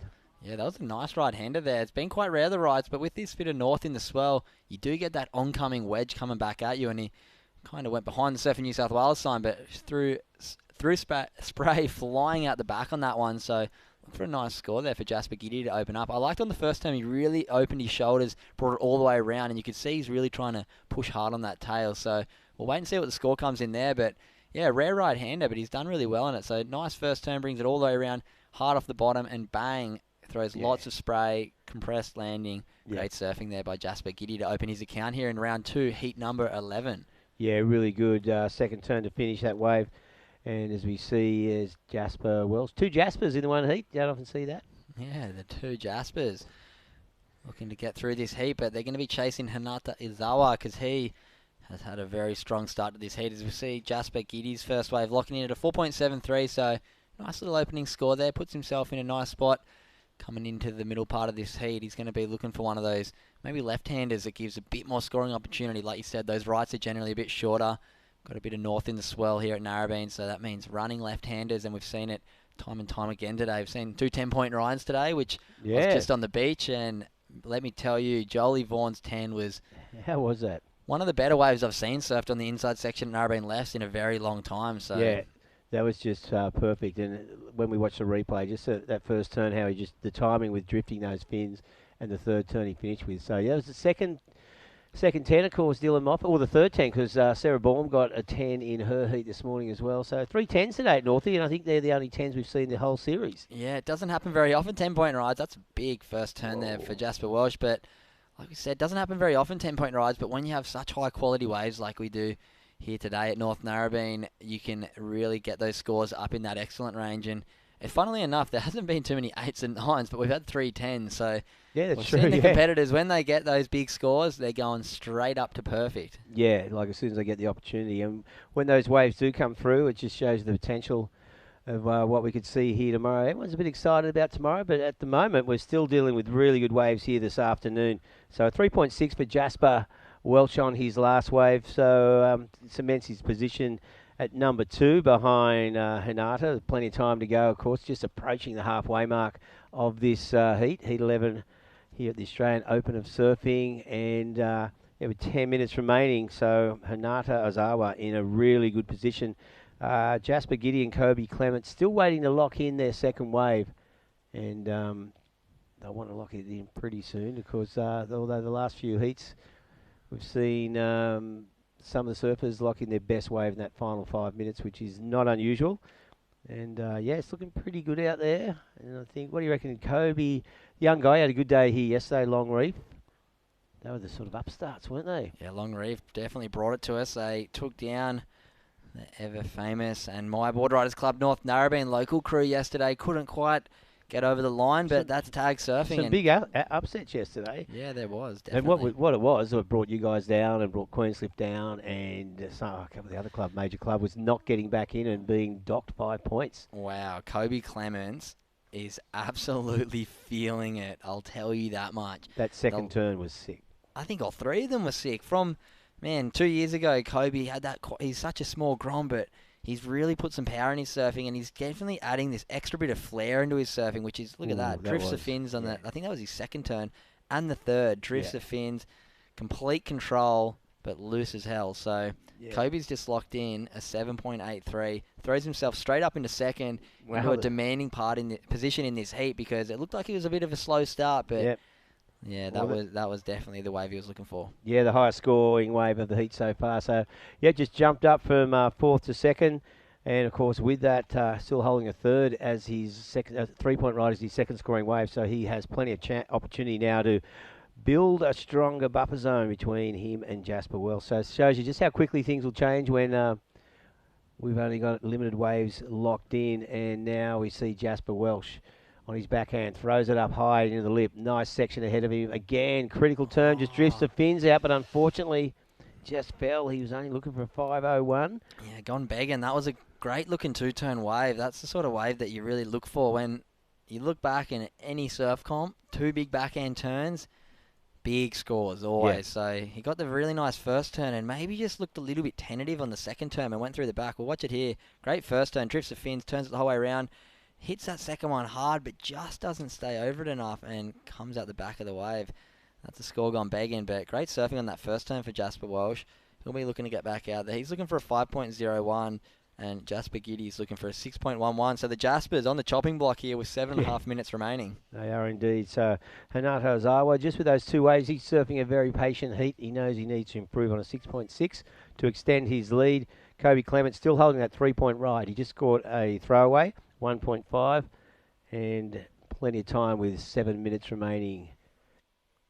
Yeah, this heat is lining up to be a very tight one at the end. We've seen another score just drop in for Kobe Clements, a 4.97. We didn't pick that one up on the screen. We might grab a replay, but he's moved himself into quite a demanding position here with both the Jaspers now needing pretty big scores. Giddy needing an 8.08 and Welsh needing a 6.98. So definitely pressure turned up on the boys with 6.5 minutes remaining. It's so great to see really fun waves to finish off this series. We've had, a few events that were quite testing, quite small conditions, amazing surfing at every event, but maybe not the quality of waves as we have here today, and you can just see everybody is having an absolute ball out there. Yeah, I think we had really good waves last Sunday, of course, down at Dalmedia, and then the final day at Coffs in the middle of the day, that run of about 3 or 4 hours was really good. But as far as the whole event, well, this is looking good. There's been pumping waves here at Narrabeen all day today. And, a bit of ruffle left in, a bit of morning sickness this morning, courtesy of that strong southeast wind we had yesterday. But quite smooth out there at the moment, that bit of north in the wind, and we've got some nice clean faces. Just under 6 minutes remaining in this. So Jasper Welch at 3.8 on his last wave was a little bit of improvement. We're still chasing a 6.98. And Jasper Giddy still looking for that elusive second wave. So great to be back here on the Northern Beaches competing again, and big shout out to Northern Beaches Council for letting us run the event here, and of course North Narrabeen Board Riders given the opportunity to surf this wave. As we see Kobe Clements looking for the little barrel roll backflip. He has landed a couple of those, and man, it'd be cool to see him throw one out in competition, but not on that attempt. The wind is quite nice for those little flips, that northerly wind, and the wedgie left coming back towards you if you go right.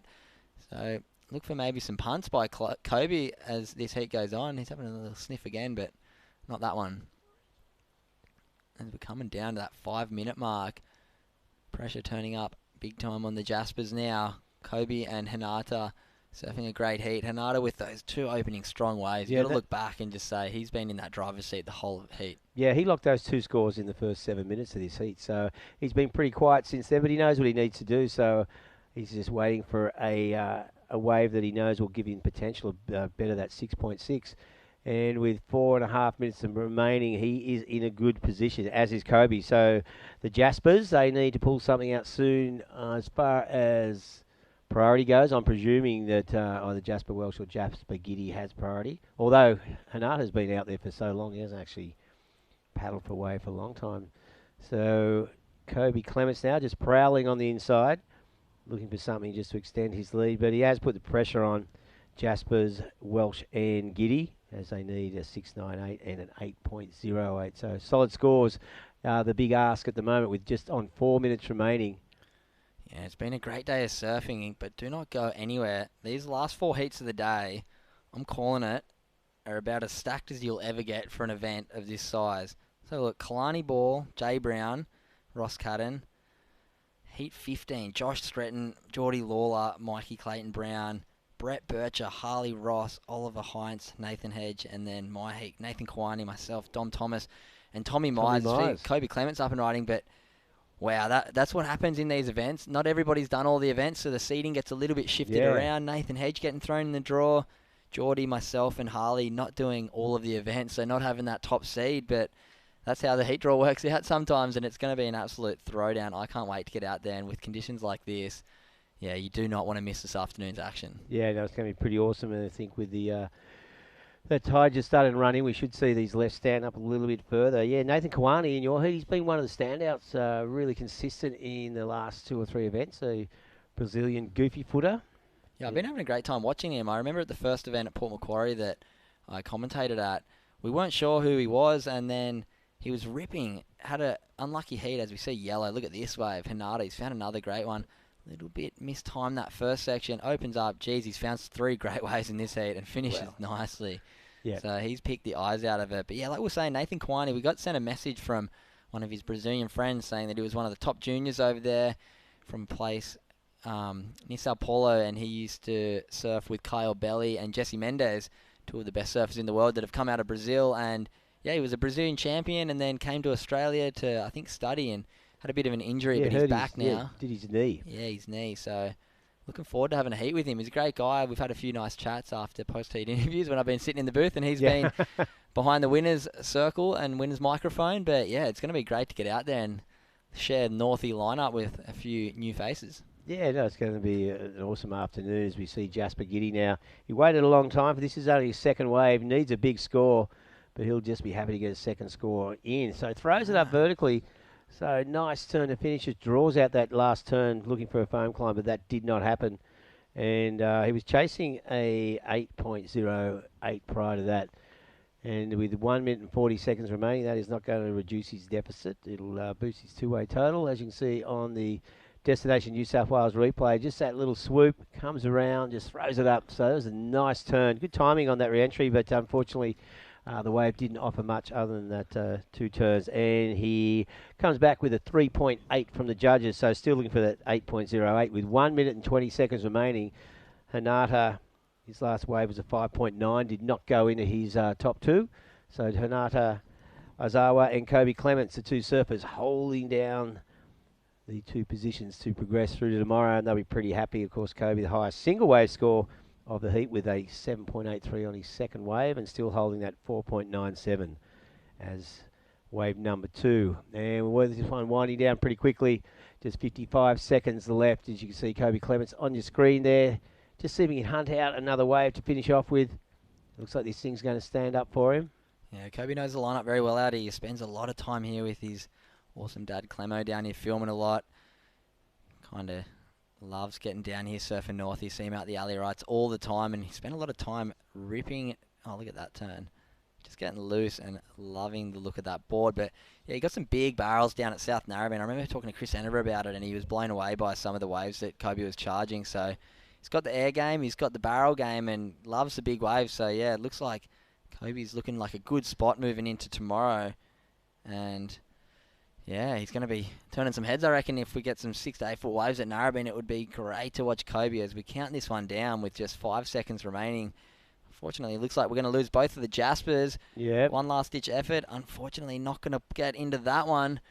I'm going to be staying in the booth for this next heat. I think Reggae's going to be jumping out. And yeah, we'll be back for round 2, heat number 12 here at the Australian Open of Surf, Northern Beaches Open.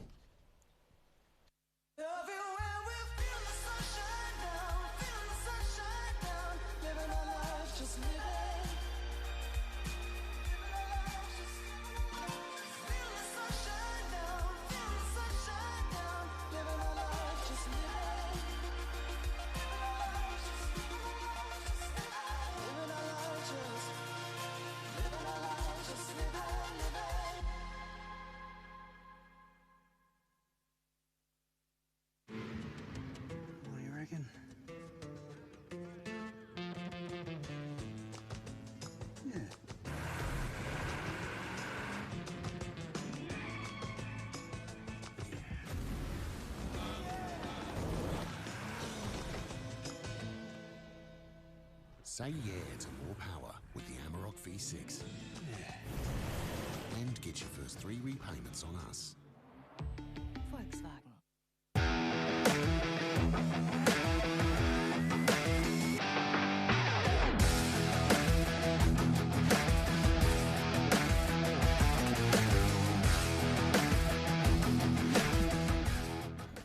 Okay, and welcome back. We are here at the Australian Open of Surf. Last stop, Northern Beaches Open at the beautiful North Narrabeen Beach. We see out in the water heat number 12, round number 2 of the Open Men's. In the red, Jarvis Earl. In the white, Shane Cadden. In the yellow, Will Clark. And in the blue, Harry Musgrove. My name is Cooper Chapman, and I'm joined by none other than Chris Chicken Boy Enever. How you going, mate? Waves are pumping out there at North Narrabeen. I bet you wish you were out there. Pretty good. I'm almost thinking, I wish I entered the event. But, you know, it's been great to be in the booth with you guys and be able to call these heats. It's been some crazy good surfing going on. And, you know, that's what I love is being able to see these guys take to the home beach and absolutely light it up because, like I said, it's been such a long break between competitions here at North Narrabeen and watching these guys go absolutely mad on these waves with no one out is pretty special. And here's one of them, Shane Cadden. Vicious forehand hack. Do you know that Chris Cadden's nephew? Is it? Yeah, Stuart Cadden's son. Old Daff, good mate of my dad's. I spent a bit of time up in Foster with Shane O'Cadden when he was a micro grom, and I used to go to Foster with my family. And yeah, it's good to see him now competing, sponsored by O'Neill, and absolutely shredding. He belted that one, but old Tic Tac Cadden, eh? Wow, his dad, he like invented the airs, didn't he? Maybe. Yeah, I think so. He was one of the first guys, like one of the original guys doing airs back in the day. Loves it. So good to see it's rolling through the family. The talents are there. I know Chrissy Cadden, he was part of the Northie Border Riders crew for a while, doing damage in the older divisions. And he's good to see his one of his family members, Shaney Cadden, out there now, and he's looks like he's got a great, powerful style on him. He's locked in a 4.23 for his first wave. And Will Clark, I think we missed that one. He's snuck one in and he's locked in a 4.43. So, and Jarvis Earl in red, he's locked in a 3.77. And one of my good mates has Harry Musgrove. He's in the blue, and I'm sure the whole Newport arms would be tuned in for this one. They'd be going up in arms if he can get a heat win here. So. Yeah. We got a heat winner from the last heat. Yeah, we got Hanata Izawa down there, mate. How fun was that, getting to surf Narrabeen lefts with just 3 guys out? Yeah, so fun. It was looked pretty slow. That kind of turned on, kind of in my heat, so yeah, it was sick. Yeah, you picked the absolute eyes out of it. 3 really, really nice waves. I hope I get something like that in my heat. But great surfing there. Obviously, from up the coast, Burleigh Heads. Don't get to surf lefts like that very often, so yeah, you must have been stoked to share that with just 3 guys. Yeah, definitely. Like, it's been a kind of a big thing for me this year, kind of working on my front side. Like, it's definitely my weakness, so it feels good to get like over a 5 in any comp. Yeah, there was on that very first wave, your first forehand carve looked absolutely on point, mate. That forehand's looking super sharp, and looks like tomorrow we're going to get a bit more swell. And yeah, it's going to be great to see you out there, hopefully to 4 to 6 foot northy lefts. Yeah, that'll be dreamy. Yeah, mate, it's just Chris Enever here. If you're saying that your forehand's a bit of a weakness, that's a pretty good problem to have because you looked on point out there. What are you riding? Because that board looks so silky on those long lefts and those open face carves. What's under your feet? Oh, it's an Alex Cruz Shapes. Cruzy?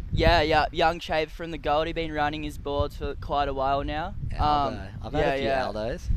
Yeah, it kind of like went like 1.5 liters more on this board than my usual board, and it just clicked straight away. So yeah, it's magic board. Well, whatever he's doing and whatever you're doing with him, guys are working perfectly together. Keep it up, mate. I'm looking forward to see you on some big lefts tomorrow out here. The forecast is looking pretty exciting. Looks like we're going to get a bit more swell, so you're going to be frothing and keep that forehand up, mate. It's looking on point. Cheers. Thanks, legends. Good, mate. Good work, mate. All right, that's Hanata as our winner of that last heat. We saw a few nice waves there. Jarvis Earl, huge first turn on that wave, but not quite putting it together on the second. I really like, we're talking to Hanata about that big open forehand carve as we watch Jarvis throw down one of the better ones we've seen today. Pick up this replay. The wedgie left, it just picks up, boom. There's not much of him, but far out. How much spray does he throw, this kid? that's a big score gone begging right there. But geez, that first turn is really what we're looking for today down at the comp. So 5.23 for that second wave of Jarvis Earl. That has him sitting in second place right now. So 6 minutes gone in this heat. A couple waves been ridden. We've had a 5.17 for the last of Will Clark, 4.43 for his first. He's sitting out in the lead. Jarvis Earl in second with that last wave, 5.23, 3.77 on his first. So he'll be looking to get rid of that. Needs a 4.38 to move up into the lead right now. See Shane O'Cadden down in third with a 4.33, 2.53. He's looking for a 4.68. And Harry Musgrove, Heather, both of our good mates, mine and Chris's. And good to see him down here having a go, throwing his hat in the ring. And that's a good thing about these events. It's allowing guys who necessarily don't come and surf Northie that much because we're pretty annoying to surf with, dare I say. But it's a good opportunity for guys to come and surf Narrabeen, and geez, I bet you everybody's stoked that the waves have turned on like this. Yeah, exactly. I know a few of the locals will be chomping at the bits to get out there this afternoon. Here's the powerhouse moves from Haz. Wow. That's one of Newport's finest right there. The boys would be going mad back at Newport after that one. He's detonated that North Narrabeen left. That was a good wave. I'm pumped because I had a golf game with Haz a little while ago and we had a good laugh, and I know he's been surfing a bunch, and that first hook was pretty deadly, and the second one got loose. Wow, he's got like a Sam Page-esque kind of look to him with his style, you know. Like we saw Pagey surfing yesterday down here at Northie, one of the Queensy guys, and he's got this silky smooth style, really heavy back-footed, but when he gets finds a nice open face and a tight pocket, he can really hook it tight. So yeah, and that score's come in for Harry Musgrove, a 6-point ride. Great score there. First turn, beautiful. Both the second turns were quite off the foam, but still great to lock in a 6-point ride. Yeah. To lock in that second wave of his heat. Highest wave of the heat. He's going to be looking in a nice spot coming into the back end of his heat. Still in third spot right now, but he's only looking for a 3.01. So look for Haz to get back out there, find another one of those wedgie lefts, and yeah, do a bit more damage. Wow, look at this one. Here's one of those little outside roll-ins that kind of can have a running wall down the line here at Narrabeen. Sometimes they are the best ones to get. They start out the back a bit of a roll in, and then they hit the inside and just double up. And here's Shane O'Cadden. Wow, that last turn he just clicked it right in the perfect spot through buckets. Super powerful, and that was a great ride by Shane. I picked up that one. It looked like a good one off the bat, and it did eventuate into a good one. So he'd be pumped with that one in fourth right now. He was looking for a 4.68 before that ride. So if I'm a betting man, and I sometimes are, and I would say that will be very close to the score. So Just come in. just under. 4.37. He's just come under. I think that was the score of 4.37. So wow, that was I thought that could have got the score. You know, I thought that could have been around the 5-point mark. Just that last turn alone was quite strong. He really gave it some, and yeah, so just unfortunately coming under. Here's the replay of that wave. So we'll see him. Obviously, I know the judges have not been loving the more horizontal approach on these waves, and it was more so the waves doing at the start. So it was more so this whole score was banked on that one big turn at the end, and he did drill it, but I think just that wave didn't offer that steep wall at the start, which some of the other ones have been offering, and it really has been a tale of the first turn to set up the ride. If you can nail that first big turn and go all in on it and just absolutely nail it with a lot of speed and drive through the turn, then the judges are going to throw the excellent numbers at it. So I think it's just a lesson learned for everyone that, you know, moving forward in this event, you really want to try find those waves that offer a big first turn. Yeah, definitely. Those first turns mean absolutely everything. That last turn of Shane Cadden, huge turn, but like you said, couple horizontal turns at the start, not giving him the opportunities. We see Harry Musgrove having a bit of a paddle, having to give way to Jarvis Earl with priority. Nice first wrap, getting so loose, looking really solid over his feet, and the little foam climby flow to close out. Really smart, mature surfing there by Jarvis Earl, looking to back up that 5.23, only looking for the 4.38 to move up into the lead. We'll wait and see what the judges think of that one as we move past that 10-minute point of this heat. 9.5 minutes remaining, but it's going to be a good end of this heat. All surfers have locked in something in that sort of 5 to 6 range. Shane Cadden just a little bit behind the 8 ball, but as we saw that last turn on that last wave, if you can put two of them down, we're going to be looking at big numbers. And Jarvis Earl has just squeezed over the score with a 4.4, takes himself to the lead by .03 as we see yellow. Look at this Will one. Clark. Whoa. Boom! Wow, that might thing was be upside down. one That of the was better turns of the day. crazy. That was so inverted. It's like he almost just threw it a Hail Mary at it and just went, you know what? I got one shot at this, one turn, and he's just absolutely. And I think at the end he's kind of like, how do I end up on my feet after that one? That was wild. It's crazy how he rode out of it, in front of it so quickly. Bang.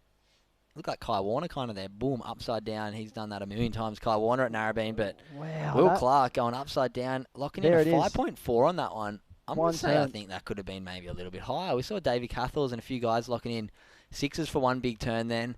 That thing was about as critical as you can get on a difficult section. But, yeah, great surfing there by Will Clark anyway. Yeah, he threw the kitchen sink at that one, and like, yeah, I'm totally agreeing with you there, Coops. I think that was one of those ones where that's what the judges want to see, and he actually went for it. Wow, that thing was. I could watch that all day on replay. That was so sick, that wave. Just that one turn, and here's look at that. Love a goofy footer at Northie. It just gets me excited. Oh, speaking of getting excited, Nathan Hoghead coming up in the last heat. Yeah. How about those last 4 heats? Mate, you guys are going to have a ball calling them because I'm looking forward to getting in the water, but then the heats just on either side of mine look unbelievable. Yeah, I know. I kind of, it's one of those ones where there's so many good surfers in the bottom end of the draw. You kind of almost hope that they don't all match up in the next round, and maybe they can come into the rounds a bit later on, because between yourself, Harley Ross, Hedgie, Kalani Ball, Geordie, wow, it just the Mikey list Clayton goes Brown. on. Mikey was on fire yesterday, one of the standouts. Tommy Myers.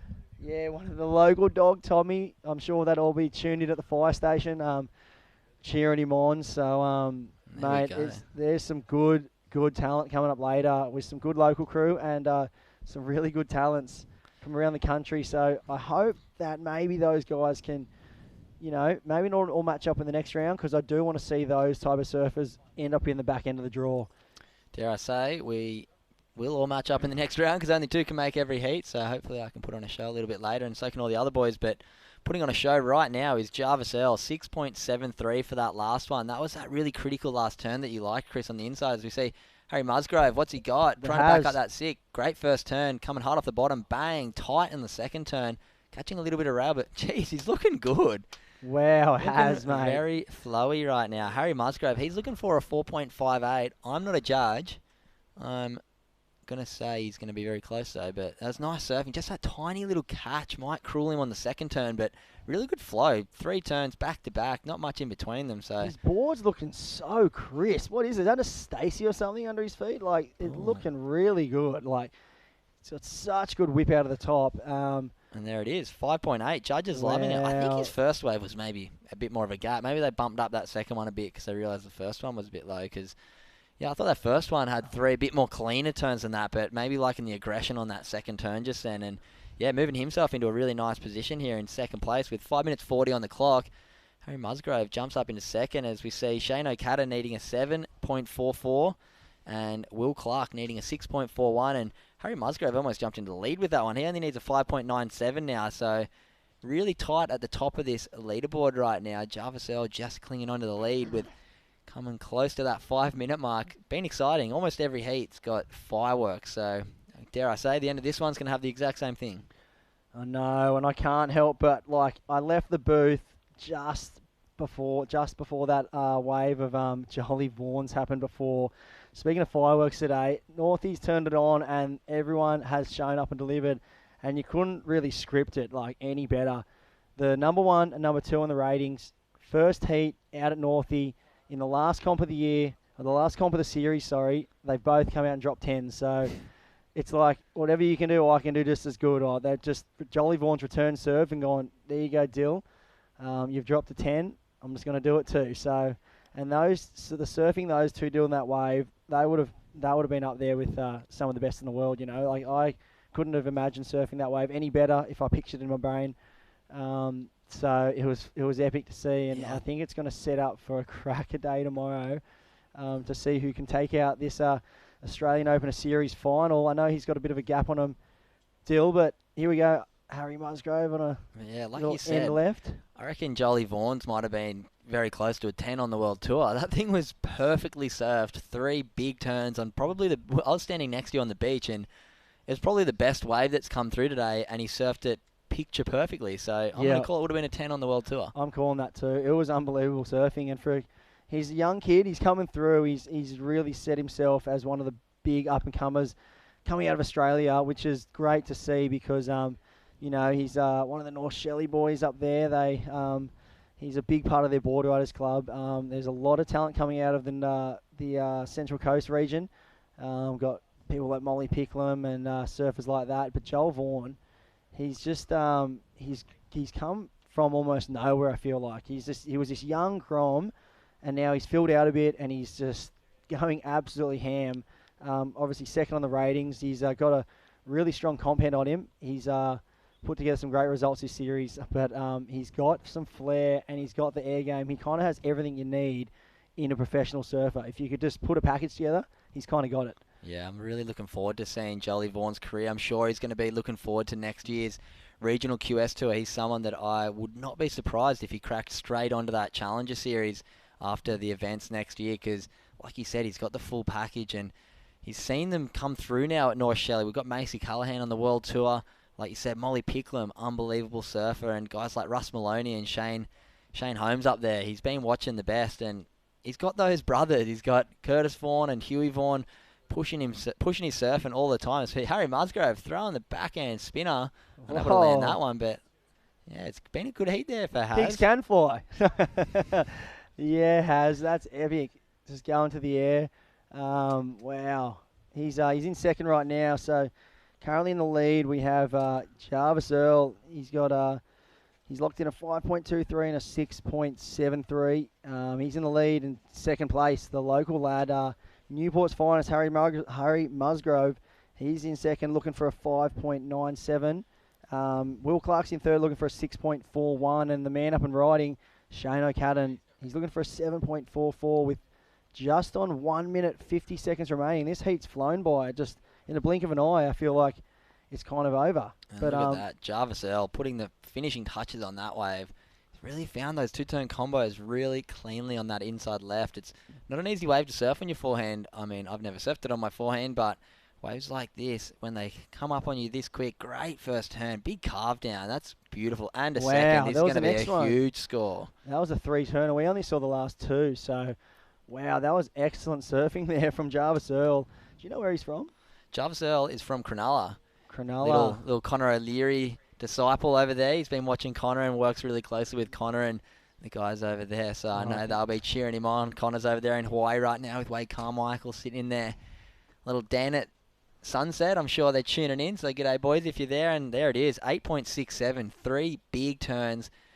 Man, I'm itching to get out there. I'm going to be out there in 20 minutes. So yeah, that was I cannot wait. Looking so fun. And little Jarvis Earl, you can see signs of Connor O'Leary in his surfing. That frontside hook he's got where he just throws so much spray for a small guy. It's pretty impressive, and he's super lively out of the bottom. Allows him to really spring from turn to turn, quick in transition, and that's what you need when you get one of those punchy, quick inside lefts.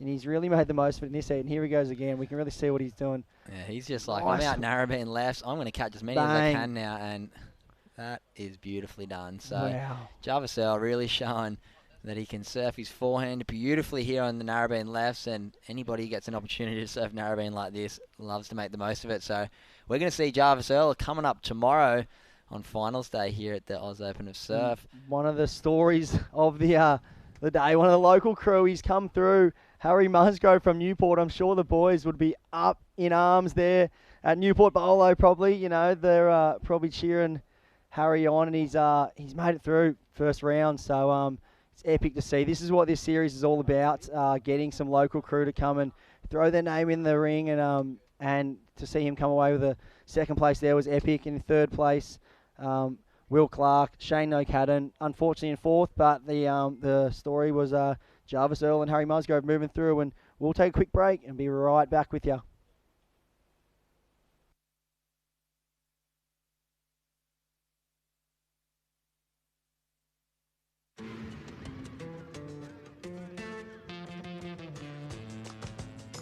Yeah. Say Say yeah to more power with the Amarok V6 and get your first 3 repayments on us. Volkswagen.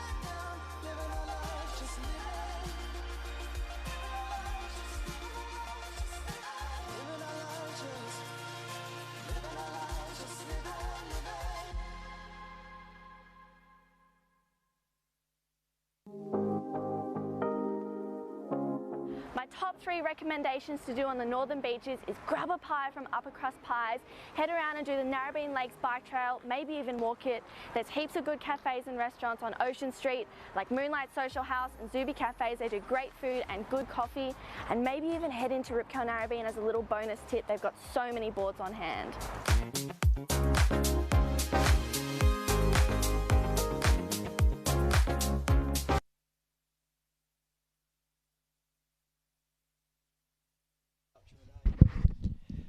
Good afternoon and welcome back to the Australian Open of Surfing. We're powering through the heats here today. Out in the water right now we have Heat 13. Of course, we just saw Jarvis Earl turn on an exciting heat in his win. And now, well, the waves are just pumping through here. Chris Hanover, and at the moment out there, well, one of the stars of the series, Kalani Ball in the red, looks like up in the air. This is Ross Cadden. Just saw his brother in the previous heat. And Ross just throwing up. Of course, Ross and Shane Cadden's dad, Stuart Cadden, one of the best surfers ever out of the Northern Beaches. And Pro Junior win here, second. And he pretty much invented the airs, didn't he? Old, well, first surfer do a pig dog. Really? Yeah, and that was here in a final against Barton Lynch in the Pro Junior, and of course had one of the best roundhouse cutbacks you've ever seen. Probably still does. I haven't seen Daff surf for a while, but I expect he still rips. Of course, well, yeah, you see Ross Cadden has locked in a score. Kalani Ball, well, he has won 2 of these events on the Australian Open of Surfing circuit. Jay Brown, also excellent surfer, and Pedro Coffers from, he had to progress through a heat earlier this morning. So another solid heat coming up here this afternoon, and of course, well, plenty of action to go through. It's like I'm just having a peep at the heat draw here, and this is where it gets very, very interesting, which I know, I think this is the business end here. I think this end of the heat draw here, these last 4 heats, there is so much talent in those last 4 heats, and I don't know if it's just the way the draws worked out, but you look at it, you got Kalani Ball, who's won multiple events in the series. You got Cooper Chapman. Yep. You got Geordie Lawler. You got you got Hedgie, and then you've also got some crazy surfers like Harley Ross. It's pretty exciting. And Nathan Kawani's made he was the finals down there at the Kiama event. He did really well at Coffs Harbour as well. So yeah, pretty solid heats coming up here this afternoon. But speaking of solid heats, here he is. Jarvis Earl out in the down there, mate. You had a great heat. These you seem to be having a good time on these Narrabeen lefts. Yeah, I've surfed Narrabeen a few times, and it was good to get it with only 3 other guys out. It was super fun lefts. Yeah, with that, as you said, it's a rare opportunity to get it with only 3 surfers out. And it looks like tomorrow we're going to be looking at solid left-handers. How are you feeling going into the finals day? Yeah, well, I saw the forecast, so hopefully it's pumping tomorrow, and yeah, I just can't wait to have another heat. Yeah, well, you've been we've spoken to you quite a few times. You've been winning a few heats over this Open Series. How have you been going over the last couple of months? Have you enjoyed it all? Yeah, it's just been fun going up against some of the older boys and being able to make a few heats, and yeah, it's good to finally get one in some bigger waves as well. Yeah, it must be pretty cool when you smash the older guys like you did that last one. You're surfing way above your years, mate. You're absolutely on fire. I know you do a bit of work with Connor down there at the Cronulla Way. Yeah. Mate, I can see reminiscent of it in your surfing. Those forehand hacks on those big open walls were looking real nice. So what board's under your feet? Oh, I'm riding the Channel Islands Fever.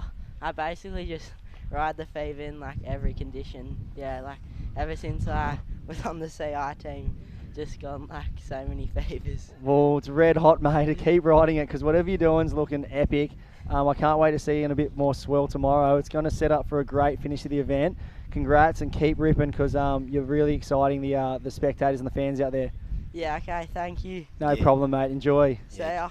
Jarvis Earl, great to watch. And yeah, he's just been ripping through this series. As you said, he's so mature. Like, you know, just a young Grom and bang. Hold the phone. Who was Look at that? the power. Pedro Coffers.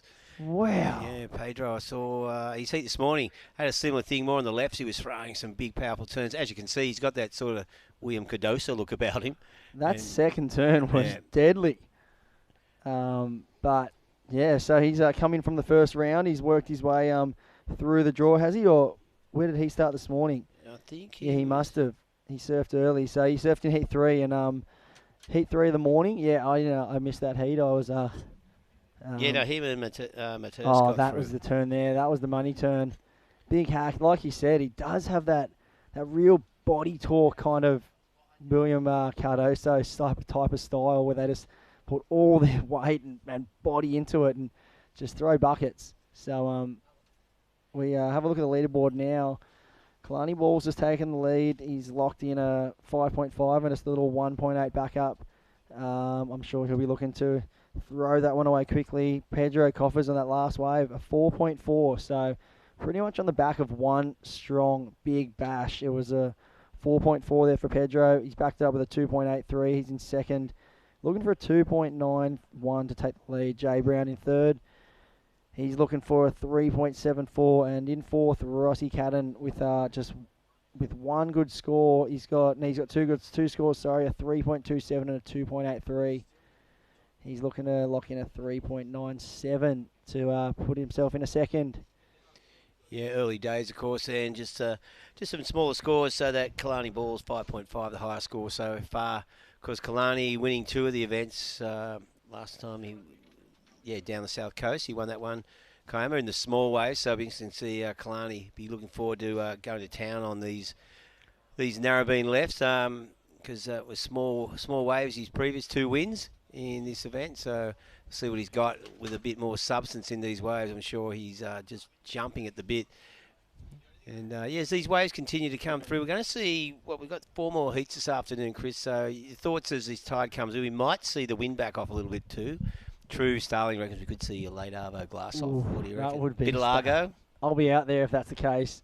But I think this bank, it's shown so far. We'll just have this one with Rossi Cadden has just run off in him, but it's been pretty evident that this bank does enjoy a little bit of water on it. I think I think as this swells continue to pulse, it's pushed a bit of sand down the bank. It's starting to fill in a few of the holes in it, and we probably haven't seen those big wedgy stand up inside ones as much now with the bottom out of the tide.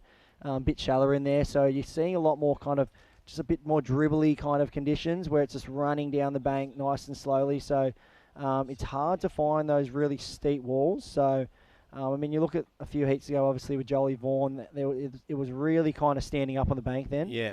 So I think we've bottomed out of the tide, or pretty much around about there. So as this tide starts to filter in, we should get back to those similar conditions we saw with Joel earlier, and those kind of a bit more substance in the waves. Yeah, well, dead low tide at 218, so an hour off that. So it should start filling in throughout this heat. So I hope we'll see the back half of the heat where we are right now with some more waves coming through. Just at the 10-minute mark, so no changes really. We got Kalani Ball still holding that 1.8 as his second score. So won't take him much to establish a stronger lead. It's anyone's game at the moment. Pedro with a 4.4 and a 2.83. Jay Brown, Cronulla Surfer with 3.5 and a 3.2, and just a 3.27 and a 2.87 for Ross Cadden. Here goes Ross now, driving off the bottom, hooks it up into the lip. A shorter wave there, just one turn, catching that one under priority. Probably just decided he'll have a look. Hopefully one of these inside ones might wedge up for that second section. Didn't happen there. And, here was third wave in a row. That's what it offers, this bank here. You can almost take off one out the back. How was that released out of the top? That was a lovely turn. And then bang, rapid fire, bang, bang. Yep, 3 good turns. So 3 quick waves, and he was just exploring what would happen on the inside. The previous to that one only gave him 1 turn, then that one, 3 turns. And, you know, he's got 2 low scores at the moment. He's not chasing a massive score to move up in a second. So if he doesn't do that, it will definitely reduce the deficit for these final 9 minutes. So Ross Cadden heading back out there. But that first turn, have a look at the Visit New South Wales replay. So nice little insider, stands up vertically here and just cracks it up. That was a really nice turn, and again. So the old speed and flow coming in the criteria then. Short wave, but... And have a look at the scores. There it is. Wave of the heat, 5.87, so straight to first. Ross Cadden, great surfing there. But what are the... I mean, it's pretty wild. I mean, what other spot would you ever... Can you ever think of where you take off on a wave and you pull off, and then you take off on another one, and you pull off, and then you get another one, all in a row, Yeah. and then you get your best score on the inside, you know? Yeah, like, it's pretty wild how big the playing field is out here at Narrabeen. You can sit so far out if you wanted to and try to, you know, roll the dice on that outside bank, but Ross has managed to do it pretty well there. He's picked off 2 duds, and then the third one was the charm, so... Yeah, well, you have a look at one at 2.37, all of which were under priority, so... Yeah, and he's locked in that score. Shows the opportunities now. This is, as Chris said, it's a pretty wide playing field out there. And, well, nice fade there from Kalani. Someone's on the inside.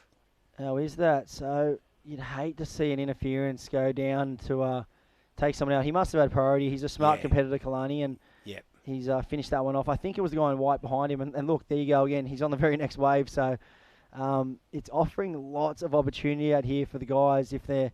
The first one's not doing it. There might be one behind it, and he's opening it up here. That is Jay Brown.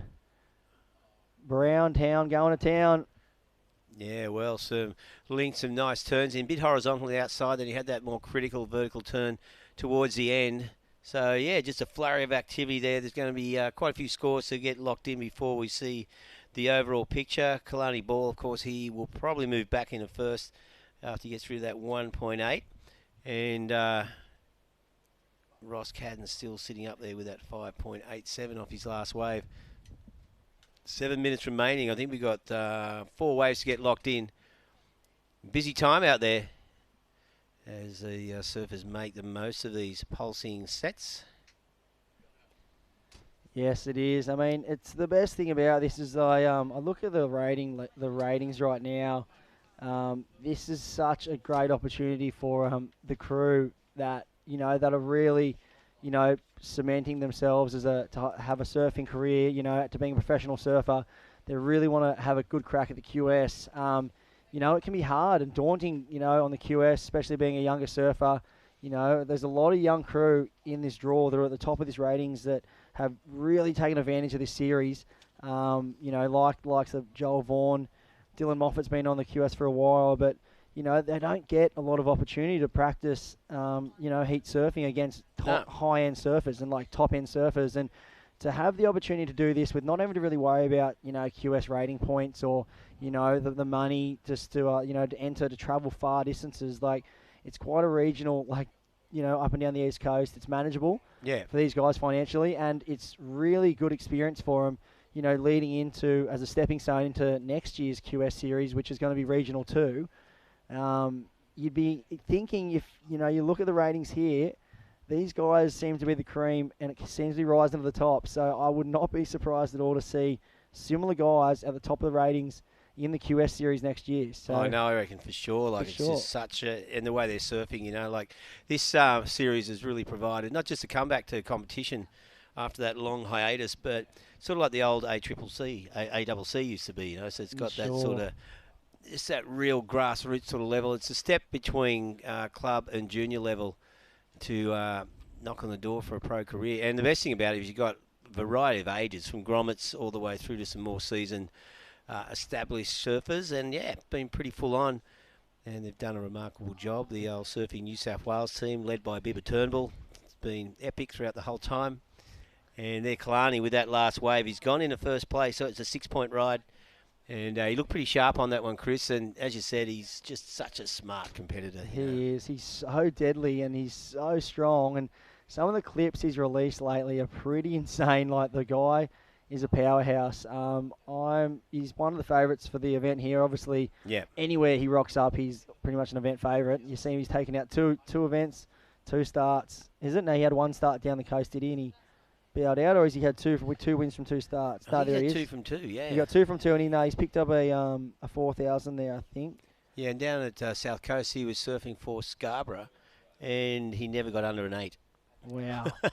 That's the man you want in your team, isn't it? Yeah, definitely. Jeez, he's deadly. So I think he's one of those, next up and coming crew from Oz that you could really see being lethal on the CT. We've got some great talent there now. You see some great crew up and coming, but I feel like these are the events that can really give that added extra bonus, can give a bit of spark in the people surfing. They put a bit of extra work in, and it gives them that extra little bit of spark when they come to the QSs that's so needed, For sure. And this whole series, of course, then you got the added bonus of the overall winner getting a accommodation covered for the Whistler Surf Series, as we see Kalani Ball with only 3.5 minutes to go. There's that beautiful compact style, cracks it up vertically. So again, 3 solid turns and just those power turns out of the top. Such a nice surfer to watch. Very, just that style. And it looks like behind him, this is Pedro, currently in 4th spot. So we've only got a couple of minutes left in this heat, 3 minutes to be exactly.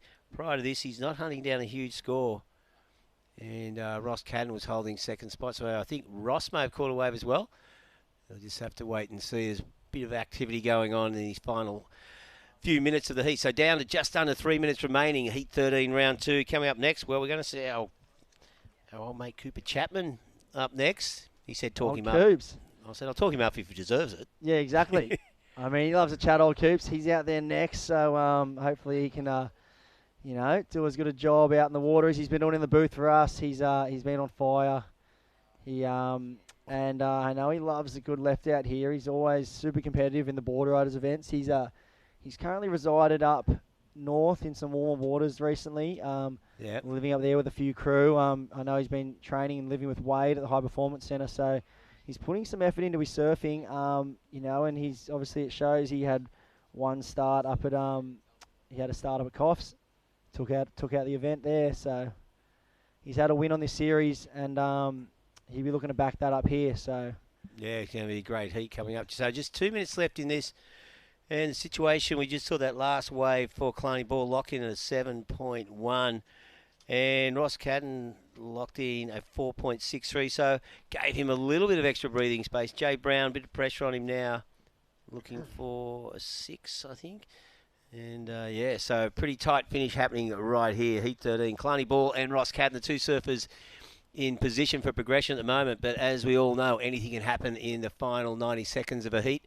We're not across who's got priority at the moment, so just waiting to see. Well, Pedro caught a wave not that long ago, so I expect he's at the bottom, and Jay Brown had that smaller one. So, well, it looks like, there you go. So, pulling rank there. Big bottom turn again. Nice tight snap. Great style off the bottom. Bang.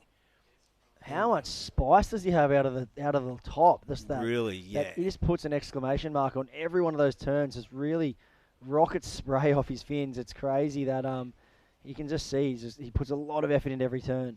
Yeah, because up there from Foster, but his dad Stu was telling me he can't watch their heats. He stresses out too much. Just stresses? Yeah. I mean, there's not much to stress about when your kid surfs that good. So yeah, that's true. Be tuning in, cheering him on, that's for sure. But I guess that's the sometimes the hoax. They feel like they're the curse almost. You know what I mean? How'd your old man? How did Phil go watching you and Laura? He was pretty right, mellow. maybe. He's pretty relaxed, isn't he? Bit of a cruiser. He's a chiller, old filthy Phil.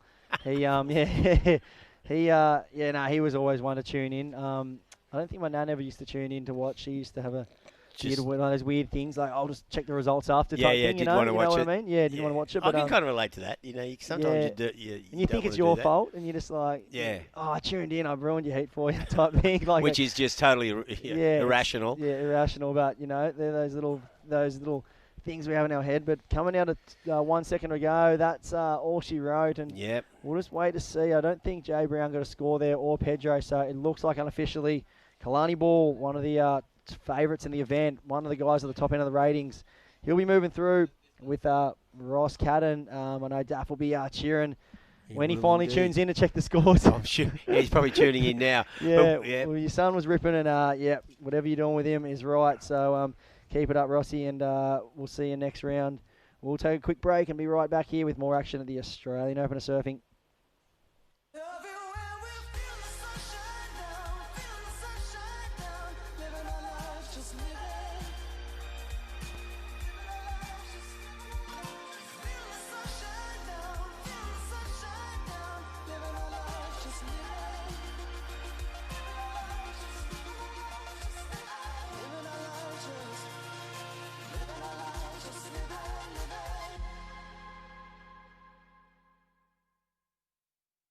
Surfers Rescue program is essential, I think, for everyone who's in the water every day. Anyone who has access to it and hears about it, you should probably go and learn a little bit of something from it.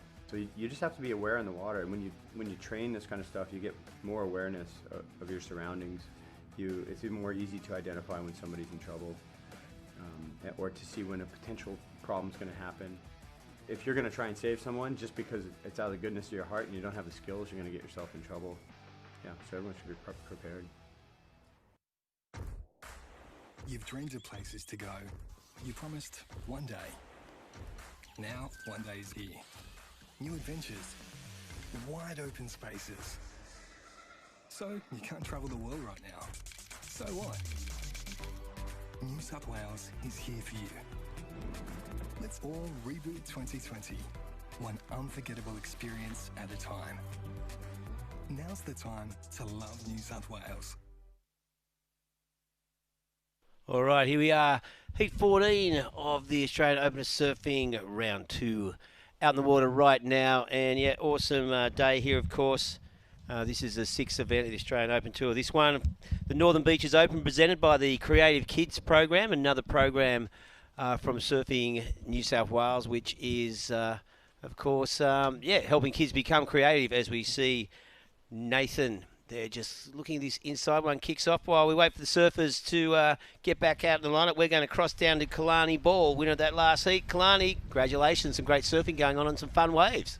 Yeah, thanks. That was a really tricky heat. It was kind of all over the place. So yeah, just stoked to get the ball rolling and get through that heat, and move on to tomorrow when there's some swell. And I'm really looking forward to that because it's been pretty small for most of the events. So be cool to surf in some bigger stuff.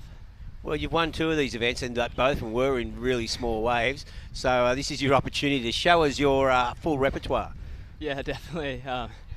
It'd be cool to make another final, and of course, always want to get the win. But yeah, just be sick to surf some heats and some solid waves.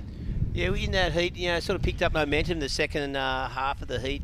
That last wave in particular. So how hard was it to find those sort of open face ones?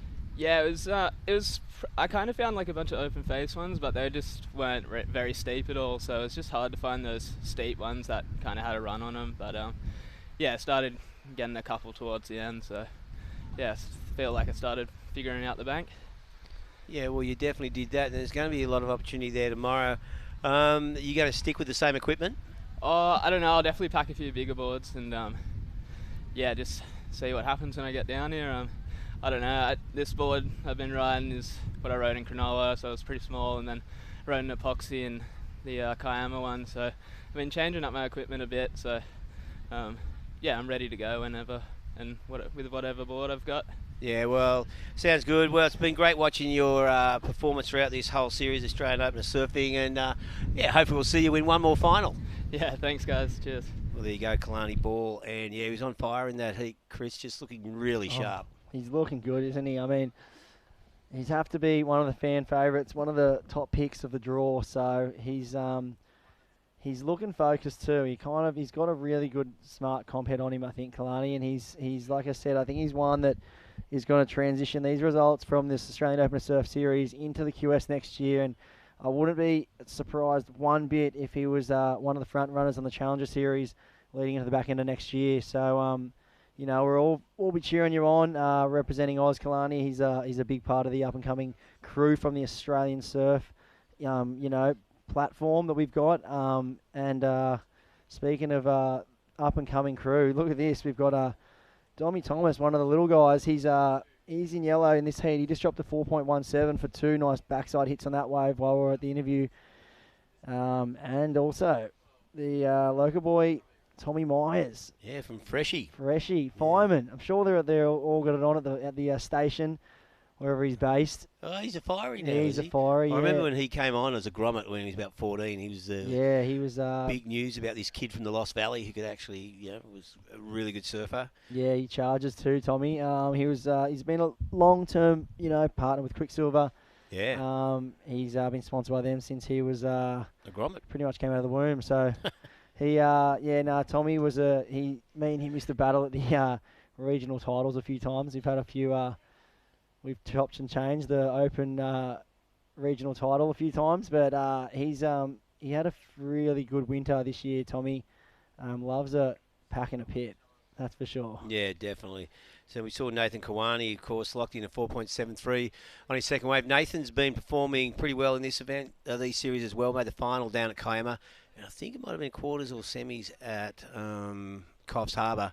And then we've got Cooper Chapman, of course, who won the event at Port Macquarie, local surfer. As Chris said, he's been living up north around Kingscliff recently, but down here, staying at mum and dad's, I suppose.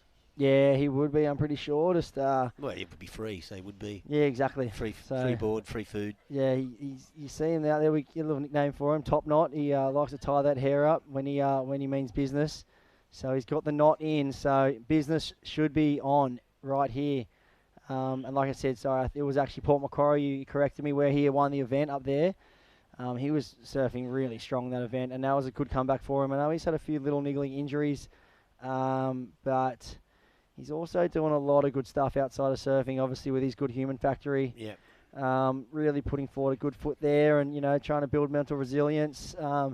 He's got a good partnership with Surfing Australia and the 360 program going on. So yeah, good on your Coops about that. And he's chipping away in the commentary booth too. So talking some dribble with us. Yeah, busy boy. Like we said, I got a heat in 20 minutes. I thought maybe he should have gone out of heat earlier. Yeah, he was cool. He just loves it. Yeah.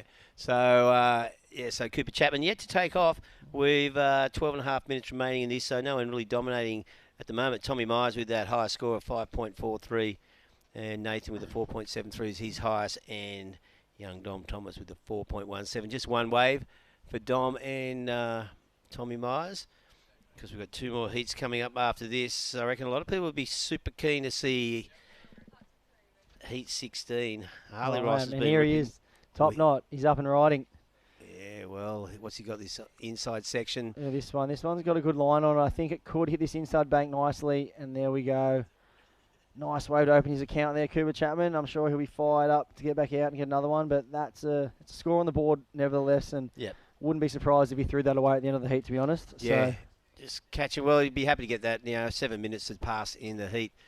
And, third last heat of the day. Of course, we've got Nathan Hedge coming up in heat number 16. People will be watching that. mate, he's a local hero down here, Hoggy. I know he's living up the coast now. We don't see a lot of him, but when he pops up in a town, I feel like every time he comes here, he just is surfing better than he ever did. I feel like I saw him surfing down the beach like when he was here a little while ago, trying out some CI boards, and he was filming a little piece with a few crew, and I was just, I was absolutely blown away with the surfing he was doing. It was similar conditions to this, and he was surfing so fast and powerful and just aggressive. It's like he's found this newfound froth, which I don't even know if that was possible because he was the biggest froth lord in the world anyway. Yeah. But he's found this new level of froth, and he's got a lovely daughter that he spends a lot of time with. That's why he couldn't be down here for the Australian Battle of the Border Riders yesterday. But so maybe that's just sparked a new form of froth in his life. Tommy Myers just throwing at 12 o'clock. That was like Bemrose-esque, Yeah, that was straight getting up. vert.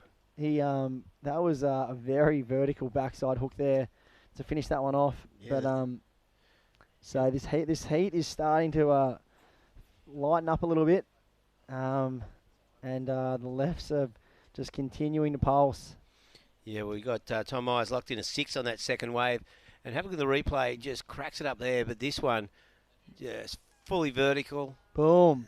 And to finish. This is the one, boom. up and over. Yeah, that's it. The third turn. Yeah, Wow. a little bit hung up there. Maybe we the first to the second turn on that wave was the money. I think he was able just to patiently wait, and that's what these walls offer here. You can almost come out of one turn, and you don't even have to do a pump. You just kind of Straight wait, into it, yeah. and it looks so pretty to watch because it shows a lot of patience in the surfing. But then if they're able to explode in the right spot, it really can be something special. So Tommy Myers, there it is. Wave of the heat, 6-point ride. So yeah, well, he's wound back the clock, Tommy. He has 2 good solid scores there, 5, 4, 3 and a 6. Saw Cooper up in a 3.93 on that wave, and he has a throwaway of a 1.13. And young Dom Thomas with his 4.17, looking to establish a second wave. Now Nathan Kawani now from Brazil, just slicing back and running down the line. He's back from a pretty solid knee injury, but wow, just lots of energy. Yeah, lots of energy, a lot of power out of that turn, and Nathan will be pretty happy with that, locking it in with just as we get into the second half of the heat. So just under over 9 minutes remaining in this heat 14, round 2. Long day of surfing here today, of course, to wrap up rounds 1 of the men's and women's, and round 2 as well. So on the replay, Destination New South Wales replay, we see Nathan, that turn, a lot more speed and fluidity out of that than there was the first turn. But that'll lock in as his highest score, 5.1 there for Nathan Kawani. That was a good score. I feel like that's the top of the wave. The judges have been kind of sticking to that mid range. Even though it's 4 turns, like I said, it's hard on those waves to really get vertical because they're running quite fast, but they're also kind of flat at the same time. So here we see Tommy Thomas. He's starting to square up on a couple, and nice little finish there. So yeah, go the Grom. So yeah, he looks like Kelly Slater doll almost. He's not much of him, but he's got a lot of power behind him. He's just finding these nice walls at Narrabeen and throwing buckets out the top. So he looks like he's got a lot of promise, this young kid. Yeah, looking really sharp out of those 2 turns, and locks in at 3.8, backing up his 4.17. So it's shaping up to be a great afternoon down here. We got 2 heats remaining after this one, and that'll be wrap the day up there. It's been an epic day of surfing. We've seen 3 perfect 10s go down. Yeah. All from some of the heavy hitters in the draw. Sarah Baum finding a tube out Narrabeen earlier, getting spat out, 10 points. Then we had Dylan Moffat just Houdini, like crazy upside down, 2 backside hits, 10 points. And then the precision, just speed and flow from Jolie Vaughan to nail another 10 points. And speaking of speed and flow, here's that man, Cooper Chapman, big backside hook and just 2 turns there. So that's he's just struggling to find one of those ones with a bit of steepness on them at the moment, Coops. And this heat's flying by. We're down to just under 7 minutes remaining. So yeah, I was just thinking that, like Cooper with that'll get rid of his 1.13, but he's still going to be looking for a couple of good scores as we. And here goes Tommy Thomas. Mark. Well, look at this nice wall, just drives off the bottom, a little slicing turn out of the top, unstuck in the whitewater though. That was a shame. That was a nice fast turn, looking pretty crisp, but just gets knocked off by the whitewater. So 6.5 minutes remaining, and we have Tommy Myers and Nathan Kawani, the 2 surfers in front. Cooper Chapman just locked in a 4.27 on that last wave. He now needs a 5.57.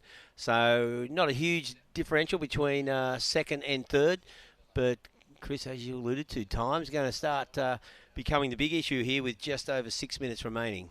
Exactly. It's been a tale today where, you blink and the clock's gone. So, it happened yesterday a bunch, especially down here at the tag team.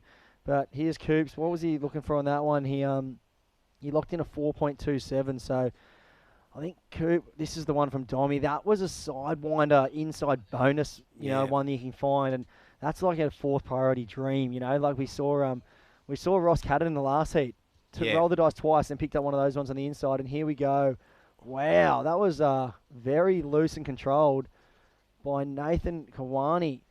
Wow, that first turn was impressive. He kind of lost it and then managed to drift the fins and then just super controlled, reel it back in. That was impressive there. Love seeing that from a goofy out here at Narrabeen. Yeah, looking pretty solid through that turn. And yeah, Nathan's been spending a lot of time here, apparently originally from San Paulo. As we see Cooper Chapman there, slicing turn out of the top. And, well, that wave just shuts down, so not much going on there for Cooper. Still looking for that 5.57. And, yeah, needs to get back out. We're right on 5 minutes remaining. Right on 5 minutes, and it's the local fiery Tommy Myers. He's out in the lead at the moment. He's locked in 2 waves, and they're both good ones. 6 points, 5.43. So he's your leader. Nathan Kawani just locked in off that last one. Here's Tommy Myers up and riding. Wow. His wave choice has been on point in this heat so far. Just to say that one kind of ran off. Died. It looked like a doozy at takeoff. Yeah, well, the first turn was really good, but then the wave just flattened out. So 4.5 minutes remaining. So that last one of Nathan has extended his lead. Cooper Chapman now looking for a 6.07 and Dom Thomas leading a 6.17. And, yeah, not a lot of time to go. You can see that set coming through now. Just a couple of waves ridden there for Tom Myers. I'd love to see the replay of that first turn of Tommy's there. He kind of went beyond vert. It was like, it was back at about 11:30, that thing. It was crazy. But he really ended up winding it around. Similar to like reverse Bemmy, but with hair. With hair. A lot more hair. A lot more hair, yeah, with a wig on. So we see Nathan's looking for a situation update. So the beach comms will get that to him. And as we see Jess making her way back into the booth. Well, 3.5 minutes remaining. So Cooper Chapman looking for that 6.07. And he's not in a situation where he'd like to be. Tom Myers, though, 11.43 total. He got a 4.5 in that last one. Probably, that first turn just cooked that. And then, unfortunately, the wave just ran out. Nathan Kawani doing the job in his last 2 waves to give him that total of 10.33. So just on 3 minutes and 10 seconds remaining. You can see Nathan there. He's probably going to see if he can put some pressure on Cooper and just moving up. So just on 3 minutes remaining. And Cooper Chapman just trying to find that wave. So Tommy Myers out in front. Not sure who's got priority at the moment. You can see Nathan Kawani on the screen there. And here's that replay of Tom Myers. Look at this thing. Yeah. Bang. That was crisp. Right up vert. And then that wave just died, which was a shame because he was looking at another big score. And just 2.5 minutes remaining. So you can see Cooper Chapman frantically trying to find something on the inside here. Looking for a fairly decent score. Okay, this is one of those bonus rights we've been talking about. With the air wind, these are the... Nah, it just didn't offer the right section. But with the way the wind is coming out of the north and the direction of the swell, sometimes you get these little ramp bonus rights that run back in. But you'd never look at them if you were free surfing. But as a competitor, with these guys having the arsenal of airs they have, it can be a pretty easy way to pick up a quick score, And that was Nathan Kawani, unfortunately, coming stuck at the end of that one. Yeah, he's not happy with He's that. not Just happy shaking with his that. head, going, Yeah. what was that all about? Yeah, he knew that was that could have had potential to maybe extend his lead or his second place from Cooper Chapman and put a bit more breathing space between him. But he'll be paddling back out, and just on 1.5 minutes to go. So you would say that at the moment, this could be a bit of an upset here. Cooper Chapman, he's probably not in priority, and he's going to be looking for a score. And it's a tricky lineup at the moment with the bottom of this tide. So we'll see what happens. But Tommy Myers, he surfed a pretty impeccable heat. He's just built 5.5, 6, and then he's just been on the best waves. Yeah, that's what it's come down to. He's picked the best waves. And, yeah, it's the old Fireys experience coming through there. Wow. Well, he'll be taking tomorrow off, that's for sure. So if he gets through today, he'll be calling in 6 of the Fireys because he's got to come down and surf in the final day for the Australian Open final series event. But that man up and riding, Cooper Chapman, unfortunately, no. So I'm not sure if he did anything before that turn. We'll wait and see if there is a replay, but that could be maybe his last roll of the dice there. I think it was. There's only 30 seconds to go. He won't get another opportunity, so it just depends on what that score was. I don't think there was much prior to what we saw, and with 20 seconds remaining, Tom Myers and Nathan Kawani in the box seat now to move through. Nathan, his last wave was 2.37, so he's still holding those pair of fives. Up and riding, Dommy Thomas, the Grom. Whoa. Wow, that was super explosive. And again, oh my God, this is clutch. But he needed a 6.17. I'm calling that was the wave He of the would heat. have got it if he didn't fall. I'm almost calling that was still the wave of the heat with just those two turns. What do you reckon? They're going to how much do you penalise for not riding out, or penalise? but- Or how much did it cost him for not riding out, finishing that wave cleanly? I don't know how much it would cost him. I feel like the damage might have already been done, but I feel like that was definitely the exclamation mark. Like, that was the nail in the coffin, that last turn. Yeah. But I feel like those first two turns, and I think he even had a third. Yeah, I think he had three. This is here. happened This with is the it here. replay? This was like no, that was his third turn there, and this was his fourth. So we So need he'd to already had two turns prior to that. So we missed the start of that replay. There's the first. There's the second.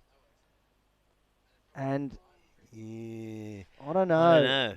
He's just that's it. He took the lead 7-2-7. Oh, there you go, 7.27. So he got the 6.17 Wow. easy. So So- the Grommet right at the death.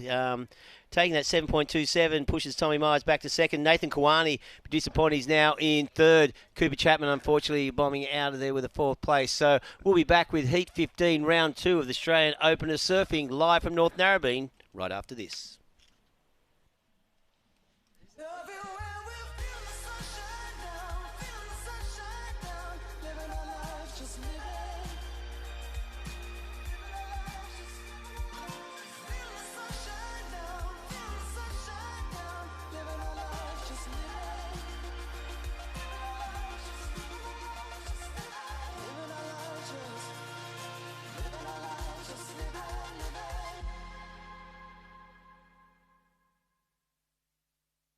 What do you reckon?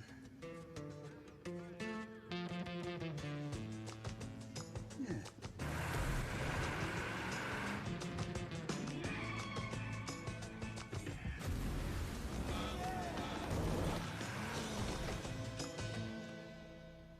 Say yeah to more power with the Amarok V6. And get your first 3 repayments on us. Volkswagen.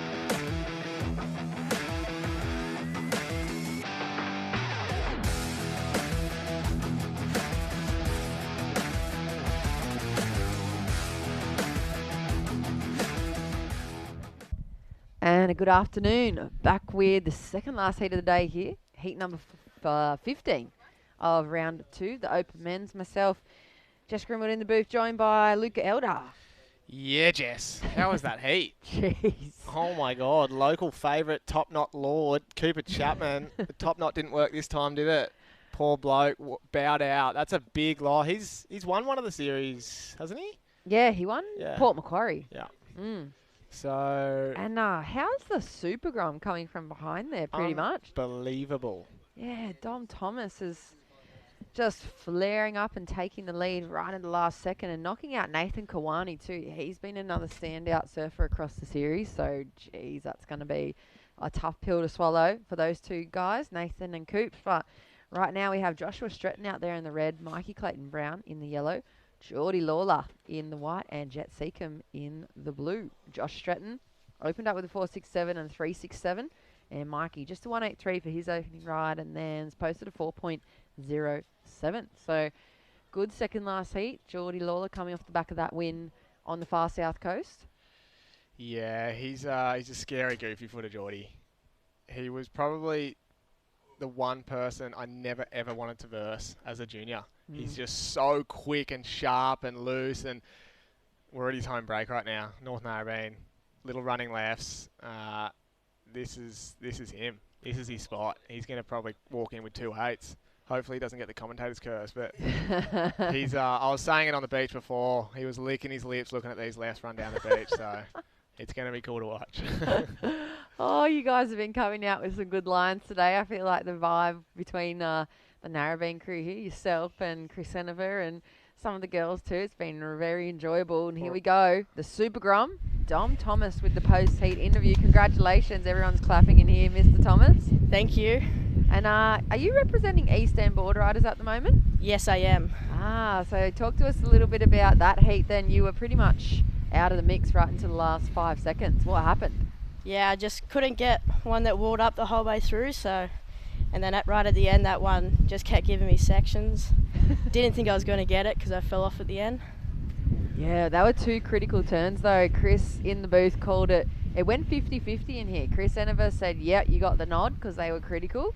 And Reggae said no because you fell off on the end. He reckoned you were going to get penalised. So it was a nice display of performance there under pressure for you. What's it like taking out pretty big names like Nathan Kawani's a pro surfer from Brazil, and Cooper Chapman's obviously the local lad here, and he's already had a win. How do you feel taking out guys like that?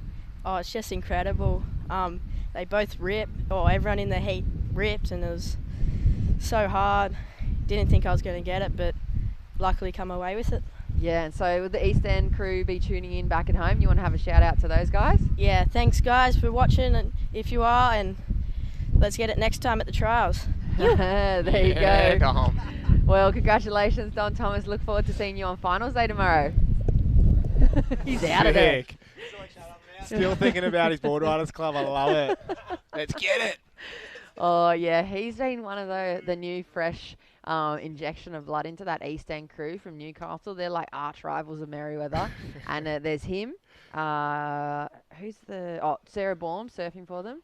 And they've got these Kelly brothers. Here we go, Jet Seacom up and riding. Oh, God. How's the hook on? How's the drop knee style on him as well on the back end? Nice little combo for the Super Grom out there in the blue. Could have a look. Joshua Stratton's taking the lead, but just 2 kind of mid-range scores at the moment. But yeah, that East End crew, they've got this pair of brothers. I don't know if you've run into them yet. Cade Kelly and Jai Kelly. Right. And they are like, hands down, they're going to be in the commentary booth one day. They're hilarious. Big mullet, so outgoing, just mental frothers. They've been on the microphone on the beach for some of the Grom comps. And they have to have breaks so they can go and bomb heels on the skateboard. They just need it. Like, they don't need a bathroom break. They need a bomb break. Just full Groms. Yeah. Hey, how old was Dom? Do we know? I think he's around about. He's still surfing for the juniors in East End, so he must be under 18. He's probably about 15. He looks 14, hey. He was young. He couldn't wipe the smile off his face when you were mentioning names like Cooper Chapman. He was like, yeah, I spoke him. Whoa, Joshua Stratton going for a bit of flair there. Pulls a bit of a slower backhand blow tail rotation, but he'll get the completion on that, so 4th wave to come for him. Just over 13 minutes on the clock. Heat of the day for me coming up. Here's the Destination New South Wales wave replay. First wrap, kind of sprays the face of Geordie Lawler there, and this... Bush, getting spicy on the end. Yeah, nice little rotation for him. So, Geordie, opening wave, just a 1 and a 4.73. Score to come for last of Jet, and a couple of waves to lock on in for Josh Stratton. So, pretty good looking. It's been funny, Jess, kind of the last couple heats. I think we've seen most of the big scores, just like we saw Dom on that in the last heat in the dying seconds, is just 2 turns. You can see a lot. Look at Geordie, silky. Oh my. Ooh, dangerous. It's but what I was saying, sorry, is that I was just getting like lost in those 2 turns. And you had tunnel vision. I saw your eyes just go. That end section. Oh. But what I was saying is that all the scores are actually coming from 2 turns, like right in the power source. You can see a few people kind of picking off waves and trying to wrap it all the way down, kind of further down the south end of the beach. But like we saw with Dom, probably see with Geordie's last one, 2 sharp turns in that power source. All the scores are coming there. So there's actually not a whole lot of work to be done. You don't really need to be looking for those long walls. It's just sharp pocket bowls and going for it. Here's Geordie, big first carve. I mean, he makes it look so easy. Yeah, that was such a tricky section to ride out of there. The precision and the timing that he'd have to put into that. Just the last manoeuvre and coming back over his front foot. It's so difficult. I mean, for Geordie, that was like a little setup carve and a little end section tap, and he just got a 6.33. So it just shows how dangerous Geordie's going to be out here. Obviously, this is his home break. He surfs these lefts about 1,400 times a day. and walks into the car park, drinks a few Coca-Colas and gets back out there. So he puts in a lot of time in the water then, does he? Yeah. Out of control. Wow. He's Well, been working a lot with Matty Cuttle. It's been a really big movement for Geordie and Matt. Obviously, Geordie won the Sydney Australian Surf Open Pro. They've changed the name every year, I forget. Yeah. Which was the 6,000 at Manly, and that was massive. And that was really Matt and Geordie were still pretty fresh into their relationship then. So since then, you know, we've seen big results from Geordie in the 10s, in the 6s. He obviously won the last event in this series down the South Coast last week or the week before. yeah. So You know what he did in that final too? So Joel Vaughan pretty much had him on the ropes. Vaughan, he had a 917 and a high, I think it was a 7.8 or an 8 something. And it was in the last few minutes. Geordie they were going bat for bat with these big kind of forehand or backhand reverses, depending on the section, and then a closeout maneuver, and they were getting real similar scores. Geordie completely switched up strategy in the last 3 or 4 minutes, got away and did these 2 huge hooks on his backhand, and it was like, wait, what? Because he just changed the tune and the flavour of the whole heat, and like that, there was nowhere for the judges to go, but like excellent. To be that clever, like that much intelligence in a heat, to change up the strategy and just not go hit for hit on the same thing. They were getting bored of it. It was just sight to see. And just he goes, smart, isn't it? Oh, Just shows so how far smart. it's come. Yeah, there goes Josh Stretton. Silky bit of rail work there. And you can see him really pushing. That's the same board he's been riding throughout the whole series. I think it might be an epoxy. And he's been on that thing every single heat. Looks like a big kid, Josh, doesn't he? Yeah, he's solid surfer. Here goes Mikey Clayton Brown from up towards the Port Stephens area, up the coast. He's been one of the guys that's really been putting together some mature surfing since coming out of that grommet hood. Fast and limber. Yeah. Like a noodle. Getting loose. Yeah, he's surfing so good. He was like super grummy for so many years. You'd see him just try and land flyaway airs every heat, and then suddenly he's come back into this open series with this maturity. Have a look at the replay. Yeah, I like this. Nice little high line to get around it. Straight up through the lip. Kind of was patient here and just waited for it again just to finish strong. So that's a good wave there from Mike Clayton Brown, which is currently in 3rd right now. So he is looking for a score. It's probably going to be right there. There it is. So last of Mike, a 5.43, moves into 2nd. Geordie still holding down that top spot with a 6.33 and a 4.73. Josh Stretton now in 3rd with a 4.67 and a 5.07. He's chasing a 5.17. And Jet, he's looking for a 6.07. So there goes Geordie. He just looks so hungry every single wave. I think one of the other heats I've seen him surf earlier on in the series, he caught, we did the average across the whole heat. He was on a wave every 2 minutes. Every 2 minutes, 10 waves in total. The rest of the surfers in the heat had 3 waves apiece, and he had 10. So it was every 2 minutes. He'd paddle back out, swing back around, get another one. He's just like constant. He just does not stop in a heat. He's so fit, and he just looks hungry all the time. just so surf fit. The guy surfs so much. Last score for him improves the situation. So 5.77 goes into the bank, just over 7.5 on the clock, and makes it a little bit harder for Mikey to overtake him now. 6.68. Josh and Jet still looking for 5.17 and 6.07 apiece. And shout out Dimmy. He's tuning on in from wherever he is. We miss you. He said loves hearing the legendary Luca Elder. Yeah, Dim, miss you, brother. It's been a long year, mate. We haven't seen you in a while. It'll be good to get you back on the mic. We love you, brah. Yeah, the master. I call him my mentor. Oh, absolutely. I reckon the whole of Manly does too. Oh, yeah. He's just so across surfing. Never misses a heat, whether he's here for work or not. Here we go. Jet Seacombe has some work to do. Big bottom turn, but kind of clicks that thing a little bit short. He's looking loose and cash, but probably needs maybe something that stands up a little more across the section because he's looking for a 6.07. Yeah, Geordie and Mike, they are building this heat now. You can see Geordie hasn't even clicked into second gear yet. He's kind of just cruising, and he's still got a total of 12.10. So it was interesting to hear what you said about Geordie, how many waves he caught. It'd be cool to hear from Matty Cattle even to see if that's a little strategy that they've been working on just to keep busy. I wonder if that's them kind of learning from moments of him just sitting there too much and not getting busy, because Geordie, for sure is one of those guys that as soon as he gets the ball rolling, he's just super dangerous. I mean, as you can see, it doesn't even feel like he's gone nuts yet, and he's already holding like a high 6 and a high 5. So Yeah, he's barely really put a combo together. Yeah. Just kind of like that setup turn, like you said, and the final maneuver, and it's got him in the lead. And then look at him go. He's hungry. He wants the win. He's really sharpening those arrows, I think, coming to look at that 2022 CT, so the 2021 Challenger Series, because when we cut off the year, when we stopped all that competition surfing at the start of this whole COVID thing, he would have been sitting, what was he? Pretty much in the top 5. The year he won Manly, he was like a couple spots out.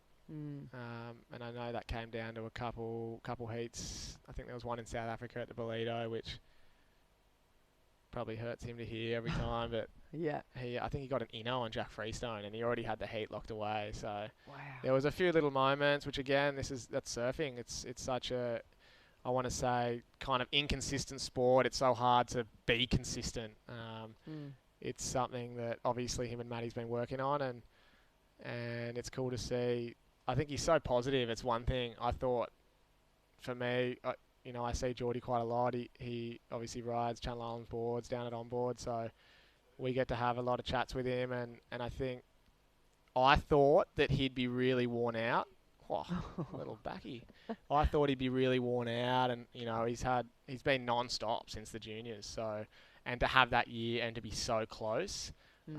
I thought he was probably going to be a bit like, oh, what am I doing? Let me reset. But you know what? He was so positive. He's trained extra hard, and he's probably in the best kind of headspace, and surfing ability is probably the strongest I've seen for sure. So, yeah, good luck to George in the future, because we want to see him there.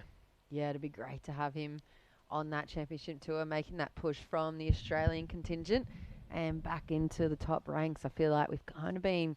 I mean, we've got the handful of standouts. We've kind of been overshadowed in the men's ranks at the moment by all the other surfing power nations, and like America's completely taken over, at least media-wise, and Brazil's obviously been taken over for the last few years. I'd just love to see that, the redemption and the bring back of that Aussie surfer mongrel style, like the larrikins that just come out and they have such a different personality on tour. I feel like it's just...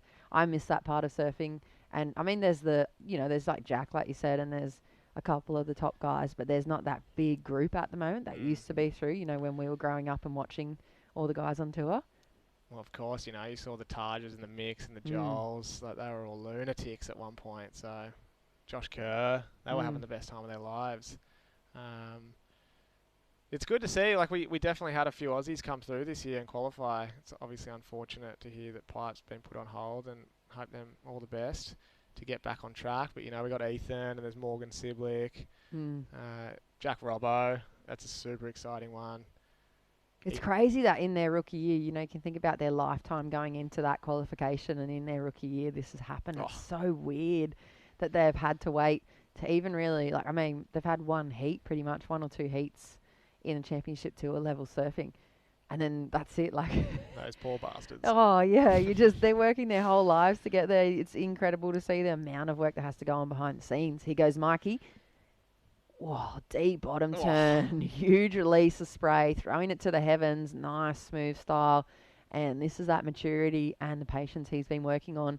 He's looking for good QS results. He's made it clear at the earlier start of the series, and that's gonna definitely go into the top 2. I'm saying it's better than any other waves he's gotten so far. I reckon he was pretty pumped after that. We knew, didn't we? Straight off the bottom there, we knew something special was coming off the top. It's so funny how much a bottom hand turn actually portrays what that top turn's going to be. You'll see in this replay. He comes so hard off the bottom. Here it is. Oh, he actually grabbed the rail there. Yeah. That was textbook. That was crispy. Jeez, he's looking just a whole different surfer at the moment. There's no longer the kind of... He's got the Grom spirit, but it's no longer that kind of crazy, erratic, throwaway stuff. I mean, you saw the little glimpse of the almost backflip attempt. Yeah, the Grom's still in him for sure. Oh, Jet Seacom. Nice crack, but he needs a couple of sections. He's really lining it up, and he's got the surfing there. He's chasing a 7.94. If he gets 3 sections back to back. You're going to see that backhand light up. And last score for Mikey, a 6.93. So goes straight into the lead with 1 minute on the clock. Geordie now needs a 6.04 in second. Josh needs a 7.04 and Jet needs a 7.94. That's beautiful wave choice from Mikey.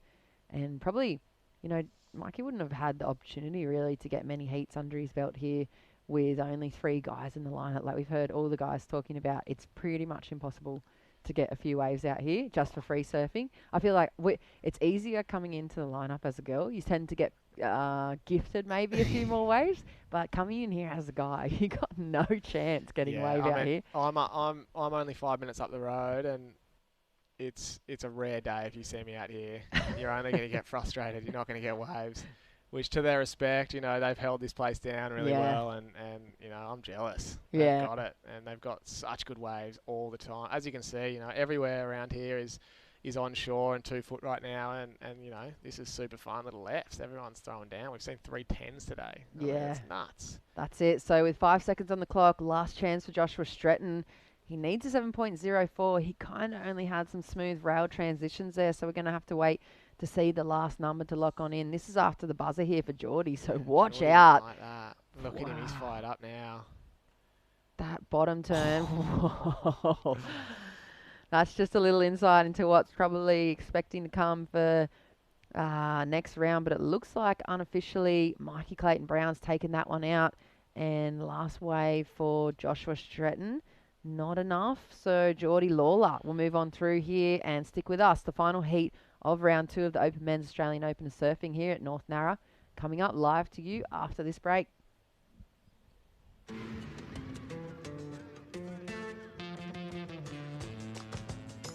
Yeah. Say yeah to more power with the Amarok V6 and get your first 3 repayments on us. Volkswagen.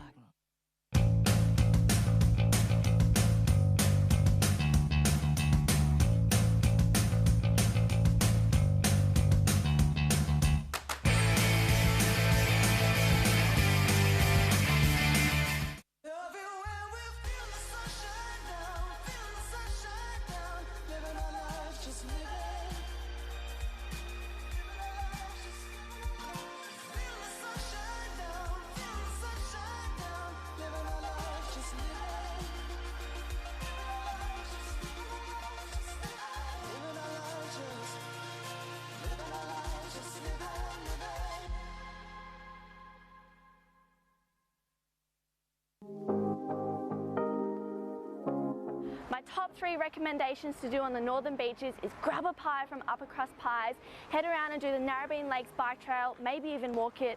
There's heaps of good cafes and restaurants on Ocean Street, like Moonlight Social House and Zuby Cafes. They do great food and good coffee, and maybe even head into Rip Curl Narrabeen as a little bonus tip. They've got so many boards on hand.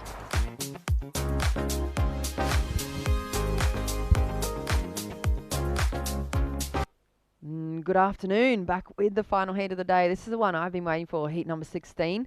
Harley Ross in the water, Brett Bircher, Oliver Heinz, and Nathan the Hog Hedgie. And Luca Elder here to call local man, from the local area, not straight from North Narrabeen, but pretty infamous name around the parts, Mr. Elder. Yeah, Jess, I don't know if I can... I don't think the Northie guys would say I'd be local, that's for sure. I'd probably surf here once a year. But love the community. It's such a good place. And I tell you what, it's so cool to see Hedgie out in the water right now with a couple of younger guys. Harley Ross already starting this heat with a 7.5.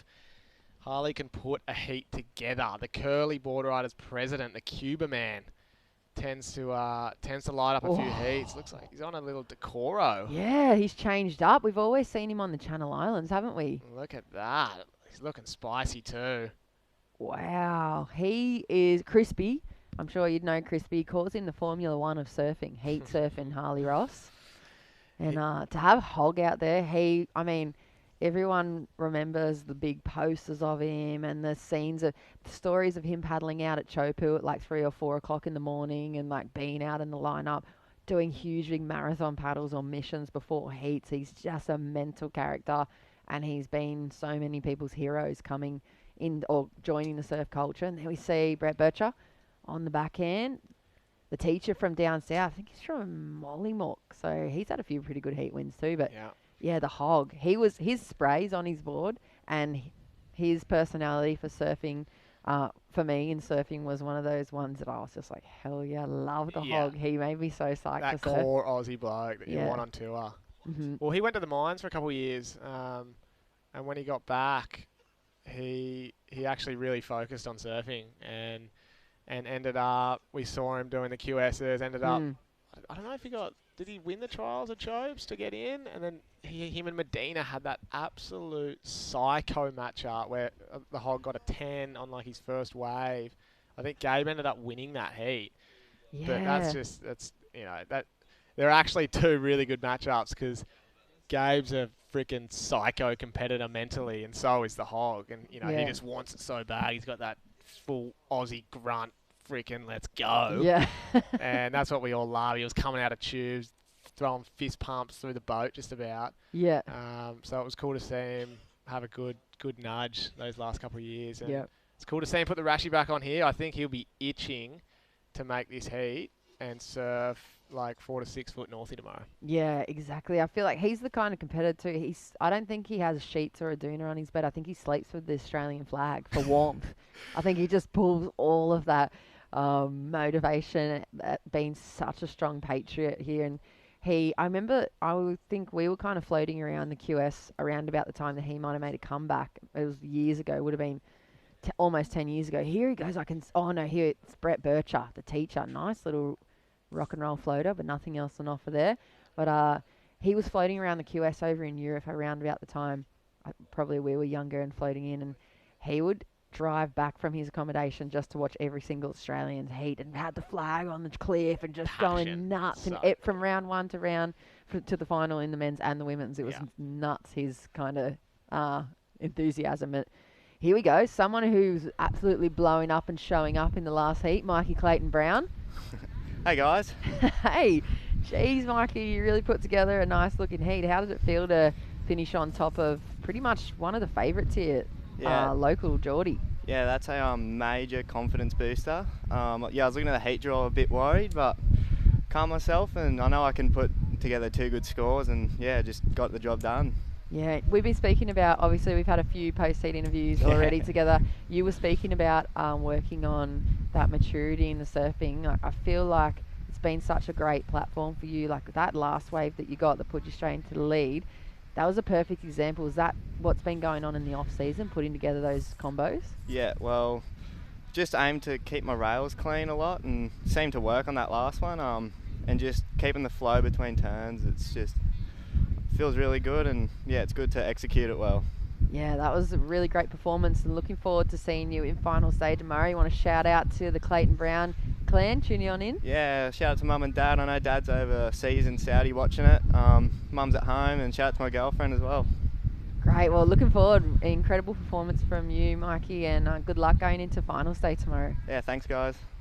Cheers, there he is. Look at him, humble. Looking really strong and fit. And calm too. Yeah, as you said, something that you thought, you've known him for a while now, that he's been working on is kind of almost taking the grom out of his surfing and really drawing it out, slowing it down and getting it a bit of power into it. Look at Harley, which is textbook, just what we were just talking about. He's looking so good on those boards. Oh, whoa. Harley Ross Webster, the Curly president. Curly's finest. It's Curly car park will be lighting up tonight. It will be. The Cuba fraternity and group of frothers from that area on the northern beaches are going to be pretty stoked about that. 6.93, so he's comboed the rest of the field at the moment. Brett Bircher has a 307 and a 137. Hedgie just with a 293, and Oliver with a combo of a 2.63, so a 1.5 and a 1.13. And yeah, just like that, Harley Ross, 2 waves ridden and combo for first position. Now if the guys want to get back into the mix, 12.5 on the clock. And it's the final heat of the day. Here goes the hog. Look at him, he's hungry. Come on, hog. Oh, there it is. That's what we know and love. He'll paddle out harder than anyone else after this. Finish. Wow. Oh, yeah, that little look to the beach. Love Give him it. a fist pump, hog. Go on. The signature. Look at him. He's such a weapon. Is he sporting a out of none sticker on the nose of that board? Have a look at this. Look on the rail work and big opening carve here. You'll see it. Oh. And a little bit of a kind of bobbly section, so nothing super critical. But built up again though, didn't it? He got a Mm. nice little finish. I swear he's got one of the Slater stickers on the front of Does his look board like there. that. I cannot confirm. Wow, I'm getting the nod from Sammy over there. He's saying, yeah, it's an out of known sticker on the front of that. So maybe a little... Slate's getting him on a little flow deal. Yeah, maybe he's going to make a resurgence back onto the QE for the regional tour and back on the main tour, championship tour. I'd love to see that. Imagine the years of experience, the decades that he's had already in competition, and then the maturity that he now carries in himself. He's going to be lethal if he can get through the QE once again, which he's pretty much built for it. Well, that's what's so cool about almost, having this year off is I reckon next year, hoping that everything's back to plan, I reckon we're going to see a lot of people like the Hog back at it. Because they've been at home, they've been working a full year or doing whatever they needed to do. They've been training, they're getting fit. They've probably surfing more than they've ever surfed. And they're just going, oh, what? Why not? Let's have another crack. I think you'll see a lot of people kind of underground that have maybe disappeared a little bit in the last few years. It'll probably come back next year and rattle a few cages. So it'll be pretty cool to see. Yeah, I'd love to see that. And there you go, last score for the Hog, 6.43. So just under 10.5 on the clock. Harley Ross in the driver's position. Nathan Hedge now needing 8.01. Oliver Heinz, his last wave of 2.97, so he needs a 6.4. And Brett Bircher looking for a 6.3. So Harley and Nathan putting themselves on the better waves out in the first half of this heat. It is the final heat of the day and finals day tomorrow here for the Australian Open of Surfing. I dare say we're going to be at North Narrabeen. We're looking for a little jump in the swell. And I'd love to see both the men's and the women's division being put out and put to the test in, 6 foot plus. I hope it jacks overnight or throughout the day. Up. You can feel the energy out there. You can see it even. There's a few little pulses where it's definitely picked up. When that tide starts to come in even more, I think you'll see it even more. The wind's kind of, it's there. It's a nor'easter. It's not a bad thing around here. It's groomed faces and it kind of builds the swell a little bit. So I reckon that nor'east wind will probably kick in tonight, and we're probably going to see a pretty special day tomorrow. I know the winds are meant to go a little more east tomorrow, which isn't that amazing, but if there's big lefts, I don't think it matters. Yeah, it doesn't matter even if it's crumbly, or obviously ideally it'd be perfect offshore groom, but if it's crumbly, I want to see it's like that old saying where the boys become the man in the big surf and the girls are going to be having to step up and become the women. Here goes the Hog. Wow, big wrap on the forehand. He is psyched, looking so energetic. He's got to be the fittest older dude that you know. Oh, he's the fittest old dude that I know. He's so fit, but he's so loose and limber when he surfs. Like he's a nugget, which sometimes they get a bit stiff when they surf. But you just saw from that last turn, so loose in the hips and really brings it around. So he's got it all, Hedgie.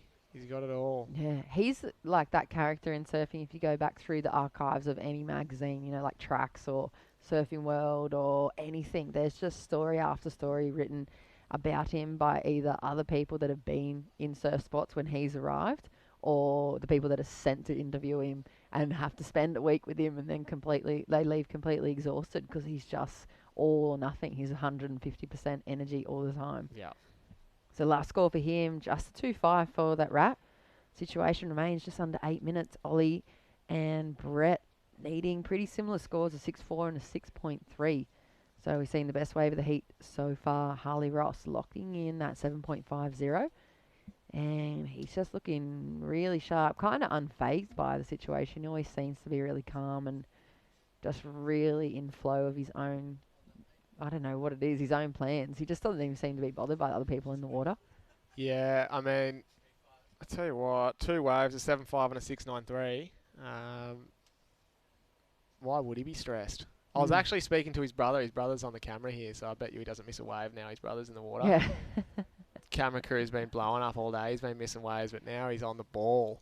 I think I actually said to Corey, I said, hey, Corey, you know who's going to be good out here is Harley with that back foot spice, because that's what he does. There's a few flat sections out here today, and I think even him hitting a flat section, he kicks really hard on his back foot, and he makes everything look a little better than it is. So obviously, again, I don't even think he's gone into second gear yet, and he's already got a total of 14.43. So we got 6 minutes 40 on the clock. It's looking good for him. A little bit, yeah. I hope we see it. All surfers here kind of get another solid chance with a bit of rush of some bloody sets. Yeah, give us something. Yeah, and we've had obviously a pretty nuts day. Oh wait to see if Hogg gets this one. He's going to take off. Here he goes on the forehand, up and riding straight down to the bottom, up into the lip. Love the kind of head drive that he has going on too, and tries to kind of, I don't know if they're going to pay that actually. He kind of was in control for half a second. And no good. Well, I don't know. They're brutal. They are brutal. They're not going to just give you the score. You really have to kind of consolidate that maneuver. I guess he was on his feet, I guess, in the replay. Just a bit of a wobble afterwards. But what's the highlight from the day for you? Oh, Jolly Vaughan. Absolutely ridiculous.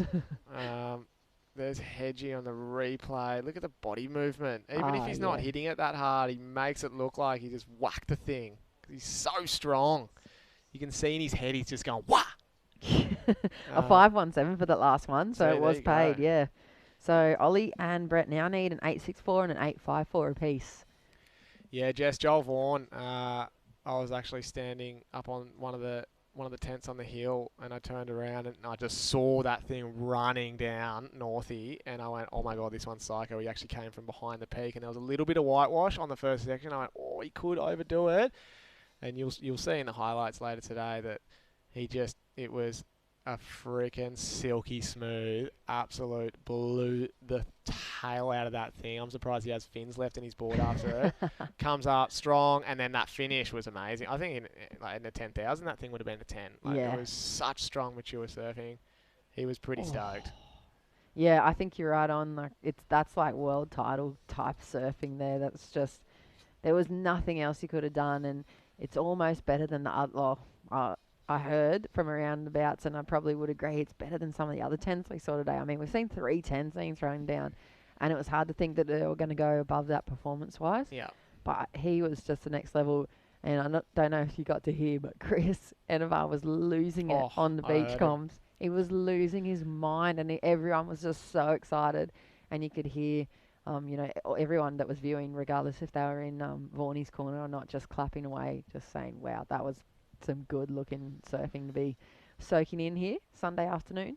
Yeah, I think what you said about, some of the 10s all being a little bit different, and things changed throughout the day. Conditions changed big time. I think this morning, like Dylan Moffat's 10 on the shore, that was like a nugget little shore break, and he smashed that thing. I think foreshore any day of the week at that time for the morning. That was a 10. Yeah. And then Jolly Vaughan, quite different conditions, further out the back, more turning opportunities, and that thing held up all the way to the inside, and again he went to town on that, so you had to reward him for that. Yeah. At that time of the day and what was going on, that was a 10. Yeah, the scale always adjusts, doesn't it? Here goes Harley. How deep that bottom turn is, straight off the takeoff as well. Whoa, almost. He's feeling good. Yeah, he's loving the feel out there. So just over 3 minutes. That scale has to adjust throughout the day, like you're saying. It's like a perfect adjustment for the conditions. I'll just feel like if you had to look at it comparison, you'd have to give Jolly almost a 15. Yeah. Without, well, that's what, right? Yeah, that's the thing. That's so hard. And again, that's what's so funny about our sport is that things change by the minute here.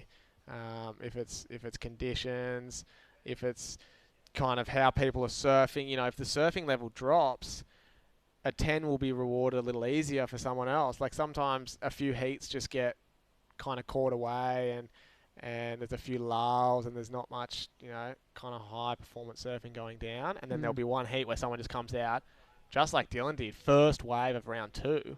Yeah. This was straight after the women's, remember? Yeah. First wave.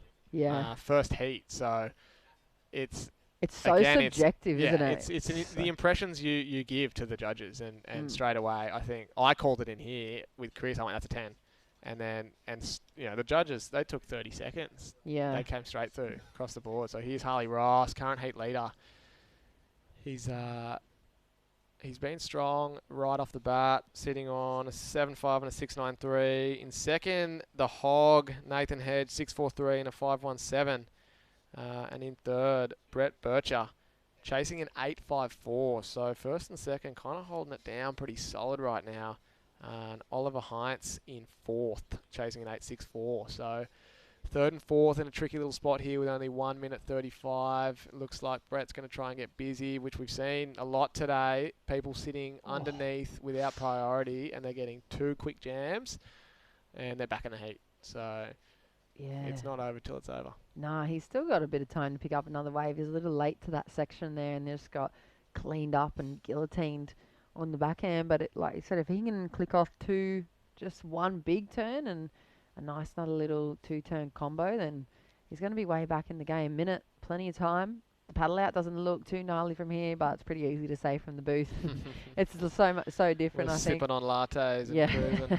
exactly. This is the luxury side of competitive surfing now, getting to call some of the best surfers in the world. And 50 seconds on the clock. Harley and Nathan leading strongly.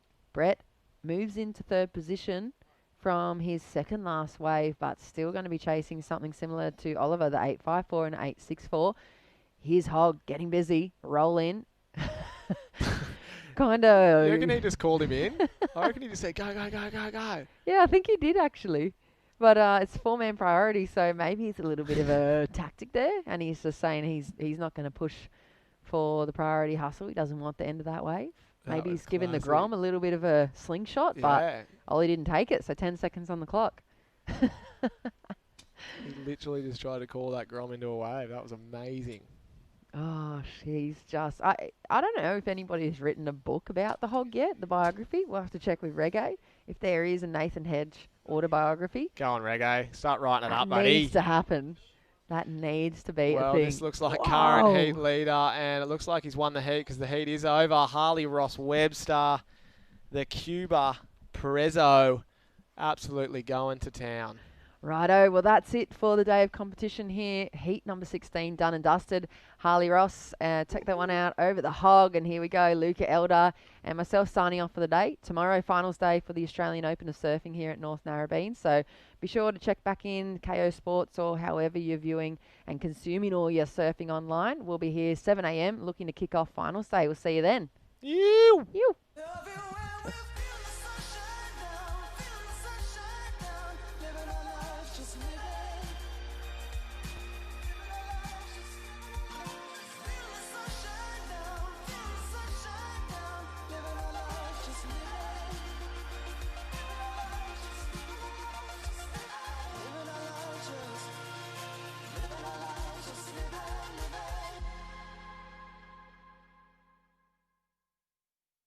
Surfers Rescue program is essential, I think, for everyone who's in the water every day. Anyone who has access to it and hears about it, you should probably go and learn a little bit of something from it. So you just have to be aware in the water, and when you train this kind of stuff, you get more awareness of your surroundings. It's even more easy to identify when somebody's in trouble, or to see when a potential problem's going to happen. If you're going to try and save someone just because it's out of the goodness of your heart and you don't have the skills, you're going to get yourself in trouble. Yeah, so everyone should be prepared. You've dreamed of places to go. You promised one day. Now, one day is here. New adventures. Wide open spaces. So, you can't travel the world right now. So what? New South Wales is here for you. Let's all reboot 2020. One unforgettable experience at a time. Now's the time to love New South Wales.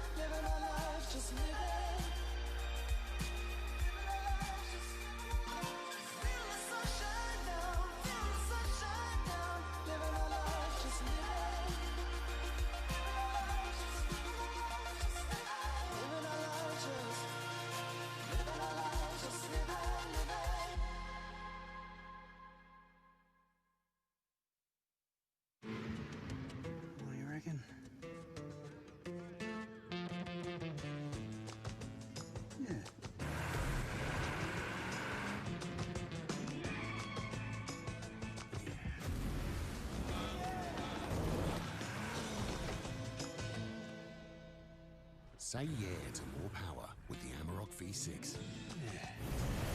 And get your first 3 repayments on us. Volkswagen.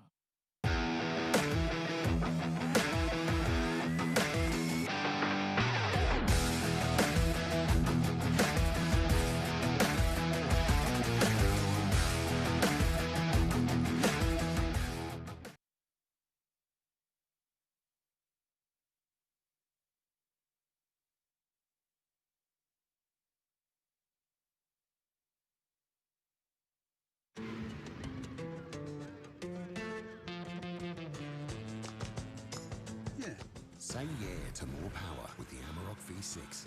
And get your first 3 repayments on us. Volkswagen.